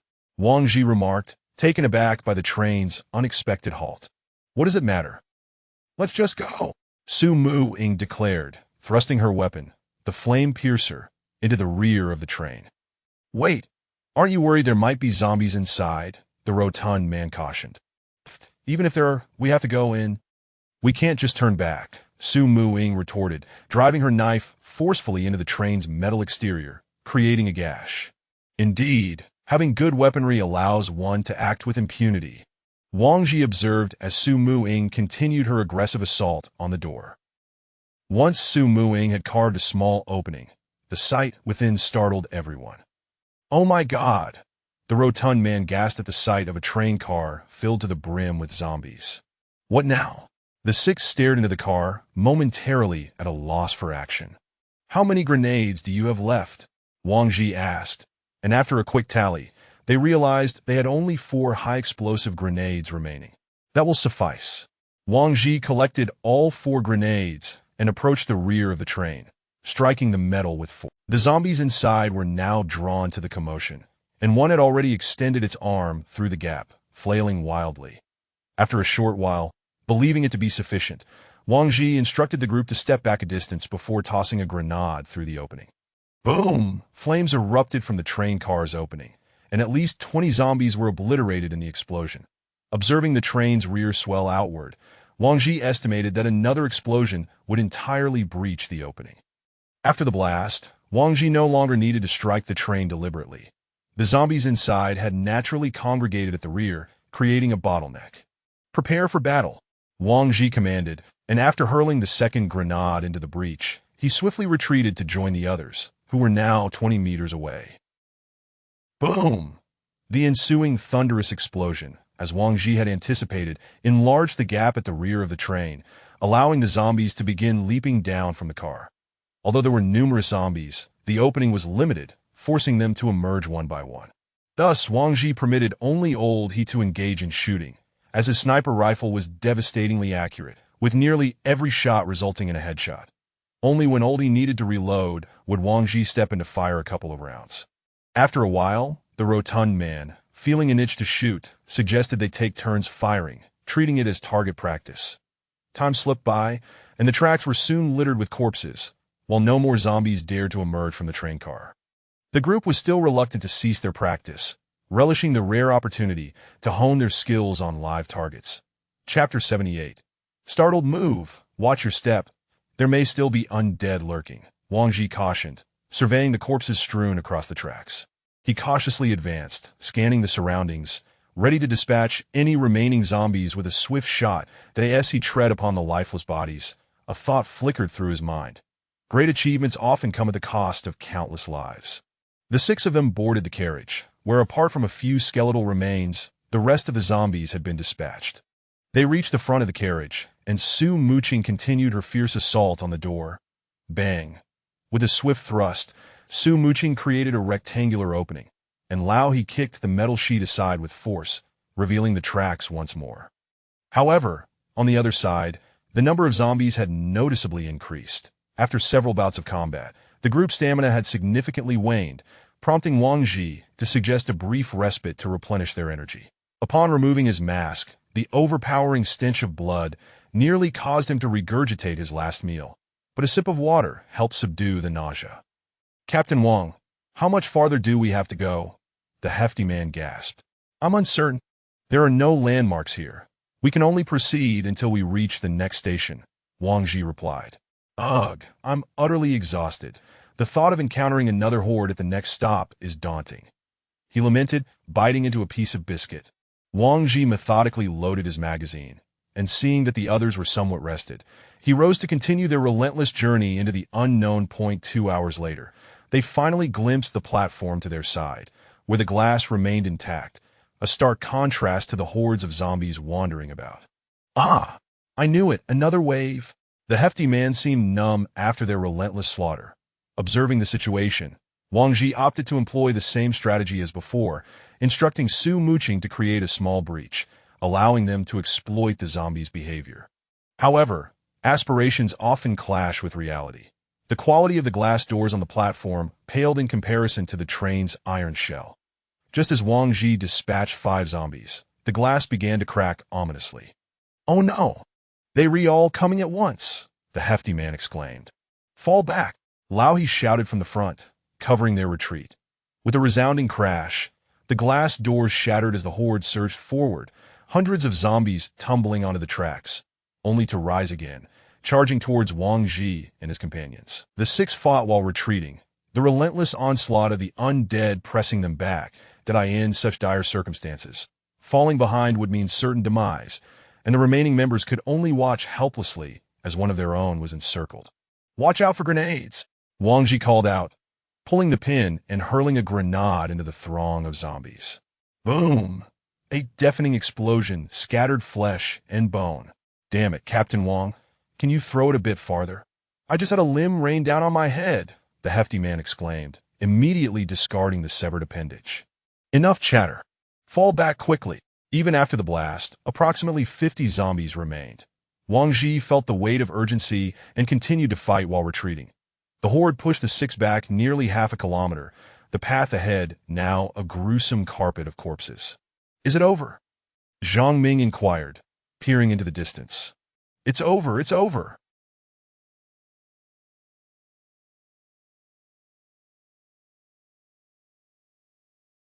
If it's not, I'll be the next casualty. The hefty man slumped onto the tracks. Let us rest for a moment before moving on, Lao He suggested. Are you tired, Lu Li? Wang Ji asked as he sat beside her, watching her clumsily load bullets one by one. Exhausted, Liu Li raplia succinctly. Ha, Lu Li, do you regret it now? The hefty man chuckled. I have never regretted, Lu Li stated resolutely. Ah, quite the spirited response. Enough, you chatterbox. Why not check on Sister Qing? Wang Ji interjected. No, I'd rather check on Xiaoming. How are you holding up, Xiaoming? Hey, Xiaoming, let me tell you, I dreamt of Diaochan the other night. It was something else. I'll sketch her for you sometime. Would you like that? Is that for real? Shaw, do you think I'd lie to you? Upon hearing Wang Ji mention Su Muqing, the hefty man shook his head and ambled over to Zhang Ming, while Wang Ji found himself somewhat admiring Zhang Ming's ability to engage the hefty man in conversation. Wang Ji checked his remaining ammunition, over 500 rounds that if their mission at the hospital went smoothly, they would have ample supplies for the return trip. Let us proceed, Wang Ji announced, rising once more. The six of them cautiously returned to the platform, edging along the wall. Wang Ji leaped onto the platform, where the zombies had all collapsed onto the tracks. They hunched low, alert as they approached the elevator. Strange, the recent explosion didn't seem to attract any zombies from the upper level, Su Muqing remarked, eyeing the empty platform. Could it be that there are no zombies above? Lao He speculated. Let us ascend and find out, Wang Ji replied, stepping into the elevator. Upon reaching the first floor, Wang Ji encountered only a handful of zombies meandering by the security checkpoint, with no other anomalies in sight. This left him perplexed. Why were there so few zombies at this entrance? Had they fled into the night? After dispatching the few zombies trapped at the checkpoint, he approached the entrance, switched off his night vision goggles, and confirmed that it was indeed night outside. Although the snowfall had ceased, the wind remained biting. Wang Ji stepped aside, stating, It's night outside, that we'll hunker down here for the night and venture out at dawn. The six then found a sheltered spot devoid of wind and settled down. Wang Ji produced a map, noting that by exiting this station and heading south for a short distance, they would reach the Z hospital they sought, but he planned to deploy a drone for reconnaissance of the Z hospital's surroundings. As he manipulated the drone, he soon located the target. The Z hospital stood 12 stories tall, with a vast parking lot within its grounds. Just as Wang Ji attempted to survey the hospital's interior, the screen suddenly flickered and went dark. What? What is happening? Lao He asked anxiously. Wang Ji was confident in his drone. At this distance, there should be no issues of range or malfunction. Why had the feed abruptly ceased? He tried maneuvering the drone again, but the outcome was the same. No response. This was exceedingly strange. Wang Ji pondered various possibilities, ultimately concluding that destruction was the most plausible explanation. Could this hospital be haunted? The hefty man chimed in, peering over with a mischievous grin. For heaven's sake, can you not appear out of nowhere like that? You nearly gave me a heart attack, Wang Ji exclaimed, startled by the hefty man's sudden appearance. Chapter 79. The Battle of Z Hospital. Beside them, Liu Li exhibited a palpable sense of fear upon hearing the chubby man's mention of ghosts, instinctively inching closer to Su Muing. Observing Liu Li's proximity, Su Muing gently embraced her and reassured. Fear not, dear one. There are no ghosts in this world. Even if there were, could they possibly be more terrifying than zombies? Ah! My apologies, Liu Li. I was unaware that you feared ghosts. I was merely jesting. The chubby man scratched his head sheepishly. Xiaoming, are you afraid? Zhang Ming. That as night enveloped the city in silence, not a single light flickered. Only the snow-covered ground reflected the faint glow of the moon. The zombies, having claimed dominion over the city, aimlessly roamed the streets and alleys under the dim moonlight, as if proclaiming their supremacy over humanity. The Earth had been devoid of production, transportation, combustion, and pollution for nearly 3 months, resulting in a dramatic decline in carbon dioxide emissions. Consequently, global temperatures had plummeted by 5 degrees compared to previous averages. The 6 of them huddled together in a corner of the subway, seeking warmth at last. They endured until the first rays of sunlight pierced the tunnel. They rose to stretch their stiff limbs. None had managed to sleep through the night, not even the chubby man, who usually fell asleep faster than anyone else. "Let us hurry and grab the medicine and leave. I can no longer endure this wretched place," the chubby man declared, his mental state clearly frayed by the harsh conditions. "Everyone must remain vigilant once we reach the hospital. Do not venture off alone," Wang Ji cautioned, still haunted by the drone's disappearance the previous night. After ensuring everyone was on the same page, the 6 of them exited the subway entrance. Following their planned route, they walked 50 meters south until they arrived at the corner behind Z Hospital. Wang Ji produced a grappling hook, and one by one, they scaled the 4-meter-high wall to reach the rear of Z Hospital. From his drone's reconnaissance the night before, Wang Ji had seen the front entrance swarming with zombies. Entering through the front would necessitate exterminating all the undead within the hospital. They stealthily approached the back door of the hospital. The iron gate was tightly shut. Wang Ji turned to Su Muing, saying, "This is your task." Su Muing examined the door and responded, "This is an electronic keypad lock. It's out of power and cannot be opened." Wang Ji searched for alternative entrances, scanning the vicinity until his gaze landed on a vent situated above on the 2nd floor. He then affixed the grappling hook to the ledge above and climbed up the rope. The window was unlatched and easily pushed open, allowing the others to follow suit. As Wang Ji crossed the threshold of the window, a sudden unease gripped him. This sensation was unmistakably reminiscent of the day the giant python had appeared. Instinctively, he scrambled back out of the window, causing the others, who had intended to enter behind him, to halt in confusion. "What are you doing?" they questioned, puzzled by his abrupt retreat. "Listen, I have an ominous feeling akin to the one I experienced when we encountered the giant python. I suggest we abandon this mission," Wang Ji whispered, trembling slightly. "Wang, what are you saying? We've already slain so many zombies and are right at the hospital's door. The medicine is within our grasp. Finding it would yield thousands of survival points. How can you suggest we just give up now?" The chubby man protested urgently. "My intuition warns me of danger here. I do not wish to expose us to such risk," Wang Ji replied, his gaze fixed on the increasingly frantic chubby man. The others remained silent, their stances ambiguous. "Intuition? What if you're mistaken? What if your drone simply malfunctioned? We have yet to witness the danger you speak of," the chubby man continued, his agitation apparent. "Listen, I know this journey has not been easy, but do you truly fear death?" Wang Ji retorted through gritted teeth. "Then you should at least consider their opinions. If it comes down to it, let the majority decide.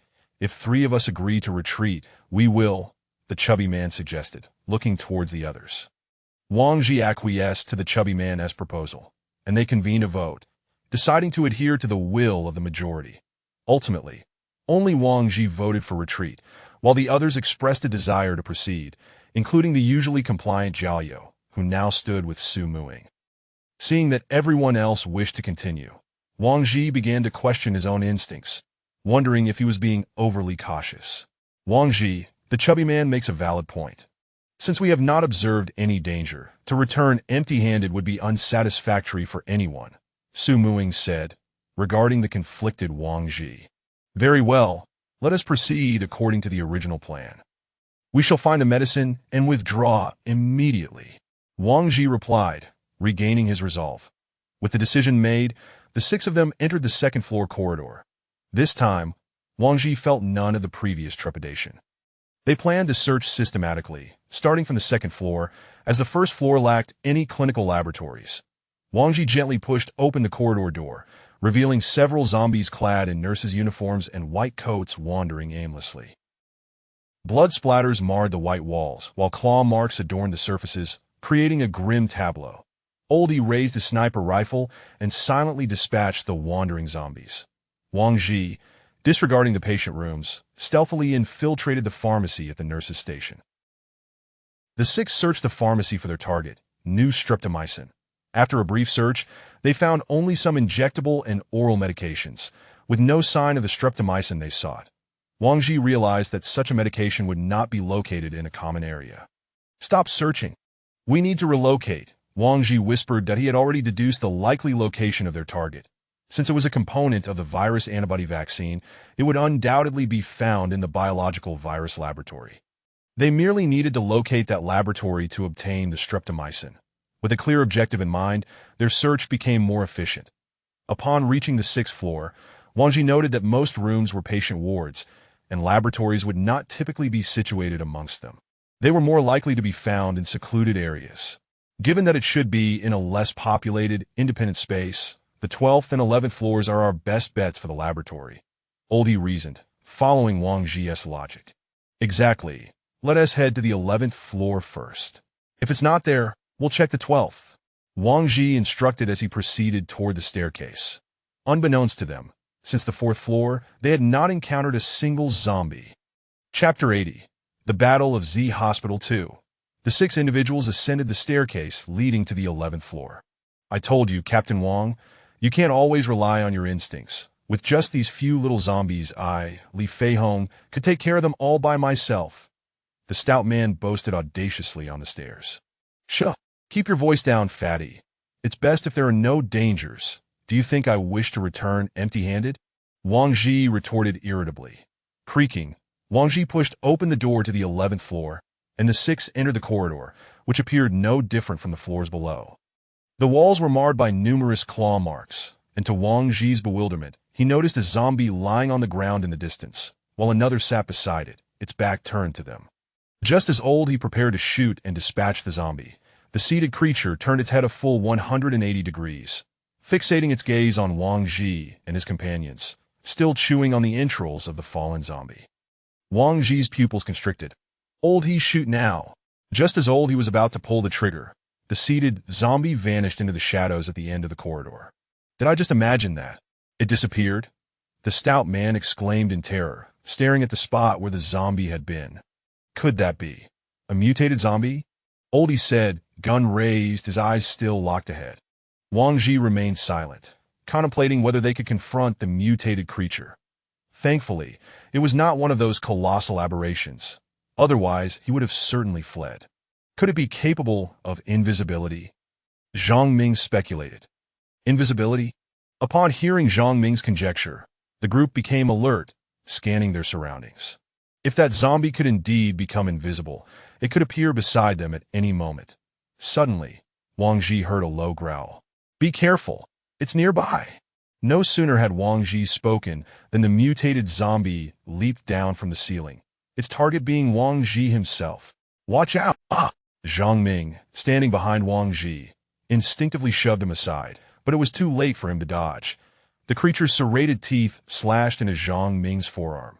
Upon the zombie's emergence, the others immediately fixed their sights on the target, brandishing their melee weapons and lunging forward. The mutated zombie, having failed to deliver a fatal blow, prepared to escape once more. Just as the group was about to close in, the creature began to fade from view, merging with its surroundings at a visible pace. As it appeared ready to vanish entirely, Su Muqing pressed forward, anticipating the zombie's escape route, and thrusting her weapon into the air. With a howl, as Su Muqing pierced the seemingly empty space with her weapon, the mutated zombie let out a horrific scream, followed by Su Muqing staggering back as if struck.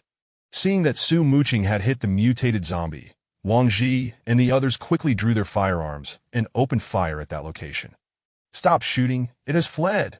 Su Muqing exclaimed, pointing to the bloodstains left by the zombie on the ground. When the zombie had revealed itself, the group had seen its form, clad in no clothing, its body a canvas of blood, with arms mutated into serrated appendages reminiscent of a mantis. Upon witnessing the creature's escape, Wang Ji turned to Zhang Ming, only to find that Zhang Ming's protective suit had been torn, blood gushing forth uncontrollably. "Zhang Ming, hold on!" "Bang, bang!" Wang Ji exclaimed, immediately drawing his Desert Eagle and firing 2 shots into Zhang Ming's arm. Zhang Ming cried out in agony. Wang Ji, what are you doing? Captain Wang. Old He and the stout man exclaimed in shock at Wang Ji's actions. His arm is already infected, and our knives are tainted with zombie blood. We can only resort to using the gun. After speaking, Wang Ji severed Zhang Ming's mangled arm, retrieving a first aid kit from his backpack to staunch the bleeding. Xiao Ming, this is all my fault. Hang in there. You'll be fine. The stout man trembled as he held Zhang Ming. Once Zhang Ming's arm was bandaged, Wang Ji administered an adrenaline shot to keep his heart active and his mind alert. Fatty, support him. We must find that mutated zombie. Since it has been injured, we can track it by following the blood, Wang Ji declared, reclaiming his handgun from the ground. Without hesitation, the group followed the trail of blood, but upon reaching the midpoint, Wang Ji noticed the bloodstains had vanished, prompting everyone to open fire around them. Bang, bang! In an instant, the walls were riddled with bullet holes, yet the mutated zombie was nowhere to be seen. Wang Ji looked up and noticed a section of the ceiling had been breached, offering a clear view of the 12th floor above. Exchanging glances, they all realized that the mutated zombie had escaped to the 12th floor. Wang Ji hurriedly returned to the staircase and ascended to the 12th level. The six arrived at the hole on the 12th floor, continuing to track the blood until the trail led into a room. Wang Ji halted, now certain that the mutated zombie lay in ambush within that very chamber. Drawing the last of his high-explosive grenades, Wang Ji carefully pulled the safety pin and hurled it into the room. Boom! As the explosion echoed, the mutated zombie burst forth from the room, engulfed in flames, and its body mangled from the blast. Open fire! With such a conspicuous target, the group unleashed a torrent of bullets upon the mutated creature. Now downed, the zombie writhed in a desperate state. Just as Wang Ji approached to deliver a final shot, the mutated zombie let out a roar that seemed to plead for help, or perhaps it was a death knell. Roar! The thunderous cry shattered several fragile windows in the hospital, leaving Wang Ji and his companions momentarily deafened and dizzy. Struggling against the disorienting effects, Wang Ji unloaded an entire magazine into the creature's head, ensuring its demise before lowering his weapon, clutching his head, which still throbbed from the shockwave. What the hell? Where did that son of a gun get such strength to roar so loudly? The stout man grumbled, covering his ears. Wang Ji recalled the crystal core in Jieshi's possession. According to her, it had been extracted from the head of a mutated python. Did this mutated zombie possess a similar core? With this thought, Wang Ji unsheathed his knife and approached the fallen zombie, slicing open its head to search within. After a brief rummage, he indeed uncovered a hard object, prying it out with his knife. The crystal core was smeared with blood, roughly half the size of the one Jieshi had. Wang Ji tore a piece of cloth to wrap it securely. We should hurry to find the medicine, Wang Ji stated, stowing the crystal core. No, it's not good. Oldie's trembling voice crackled through the radio. Wang Ji's heart sank. It was the first time he had ever seen Oldie so flustered. What could possibly induce such panic in him? Chapter 81. The Battle of Z Hospital 3. What is it, Old He? Wang Ji inquired urgently. The zombies surrounding us are all converging towards this place. Old He exclaimed in panic, standing by the window. The others rushed to the window, where they beheld the streets swarming with zombies, ceaselessly gathering towards the hospital. The relentless tide of undead made it impossible for Wang Ji to estimate their numbers. It was evident that these zombies were drawn by the earlier, thunderous roar. Wang Ji's mind raced as he contemplated their escape. The zombies on the first floor had already begun their ascent, while outside, an unending horde continued to amass. Fatty, you take Zhang Ming up to the rooftop first. The rest of you, follow me to find the medicine. Wang Ji decided to send Fatty with the injured Zhang Ming to a safer location while he and the others sought the necessary supplies, taking advantage of the brief window before the zombies reached them. Having spoken, Wang Ji dashed up to the 12th floor, where he and Su Mu Ying finally located a room labeled Clinical Virus Research Laboratory at the end of the corridor. Su Mu Ying kicked the door open, and Wang Ji followed, both searching diligently for the vital medication. Wang Ji could feel the tremors of the building intensifying. Found it! Just as he was about to abandon the search and retreat, Su Mu Ying discovered a cabinet containing vials labeled new streptomycin. Without hesitation, she swept all the nearby bottles into her backpack. With the medication secured, The four of them barely stepped out of the laboratory when an overwhelming number of zombies appeared at the far end of the corridor, blocking their only escape route down the stair. The first wave of zombies reached the corpse of a mutated zombie, greedily tearing into it, instantly surrounding the body. The subsequent zombies, unable to feast on the mutated corpse, turned their ravenous attention towards Wang Ji and his companions. Wang Ji swiftly darted into a nearby office, slamming the door shut and pushing a desk against it for reinforcement. "Fatty, have you made it up yet, Fatty?" Wang Ji shouted over the radio. The four of them strained against the desk, doing their utmost to prevent the zombies from breaking through. "We're up here, where are you?" Fatty's voice came through, tinged with urgency. "Make your way to the easternmost part of the rooftop. I'll toss you a grappling hook shortly. We're trapped in here," Wang Ji called out. Okay, I'm on my way," Fatty replied, his voice filled with determination. "Luli, you go outside the window and throw the grappling hook up," Wang Ji instructed. As the zombies pounded against the door, Wang Ji and the others continued to push with all their might against the desk that a moment later, Fatty's voice crackled over the radio again. "All right, Captain Wang, I've secured the grappling hook. Sister Ing, you go first. Once you're up, send down another rope for me and old he," Wang Ji said, and without hesitation, Su Mu Ing released her grip, climbed out the window, and began her ascent. With a slight exertion of her waist, she vaulted onto the rooftop. Wang Ji and old he held out a little longer, and upon seeing the second rope descend, they exchanged a glance and nodded. Simultaneously, they let go of the desk, which the zombies immediately surged through, lunging towards the two outside. Grasping the rope, Wang Ji quickly climbed upwards, glancing down to witness a multitude of zombies plummeting from the 12th floor windows, cold sweat trickling down his back. Thank goodness he had sent Fatty up first. Once all six reached the rooftop, Wang Ji arrived at the opening of the ladder, realizing that Z Hospital lacked a true rooftop. They had to climb a ladder to reach it, spotting the horde of zombies below, forming a human ladder as they clambered upward. Wang Ji drew his pistol to halt their advance. The five of them gathered at the opening, firing downwards as the zombies continued to swarm. "We're doomed. We're going to die here. It's all my fault for not leaving.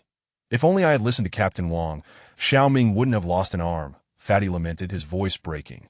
"Fatty, why are you crying? We're not dead yet." Oldie frowned at Fatty's sobbing figure. "How can I not cry? Given the situation, can we even escape?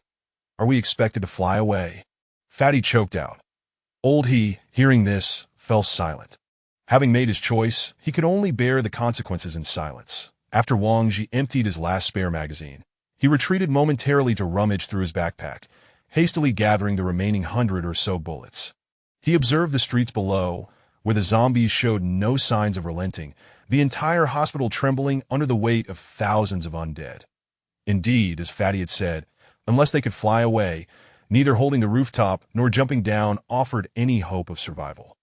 Wang Ji touched the pendant that Jie had given him, uncertain if she would come to their aid, or whether they could hold out until her arrival. With no retreat left, he resolved to try, whatever the outcome. With that thought, Wang Ji ripped the pendant from his neck and hurled it to the ground. Bang!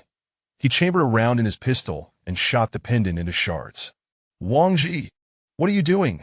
Load your bullets and come over quickly," Su Muing shouted, seeing him crouched in the corner. "Coming!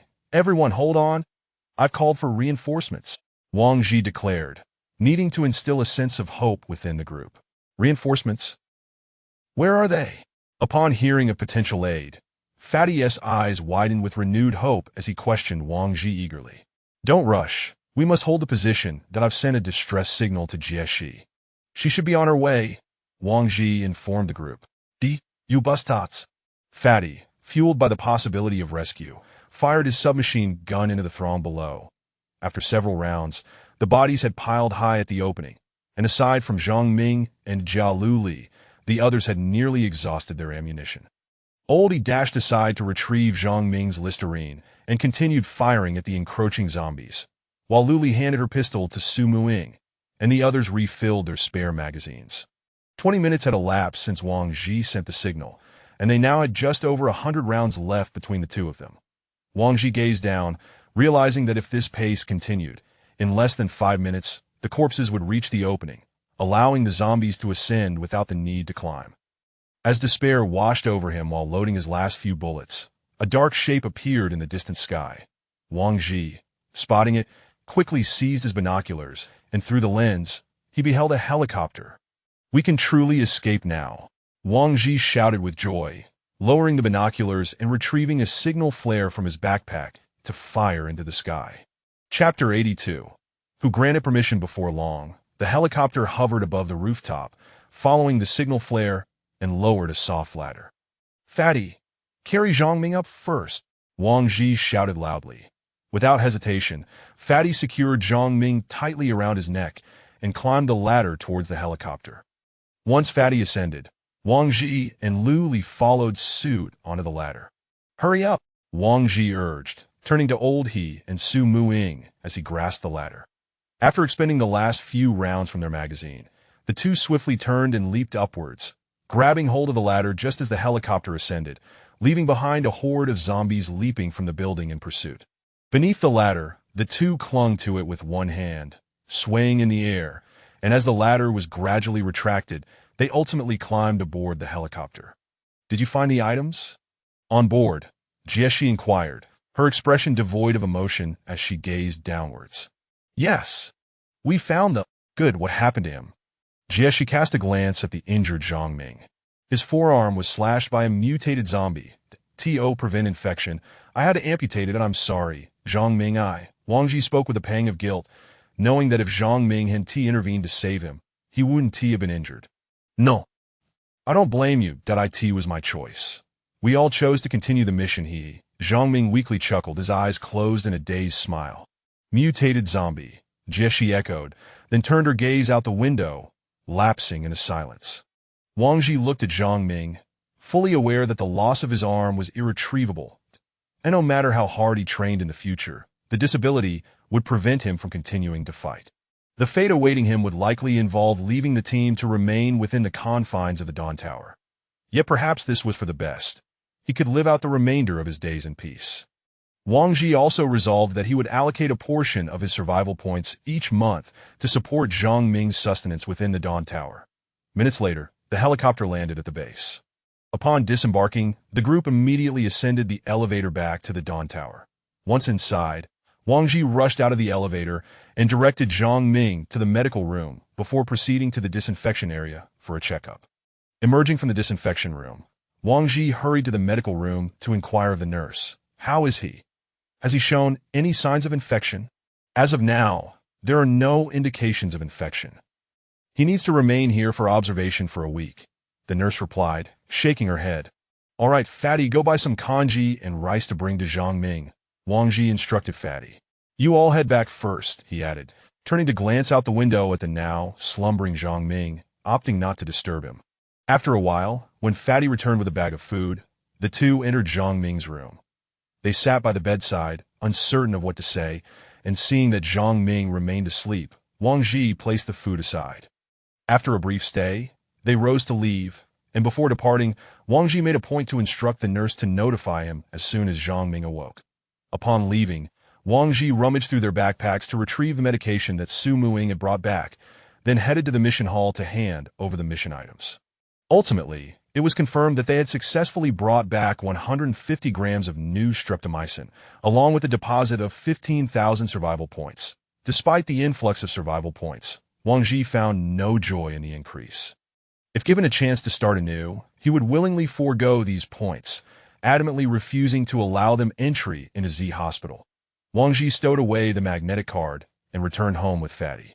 The four who had returned earlier were already resting in their rooms. After 2 days of combat, everyone was exceedingly fatigued. Wang Ji emerged from the bathroom, forgoing his own room to lie on the couch in the living room, keeping vigil over Ling Ling Yao until he gradually drifted into slumber.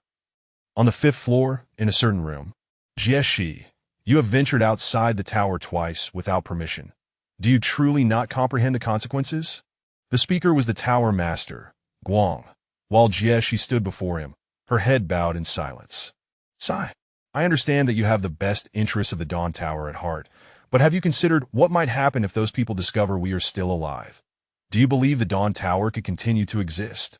Noticing Jieshi's silence, the Tower Master sighed deeply and spoke earnestly to her. I understand, Tower Master, she replied. Good. Return now. After Jieshi departed, Tower Master Guang activated the video communication link. Dr. Chen, what is the status of the vaccine for the virus antibody? Everything is proceeding smoothly. The binding rate has been tested at 95, came the response. Excellent. Once development is complete, notify them for free vaccinations according to the priority of team ranks. Understood, Tower Master. Once Dr. Chun confirmed, the Tower Master terminated the communication link. The next morning, Wang Ji awoke from the couch, his attention drawn to the illuminated message light from Ling Ling Yao. He opened it to find a summons from the medical room, indicating that Zhang Ming had awakened. Wang Ji approached Fatty's room, intending to rouse everyone, only to discover Fatty asleep at his desk with a lamp on, his arm resting atop a portrait of a woman. Wang Ji picked it up for a glance and found the depiction of Diao Chan rather impressive, despite never having seen the actual figure. Hey, Fatty, wake up. Zhang Ming is awake. Wang Ji nudged him. Huh? What? Fatty sprang up from the chair, alarmed as he surveyed his surroundings, finally relaxing upon realizing he was in his own room. Wang Ji then called the other three, and the five of them made their way to the medical room together. Upon arriving at Zhang Ming's ward, they found the bed neatly made, but Zhang Ming was nowhere to be seen. Just then, a nurse approached from behind, and Wang Ji turned to see her carrying a tray containing a sheet of white paper, a magnetic card, and Zhang Ming's handgun, a Lexington. That a sense of foreboding washed over Wang Ji as he stepped forward to inquire. Where is Zhang Ming? Where is he? He has died. Died. How did that happen? Wang Ji's heart sank. He requested euthanasia himself and has personally signed the death agreement. The nurse spoke softly, her head lowered. Who permitted you to take my teammate's life? Who allowed this? Didn't Ti instruct you to notify us immediately upon his awakening? Wang Ji shouted, brandishing the handgun from the tray at the nurse in fury. The nurse merely kept her head down, unfazed by Wang Ji's threat, fully aware that the gun was devoid of bullets. Wang Ji, calm yourself. Old He, witnessing Wang Ji point the gun at the nurse, swiftly restrained him and wrested the weapon away. Every individual has the right to determine their own life and death. This was Zhang Ming's choice, so do not place the blame on the medical staff, Su Mu-ing remarked coolly from the side. I apologize.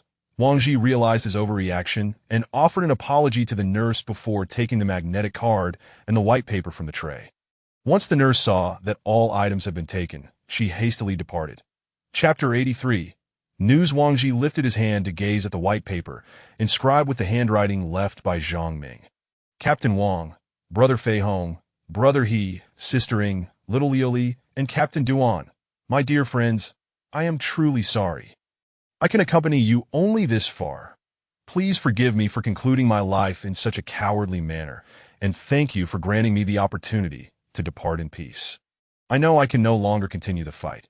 I refuse to live as a burden, squandering your resources and food, that I hope you do not lose heart due to someone's departure, but instead carry hope forward and continue to pursue the light.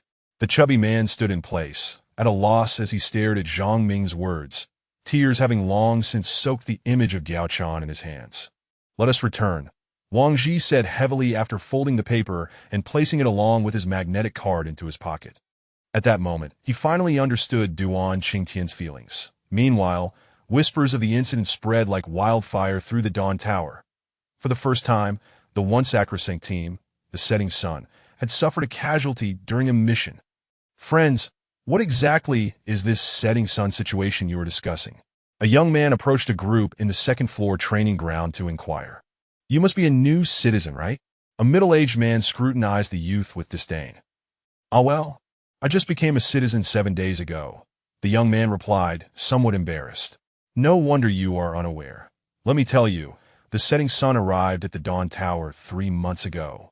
The middle-aged man boasted, recounting the exploits of the Setting Sun as if he were among their ranks. And then what happened? The young man eagerly asked. Ahem. After all that talking, my throat's a bit dry, the middle-aged man remarked, glancing at the half-finished red drink in the youth's hand. I'll please have some. The young man promptly offered the beverage. Well, recently they lost one member during their 4th mission, and the rest, I believe you can surmise, he concluded, downing the drink in one go. Ah, what happened to the rest? The youth scratched his head in confusion. Are you foolish? If such a formidable team has sustained casualties, can you not fathom the dangers lurking outside? The middle-aged man reproached him.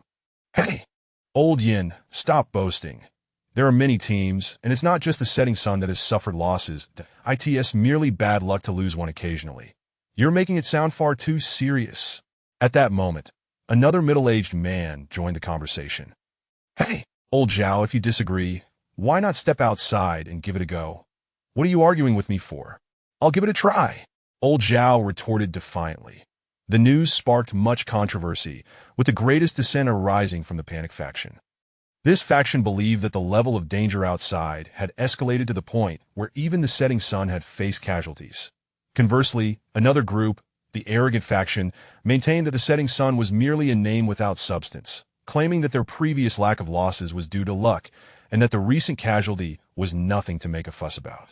Wang Ji and his 4 companions returned to their residence with disinfected supplies.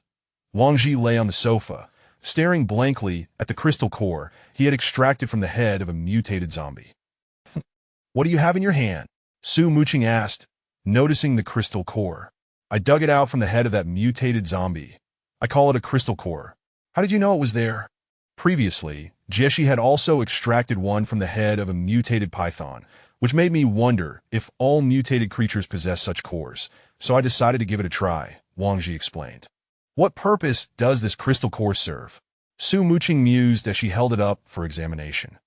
I'm not sure, but I feel like those zombies seem quite interested in these things. Wang Ji recalled the scene when the first wave of zombies had swarmed around the mutated corpse on the 12th floor of Z Hospital. Huh, I never expected to see this. That mutated zombie could turn invisible. Lao He chuckled helplessly from the side. Invisible is a bit far-fetched. It's more akin to a chameleon, blending into its surroundings. Moreover, that zombie had a weakness.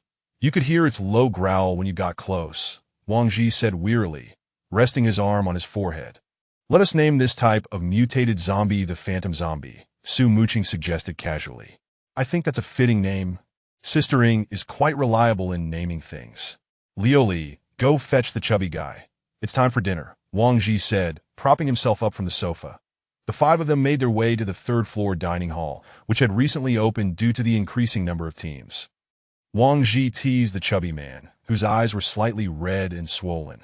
Chubby, try to lighten up. With you looking like this, I fear that if I were to disappear one day, you might follow me to the grave. Hey, hold on, Captain Wang.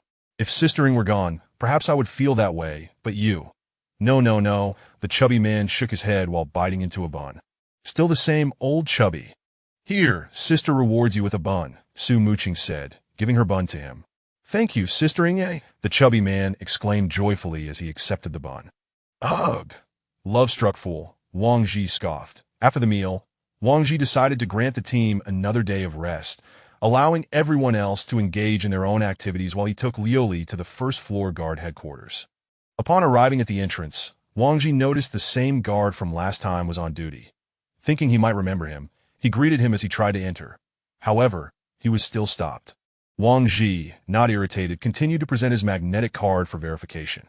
After confirming his identity, the guard finally allowed Wang Ji and his companion to proceed. Wang Ji entered Jieshi's room and calmly sat down in a guest chair. You've become increasingly presumptuous, Jieshi remarked coldly as she gazed at Wang Ji. Without engaging in banter, Wang Ji produced the small crystal core and placed it before her. I extracted this from that mutated zombie's head. What was special about that mutated zombie? Jieshi inquired. Wang Ji recounted their initial encounter with the mutated zombie and the subsequent process of defeating it. I see. With this, your intelligence can fetch a handsome price, Jieshi concluded, returning the small crystal core to Wang Ji. So, Jieshi, do you think there is a possibility of other types of mutated zombies existing? Wang Ji shared his speculation. I cannot say. Besides your information, the Dawn Tower has yet to receive any reports on mutated zombies, Jieshi replied, her tone somewhat grave. However, during my conversation with the captain of the reincarnation team, Tang Qilin, he mentioned it, and he seemed to know something. When I asked him, he didn't elaborate. Wang Ji recalled his prior dialogue with Tang Qilin on the training grounds. Chapter 84. Rebooting the Dawn Project, he does not confide in you because he sees no reason to do so. He refrains from sharing information from the Dawn Tower Intelligence Bureau as he believes that the meager survival points gained from revealing such information pale in comparison to the benefits of withholding it.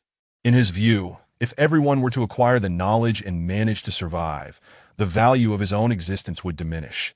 Each individual harbors their own calculations. It is merely a matter of differing perspectives and positions. Sitting in her chair, Jieshi meticulously polished her great sword while addressing Wang Ji with a slow, deliberate tone. Indeed, as Jieshi articulated, some individuals are content merely to survive within the confines of the Dawn Tower, while others aspire to forge ahead in this apocalyptic world, albeit through varying methods. People often refer to the light in the darkness as redemption, yet this light frequently fails to rescue those who willingly choose to wallow in depravity, Jieshi continued. Captain Jieshi, do you not have any other plans? Are we to remain here indefinitely? Wang Ji inquired, observing the somewhat despondent Jieshi before him. Oh, such as? Jieshi countered, lifting her gaze. For instance, one day returning to the surface, reclaiming the homeland that once belonged to us.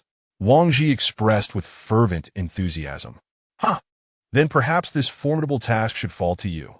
At that time, you could reign as a sovereign on the surface. I am certain the Tower Master would be delighted to learn of your aspirations.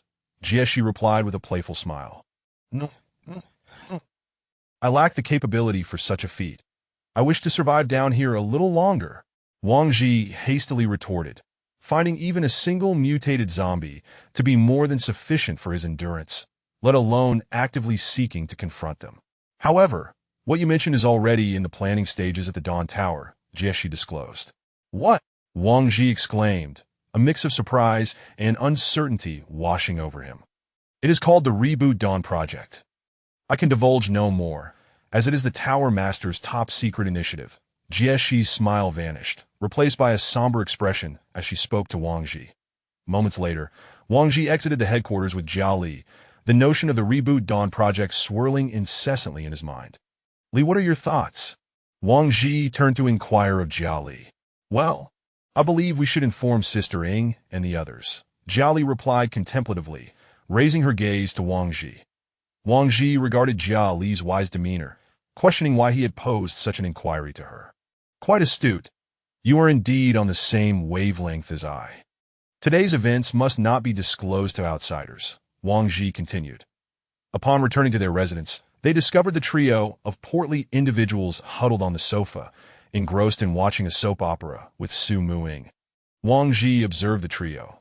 Although the plot was rather tedious, they relished this fleeting moment of leisure that he joined them, and as he settled down, Su Muing, fixated on the screen, suddenly remarked, Where have you taken my dear Jiao Li to indulge in mischief? Not mischief, Sister Ying. Can we perhaps choose a different term? Wang Ji replied, exasperated. The attentive portly individual, upon hearing Wang Ji mention mischief with Jiao Li, immediately turned around, his beady eyes darting between the two. Hey, what kind of expression is that, fatty? Wang Ji glared at the portly individual, irritated by his shifty demeanor. Alas, my poor Jiao Li, the portly one shook his head, returning to the soap opera. We just visited Jieshi. What are you three thinking? Your thoughts truly need some purification, Wang Ji remarked, observing their peculiar expressions. Wang Ji, it's not that we wish to think this way. Rather, it is exceedingly difficult to refrain from such thoughts given your circumstances, the portly one said earnestly. Come on, fatty, you're the most lecherous among us, and yet you dare to point fingers at me? Wang Ji retorted, incredulous at the portly one's misplaced confidence. Precisely because they all know I am lecherous, they guard against me. However, you, Wang Ji, are a wolf in sheep's clothing, the portly one continued. All right, Jiao Li, you explain it to them. Wang Ji, disinterested in further debate, poured himself a glass of water. Jiao Li, come here and tell your sister what Wang Ji has been up to with you. Su Muing beckoned Jiao Li to her side. The captain first asked me for my thoughts, and then he said I was clever, that I was thinking along the same lines as he. Jiao Li replied candidly. Oh, and what else? Su Muing arched an eyebrow. He also said that today's event should not be shared with outsiders, Jiao Li recalled. Cough. Wang Ji nearly choked on his water at Jia Li's revelation. Oh, the portly one widened his eyes, pointing at Wang Ji. Wang Ji was gradually left bewildered. He had communicated a mere 3 sentences to Jia Li, and yet this was the outcome. He rapidly replayed his earlier conversation with Jia Li in his mind. She had only mentioned wanting to inform Sister Ying that if Su Muing continued to press Jia Li for details, that one statement would undoubtedly lead to. Wait! Wang Ji suddenly stood up from the sofa, exclaiming. The four regarded Wang Ji's animated demeanor with confusion. Allow me to clarify. Wang Ji hastily recounted his encounter with Jia Shi to prevent any misunderstandings. The Reboot Dawn Project. What is this initiative? Oldie inquired. I do not know. Jia Shi mentioned it as the Tower Master's highest confidentiality project. However, from her words, it seems to pertain to matters concerning the surface, Wang Ji recollected. To the surface. Why would one forsake the comforts of below for that? What purpose does it serve? The portly one questioned. There must be a reason behind it. Even if no one wishes to venture to the surface, the Dawn Tower surely possesses means to entice you, much like how it compels you to willingly undertake missions, Su Muing interjected. Ying is correct. The Dawn Tower wields considerable resources, and its intentions extend far beyond merely ensuring our comfortable existence underground, Wang Ji concurred. Venturing outside is not without precedent. After all, there were camps that previously thrived on the surface. Oldie reminisced about that earlier camp. Yet they likely never encountered mutated species. To say nothing of that massive python, which could easily obliterate their camp, the portly one remarked, a hint of trepidation in his voice. Let us not dwell on such matters. We should focus on the present, Wang Ji said, rubbing his temples, feeling an inexplicable headache at the mere thought of those mutated creatures. Once Su Muing finished the episode of the soap opera, Wang Ji instructed Ling Ling Yao to retrieve the team's data. Their total accumulation of survival points had now reached 48,000, which meant that with just 2,000 more points, they would become the first level 4 team in the Dawn Tower. Chapter 85. New intelligence. As Wang Ji gazed upon his team on the verge of becoming the first level 4 team of the Dawn Tower, he felt little excitement. Even though they were poised to meet the criteria for promotion, he was in no rush to ascend. Such ostentation could invite trouble, and with trouble comes unexpected peril. After all, their current level 3 team still lacked one member that IT would be prudent to allow other teams to ascend first, and then he could quietly elevate his own status without drawing undue attention. Upon closing the information feed, Wang Ji perused the announcement details. The prices of food and water continued to rise, electricity costs remained stable, and the promotion for firearms was set to conclude in 7 days, with the second recruitment phase ending in 15 days. Given the current circumstances, the luck of the citizens embarking on missions was of paramount importance. With favorable fortune, they might scavenge supplies and return with survivors, thereby earning valuable survival points. Conversely, ill fate could lead them to encounter mutated species or swarms of zombies, resulting in potential annihilation. Yet the Dawn Tower remained indifferent to such outcomes. Whether missions were completed or not, it would not incur losses and might even profit from successful endeavors. Marvelous, Wang Ji remarked while contemplating the announcement. Wang, are you all right? How can you find anything marvelous when prices are soaring? The plump fellow queried in confusion. What is truly marvelous is the Dawn Tower itself. What manner of person could orchestrate such phenomena? Wang Ji lamented, reclining against the sofa. Stop daydreaming and let us indulge in a hot spring later to unwind, Su Muing suggested. Long live Sister Ying, the plump fellow exclaimed, bouncing off the sofa. Speaking of which, it has been ages since our last visit. The last time, you were sunbathing in the solar room, Wang Ji teased the plump fellow. However, the latter seemed unfazed, still grinning foolishly, as if envisioning Su Muing and Jia Li in their bathrobes. After gathering their belongings, the 5 made their way to the natural hot spring leisure area, where Wang Ji once again reserved a VIP private space.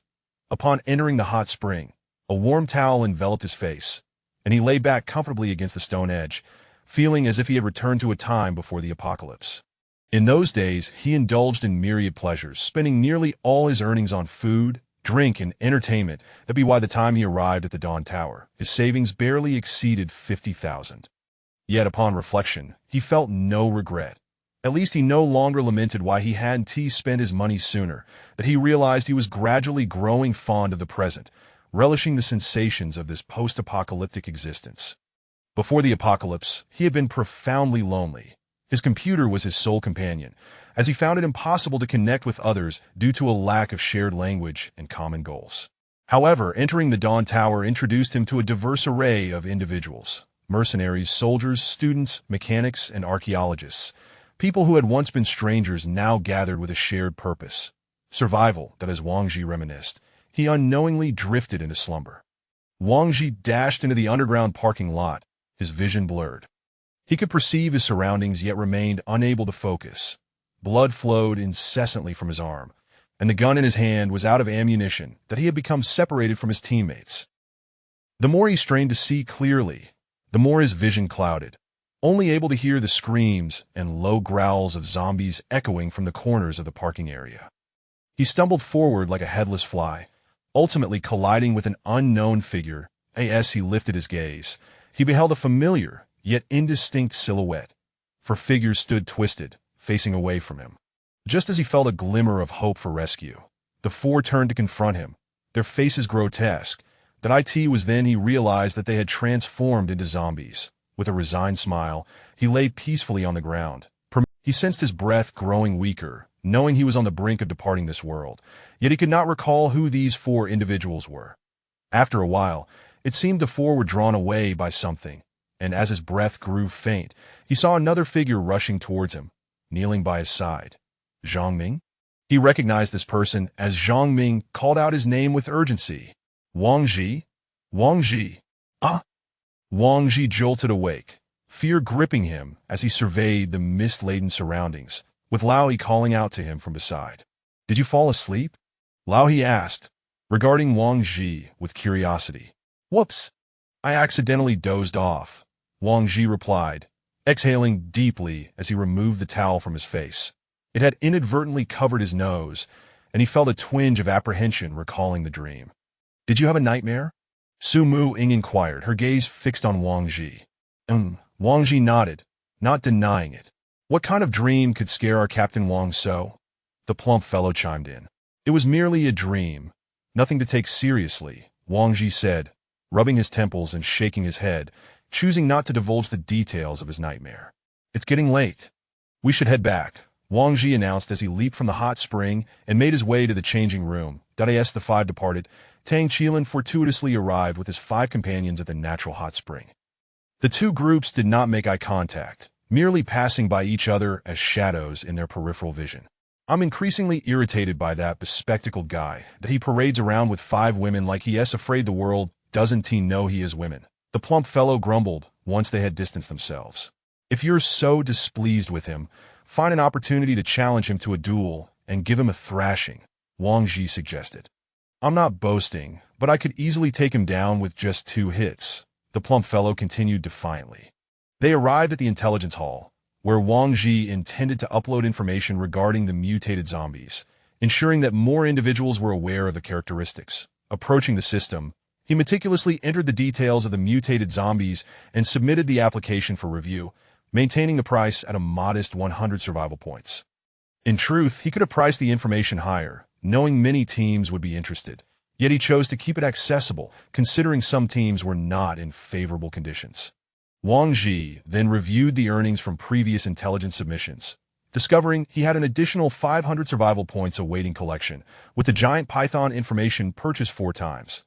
After claiming his survival points, he began sifting through other submissions. Having learned from past experiences, he was now far more cautious.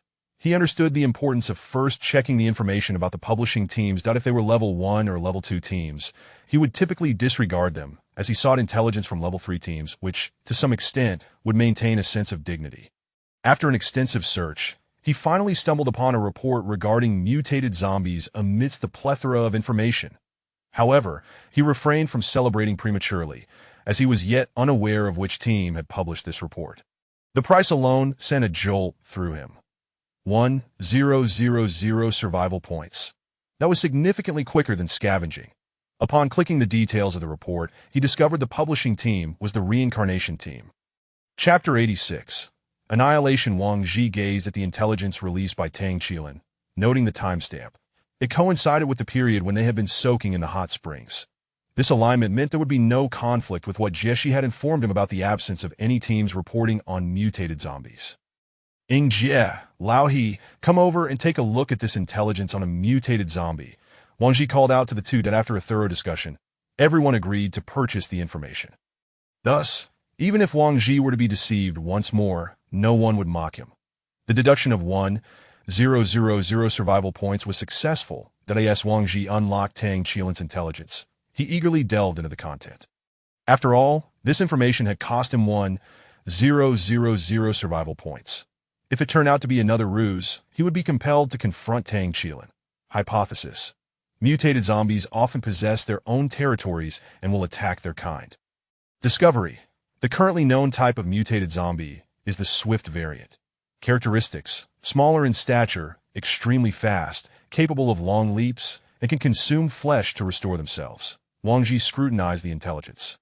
Indeed, Tang Qilin's information had proven immensely beneficial that he felt that the expenditure of 1,000 survival points was justified. Despite Tang Qilin's somewhat dubious nature, the insights he provided were substantial. The notion that mutated zombies have their own territorial domains was something Wang Ji had overlooked, and more importantly, he had learned of another type of mutated zombie. I didn't expect that bespectacled fellow to be quite trustworthy, the fatty remarked from the side. What if this intelligence is fabricated? Su Muing inquired. It's unlikely. At least one detail is verifiable. They attack their kind.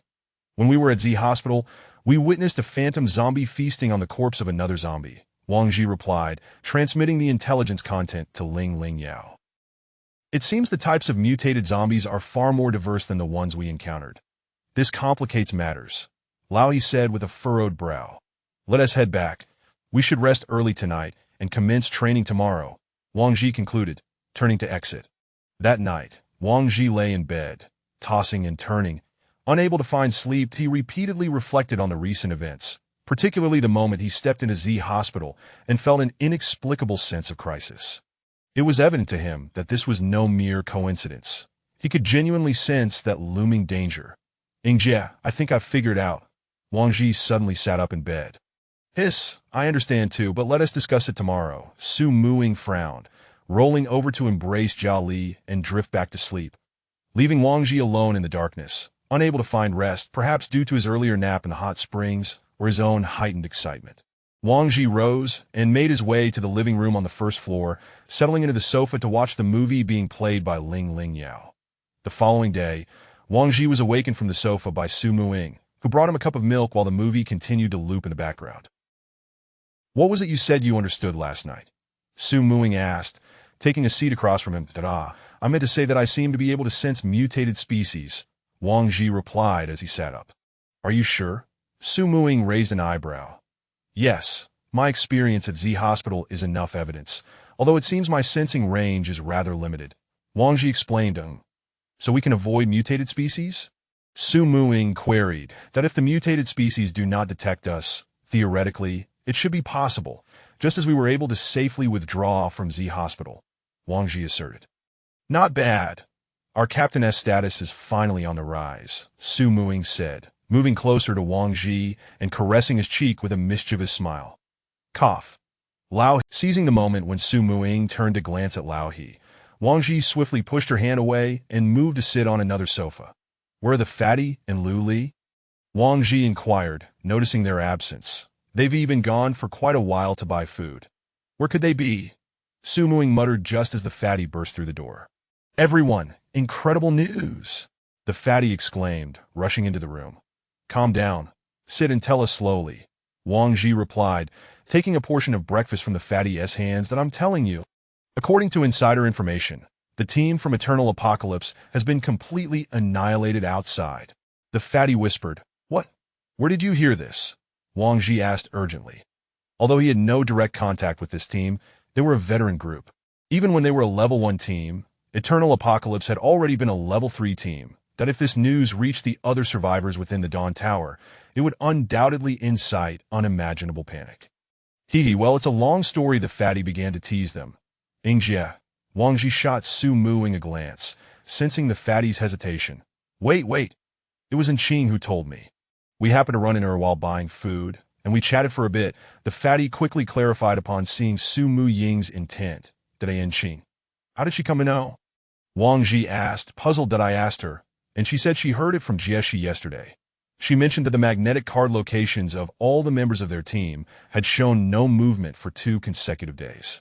Jieshi also advised her not to share this information, so please don't mention it to anyone else. It could put Qing in danger. The fatty cautioned that it seems that Eternal Apocalypse has met a fate even worse than the former dynasty, being completely wiped out without a single messenger returning. Quite intriguing, Su Muing scoffed from the side. Where did they perish? Lao He inquired, his brow furrowed in concern. Well, that didn't he ask? She probably didn't know the details either. The fatty scratched his head, feeling embarrassed. Isn't there a possibility that they discarded their magnetic cards and subsequently joined another faction? Lao He suggested suddenly. That is indeed a possibility. However, I don't believe there exists a place superior to Dawn Tower. Thus, the likelihood is very slim that if there truly is a larger organization than Dawn Tower, then our situation becomes even more perilous. Wang Ji analyzed. This revelation sent a chill down Wang Ji's spine. If the Eternal Apocalypse team had genuinely defected, it would mean the emergence of yet another covert enemy alliance. Wang Ji's gaze turned hollow as he stared ahead. Currently, only he and Tang Qilin's group remained on the 3rd floor. The 2 veteran teams had all but ceased to exist, but he was oblivious to how many individuals perished daily within the Dawn Tower, but he was acutely aware that the teams above them were dwindling. This left him feeling profoundly insecure. As the strength of their alliances diminished, what difference did it make if his team ranked among the elite? Chapter 87. The situation after dinner. The 5 donned their weighted training gear and entered the training ground. As time progressed, an increasing number of individuals had been promoted to the 3rd-tier team, and currently, aside from the Eternal Doom team, there were already 18 teams within the 3rd tier. The training ground of the 3rd tier was gradually gaining popularity. Physical endurance and agility had always been Wang Ji's primary focus in training, that he did not pursue explosive power. Rather, he sought to cultivate as much stamina and swift reflexes as possible. Simultaneously, Wang Ji was keenly observing the myriad of individuals on the training ground, particularly a group of 5 who caught his special attention, with one more individual anticipated to join. Each of these 5 was robust and brawny, nearly on par with Lao He. Together, they undoubtedly formed a formidable team. Noticing this, Wang Ji ceased his training activities and strode. The distance between them shrank to less than half a meter, well beyond the safe distance of 1 meter. Wang Ji, undaunted, slightly raised his head to meet the gaze of the imposing figure before him, who stood nearly 2 meters tall. Greetings! I am Wang Ji, captain of the Setting Sun team. Wang Ji introduced himself, extending his right hand. The towering captain scrutinized Wang Ji for a moment before reciprocating the handshake. Pleasure to meet you. However, you are somewhat different from what I had imagined, the captain remarked as he released Wang Ji's hand. Huh. Did you envision me as a more formidable figure than yourself? Wang Ji chuckled. Haha, so what brings you to me? The captain inquired, managing a laugh without denying the implication. Nothing much. I merely wanted to get acquainted as I am not yet familiar with your team's name, Wang Ji replied, taking a seat beside the captain. I am Long Yi, and our team is called the Flying Tigers, Long Yi introduced himself. Captain Long, I see your team has recently arrived at the 3rd tier. Wang Ji asked. Yes, we just got here 2 days ago. Unfortunately, our luck has been poor. The supplies we've brought back each time have been meager. It was only on this 3rd return that we managed to gather enough survival points to come to the 3rd tier, Long Yi lamented. As long as you return safely, that is what truly matters. The quantity of supplies pales in comparison to the value of life, Wang Ji remarked, observing Long Yi's demeanor, curious if his team had suffered any losses. However, Long Yi appeared completely composed, showing no signs of distress, indicating that the Flying Tigers had not experienced any casualties. You've already returned for the 4th time, and I heard you encountered mutated species. Quite impressive, Long Yi praised. Wang Ji was not surprised that Long Yi was aware of his team's exploits, for he knew such news had already spread to the 2nd tier. Truth be told, we are not as formidable as the rumors suggest. We simply had good fortune, Wang Ji humbly replied. Then, Captain Wang, your visit to me is genuinely just for this. Long Yi pressed, unable to conceal his impatience. Indeed, I simply wish to make your acquaintance and forge a friendship. It is beneficial for us to look out for one another in this place, is it not? Wang Ji smiled. Ah, very well. Since Captain Wang has extended the invitation, I see no reason to decline. Long Yi agreed with a grin. Then I shan't disturb your training any further, Captain Long. Our Linglingia communication number is 0033. Feel free to leave us a message if needed. Wang Ji concluded, rising to leave without requesting Long Yi's communication details, as he had initiated the friendship and would not impose on the other party. After Wang Ji departed, the amiable smile on Long Yi's face gradually faded. Boss, what was that guy here for? One of the team members inquired. He is the captain of the Setting Sun team, here to form an alliance. Long Yi replied nonchalantly. And you agreed? Yes. Let's observe their actions first. As long as we do not suffer losses, as he mentioned, it is beneficial for everyone to have each other's backs here, Long Yi said, picking up the iron weights to resume his training. Meanwhile, Wang Ji continued to analyze the current situation. The external environment was becoming increasingly treacherous, and he believed that in the not-so-distant future, the Dawn Tower would implement a cooperative system, facilitating team-based operations among various squads. However, should that come to pass, the absence of restraint from the Dawn Tower would inevitably lead to infighting and the plundering of resources from other teams. This presented a profoundly contradictory turning point. If the Dawn Tower were to take such a step, Wang Ji would need to strategize in advance to avert such occurrences from affecting him directly.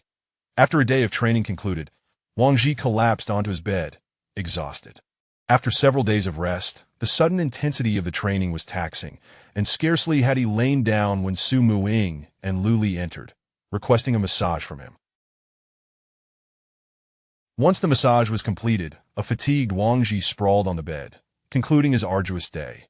The following day, Wang Ji dragged his heavy head out of bed, noticing that Su Muing and Lu Li had already risen and left.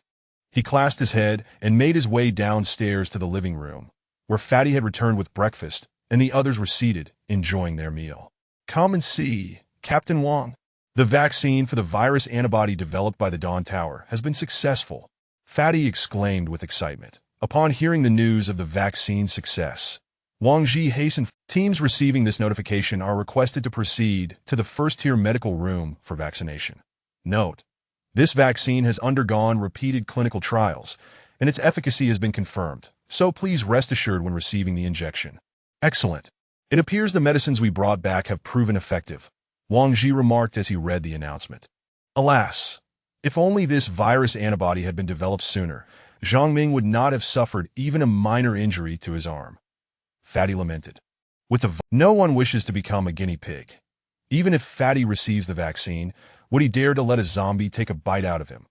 Even using animals for experiments to achieve an immune effect does not guarantee its efficacy in humans, Su Muing interjected, filing her nails.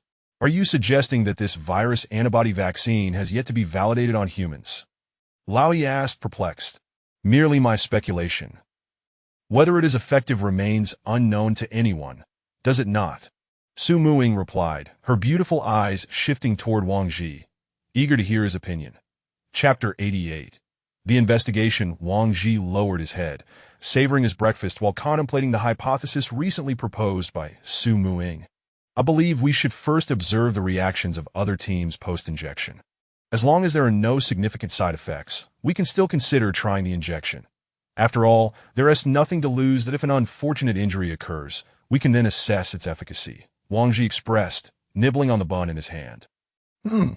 That makes sense. Since there is no risk involved, we can treat this vaccine as ineffective. Lao He chimed in supportively from the side.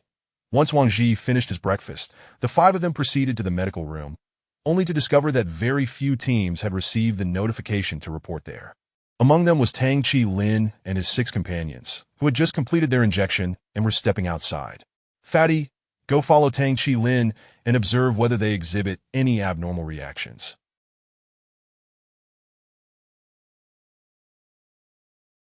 Remember, be bold and obvious in your following. If he questions you, just tell the truth, Wang Ji whispered as he leaned closer. Wang Ji's intention was to prevent any suspicion from arising. Once doubt takes root, no matter your actions, the other party will perceive a hidden agenda. Thus, he chose to be forthright from the outset, making their intentions clear. Got it, Fatty replied, turning to follow. Liuli, you should accompany Fatty as well, Wang Ji added after a moment's thought. Although the order within the Dawn Tower was well maintained, he still felt uneasy about anyone acting alone. Before long, another team emerged, and the trio followed suit. Wang Ji observed that the teams prioritized for vaccination were predominantly ranked at level 3, quickly deducing that the supply of the virus antibody vaccine at Dawn Tower was limited, favoring higher-ranked teams for initial vaccinations. Since the first-level teams were not prioritized, it indicated that Dawn Tower had sufficient confidence in this batch of virus antibody vaccine that if what Su Muing suggested were accurate, they should have first used the first-level team for observation rather than foolishly experimenting with a third-level team. With this realization, Wang Ji felt his doubts about the virus antibody vaccine dissipate significantly. The trio trailed the team for a full 2 hours, during which the opposing team's captain noticed them and approached Wang Ji, questioning their presence. Upon learning they were merely observing their injection reactions, he mockingly called them cowards before turning away. Wang Ji paid no heed to the remarks of others. In an apocalyptic world, when problems arise, no one would stand up for you. It is always wise to be cautious. Fatty, how's it going over there? Wang Ji called through the radio.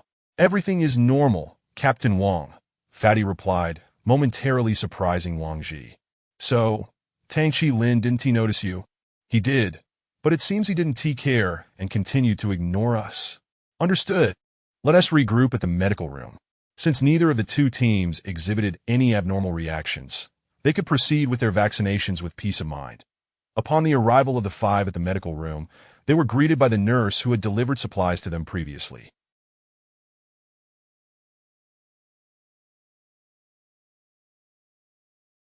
Upon seeing Wang Ji and his companions, she paused momentarily, quickly regaining her composure to register their magnetic cards. After completing the registration, they moved inside where Chief Sophie was personally administering vaccinations to the survivors. Why did you arrive so late? We've been waiting for you, Sophie frowned, expressing her dissatisfaction. Some matters delayed us. Chief Sophie, how many doses are there in this first batch? Why are you administering them so swiftly? Wang Ji seated himself, rolling up his left sleeve. Currently, we have only produced 100 doses due to a shortage of raw materials. We still require survivors to gather additional supplies to commence the second batch of production. All right, next, Sophie stated, withdrawing the needle. Hey, Chief Sophie, aren't your people at Dawn Tower getting vaccinated? Fatty asked with a grin after taking his seat. It doesn't matter for us since we don't venture outside, Sophie chuckled lightly, seemingly amused at Fatty's question. After all 5 had received their vaccinations, they departed the medical room. Upon hearing Sophie mention the shortage of raw materials, Wang Ji realized that their upcoming mission would likely involve gathering supplies.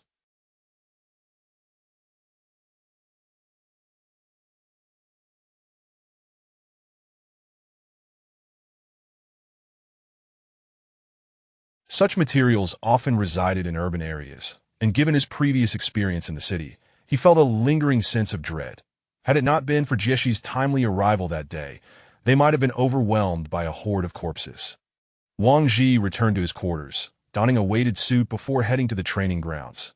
Ever since the training reward system had been reinstated, it seemed everyone's motivation to train had surged. Tower Master, we have no activity. Adam, go to the mission hall and post a bounty.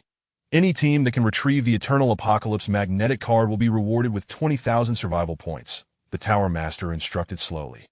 Tower Master, this might incite panic among the survivors, Adam cautioned. They have been living in fear, and what I wish to see is that when true terror arises, they can confront it, conquer it, and eradicate it. Understood, Tower Master, Adam replied before turning to leave. With a sigh, the Tower Master watched Adam's departing figure. Jieshi, what are your thoughts on this matter? The magnetic card from the Eternal Apocalypse team still contains 20,000 survival points from Dawn Tower, indicating that they did not plan on not returning. It was an unpremeditated departure, that if they encountered a stronger sanctuary, they would likely return the same way, converting the survival points on the card into resources before integrating into the new sanctuary. Even if they attempted to bypass this by bringing people back to raid us, they would still require the magnetic card as a key to unlock the entrance. Furthermore, our pilots reported no signs of other sanctuaries within 100. Therefore, it can be concluded that the demise of Eternal Apocalypse is indeed real, and there is a high probability that mutated species exist there. Jeshi articulated her perspective.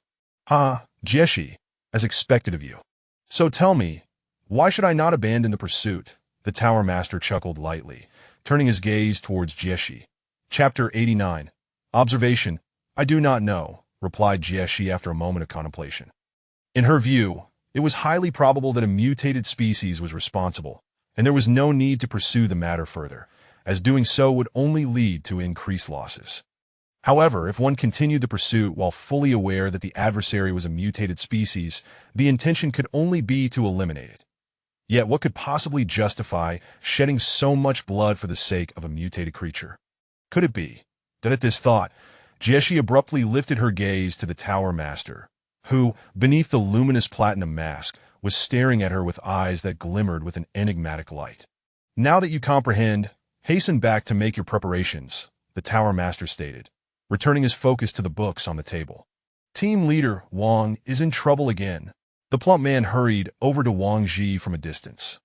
Wang Ji, engaged in training, could discern the urgency in the plump man's demeanor without him needing to elaborate. What has happened? Wang Ji slowly set down his equipment. The Dawn Tower has issued a bounty mission, the plump man said mysteriously.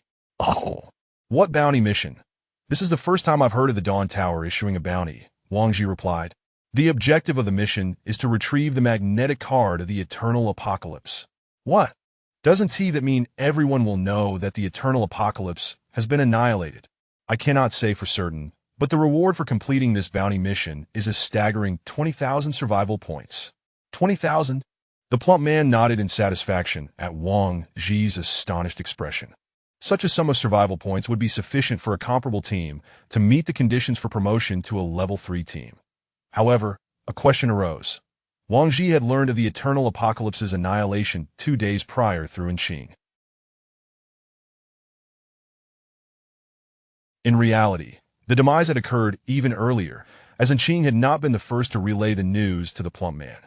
Wang Ji pondered the implications, questioning why the Dawn Tower had not issued the bounty immediately. Instead, they had concealed the information for several days before making it public. The only conclusion Wang Ji could draw was that the Dawn Tower had sent its operatives to the site of the Eternal Apocalypse's downfall, but the outcome had not been favorable, resulting in their demise. If this were the case, the Dawn Tower would undoubtedly not let the matter rest. Let us set aside this concern. After all, we have no plans to venture out this month. We shall remain here and train, Wang Ji decided. Having only recently returned, he had no intention of accepting any new missions before the end of the month, as the team had nearly 30,000 survival points, ample enough to sustain them for quite some time. That evening, after the training session concluded, Wang Ji returned to their residence and discovered a new message from Ling Yao. Ling Yao, please check for new messages, Wang Ji said as he changed his clothes. The message was from the Flying Tiger team, inquiring whether they were interested in joining them for the bounty mission, Sunset's Afterglow. A faint smile graced Wang Ji's lips upon reading the message. It was rather amusing that the Flying Tiger team had approached them not for assistance, but for direct collaboration. However, Wang Ji had no intention of wading into murky waters. Since they had reached out, he felt compelled to offer Long Yi a word of caution. I shall not participate. I advise you to observe. After instructing Ling Yao to reply, Wang Ji switched off the device and retired to his room for rest. The following day, upon awakening, Wang Ji deliberately checked Ling Yao and found that there had been no reply. He decided not to dwell on it further. He had conveyed his message, and whether they heeded it was their choice. In truth, after the bounty mission was announced, numerous level 2 teams were eager to take action, for the allure of 20,000 survival points was certainly worth the risk. If successful, they could ascend directly to a level 3 team, after which the women still in lower tier teams would be easily attainable. Post-lunch, Wang Ji arrived at the training ground and immediately noticed the members of the Flying Tiger team practicing nonchalantly, seemingly heeding his advice to maintain a watchful stance. To comprehend the situation, to decipher the hidden motives, and to refrain from impulsive actions. These were the principles Wang Ji had set for himself. As for this bounty mission, he found himself unable to comprehend or decipher its intricacies. No matter how enticing the temptation, he had no interest in engaging, preferring instead to observe from the sidelines. "Excuse me, are you Wang Ji, the captain of the Sunset's Afterglow team?" As Wang Ji was engrossed in training, a voice interrupted him. He turned to see a young man with a fresh haircut, whose demeanor appeared amicable, accompanied by 3 men and a woman carrying various bags. "Yes, and you are?" Wang Ji inquired, regarding the newcomer with suspicion. "I am Cheng Hao, captain of the Flowing Years team. It is a pleasure to meet you. Your team has always been our model. Today, we have officially been promoted to a level 3 team, and our first order of business is to meet you, Captain Wang. I hope you will look after us in the future." "Haha, Captain Cheng is jesting that we are all ordinary survivors here, always helping one another. There is no need for favoritism." The group did not exhibit any particularly remarkable traits, failing to pique his interest at that moment. "Indeed, mutual support. Mutual support. Well then, Captain Wang, we will head back to stow our things. Until next time," Cheng Hao said, waving as he departed. "Hey, that kid is quite crafty. Just arrived on the 3rd level and already knows how to make connections," the plump man remarked disdainfully. "Sigh, how many foolish individuals have made it this far?" Wang Ji began, but upon noticing the plump man beside him, he refrained from finishing his thought. After some time, Wang Ji ceased training and proposed that they have lunch together on the 2nd floor, an area they had not visited in a while, to get a sense of its current state. Upon reaching the 2nd floor, Wang Ji was struck by the sheer number of people. The bustling atmosphere on the 2nd floor was more vibrant than when they had been there last, with the influx of newcomers overwhelming. It became evident that the recent recruitment had filled all available residences on the 2nd floor, with many others wishing to join the ranks of citizens left on the waiting list for potential acceptance into citizen teams. As they traversed the area, Wang Ji and his companions were frequently recognized, with some even approaching Wang Ji to inquire if they were still accepting new members. Witnessing such opportunism, Wang Ji furrowed his brow. He would much prefer a physically impaired yet resolute individual than someone lacking conviction. Upon entering the dining hall, Wang Ji was astonished to find that the prices of food on the 2nd floor were 10% higher than those on the 3rd floor. "So there are hidden benefits on the 3rd floor?" the plump man remarked. "There is no escaping the existence of social hierarchies, regardless of the circumstances," Su Muing commented, picking up the menu to order some inexpensive meals that would fill their stomachs.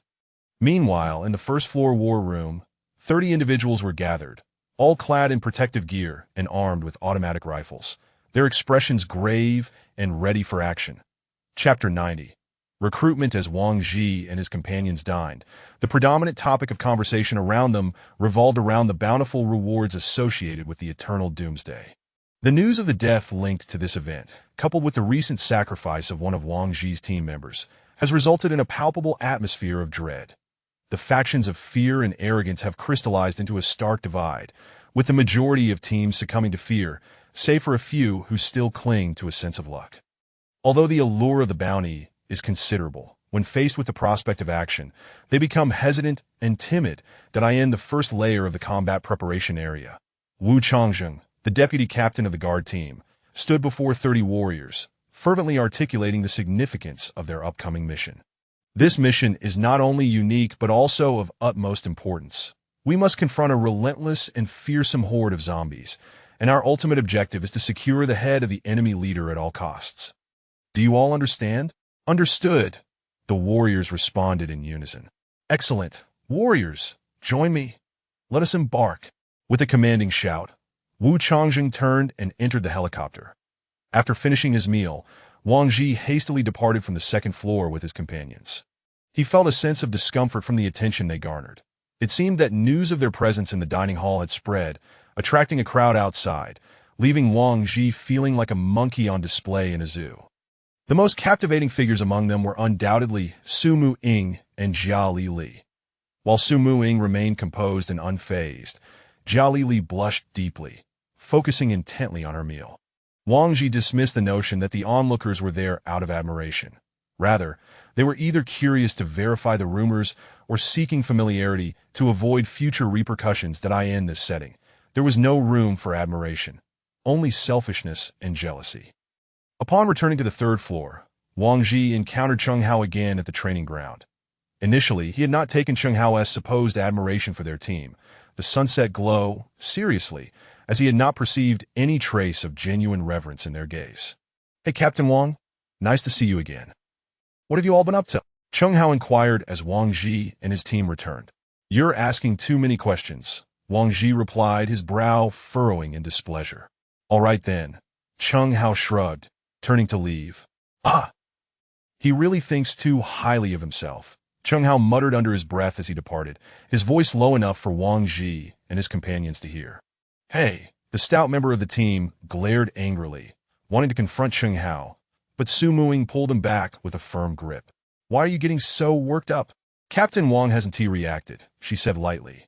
Wang Ji calmly observed Cheng Hao's retreating figure, somewhat surprised by his audacity to speak such words in his presence.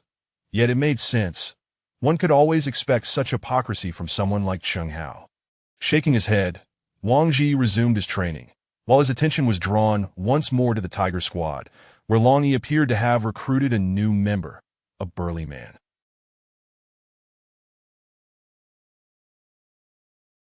It seemed that Long Yi had a penchant for strong, muscular individuals that he regarded Long Yi's team. Wang Ji began contemplating the prospect of recruiting a new member himself. However, the thought of this task filled him with trepidation. While most candidates were relatively unproblematic, Su Muing was a different story. If she disapproved of someone, it would be intolerable. That evening, after training concluded, Wang Ji shared his thoughts on recruitment with the team. With their agreement, he soon faced a new dilemma. If he sought a capable individual, he would have to poach from other teams, yet he despised betrayal and opportunism. Thus, his options were severely limited, leaving him to select from those. With only 3 days remaining until the end of the second recruitment period, finding a suitable candidate within that time frame could save them 1,000 survival points in citizenship fees. It was not merely about the monetary gain. He believed that having 6 members would facilitate operations, allowing them to split into 3 teams. With only 5 of them, one would invariably be left alone. If he truly identified someone worthy, he would not fret over the survival points spent or the expected return. His priority was establishing a sense of security, finding someone he could trust completely. His initial choice of Zhang Ming stemmed from the kindness he perceived in Zhang's eyes, a quality that Zhang ultimately proved with his sacrifice. Reclining on the couch with eyes closed, Wang Ji found himself at a loss. "Hey! Why don't you all share your thoughts instead of fixating on that ridiculous soap opera?" he said, opening his eyes in frustration.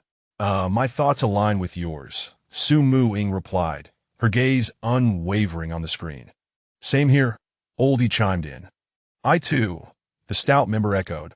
Wang Ji felt exasperated, his gaze finally settling on Lu Li. Upon noticing Wang Ji's attention, Lu Li glanced between the 3 others and then back at him. Did I feel the same?" she stammered. Once Lu Li had joined their ranks in agreement, Wang Ji reclined back onto the couch, eyes closed, deep in thought. The next morning, Wang Ji and his companions ventured to the first floor Affairs Hall to peruse the list of candidates wishing to join the citizen teams. The information displayed included photographs, names, genders, ages, heights, weights, and pre-apocalypse professions. As Wang Ji sifted through the list, he felt a palpable aura of hostility each time he lingered on a female candidate's profile. Since discovering his ability to sense threats from mutated beings, he had grown increasingly attuned to his instincts. The hostility he sensed now was unmistakable, compelling him to swiftly dismiss the profile, causing the tension to gradually dissipate. Thanks to Su Muying's imposing presence, Wang Ji completely abandoned the idea of recruiting female members. He understood that if he were to admit another woman, it would either lead to his demise, hers, or in the rarest case, both. What a chaotic list. A former gang member. Is that even a profession? Oldie remarked, scrutinizing the candidate profiles with dissatisfaction. Wang Ji recognized that the list was comprised mainly of the leftovers that others had discarded. "I have an idea." Just as he was about to resign himself to chance, an individual suddenly sprang to mind. Chapter 91. In search of the light he has longed for, I have an idea. Wang Ji suddenly raised his head and exclaimed to the group. "What have you thought of?" Lao Yi turned to look at Wang Ji. "Why don't we seek out Duan Qingtian?" Wang Ji suggested. Him. Are you sure he can handle the news about Zhang Ming? His wounds are barely healing, and you want to drag him into more trouble? Sumukindi Mark, Samwetemius. Alas, I know this is not ideal, but at this juncture, I believe we must inform him about Zhang Ming, regardless of whether he chooses to come or not. Wang Ji sighed. Since his return, he had lacked the courage to face Duan Qingtian. He was at a loss as to how to explain the situation. Before joining the team, Duan Qingtian had expressed confidence in Wang Ji handling Zhang Ming's affairs, and now it felt like a slap in the face. Well, I agree. We should tell him the truth. Whether he chooses to come back is entirely up to him, Su Muqing said nonchalantly. After inquiring around, Wang Ji discovered that the reason for the second conscription had led many without teams or combat capabilities to be reduced to the status of refugees, and Duan Qingtian was no exception. Wang Ji made his way to the refugee area and found the district chief of the industrial zone, Wang Yaoxing. At that moment, Wang Yaoxing was reprimanding several managers. Hello, Chief Wang. May I have a word? Wang Ji approached Wang Yaoxing. Seeing someone seeking him out, Wang Yaoxing scolded the managers a couple more times before sending them away. And you are? Wang Yaoxing inquired, regarding the 5 individuals clad in uniform before him. Oh, we are from the Sunset Afterglow team, here to find someone named Duan Qingtian, Wang Ji replied candidly. So, you are that third-tier team. Please follow me to my office. Let us see if I have any information. Wang Yaoxing's demeanor softened upon realizing their status. He returned to his office and searched for Duan Qingtian's information on his computer. Ah, found it. He works in Industrial Zone B, Sector 5, and resides in Dormitory 8105. That he should be on duty now. I'll accompany you, or he won't be able to come out, Wang Yaoxing said with a smile.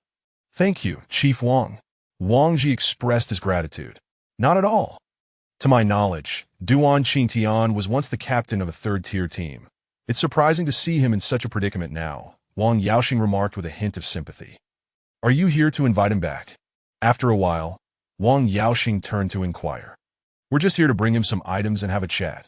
Wang Ji smiled, as he refrained from revealing uncompleted matters, believing that discussing unfinished business would diminish its chances of success, a notion he held firmly.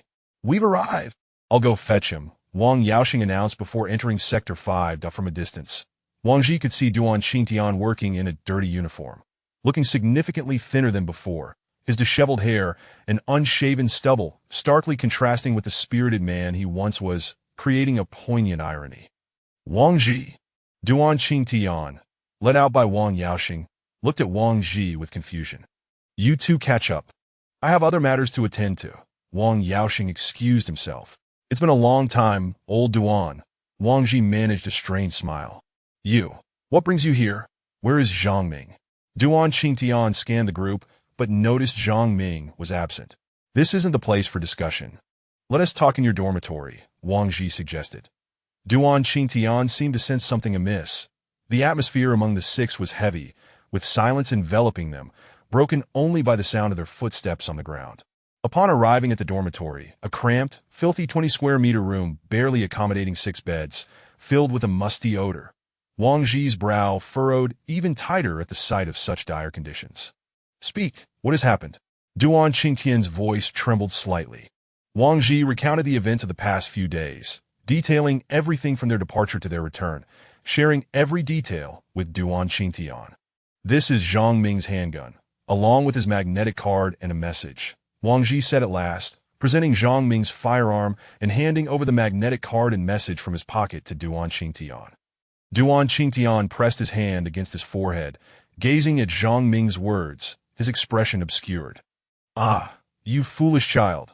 Everything is fine except for your tendency to think too much of others. You should have come here to keep me company, especially with your arm in such a state, Duan Qingtian murmured to himself, desperately concealing his emotions, though Wang Ji caught sight of a few tears falling to the ground. The 5 remained silent, allowing Duan Qingtian ample time to gather himself. So, you've come to invite me back, haven't you? After a lengthy silence, Duan Qingtian slowly lifted his gaze, the remnants of bloodshot in his eyes still apparent. Wang Ji did not deny it, merely looking at Duan Qingtian with a complex expression, awaiting his decision. Wang Ji understood that Duan Qingtian already had his answer. and no further words were necessary. I became a refugee not out of fear of death, nor do I wish to return because I cannot endure the squalor here. I do this for Zhang Ming, to continue living for him, in search of the light he has always longed for, Duan Qingtian declared, his trembling hands clutching the gun and magnetic card, his gaze resolute as he faced the five. At that moment, Lao He could no longer contain himself and stepped forward to embrace Duan Qingtian, the two soldiers sharing a moment of mutual understanding. Wang Ji and Su Muqing exchanged a glance before rising to say, "Old Duan, welcome to Sunset Afterglow. Let us head back." As they departed, Wang Ji approached Wang Yaoxing's office. "I've taken him with me. I truly appreciate your assistance, Chief Wang," Wang Ji greeted. "Very well. I will handle the remaining procedures myself. You all may return," Wang Yaoxing replied readily. Wang Ji was not surprised by Wang Yaoxing's attitude, for the authority of district chiefs managing refugees was limited. Often, the Dawn Tower favored teams of greater value. Within the hierarchy of the Dawn Tower, the departments wielding more influence included the Guard Department, Command Center, Medical Room, Biological Research Room, and Research Laboratory, those contributing significantly to the Tower's practical endeavors. As the six exited the refugee zone, with Zhang Ming's magnetic card identity still active, Duan Qingtian assumed Zhang Ming's identity, allowing him to integrate into Wang Ji's team without the hassle of tedious enrollment procedures. Just as they were about to return to the third floor, Wang Ji spotted several bloodied individuals suddenly bursting forth from the first floor entrance. Chapter 92. Redesign. Wang Ji gazed at the few individuals emerging from the shadows, perplexed by the unfolding scene. His heart skipped a beat when he discerned that one of them was none other than Deputy Captain Wu Changjing of the guard team. He halted in his tracks, observing Wu Changjing by the entrance alongside 7 beleaguered soldiers. The circumstances that had compelled members of the Dawn Tower to venture out were undoubtedly grave. However, one thing Wang Ji could ascertain was that Wu Changjing was affiliated with Jie Shi, indicating that this matter was likely linked to her. It appeared he would need to pay her another visit. You all may head back for now. I'll accompany old Duan to procure some new gear," Wang Ji instructed, gesturing to the heavy attire he donned. The two proceeded to the trading hall, where Wang Ji directed the staff to replicate his current ensemble, tailoring a fitting suit for Duan Qingtian with a weight capacity similar to old ES, set at 35 kilograms. Additionally, Wang Ji procured a Nepalese long curved knife and a fully equipped automatic rifle for Duan Qingtian, spending a total of 1,000 survival points. The reduced prices in the armory had indeed afforded Wang Ji's team significant savings. "Old Duan, if you need anything else, feel free to speak up," Wang Ji said, gently patting Duan Qingtian's arm. "These provisions are sufficient. Acquiring more would be impractical," Duan Qingtian replied, lifting the lazing keten in his hand. Prompted by Duan Qingtian's remark, Wang Ji contemplated their weight-bearing issue. The protective suits recommended by the Dawn Tower still had room for improvement.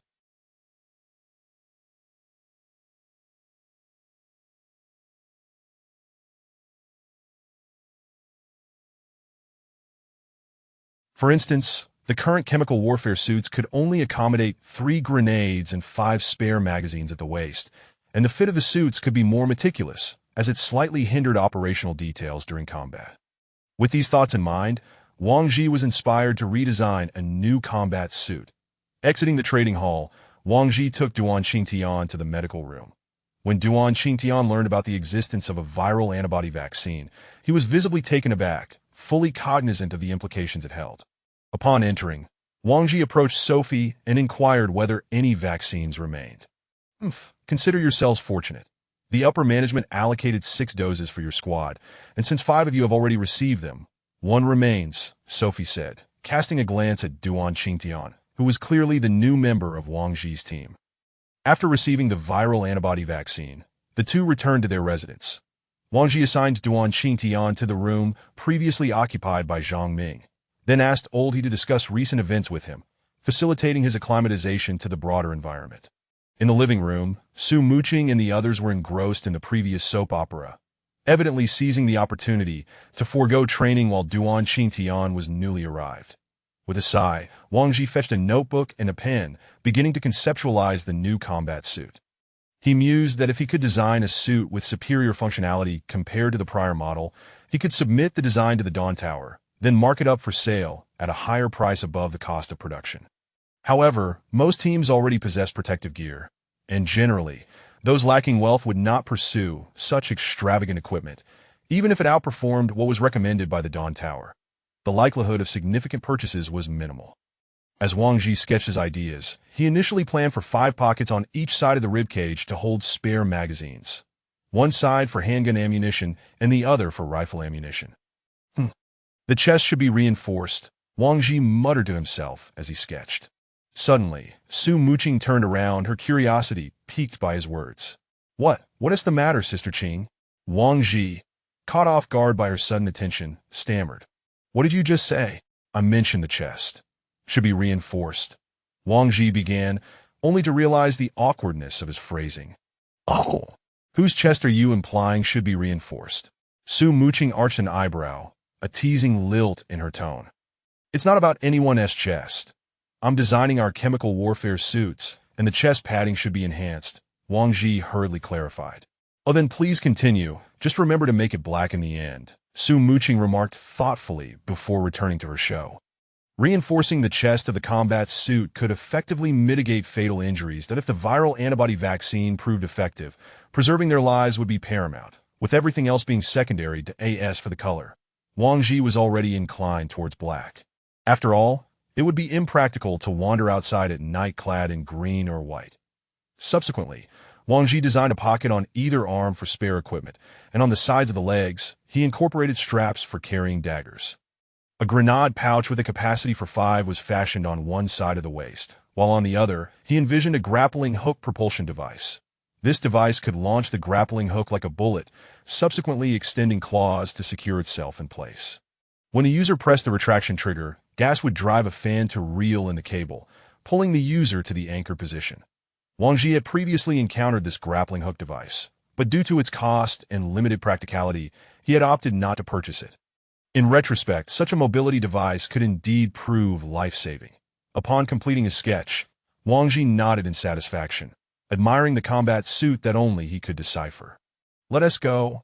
It's time to eat, Wang Ji declared, tucking away his sketch as he addressed the trio still entranced by the soap opera. He then called for Duan Xingtian and Old He, and the 6 of them ascended to the 3rd-floor dining hall. At this point, Duan Xingtian appeared markedly different from when they first met. His attire had changed, facial hair was shaved, and Old He had tidied his hair, rendering him much more presentable. Today, as Old Duan joins us, let us order something special. Everyone make sure to eat well, Wang Ji announced, primarily selecting high-nutrition dishes for Duan Xingtian to help him swiftly recover from temporary malnutrition. After the meal, they engage in another round of the Clean Plate initiative. With the presence of the Hefty One, Wang Ji and his companions never left leftovers behind.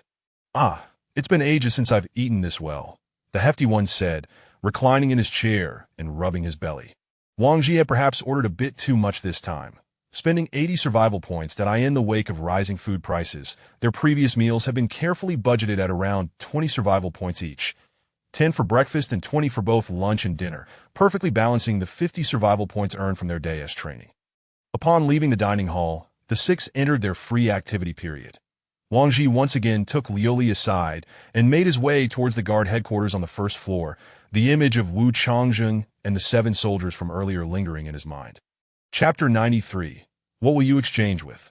Wang Ji brought Qialalai to the guard headquarters, where the same guard from last time stood at the entrance. The guard recognized Wang Ji, who, without granting him a moment to speak, directly produced his access card. After the notification was made, Wang Ji entered Jieshi's room. The moment he stepped inside, he was met with a chilling aura of murderous intent, emanating unmistakably from Jieshi. Wang Ji had never before sensed such a potent hostility from her. The fact that she was alone in the room, radiating such intensity, instilled a sense of trepidation within him, fearing that Jieshi might redirect her emotions toward him. Sit, Jieshi commanded, casting a sharp glance at Wang Ji. He stood frozen, lingering 3 meters away, hesitant to approach until Jieshi urged him to take a seat. Captain Jieshi, I noticed that Captain Wu and the others returned from outside. Is something amiss? Wang Ji ventured cautiously. There were 30 of them when they left, Jieshi replied, her head bowed as she struggled to contain her simmering fury. Upon hearing the number 30, Wang Ji's heart sank. The notion that only 8 had returned was staggering. What on earth was happening at the Dawn Tower? What transpired out there?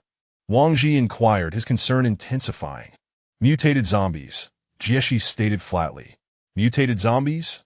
As far as I know, they shouldn't be capable of slaughtering that many people. Wang Ji expressed his bewilderment. He recalled the phantom zombies, which could, at most, ambush and kill 1 or 2 individuals before being incapacitated after a few encounters.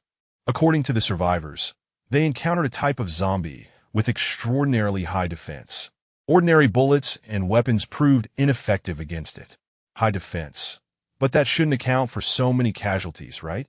If they couldn't fight back, they should have been able to flee, Wang Ji pondered, realizing that such a scenario hardly justified the immense loss. The most critical factor is that countless zombies lay in ambush there. Once one enters that place, the mutated zombie will howl, summoning the surrounding horde, descending upon them from all directions. Then, how did Captain Wu and the others manage to escape? Wang Ji asked, aware that once surrounded by a horde of zombies, breaking free seemed nearly impossible. Anticipating the possibility of total annihilation, they left 8 individuals to observe from a distance. Should the situation turn dire, they would retreat promptly, ensuring that at least we retained valuable intelligence. At that moment, Wang Ji was convinced that the location they had ventured to was a site of unending death. What should we do next? He asked, voicing his second concern regarding the strategic direction of the Dawn Tower. Upon hearing this, Jieshi abruptly raised her head, her gaze piercing into Wang Ji. What I am sharing with you now is information exchanged for the lives of many. You must consider what you will offer in return for such knowledge. Wang Ji was momentarily bewildered, pondering what he could possibly offer in exchange. Nevertheless, Jieshi's revelations were indeed staggering. What could he possess that would equate to the value of lives lost? Moreover, what was it that Jieshi desired? A flurry of questions surged through Wang Ji's mind. At first, the site of eternal demise was unknown to the Dawn Tower, prompting them to send individuals for investigation. With no fruitful results, it was certain that it was not another refuge, leading to the conclusion that mutated species were present. Upon learning of these mutated entities, the Dawn Tower had issued a bounty, subsequently dispatching Wu Changzheng and nearly 30 others to exterminate them. But what benefits would eradicating these mutated species bring to the Dawn Tower? Suddenly, he realized the significance of the crystal cores within the skulls of these entities. The Dawn Tower sought the cores. Had they already discerned their purpose? If Jieshi had desired the crystal core from the very beginning, she would have voiced her intentions sooner. Was she planning to use the core in her possession as a bargaining chip? This would ensure that no more lives would be sacrificed in vain. With this thought, Wang Ji spoke up. I don't have it on me right now, but I can bring it to you later. Engaging with you is always so effortless, Jieshi remarked with a slight smile curling at the corners of her lips. Wang Ji remained silent, patiently awaiting Jieshi's next words. You've observed that the Dawn Tower's stance is resolute and their intentions clear. However, no one anticipated the perilous nature of that location. I can only proceed in this manner, and in the future, the Dawn Tower will continue to gather these crystal cores. Does that mean the Dawn Tower is already aware of the core's functions? Wang Ji asked, placing his hands on the table, a hint of excitement in his voice. Jieshi shook her head, extinguishing the flicker of hope that had ignited within Wang Ji. They don't just know, they've always known, Jieshi clarified. What? Then why did you say you were unaware when you first held the giant python's crystal core? Wang Ji questioned, skepticism evident in his tone. Why are you so agitated? I only have a superficial understanding. I don't know precisely how to utilize them, but I can inform you of their functions, Jieshi replied coolly. I am all ears, Wang Ji said, his palms slightly perspiring, envisioning the superpowers he could possess. The function is quite simple. It serves as a key to unlock the shackles of the human body, elevating one's physical capabilities from limited to limitless potential, just as I have done, Jieshi explained, then swiftly unleashed a punch toward Wang Ji's face. In an instant, Wang Ji was dumbfounded. It seemed to be Jieshi's full strength. He only remembered that moment when his face felt as if it were caught in a tempest, the air around him dissipating. With such a forceful blow, he feared his head might be sent flying. Gulp. You. Didn't you say that becoming stronger has no shortcuts? Wang Ji stammered, swallowing hard with trepidation. There are indeed no shortcuts. Do you think that merely unlocking the shackles will make you strong? Surpassing your limits requires effort several times greater than that of an ordinary person. Even without limits, most will still remain stagnant, Jieshi remarked with a hint of disdain. When did you unlock your shackles? Wang Ji inquired. That's a lengthy story, but you've already learned enough. Best to hurry back and bring me what I need, Jieshi concluded, settling back in her chair and signaling for his departure. Understanding the cue, Wang Ji refrained from further questioning and rose to leave the guard headquarters with Qiaolai. The conversation he had with Jieshi today was laden with revelations that left him questioning his very existence. Setting aside the external circumstances, the implications of the crystal cores alone were enough to unsettle his mind. Chapter 94. Future Greatness. Wang Ji and his companion returned to their residence, while the others continued to engage in leisurely activities outside. Approaching a corner cabinet, Wang Ji retrieved the crystal core. Since Jieshi had spoken up, it was only right for him to hand it over. After all, this object served no purpose in his possession. Furthermore, the method of utilizing the crystal core was not as straightforward as he had initially imagined. Wang Ji trusted Jieshi, believing she would not harm them. With the crystal core in hand, he and Liuli made their way back to Jieshi. Upon receiving the crystal core, Jieshi expressed her satisfaction by giving Wang Ji a pat on the shoulder before turning to leave.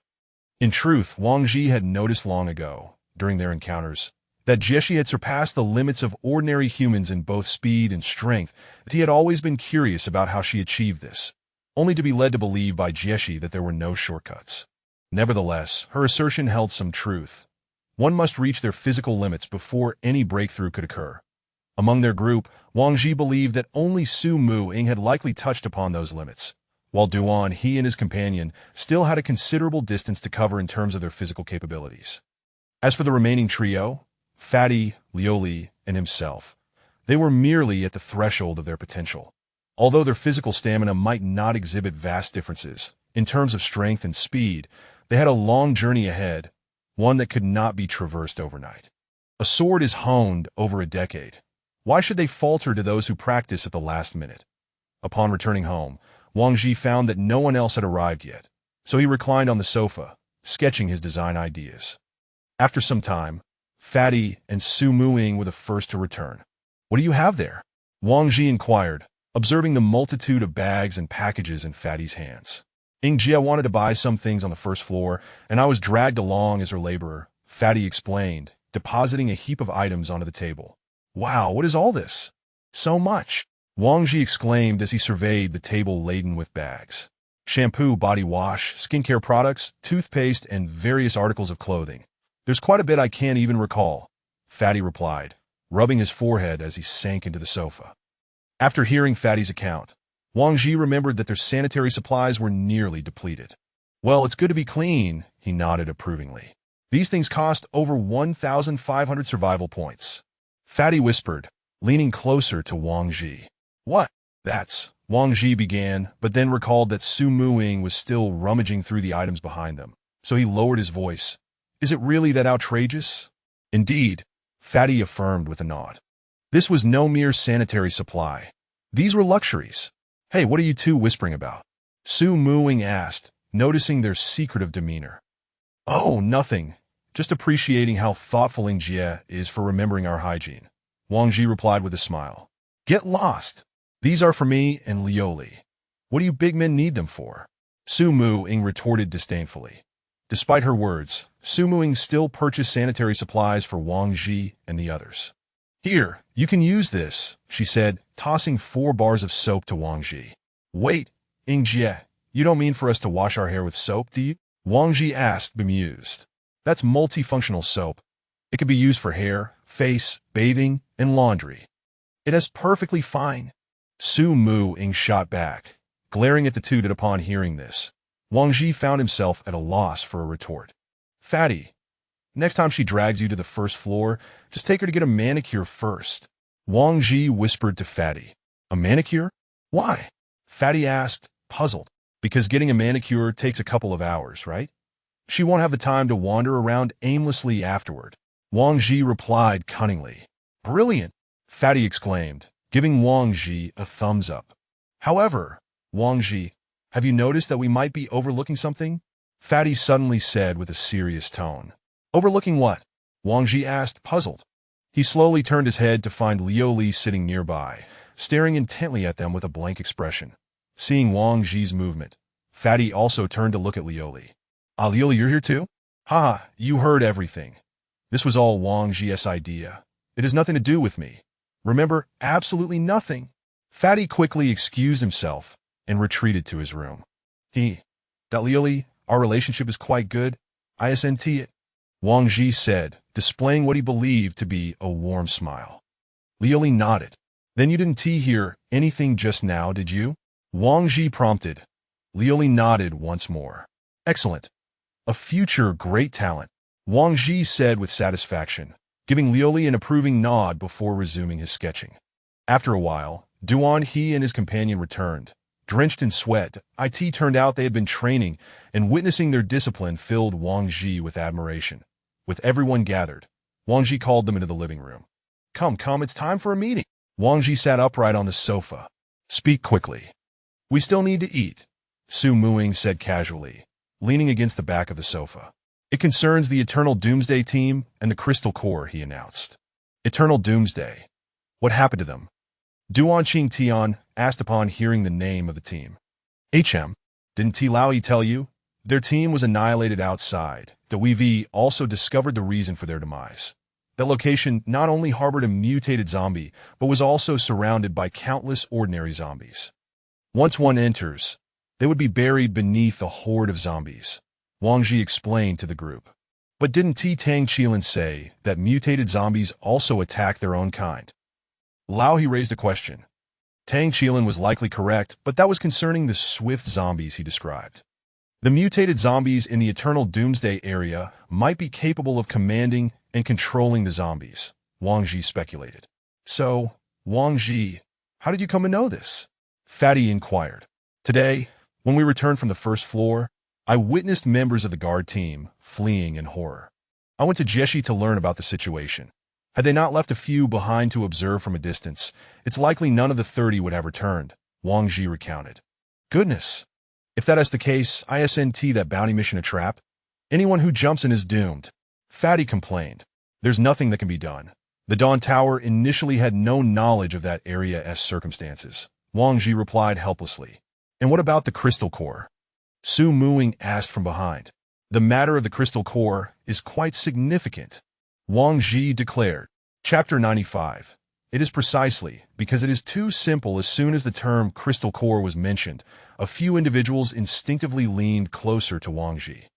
Even Su Muing, who had been reclining on the back of the sofa, took a seat on the couch, eagerly awaiting Wang Ji's words. The function of the Crystal Core is something that the Dawn Tower has long since understood.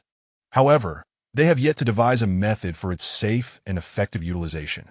What purpose does it serve? The plump man asked, his curiosity palpable. The current physical capabilities of humanity are in fact limited. The Crystal Core's role is to enable individuals to transcend those limits, granting them boundless potential. Jieshi is currently in such a state. Upon hearing this, the others fell into a contemplative silence, each lost in thought, mirroring Wang Ji's previous demeanor. It is no wonder that when we fought the giant python, Jieshi leapt nearly 5 meters high. I was left pondering whether she was truly human. Lao He remarked slowly. Will we also be able to leap 5 meters high, like Captain Jieshi, after utilizing the Crystal Core? The plump man inquired with yearning. In theory, it is possible, but it depends entirely on your own training. For instance, if you have not yet reached your physical limits, the Crystal Core will hold no significance for you and will not enable you to soar to great heights, Wang Ji explained to the plump man. Ah, how long must we train to achieve that? The plump man lamented, cradling his head in despair. Thus, it is imperative to diligently enhance your training and reach your limits as soon as possible. Wang Ji smiled at the plump man. How can you be so certain that the Dawn Tower will allow us to use the Crystal Core? Su Muing scoffed. As long as we possess sufficient survival points, it is within reason. If the Dawn Tower refuses to sell, we are powerless. After all, the technology resides in their hands. Wang Ji replied with resignation. While Wang Ji and the others conversed, a new notification appeared on Ling Ling Yao, indicating that the bounty mission had been taken offline. It seemed that she had successfully resolved matters on her end. Wang Ji mused upon seeing the message. What should we do next? Duan Qingtian asked. Wang Ji glanced at the outbound time on Ling Ling Yao, noting that there were still 23 days remaining. To forge iron, one must be strong oneself. Let us dedicate these 20 days to rigorous training, as the external circumstances continue to worsen, and we must evolve accordingly. Are there any further questions? After Wang Ji spoke, he turned to the others. Seeing them shake their heads, Wang Ji stood to dismiss the meeting. The group proceeded to the dining hall to partake in dinner, during which Wang Ji unexpectedly encountered Tang Qilin accompanied by 5 armed women as they ascended the elevator. It appears their team is heading out today, Lao He noted as he observed their departing figures. These individuals are quite something, even bringing along a rocket launcher, Duan Qingtian remarked, gazing into the distance. We possess heavy weaponry as well, but it is cumbersome to carry and rarely utilized. It seems Tang Qilin is aware that their mission is far from simple, Wang Ji commented. Captain Wang dining are we? At that moment, Long Yi and his team from the Flying Tiger sat at a table adjacent to Wang Ji, greeting him warmly.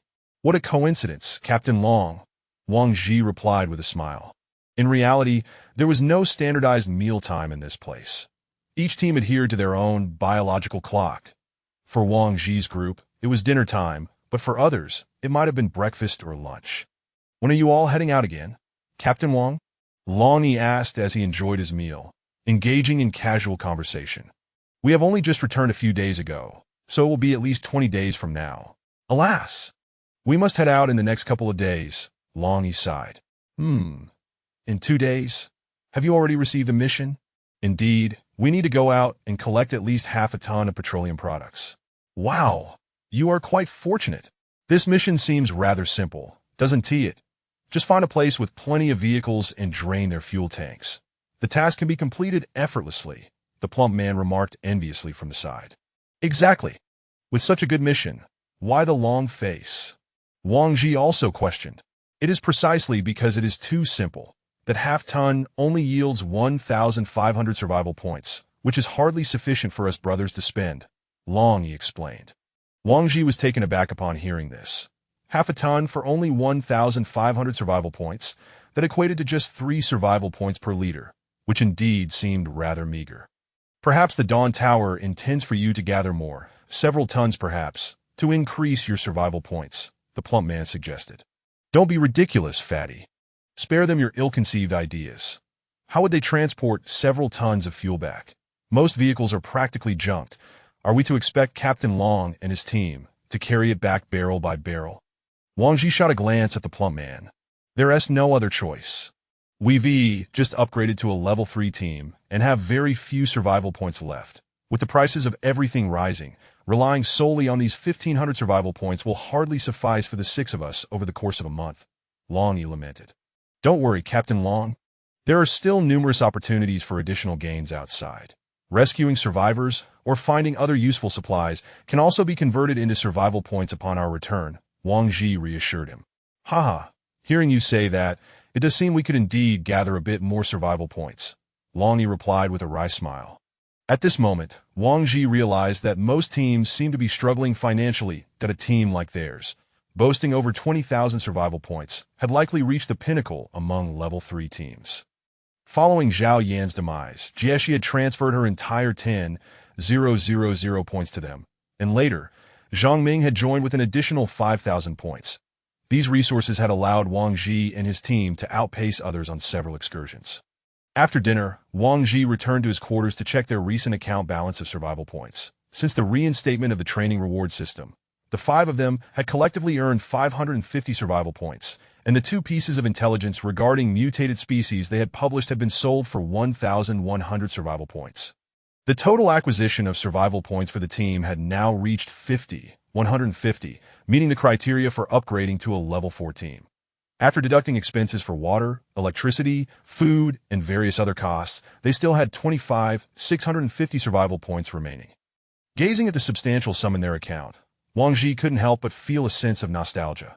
This surplus of over 20,000 survival points could allow two new teams to soar to success, directly promoting them to level 3 teams. In truth, Wang Ji did not perceive the elevation to a level 3 team as a distant goal. With merely 10,000 survival points and 2 successful missions, they could ascend.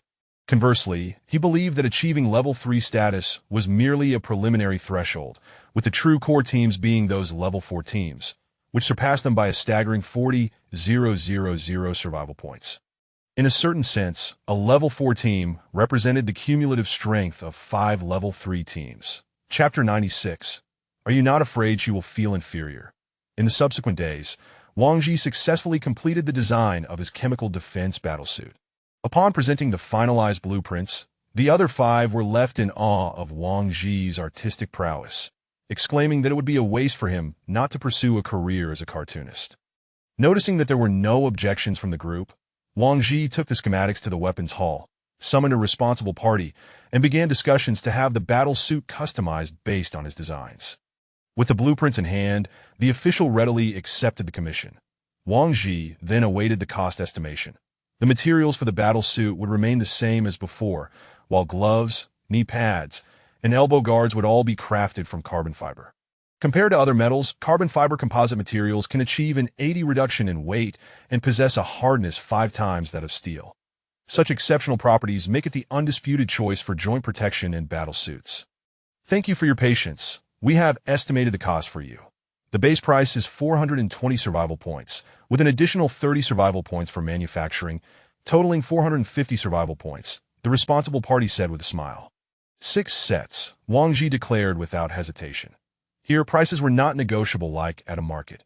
One either accepted or postponed the purchase. Wang Ji found the 30 survival points for manufacturing reasonable, with the true expense lying in the materials. By the way, can I apply for a patent on this design? Wang Ji inquired. A patent? The official looked puzzled. Yes, I mean to include my design in your catalog, priced at 500 survival points. After deducting your manufacturing cost of 450 survival points, the remaining 50 points would be transferred to our Team S account. Does that sound acceptable? Well, if someone purchases your design, that is certainly possible. The official, initially taken aback, quickly agreed, as it was his first encounter with such a business proposition. After settling the payment of 700 survival points for the 6 battle suits at the front desk, the staff began meticulously taking measurements for each individual from head to toe. On the way back, news erupted from the Dawn Tower about yet another incident involving a level 3 team. Observing the surrounding chatter, Wang Ji instructed Fatty to inquire further. After a while, Fatty returned, somewhat elated, and said the team that encountered trouble was that bespectacled, weakling fellow S group. They lost 2 members this time. Tang Qilin? Wang Ji frowned. Indeed, when they left, those individuals were all swaggering about with rocket launchers, yet they still ended up losing 2 members. Ha ha, Fatty gleefully remarked. Wang Ji had a habit of aiming to be second, never first, in terms of his plans. Tang Qilin's misfortune was, in fact, bad news that he had hoped that Tang Qilin would quickly enhance his strength and strive to break into a level 4 team, thus allowing Tang Qilin's group to emerge as a new leader among the citizens, alleviating Wang Ji's concerns about his precarious position at the top. Among the level 3 teams Wang Ji favored, the most promising were Tang Qilin's team, Flying Tiger Team S Long E, and a group named Submerged Dragon. This Submerged Dragon team was particularly unique, as the captain was a woman adorned with a shoulder-length dragon tattoo, accompanied by 5 male members. Due to certain circumstances, Wang Ji had not sought to learn more about them, merely observing their training and offering superficial assessments, .as for Tang Qilin. Despite his aversion to communication, he had not committed any egregious acts, and he had already been aware of the mutated species incident before Wang Ji. Hence, Wang Ji concluded that Tang Qilin was not as simple as he appeared. Regarding Long E of the Flying Tiger team, Wang Ji had made a point of engaging with this team, for should the need for collaboration arise in the future, he would prioritize the Flying Tiger team. 3 days later, the customized chemical defense battle suits were finally ready. Wang Ji, unable to contain his excitement, hurried back to his room to don the suit, and he had to admit that the craftsmanship at Dawn Tower was truly remarkable. The length and fit were impeccable, tailored to each individual's physique. Once dressed, Wang Ji stepped out of his room. and the others followed suit, each adorned in their black battle suits. Wang Ji gazed at his companions in their attire, nodding in satisfaction. The final product met his expectations. Liu Li, you should eat more, otherwise it would be a shame to make just one suit, Wang Ji remarked, eyeing the slightly petite Jiao Liu Li. It's all right. I'll help her earn it back, Su Muing chimed in, puffing out her chest as she emerged from her room. Sister Ing, don't you worry that Liu Li might feel inferior? Wang Ji expressed his concern. We are good sisters. She wouldn't take it to heart, right? Little Liu Li? Su Muing shot him a glance, then turned to knead Liu Li's shoulders playfully.